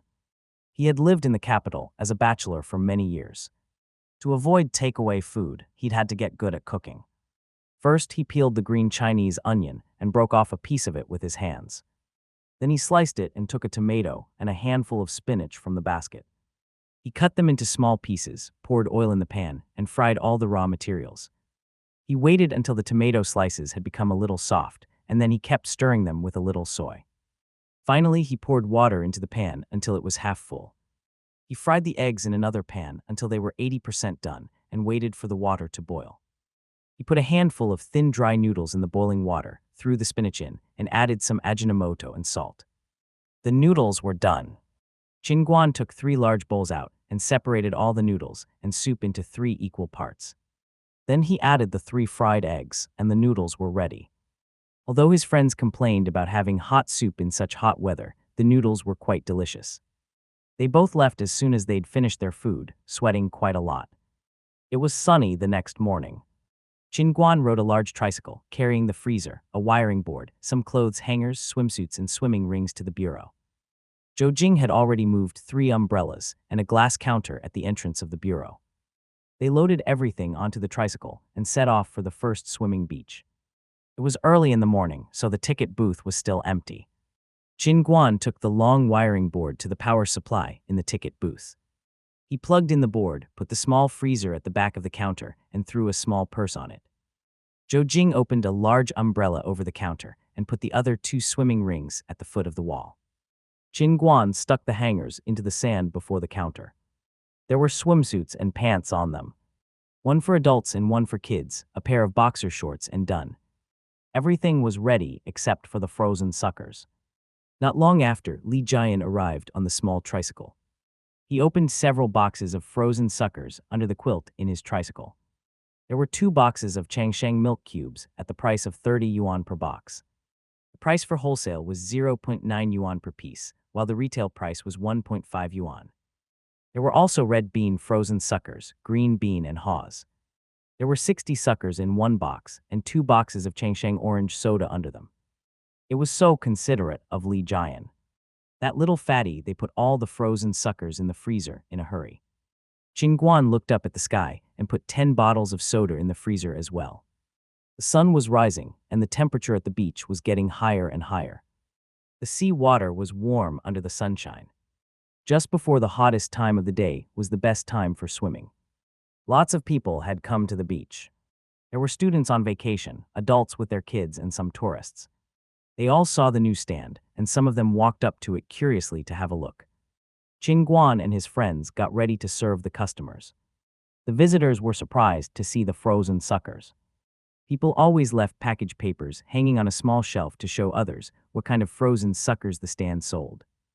Li Jian had gotten a small shelf like that from a wholesale merchant and hung the packages on it. The customers turned their eyes to the swimsuits. These swimsuits look so nice. A young girl walked to the shelf to feel the material of the suits. Ah, it's seersucker. It's the most popular style this year. I haven't bought it in time. Then she asked them surprisingly, are there any other styles? Guan pouted at Zhou Jing, serve the lady. Zhou Jing hastened to take out all the swimsuits from the bag as he began to talk about them. Look at this one, isn't it bright? Meanwhile, Li Jian was selling soda water. Hey young man, are you thirsty? Have a bottle of water. Thanks, it's 1 yuan per bottle. Tiger. Guan introduced the swimming rings to the swimmers. No matter the size, they all cost 5 yuan per hour. The deposit is 20 yuan. All the rings are made of rubber, and they are absolutely safe. When the wave of visitors had finally left, Li Jian had sold 5 bottles of soda water, earning a profit of 2.5 yuan. Guan had rented 2 circles and an umbrella, earning a 60 yuan deposit, and Zhou Jing had sold a swimsuit and a pair of 3-corner pants, earning a 42 yuan profit. It was a good beginning. It was a busy day with many small deals. They sold soda water and frozen suckers now and then. Y City hadn't been developed at the time. There was no massive flow of customers like there would be in the future, when the people on the crowded beach would look like dumplings in boiling water. The whole day they had sold 4 swimsuits for ladies, which had been their best sale, 4 suits for kids, and 2 pairs of swimming trunks for men. They had made a 198 yuan profit from the swimsuits, 130 yuan from renting the rings, and 38.4 yuan from the soda water and frozen suckers. All the soda water had been sold out. It seemed that the frozen suckers, which were the most popular among the tourists, made the least profit. They were still the key to attracting customers, though.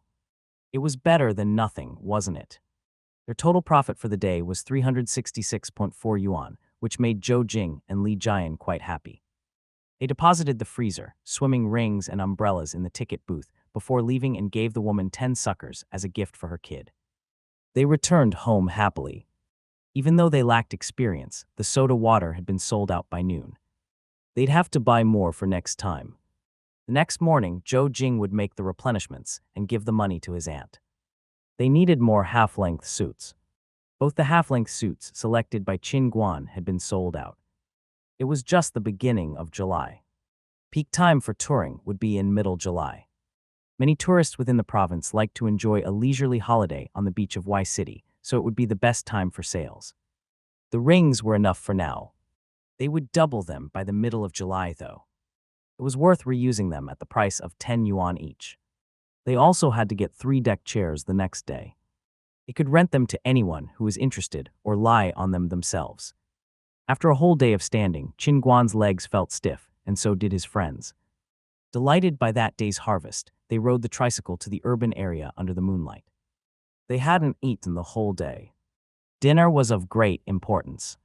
They planned to have a good meal at the Mother Wang wonton pancake restaurant.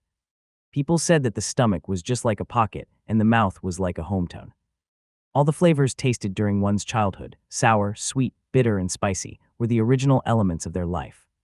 Like their genes, they would accompany them till the end of their life.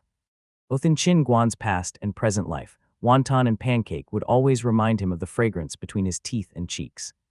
Mother Wang Wonton Pancake Restaurant was a small restaurant in a hutong of the residential area. Under the small shop sign, there were the characters for pancakes and wonton on the door and windows. The cooking counter was outside the restaurant. There were only 3 tables in the room, which could sit more than 10 customers. The owners were a mother and son, who were both kind and polite to customers. Despite the simple conditions, the prices were quite reasonable, so the place was popular among students and workers in the area. When they arrived, they said hello to the boss, parked their tricycle, and entered the room. They asked for 1 bowl of wonton and 2 pieces of pancakes each, plus a dish of cucumber and sauce. The dishes were served fast. Soon 2 bowls of hot wonton were on the table. The bowls were made of high-end, blue-white porcelain. With their extremely thin skin and little pork, the wontons looked like crystal. There was a layer of bright yellow egg, as well as chopped green onion and caraway floating on the surface of the soup. The boss had scattered several drips of sesame oil and pepper powder on the soup before serving it to increase the customer's appetite. The word pancake referred to different things in different places. Pancakes in Y City were fried in a pan with peanut oil and chopped green onion. The most important thing about a pancake was how many layers it had. The more and softer they were, the better. The pancakes of that restaurant were authentic. Both sides were yellow and crispy. When they hung softly from one's chopsticks, they became loose. The boys ate pancakes and cucumber to their heart's content, sweating heavily in the hot summer as they returned home happily. They had paid 5 yuan each. With gold in their pockets, they felt no panic. Qingguan had no idea about his wicked friend's dreams that night. He had a good dream himself. The next morning, he could still feel the aftertaste of the meal. Next day, Qingguan and Li Jian went to buy soda water, while Zhou Jing started for his aunt alone. Both their tricycles were filled with sodas. They'd bought 20 boxes, and there were 24 bottles in each box. They carried them to the beach, breathing heavily. A new day had begun. The gold-digging trio had felt the business impulse of the market on the beach and become the forerunners. As their profits got higher and higher, other people had also noticed the opportunity there. The organizing unit of the first swimming beach had gotten dozens of applications for stands. With delight, the director had confirmed the application of the woman who owned the ticket booths. They decided to build a public service spot by the road, which would be run by one person. The stands could submit applications for that. Qingguan's stand was the only one that summer. There was little space in the ticketing booth for other stands. Qingguan and his friends were enthusiastic about the news. We must take advantage of it and make a good amount of money, or the woman's help will go to waste. In a few days, their profits had reached more than 600 yuan per day. Qingguan had also received a call from Kang Nianwei, which had made him reach a new high of happiness. It was said that good things came in pairs. Kang Nianwei would come to the beach, and the two of them would hold hands and idle around. What's more, Kang Nianwei might even wear a swimsuit. How lucky I am! Qingguan selected the gaudiest pair of swimming trunks from Zhou Jing's aunt. They had blue stripes on them. The day of the date came soon. After they'd arranged the stand and put the frozen suckers in the freezer, Kang Nianwei idled over from the road. She looked cute that day. Her ponytail was loose and tied in a small bun at the back of her head, and she was wearing a white dress with small bright blue petals. She looked very comfortable and free. She had a large straw backpack with her, which was popular on the beach of Y City in the summer. She was also wearing a wide-edged straw hat and had a small straw sunflower pinned to her bun. She gave off a hot summer vibe. Qingguan had also dressed up for the date. He was in a white pure cotton t-shirt and a pair of large swimming trunks with sunflowers. Are you sure you have dressed well? Which seemed to be in harmony with Kang Nianwei's look. Qingguan ran forward and took her bag, welcoming her to the stand. He cleaned the deck chair carefully and invited her to sit on it. Only when she was seated did Zhou Jing and Li Jian recover from their astonishment. What's up with you two? Zhou Jing's voice was high-pitched. As he looked at his friends, Qingguan suddenly remembered that he had never told them about his relationship with Kang Nianwei. He had only told his roommates about it. Qingguan felt a little ashamed in front of them. Kang Nianwei smiled at them naturally. We're trying to get to know each other. If everything goes well, we might become a couple eventually. This is the so-called dating period. How can you be so calm, sister? Look at the silly guy standing beside you smiling like an idiot. Zhou Jing and Li Jian got even more upset. FCK, they had been such good brothers, and yet they had found out from his girlfriend. The two of them had been together for half a year before telling them. They couldn't bear that. Qingguan was so unreliable. He had to be punished. The two of them started fighting with Qingguan. Do you admit that you're at fault? I do, Qingguan choked out, the whites of his eyes showing. Tell us that you'll treat us to apologize. Okay, okay. They finally let Qin Guan go after robbing him of a meal. Helplessly, Qin Guan told them, "Mind our stand. Kong Nianwei's bag is on the counter. We'll go for a walk." They nodded and waved farewell to the golden couple. Qin Guan's confession had finally succeeded. The two of them were a good match. They both felt happy for Qin Guan. The sea in the summer was quite attractive. It felt very comfortable to walk on the hot, soft sand barefoot. Sometimes, when one entered the domain of the waves carelessly, the water would beat them relentlessly until they left again. Qin Guan and Kong Nianwei walked along the beach. The piquant tidewater washed their bare feet gently, retreating silently and leaving small and big footprints on the sand. The sea breeze blew at a wisp of Kong Nianwei's hair before letting it fall again. Qin Guan was looking at her profile. He thought that her hair looked really elegant. He stretched his hand out to touch it unconsciously, pinning it behind the sunflower in her bun. Kong Nianwei turned around in a daze. Her eyes were wide open. Qin Guan was amused by her cute expression. He grinned shamelessly, stretching his arm out and hooking her hand with his slim index finger before holding it. He gently pulled her closer and stared at her. He felt his heart beat fast as their fingers were laced together. Kong Nianwei's hands were much smaller than his, and her fingers were thin and soft. Qin Guan held her hand and pulled it up. In a low voice, he said, "Kong Nianwei, oh, feel how fast my heart is beating." Qin Guan pressed her hands against his chest. Kong Nianwei could feel the blood flowing in his chest and gathering in his heart, which was beating rapidly. The beat of his heart was transferred to her fingers and traveled to her chest like an electrical current. Heat filled her chest as her heart started beating violently. Bang, bang, bangs, bang. Bang, bang, bangs, bang. Only their heartbeats could be heard in that moment. The noise from the sea and the sound of the seagulls had both disappeared. Qin Guan's wicked friends were watching them from the counter in the distance. "FCK, they're holding hands," Zhou Jing said. "Where are they? Where are they?" "Oh, I can see them," Li Jian shouted. "They are so shameless, I can't bear it." He put her hands on his chest, Zhou Jing again. "Definitely a bad move," Li Jian said angrily. Qin Guan's brain was operating at high speed as they looked at each other in deep affection. "This feels excellent. Shall I take it to the next level? To do it or not to do it? I'll do it. There's nothing to be afraid of." Taking advantage of the harmonious scene and ambiguous atmosphere, Qin Guan lowered his head slowly, staring at Kong Nianwei with deep emotion. "FCK," he lowered his head. "Get out of the way while you move your big head. You're almost blocking them. Stop that rubbish. They're about to kiss. Don't disturb me. I don't talk to uncultivated people." Qin Guan and Kong Nianwei's heads were moving closer and closer. The tall boy lowered his head gradually so their foreheads would touch. The exciting moment was finally there. Zhou Jing and Li Jian held each other's hands tightly, the veins on the backs of their hands popping out. They were getting closer. They were touching. Qin Guan's head suddenly moved away with a bang. His approaching cheek had been hit pitilessly by Kong Nianwei's head. Qin Guan could hear the sound of his heart breaking. He would need a band-aid for both his jaw and heart.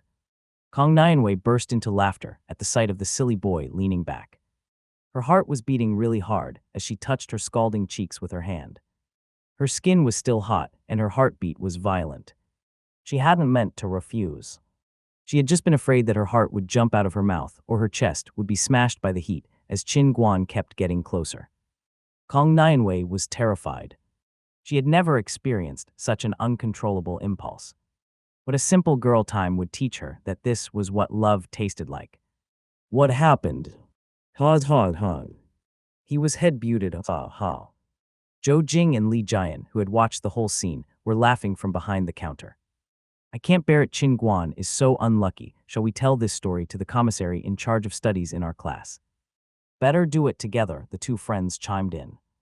Qin Guan would have known what they planned on doing from their conversation. It was a pity that he was still lost in Kong Nianwei's smile. Had he been hit hard? The blue sky, white clouds, wide sea, and white waves composed the perfect background. What made the atmosphere ambiguous was their heartbreak and finger-crossed hands. Why did everything suddenly change just when I was about to make a move? "Let's forgive Qin Guan." He was too careless to understand girls' thoughts. He couldn't do anything but look at Kong Nianwei blankly. Kong Nianwei was a little embarrassed. Despite her nervousness, she pulled at the corner of Qin Guan's clothes with guilt. Are you hurt? I'm sorry, could you be any more sincere, girl? Qin Guan came to his senses when he felt her pull at him. He massaged his jaw unconsciously as he replied, I'm not hurt, I'm confused. Confused about what? Kong Nianwei looked at him nervously. You know just now. Do you understand? Qin Guan was embarrassed. What shall I say? Chick Master Qin wants to kiss you. Pucker up. If he'd said that, his life would have ended on that beach. Kong Nianwei was a little embarrassed as well. She swung both her hands, which were still in Qin Guan's hands. I don't understand. Shall we keep walking? Qin Guan pushed all depressing thoughts out of his head and gently pressed on her soft hand before he answered, Yes, let's go on. They idled along the beach again. The tide was surging in the morning, bringing plenty of seaweed, small fish, and shrimp to the shallow waters. The sand underwater was softer. Their feet would sink into it, leaving a set of deep footprints. Occasionally, some small crabs brought by the water would get trapped in the pits of their footprints. As he watched the scene, Qin Guan's embarrassment was replaced by joy. He smiled at Kong Nianwei. You are a gifted student of the Department of Architecture. Come on, let's try to make a masterpiece. This is what they call painting with the sky and earth. You are so uncultivated. Why did the author make you so calm? Kong Nianwei was interested in Qin Guan's suggestion. She picked up a cobblestone from the sand and began to paint on the parts of the beach not flooded by the waves. Well done, the line is perfectly straight and the trapezoid is standard. This definitely explains why she's studying architecture. She's so skillful. 5 minutes had passed, then 10, but Kong Nianwei wasn't done drawing yet.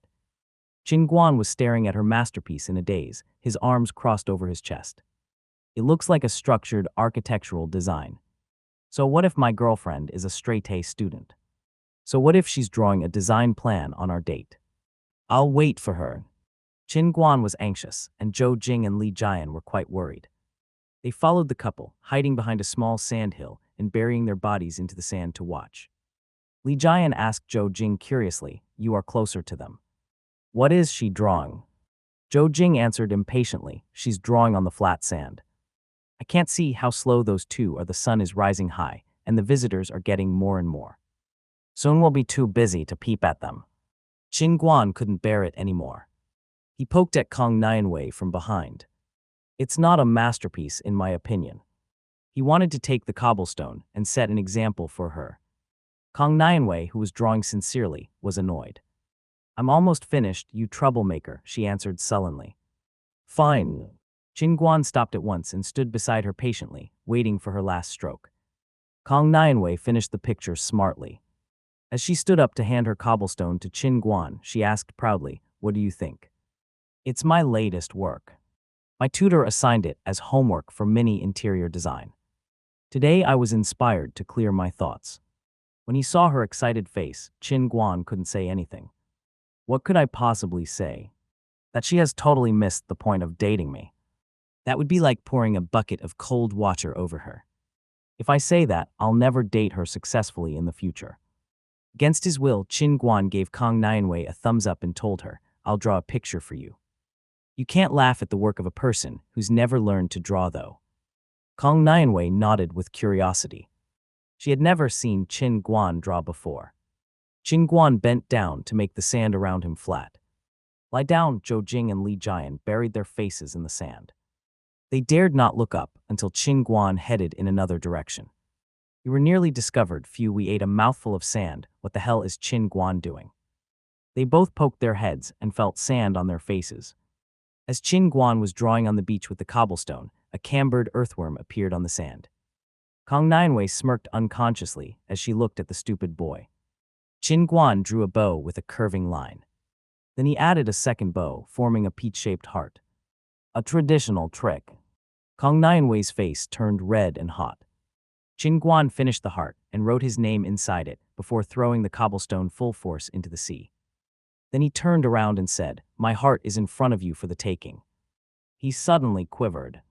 Is that what a human being would say? I spoke too spontaneously. He stole a glance at Kong Nianwei. "Oh." It's working. Kong Nianwei smiled at Qin Guan, who looked perturbed. She walked up to the twisted heart and drew something with her white, glittering foot. A twisted small peach appeared next to the larger peach. When Qin Guan reluctantly moved his eyes from her foot, Kong Nianwei smiled back happily and held out her hand. "Understand." Qin Guan held her soft hand and nodded seriously. "Understand." The two of them left the beach. Taking advantage of their absence, Zhou Jing and Li Jian ran over. As they looked at the two pictures on the beach, which had not been washed away by the waves at the time, they both expressed their doubts. The painting style of the two peaches is so different. It's weird. It's like the difference between an academic discussion and a kindergarten doodle. They were shocked by the peaches. The two bachelors were too bored to peep at the lovers anymore, though. "We'd better go run the stand." As the sun rose, visitors came to the beach in twos or threes. Zhou Jing and Li Jian forgot to make fun of Qin Guan and got back to work. Kong Nianwei and Qin Guan were idling on the beach. Qin Guan took a bottle of soda water with ease, opened the cap, and handed it to Kong Nianwei. Then he opened a deck chair and put it under the umbrella. "Qin Guan, would you like to swim?" Kong Nianwei asked him out of the blue as she lay comfortably in the chair. Zhou Jing and Li Jian's ears stood on end immediately. Excited, Qin Guan asked, "Did you bring a swimsuit with you?" "I have some good ones here for sale." Smiling, Kong Nianwei shook her backpack before Qin Guan. "My swimsuit is in my bag." Qin Guan was over the moon as he nodded like crazy. "I can swim as far as the shark net. I can still turn this date around." "I love you, Kong Nianwei." Zhou Jing and Li Jian were happy as well. Do you really wonder why? What boy does not slobber before the pictures of female beauties? Those two had a real beauty in front of them. Kong Nianwei put her backpack on and bought a swimming ticket from the booth. Then she entered the changing room. Her excited boyfriend began to ransack the shelf. "Shall I wear three-corner pants? No, I'll look like a conservative boy. Shall I go with boxers? This pair is too colorful and showy." Qin Guan finally chose a simple black pair of swimming trunks. Zhou Jing shouted from beside him, "Great, another pair is sold." "Thank you, Qin Guan, for supporting our business." Qin Guan kicked Zhou Jing with his foot. Holding the swimming trunks, he greeted the woman in the booth and went in the men's room to change. He took all his clothes off fast, changed into the swimming trunks, and went outside. Not long after, Kong Nianwei walked out of the changing room. She was wearing a conservative one-piece swimsuit with a sunflower pattern. There was a petal-like lace around the cuffs, and the lower hem was a skirt made of green sunflower leaves. Kong Nianwei had tied her hair into a bun, which was convenient for swimming. Her fine, smooth white neck was exposed, and the fitting swimsuit outlined the girl's beautiful figure. "She is a B cup." "No, they're actually bigger, but smaller than a C cup." Qin Guan entered his wicked mode at once. As Kong Nianwei was walking towards him, the shy expression on her face made him dizzy. Kong Nianwei stole a glance at him. She felt sheer as she saw his broad shoulders, slim waist, and slender legs. Qin Guan held Kong Nianwei with a quivering hand and shouted at Zhou Jing and Li Jian behind them, "Take care of our stand." Then the two of them rushed into the water. "My girlfriend will be safe in the sea, away from other observers." They ran happily in the sea, the waves touching their legs. It was a little bit cold. Qin Guan held Kong Nianwei as he asked her, "Have you warmed up?" "Watch the waves." Kong Nianwei nodded. "Yes, I warmed up in the changing room." His orderly girlfriend made him feel pressured. Embarrassed, Qin Guan murmured, "Wait for me to warm up."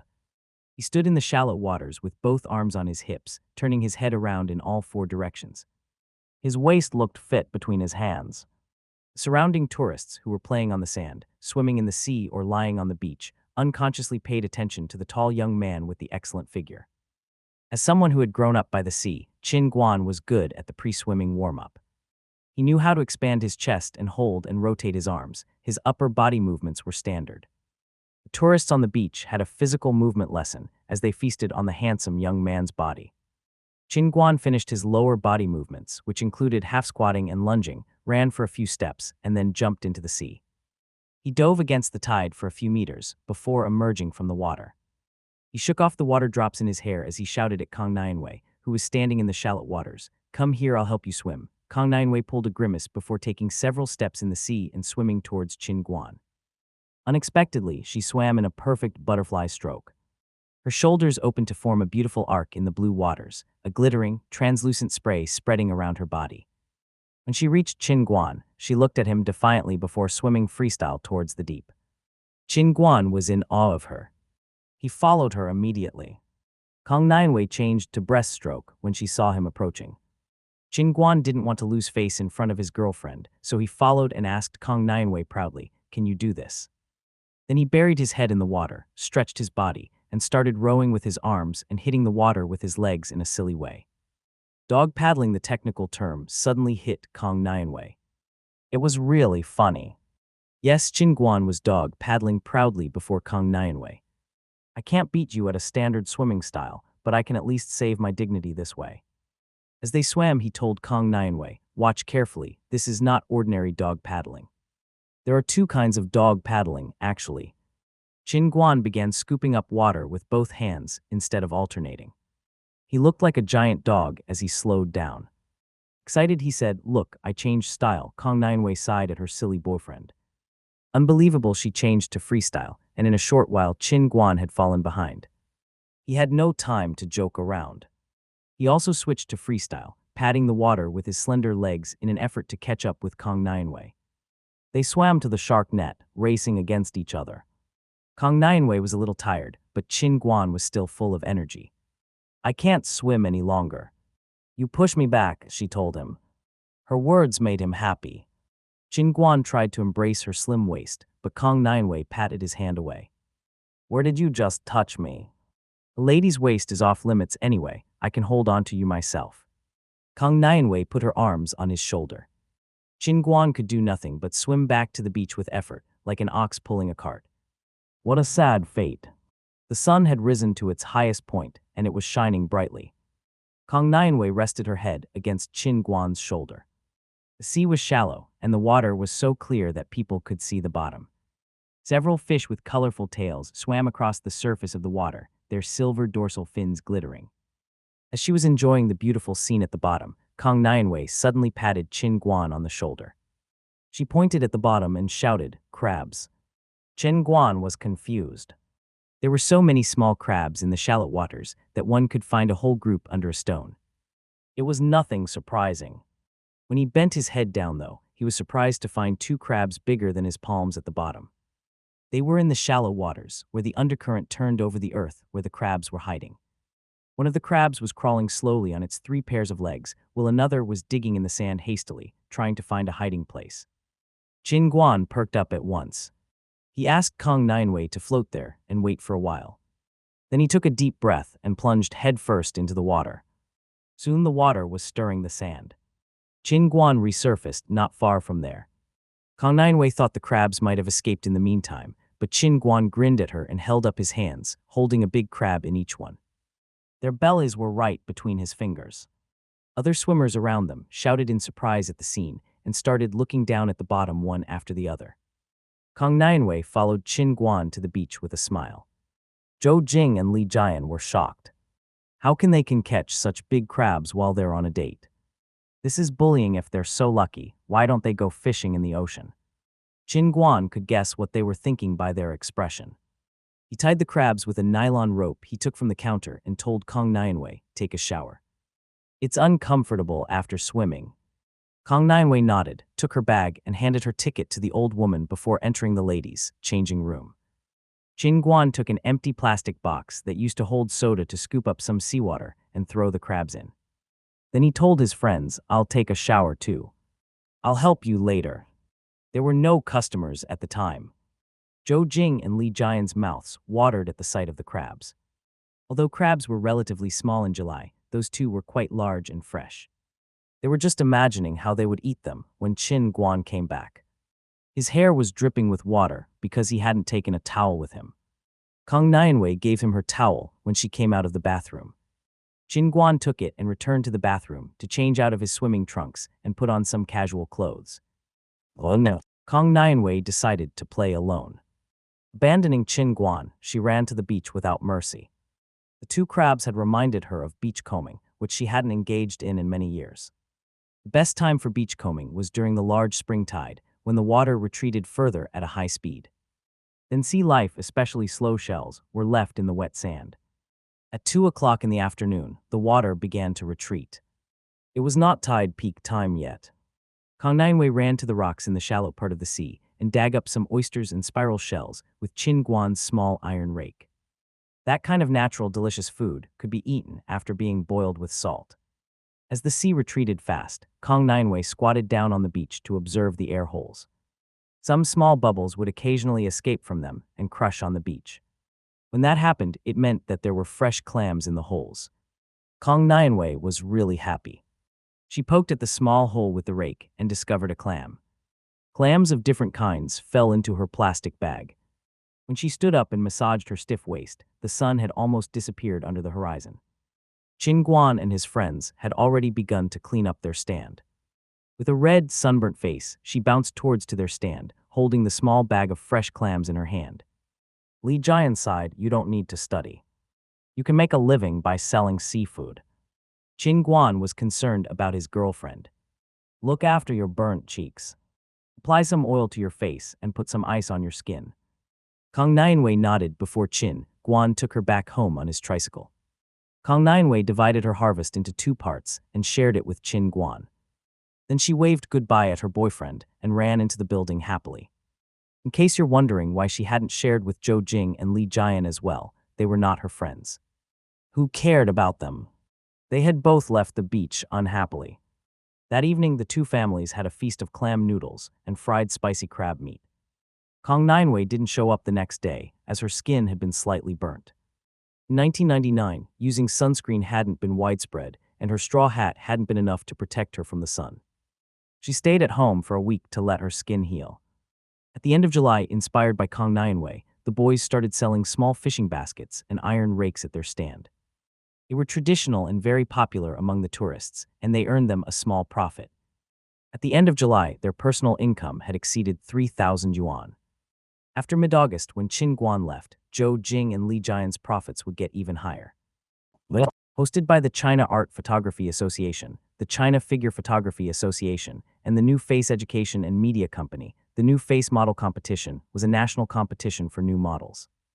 The participants were models who had been trained by a professional model organization, including college students majoring in fashion design.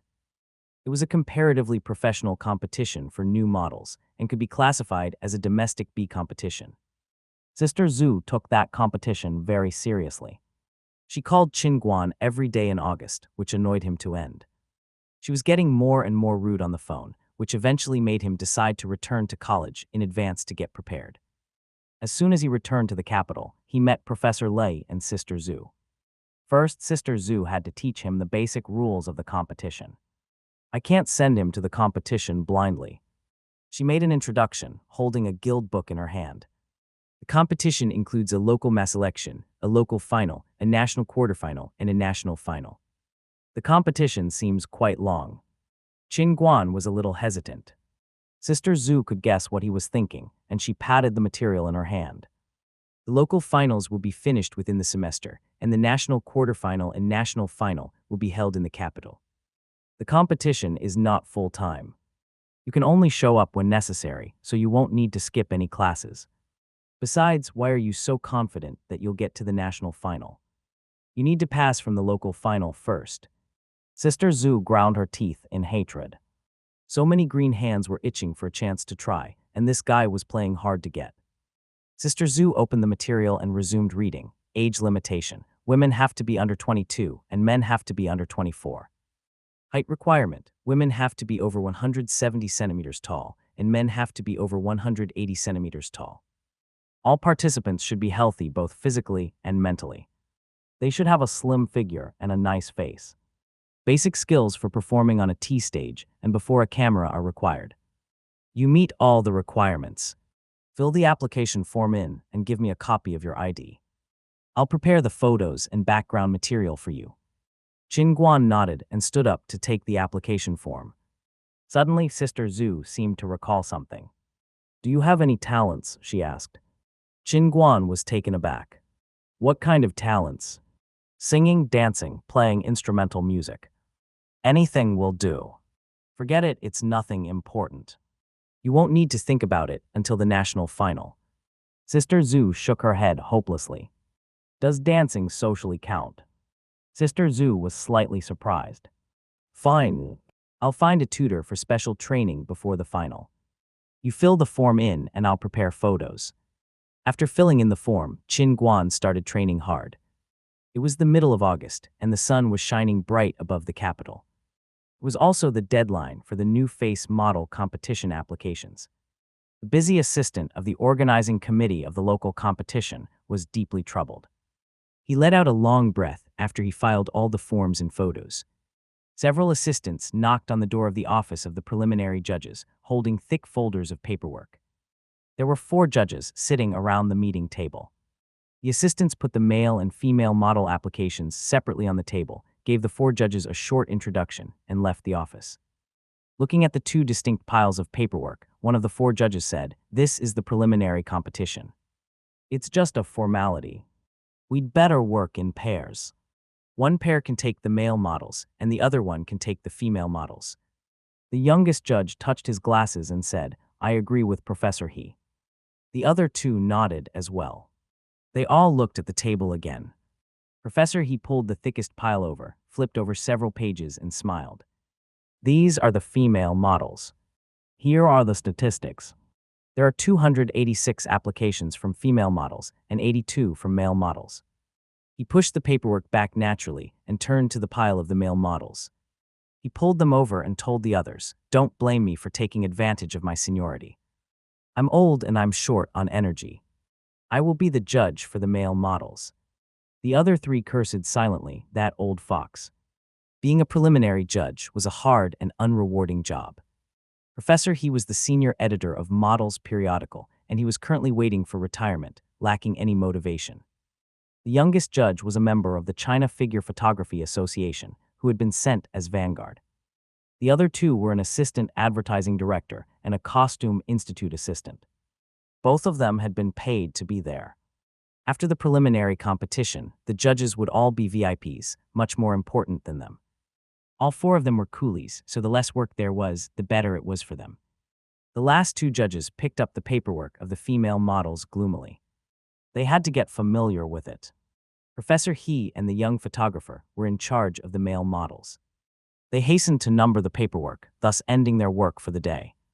On August 14, 1999, a sunny Saturday, Qin Guan would participate in the preliminary competition. Sister Zhu picked him up from university early and drove him to the competition site. The competition would be held at a modeling school. 2 training halls with T stages would temporarily serve as the site of the competition. Following the signs, they found the male model reception soon enough. An assistant sitting behind a desk asked routinely, "What's the name of the contestant?" "Qin Guan." Pointing at the name list, the assistant checked them one by one. "Here it is. Qin Guan is number 21. Take your label and clip it on your clothes before you get on the stage. Models have to bring their outfits and change backstage. All unauthorized personnel has to wait outside. When the judges call your number, you can get on the stage. Any questions?" Qin Guan shook his head. It was all clear.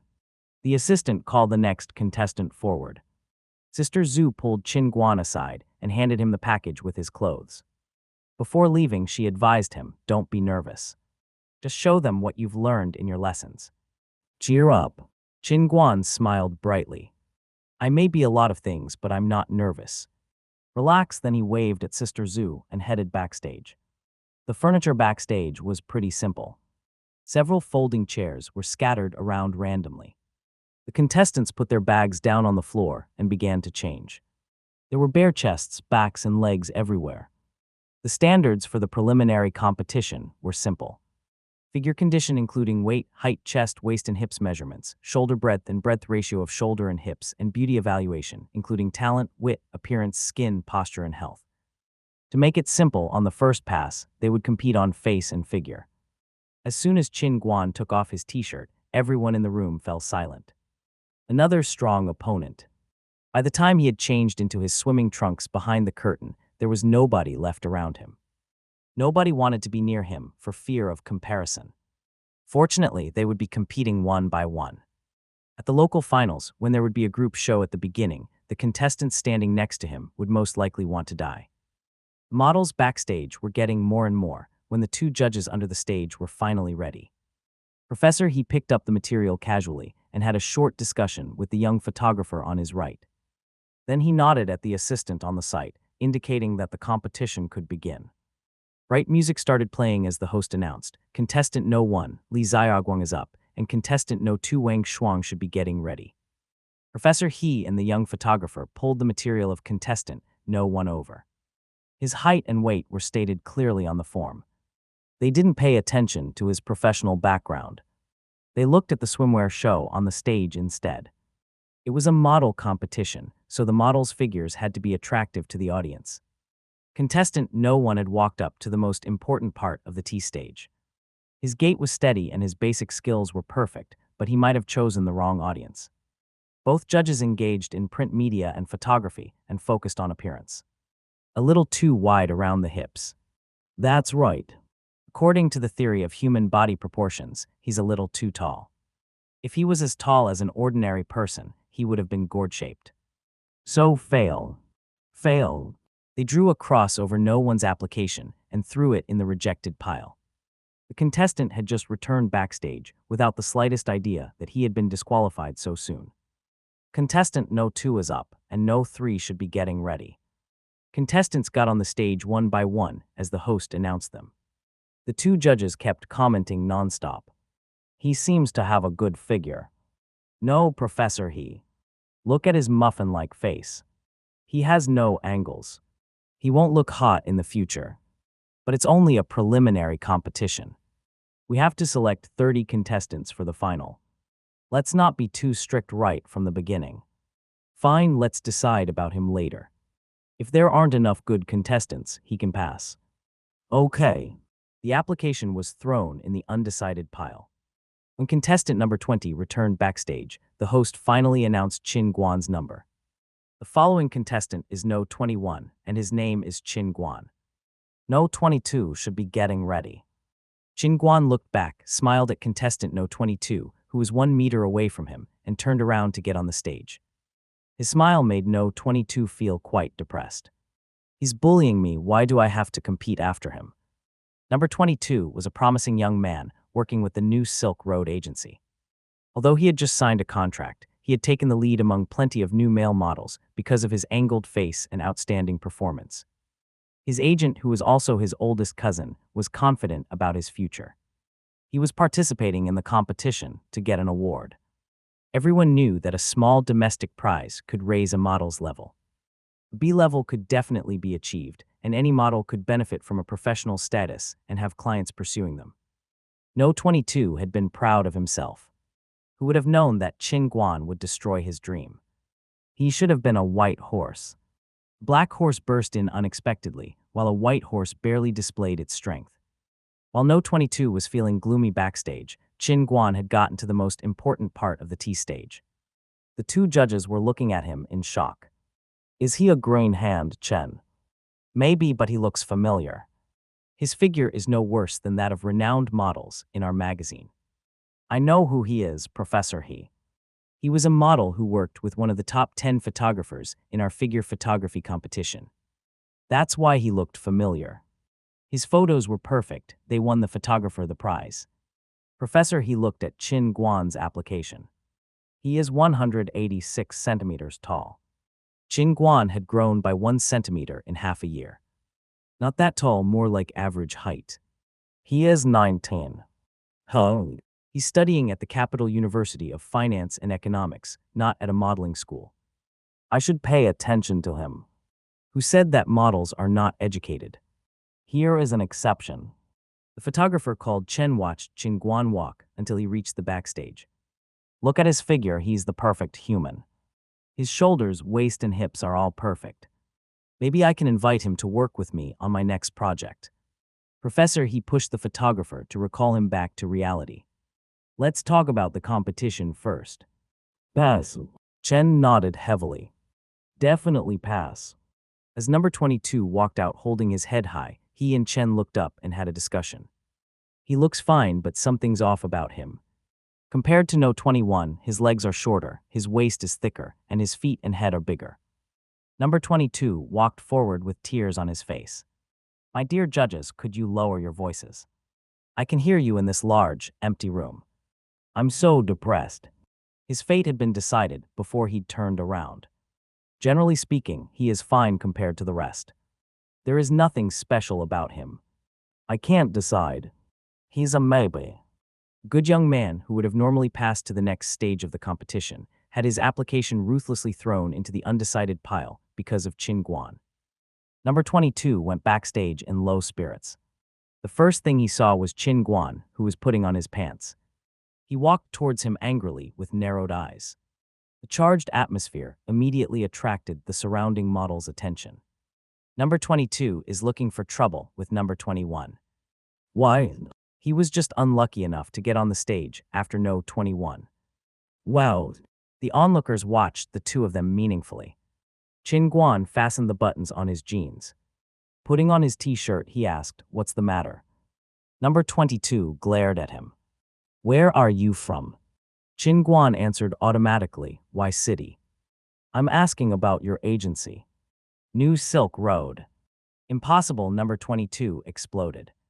"I work with New Silk Road, and I have never seen you before." The gossip-loving audience grew even more excited. "What's going on?" "They're from the same agency." "Possibly." "They don't know each other." "It's an internal conflict." Number 22 was quite agitated. Chin Guan said one word slowly, "Subordinated."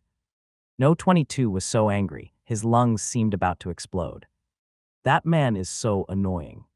If Chin Guan was new at New Silk Road, number 22 would have avoided him in the competition. He happened not to be in the system, so they would have fought with their gloves off.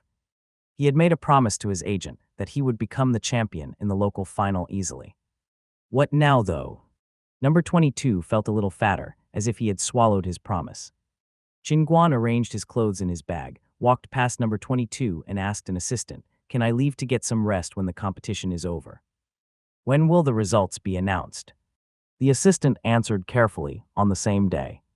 When the competition is over, the contestants can go wherever they like.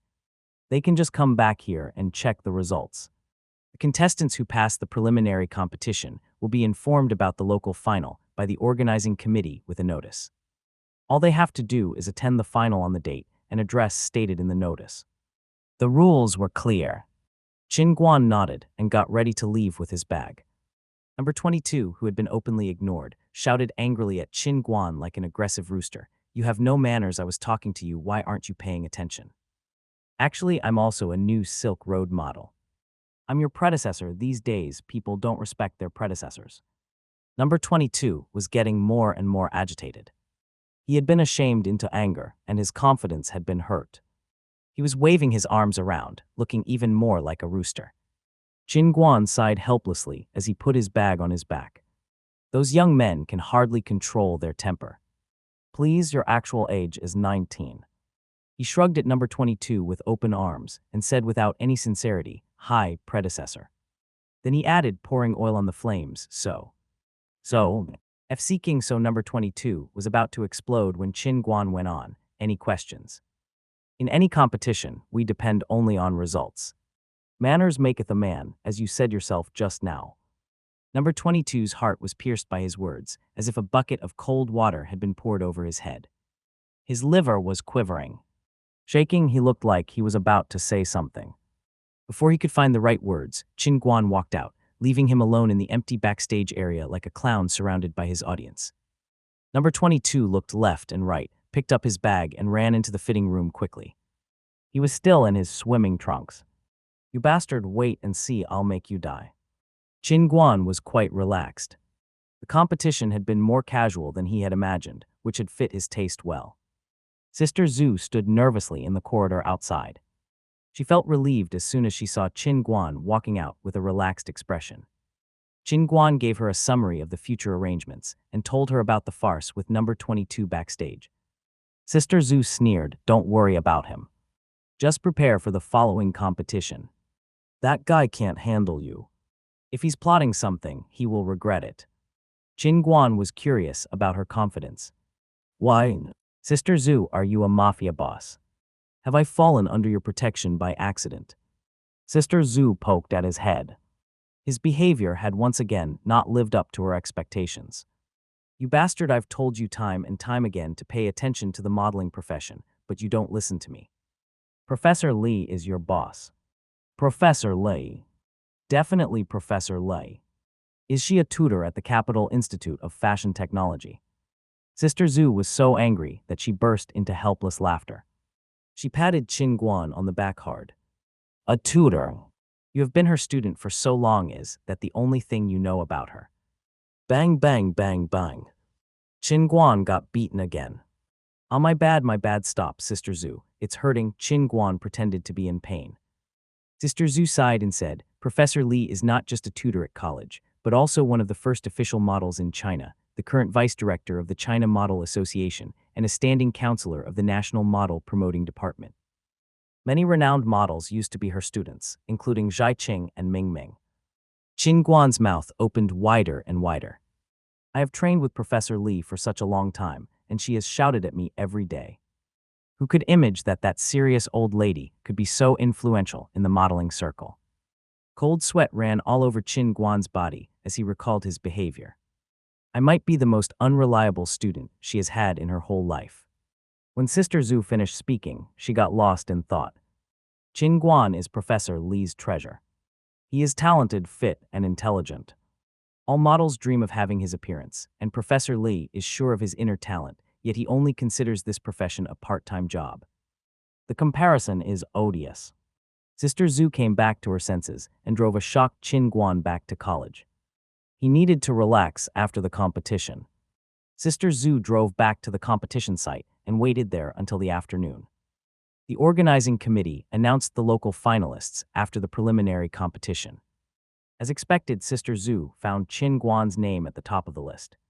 She took the notice for the final with joy and called Qin Guan. Hello, this is Sister Zhu. You passed what? What are you talking about? Donkey meat and baked wheaten cake. Qin Guan expressed his pleasure before making an unreasonable request. Sister Zhu had to send the notice to his college and bring him dinner from a nearby restaurant. The Donkey Meat restaurant in the Zhejianmao residential area was a small shop less than 200 meters away from Qin Guan's college. People queued up there to buy baked cakes with donkey meat. The meat was boiled with spices in a large cauldron, and the recipe was a secret. Their baked wheaten cake was even more famous.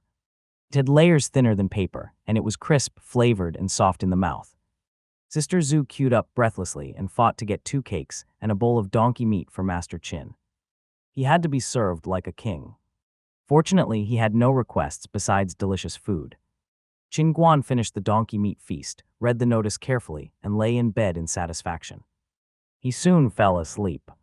He was so tough. It was Monday, August 16th, 1999. Sister Zhu and Qin Guan arrived at the site for local final early. There were a lot less contestants this time. 30 female models and 30 male models had gathered at the competition site. Backstage, a casual cloth curtain prevented them from seeing each other.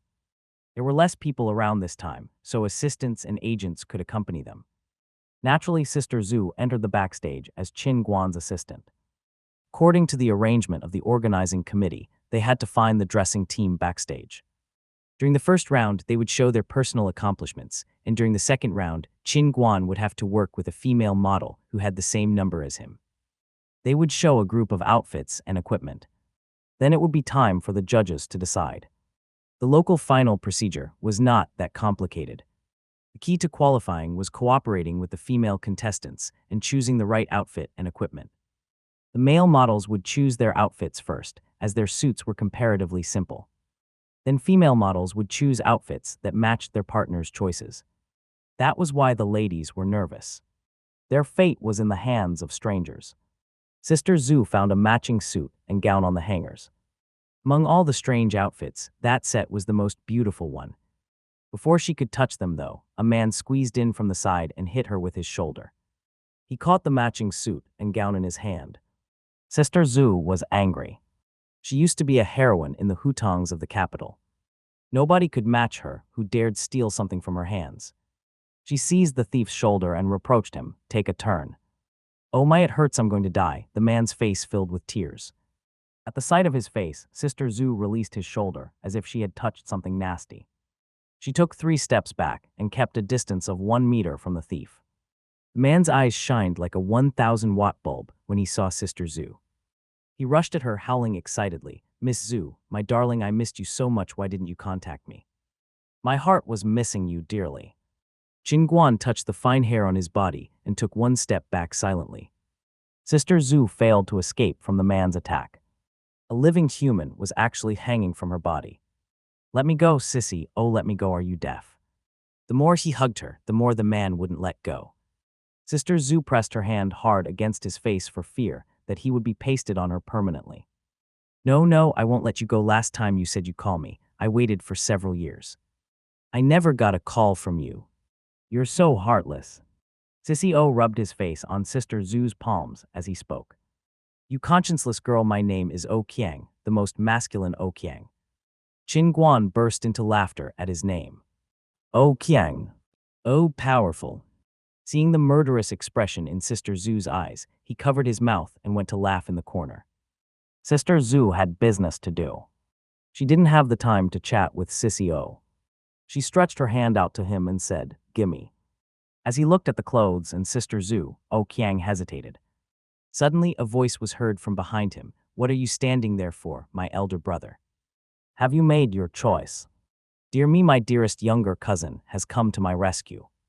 O Qiang gestured to Sister Zhu and turned back to greet the man. "Hello, my handsome younger brother. I just met one of my favorite acquaintances. I'm afraid there is a conflict between us. We selected the same outfit."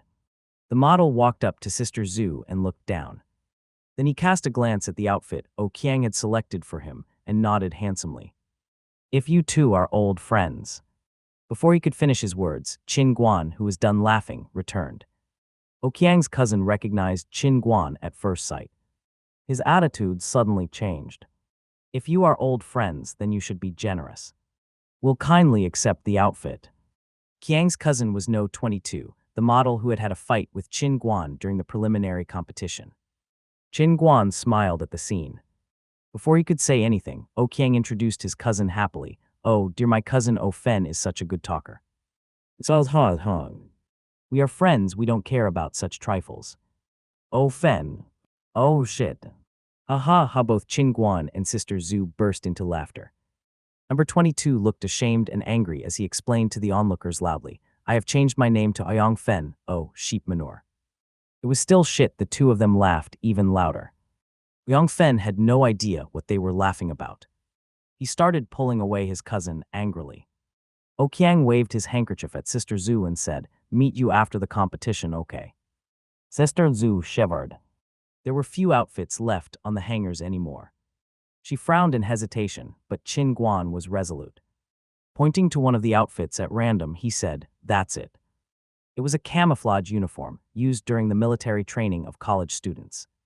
The pants had a large crotch. Sister Zhu shook her head repeatedly. "No, no, your partner will complain. Shall we go with this one?" What she recommended was a suit with a metallic luster. Qin Guan shook his head. "Is this even clothing? It covers no more skin than a leaf." Without further discussion, he picked up the military uniform again and said, "I'm going with this. It's a done deal." Sister Zhu burst into tears on the spot. She had nothing to say. Qin Guan was too determined to listen to her. She took the uniform and handed it to the assistant, saying torpidly, "It's for No 21, Qin Guan. And here are the clothes for the female model. Shall I give them to you?" The assistant in charge of stock nodded and pinned a No 21 tag on the women's uniform.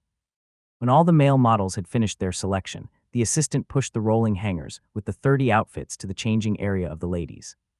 The girls surrounded her and got their outfits according to the number tags. Naturally, some were joyful, while others were worried. "Oh my little dress is so pretty," said the lucky girl who had gotten the gown. "Look at that metallic luster, it's so revealing, my shoulders are really broad, and this is a halter top. What a disaster." The surrounding girls all looked at her. The girl's skeleton is indeed large. If she wears that mini dress, she will be out of the competition. Somebody was kind enough to try to comfort her. They pointed at the military uniform and said, "At least, your clothes will show your figure to the audience." Look at that ones. That was when they saw the camouflage uniform. A heated discussion suddenly began. This is the most terrible outfit in this competition. Maybe the organizing committee has no financial support. Did they select that outfit at random? Thank God I don't have to wear it. While everyone was talking, model No 21 took the uniform calmly. That outfit had made her the underdog. Actually, Lee Xiaoli was silently chuckling to herself. She was a student at the design department of the Institute of Fashion Technology. Her figure was pretty good, so she had entered the modeling circle naturally. It was said that a good actress could also be a good singer. The same actually applied to the fashion industry. Many designers failed to find a good job after graduating. By being a model, Lee Xiaoli could meet many older and more experienced designers. She could learn from them, expand her public relations, and change profession when she got the chance. There were many cases like that in the fashion industry. That was Lee Xiaoli's plan. The uniform actually really matched her taste. She could modify it with her professional skills and show off her extraordinary talent during the competition. I'll also try my best to help my partner, who chose this uniform. Lee Xiaoli sewed as she thought. Meanwhile, Qin Guan had changed into his clothes for the talent show. He was wearing a rented black suit and a pair of dancing shoes he had made himself. That's right, Qin Guan had made the shoes himself. Professor Lee had thought about the regulations of the competition carefully and decided that Qin Guan's social dancing skill would not work without a partner. She had thought deeply for a long time and finally chosen tap dancing for him. It was suitable for a solo performance, and it was a dance full of enthusiasm and rhythm, which was exactly Qin Guan's style. They had decided together on the music and tutor. When the discussion had come around to his outfit and equipment, Qin Guan had volunteered to buy the shoes himself. They had been so expensive, though he couldn't afford to spend so much money on a pair of shoes he would only wear once, so he had made them by himself. Who would care? The special slices for tap dancing cost only 60 yuan per pair. Qin Guan had found a professional shoemaker who had nailed the slices to ordinary cowhide shoes, and that was it. The host began to make a short introduction about the regulations and process of the competition. Then the local final of the new face model competition started. Female model No 1 got on the stage first, followed by male model No 1, and so on. The models got on the stage sequentially according to the host's announcements. Qin Guan and Sister Zhu were sitting on a bench behind the curtain, watching the show with relish. The models were singing, dancing, or playing musical instruments. Those who could do nothing recited poems. They all tried their best. Professor He and the other 3 judges had completed their task and retreated from the front line. The 4 judges were much more important this time. The chief editor of Models magazine was a middle-aged man with sharp eyes, and the vice chairman of the China Figure Photography Association was a smiling elderly man. The principal of the modeling school that sponsored the competition was a lady that still retained her graceful upbringing, and Zai Feng was a new prominent fashion designer in China. When the host announced No 22's turn, Aoyang Fen held his head high and turned around before Qin Guan. Qin Guan still did not understand why Aoyang Fen was acting so hostile that day.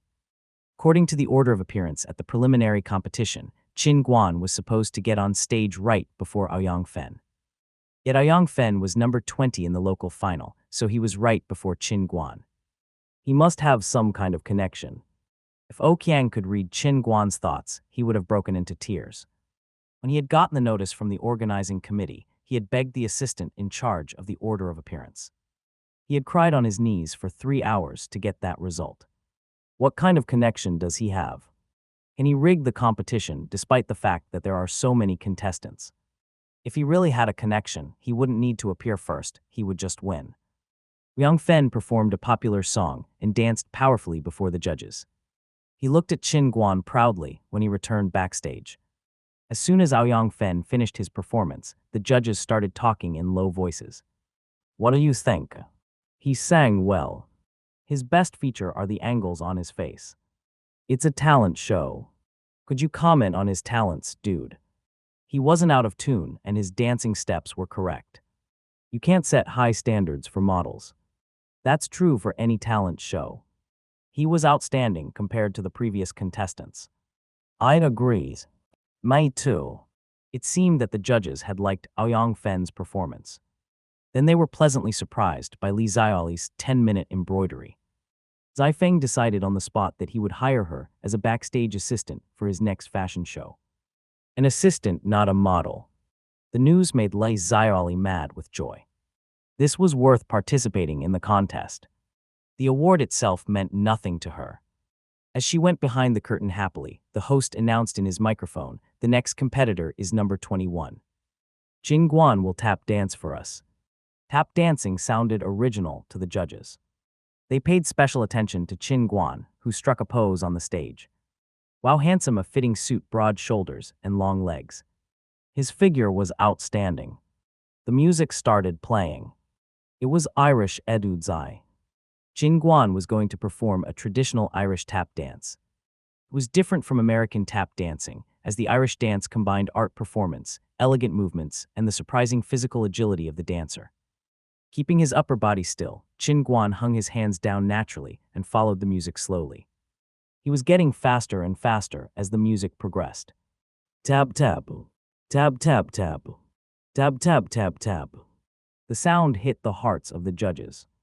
What a beautiful performance. It was the lively rhyme and energy that made professional dancers stand out. The music slowly came to an end. Breathing heavily, Qin Guan waited for feedback on the stage. The judges talked in low voices. Who has studied dance? How was it?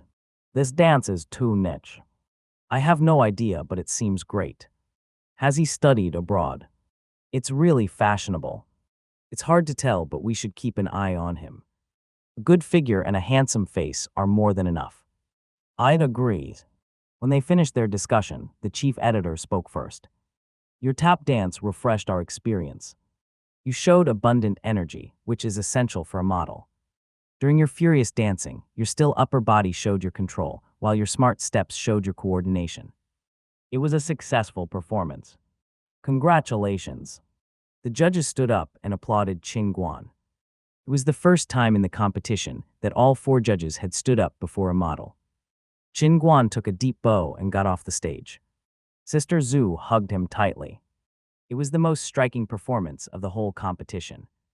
All the other models considered Qin Guan a potential rival, especially Aoyang Fen, who was grinding his teeth on the sidelines. The first round was over by noon. After a quick lunch backstage, the second round began. While the contestants were getting ready, the host announced the score of the first round. With a score of 9.95, Qin Guan was first. Cursing, Aoyang Fen turned around and saw Qin Guan fasten a wide military belt around his waist and put black bandages on his arms and legs to make the giant uniform fit. Taking a deep breath, Aoyang Feng encouraged himself. It's just ordinary camouflage clothing. I have a fitting suit. I will win this round. Groups of models walked on the stage from 2 different runways. They stood on the stage for about 1 minute, showing their outfits before they turned around to leave. The judges discussed the contestants' performance and graded them. They have exhibited all the flaws of the outfits. I haven't seen such a terrible performance in years. A bit mediocre. What were they thinking? They lacked any cooperation during their performance. There were different comments on the couples of contestants. Soon Aoyang Fen was finished. He was quite satisfied with the performance himself. His partner was a sweet girl who had been in perfect harmony with him, and their matching outfits had looked brilliant. The judges had reacted to their performance with a slight nod. I have observed all the details. I will fly high in the sky from now on. Qin Guan won't stop my success. I'll be the winner, ha. Oqiang patted Aoyang Fen on the shoulder as he was lost in his proud thoughts. Pointing at the stage, he said, "Your rival is next." Look, then he let out a sigh. My cousin is good from head to toe, except for his non-functional brain. I, as his elder brother, have to look out for him. As soon as the host finished her announcement, an epic battle score started playing. Liang Fen saw Sister Zhu hand a sniper rifle to Qin Guan before he got on the T stage. It looked like a TCI M89 SR sniper rifle made in Israel. This was not the time to discuss the type, but where had it come from? His cousin Oqiang had volunteered to buy 2 toy guns for Sister Zhu from a toy stand. The guns looked just like real ones. Yes, he had bought two, a sniper rifle and a handgun. One for the male model and one for the female model. He hadn't forgotten anyone. When he bragged about helping Sister Zhu to his cousin, Aoyang Fen almost beat him to a pulp. While Aoyang Fen was wondering about the guns, Qin Guan had already gotten on the stage with his rifle.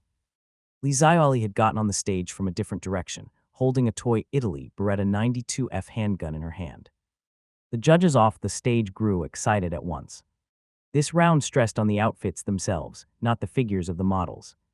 This couple had spent a lot of thought on their outfits and made extensive research in a short time. 10 points for a good first impression.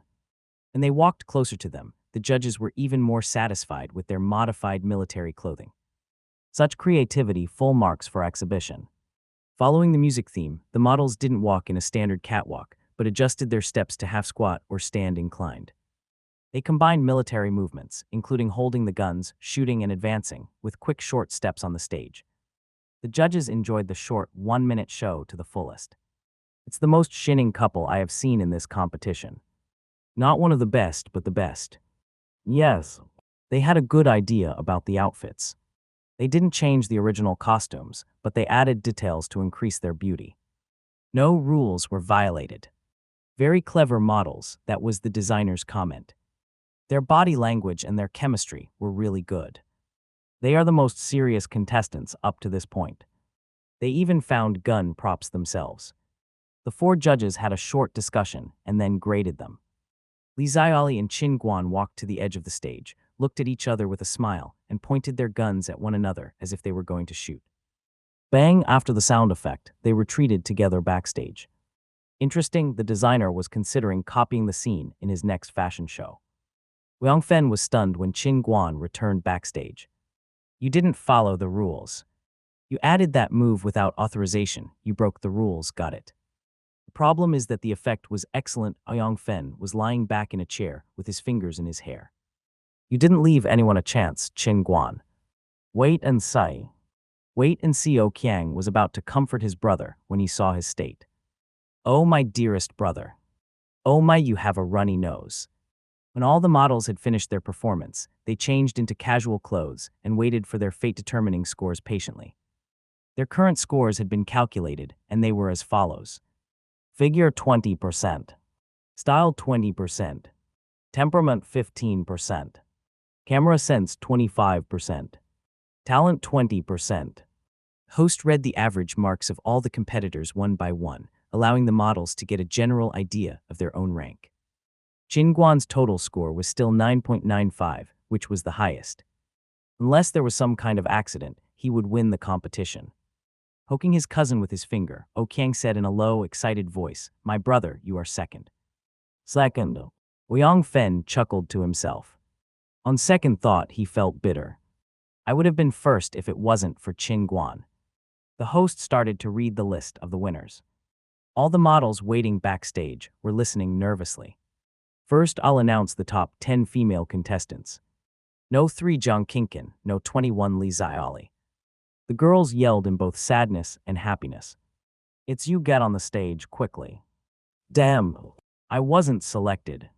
10 beautiful girls walked on the stage and stood in a line to show their most brilliant smiles to the audience. The host went on, the top 10 male models are. Number 20, Aoyang Fen. No 21, Qin Guan. Please come on the stage.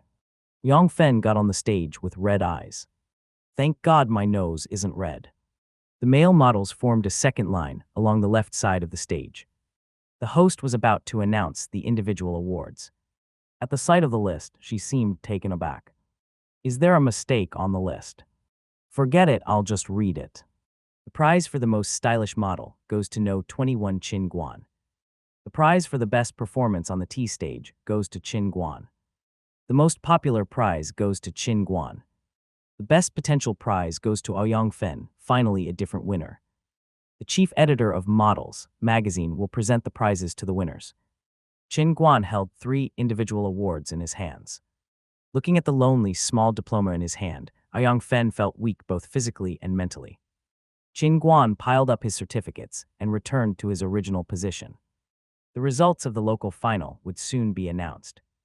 Host read from his card excitedly. The third winners of the Capital Local Final of the new face model competition are number 21 Lee Zayali and No 7 XXX. They both came on the stage to get their bouquets and certificates from the distinguished guests. Lee Zayali was quite happy. As a green hand designer, I'm really fortunate to place third. She hadn't just won an award, but also a chance to be guided by a professional designer. Nobody could be happier than her. The silver medal winners are XXX, No 11 of the female group, and Aoyang Fen, No 20 of the male group. When Aoyang Fen returned with his diploma, Qin Guan grinned at him and said insincerely, "Congratulations." FCK congratulations. As Aoyang Fen had expected, the host announced that Qin Guan was the winner of the male group. Qin Guan put his pile of certificates into Aoyang Fen's hands and headed for the stage. "Give me a hand, buddy. I've got too many awards. Too many awards. I have plenty myself. You are bullying me and I'm not your buddy. I'm your enemy, your arch enemy, understand?" Smiling brilliantly, Qin Guan accepted his bouquet and diploma. The host was holding a small announcement from the chief editor of Models magazine. Holding the microphone excitedly, she announced the good news to the models. "Dear contestants, our competition has been completed successfully. The top 10 contestants will participate in the national quarterfinal, representing the capital." Of course, that's not the only good news. The following news, brought by the chief editor of Models magazine, will surprise you all. The top 3 of the competition will be invited to an outdoor photo shoot of the magazine in September, the most beautiful part of autumn. The photos will be published inside the latest issue of the magazine. Aren't you excited by the news? Yes. Excellent. The contestants buzzed with excitement. Such a chance was quite big for them. The competition ended on that happy note. Qin Guan was frowning as he returned backstage. Sister Zhu was negotiating with the staff of the organizing committee and packing up his diplomas. She thought that there was something wrong with him, but she was too busy to ask. "I'll find out later." She got rid of Oqiang, packed up Qin Guan's things, arranged his diplomas in bouquet, got his first winner award and notice for the quarterfinal, put the photo shoot notice away, and finally drove Qin Guan back to college in her shabby car. It was dark and the headlights of her small Lada created a bright halo on the road. Sister Zhu let out a long breath and told Qin Guan, "I know what you're thinking. Just say it. You don't want to attend the photo shoot at all." Qin Guan nodded. "Won't it affect my courses? I'll be really busy." Sister Zhu held the steering wheel with one hand, opened the glove compartment, and searched around inside. Qin Guan pulled a wrinkled pack of cigarettes from the side of the door. He handed her the last cigarette and said, "That's what you're looking for, right? You should smoke less. You always smoke, no matter what mood you're in." Sister Zhu took the cigarette and lit it up, her eyes fixed on the road ahead. "Stop talking nonsense. I read the schedule. We'll start on Friday afternoon and shoot on Saturday. You'll be background for others. The job will be finished in half a day. I'll drive there with you and we'll return on the same day. It won't take too long." Qin Guan felt relieved. Then he came to the most important question: how much is the award for the local final? Sister Zhu sneered, as if she had known Qin Guan would ask that question. 2,000 yuan. What? Only 2,000 yuan. Qin Guan would have jumped out of his seat if it wasn't for the seat belt. "You should be grateful. Some domestic competitions even ask the participants for money. I picked a formal competition for you. Anyway, you could make some money. How much do you expect to make with your current fame, though? If you win the national final, the award will be bigger. About 10,000 yuan, I think." "All right. The total prizes will be more than 10,000 yuan." Qin Guan felt that his effort hadn't gone to waste. At the entrance of the college, he picked up his bouquet and diplomas. He took 6 bills from the award money and handed them to Sister Zhu. "Here is your share, 1/3 of the total amount. Take it. It's late, buy something delicious for yourself." Sister Zhu accepted the money, murmuring "nasty kid" before she got back in the car. She didn't forget to remind Qin Guan happily, "There is no term for an award share in our contract. Thanks a lot for your generous gift." Then she drove away, leaving in a wisp of smoke. Qin Guan saw her off blankly. He wanted to weep, but he failed to shed any tears. "I was cheated. Where is my money?" The intense summer heat slowly subsided. Autumn came. The top 10 contestants of all the local finals gathered in the capital, and the quarterfinal of the new face model competition officially began. There were 280 contestants from 19 areas participating in the quarterfinal. Only the lucky top 30 guys would qualify for the national final at the end of August. The atmosphere was tense at the competition site. All the judges for the preliminary competition had arrived. The models needed to show up twice for the preliminary competition, once with an optional outfit and once with a swimsuit. Their fate would be decided by their performance. The site for the quarterfinal was much larger. There were 5 entrances to the main T stage. This meant that there would be 5 models on the T stage at the same time. It would be a test for their style and, in a sense, their luck. Comparison made a difference. While they were drawing straws to get divided into groups, several girls were so nervous that they had tears in their eyes. They were praying to have relatively weak opponents in their group. They were divided into different groups backstage. People from the same competition area were gathered together, and people who had a better relationship stood closer. The models from the capital looked strange. Yang Fen stared at Qin Guan with wide eyes, while the others were far away, leaving the two of them alone in the middle of an empty space. Contestants from other areas seemed sympathetic about the situation. Better keep a distance from them. The angry guy is outstanding, and Qin Guan is a charming angel. When they began to draw straws, they prayed that they would not be in the same group with those two. Let them kill each other. Amen. It said that China is not influenced by foreign gods. Find the Jade Emperor and Buddha then. When the organizing committee pasted the list of the groups on the whiteboard backstage, some models were happy and others were worried. Yang Fen was glad to see that his number was before Qin Guan's. Excellent. Then he saw that he knew nobody in his group. Okay, I'm safe now. A slender model in the same group as Qin Guan stared at the list for a long time. His assistant pulled at his clothes apprehensively and tried to comfort him. Don't worry. You just need to pass to the quarterfinal. 30 models will be selected out of 190. You still stand a good chance. The model couldn't do anything but smile at the assistant. They had to show their number tags to get the gowns from the organizing committee. All the gowns were provided by a sponsor of the competition, Mingliana Clothing Co. Limited.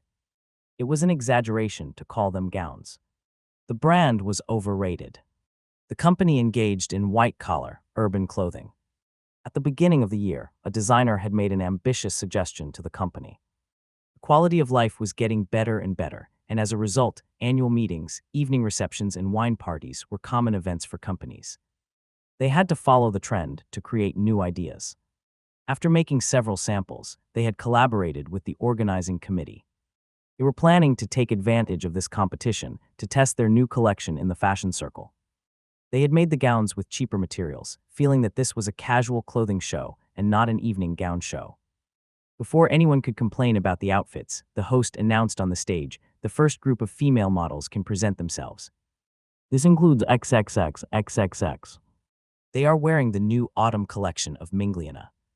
The 5 models walked down the runway, surprising the judges. Is this an evening gown show or not? Aren't those casual dresses? With those dresses on, the individual ability of the models would be more important. Who would be able to make their dress look like a gown? The models walked in groups. The 8 judges had to give the basic points of their feedback in only 2 minutes. They were tired and dizzy. When the results of the female group were announced, they took a 15-minute break before the male group came on the stage. If their performance was not outstanding, the tired judges would not give them a high score. Sister Zhu patted Qin Guan on the back to encourage him. He was ready to go. Now the 16 male groups will come on the stage. It's Qin Guan from the capital. What? Music started playing. Qin Guan was wearing a business suit with light gray stripes and a tie of the same color. Someone with slightly darker skin than Qin Guan would have looked like a rat in that suit. Not a lab mouse, but a sewer rat. Qin Guan's shining white skin took the suit to a whole new level, though. When the other models came on the stage, the assistant of the organizing committee couldn't bear to look at them. They all looked like gray rats. They were wearing gray suits with gray stripes, dots, slanting stripes, and crossings. They looked like a whole family of rats. The judges were shocked, and the whole room had fallen silent. Only the background music could be heard. Everyone was suddenly reminded of the famous animation series, Black Cat Sergeant. What could one do with such an awful suit? Keep reading and you'll find out. The judges watched them carefully, looking for something different. The contestant on the left side, who was wearing a suit with vertical stripes, was not acting like he was wearing a hospital gown. With further observation, one would notice that the suit was actually of good quality. It hung smoothly and gave off a sense of elegant nobility. Good. The judges then turned to the four models on the right, who looked respectively like a prisoner, a gray Mickey Mouse, and so on. Okay, let's focus on the one on the left. The judges looked at his application. He is the one that got a high evaluation in the preliminary contest. It makes sense that he is this talented, considering that he won the capital local competition. The judges finished reading Chin Guan's application and wrote down his score before the models returned backstage. Before Chin Guan and the other models in his group could change out of those suits, Aoyang Fen jumped in front of them. Ha ha ha, what are you wearing, Chin Guan? It would be breaking news if a local winner was disqualified in the quarterfinal. Ha ha ha, how can you compete with me? Aoyang Fen was so happy that he lost any desire to laugh at Chin Guan when he saw the so-called gown. Whatever, my enemy is doomed to fail. I will not degrade myself so much as to talk to him. Models wearing the same gray suit glowered at Aoyang Fen, who was really talented at irritating others. Chin Guan paid no attention to him though. He just changed into his casual clothes in the fitting room. There would be a swimsuit round later. Chin Gan enjoyed his lunch backstage as usual. The swimsuit competition would begin in the afternoon. Aoyang Fen suddenly realized that the swimsuits would complement Chin Guan, who made a living on both his figure and face. FCK, I still have to keep an eye on this guy. Aoyang Fen finished his swimsuit show confidently and was planning on mocking Chin Guan again. However, he was left speechless when he saw his enemy in a swimsuit. He stared angrily at him as Chin Guan shined brightly on the stage. He has slender legs and V-line abs. It's unfair. Why would God create such a man? Chin Guan couldn't help laughing at Aoyang Fen behind the curtain. Are you kidding me? Aoyang Fen has surpassed Liu Xiaoying and earned himself the annual award of the most childish person I know. While Chin Guan and Sister Zhu were waiting off-site for the results of the quarterfinal, O Qiang, Sister Zhu's pursuer, approached them. As he joked around with them, Chin Guan was surprised to find out that the troublesome Aoyang Fen was only 16 years old. He was 3 years younger than him. As he thought of his resolute, serious face, his 184 centimeters, and his broad chest, Chin Guan couldn't help but laugh loudly. That's what we called contrast cute in my past life. The others didn't understand what Chin Guan was laughing about. Doesn't he look ridiculous for his age? Aoyang Fen's blank expression made him look like a war hero. The organizing committee handed out notices to the group leaders of every area who would be in charge of informing the contestants about the results. Actually, they had to avoid being beaten by the contestants. The task of informing was often offensive. The person in charge of the capital looked at the notices. 30 persons would be selected from 190 contestants, so there would be an average of 2 finalists from every area. That's pretty good. There are 2 contestants selected from my area. As expected, it's the winner and the runner-up. He handed the notices to them first. Sister Zhu waved the notice proudly at O Qiang. Her IQ had dropped from hanging out with those silly guys for so long. The final of the new face model competition would take place on August 28. Chin Guan let out a long breath. That would be the final kick at the goal line. This arduous competition has cost me more than half a year. Sister Zhu smiled to herself as she saw Chin Guan off. Finally, I've gotten the child on board. This is actually a short competition. There will be more time-consuming activities in the future. I'll force him to go at knife point if I have to. What a ferocious woman. The autumn sky was clear and the air was crisp.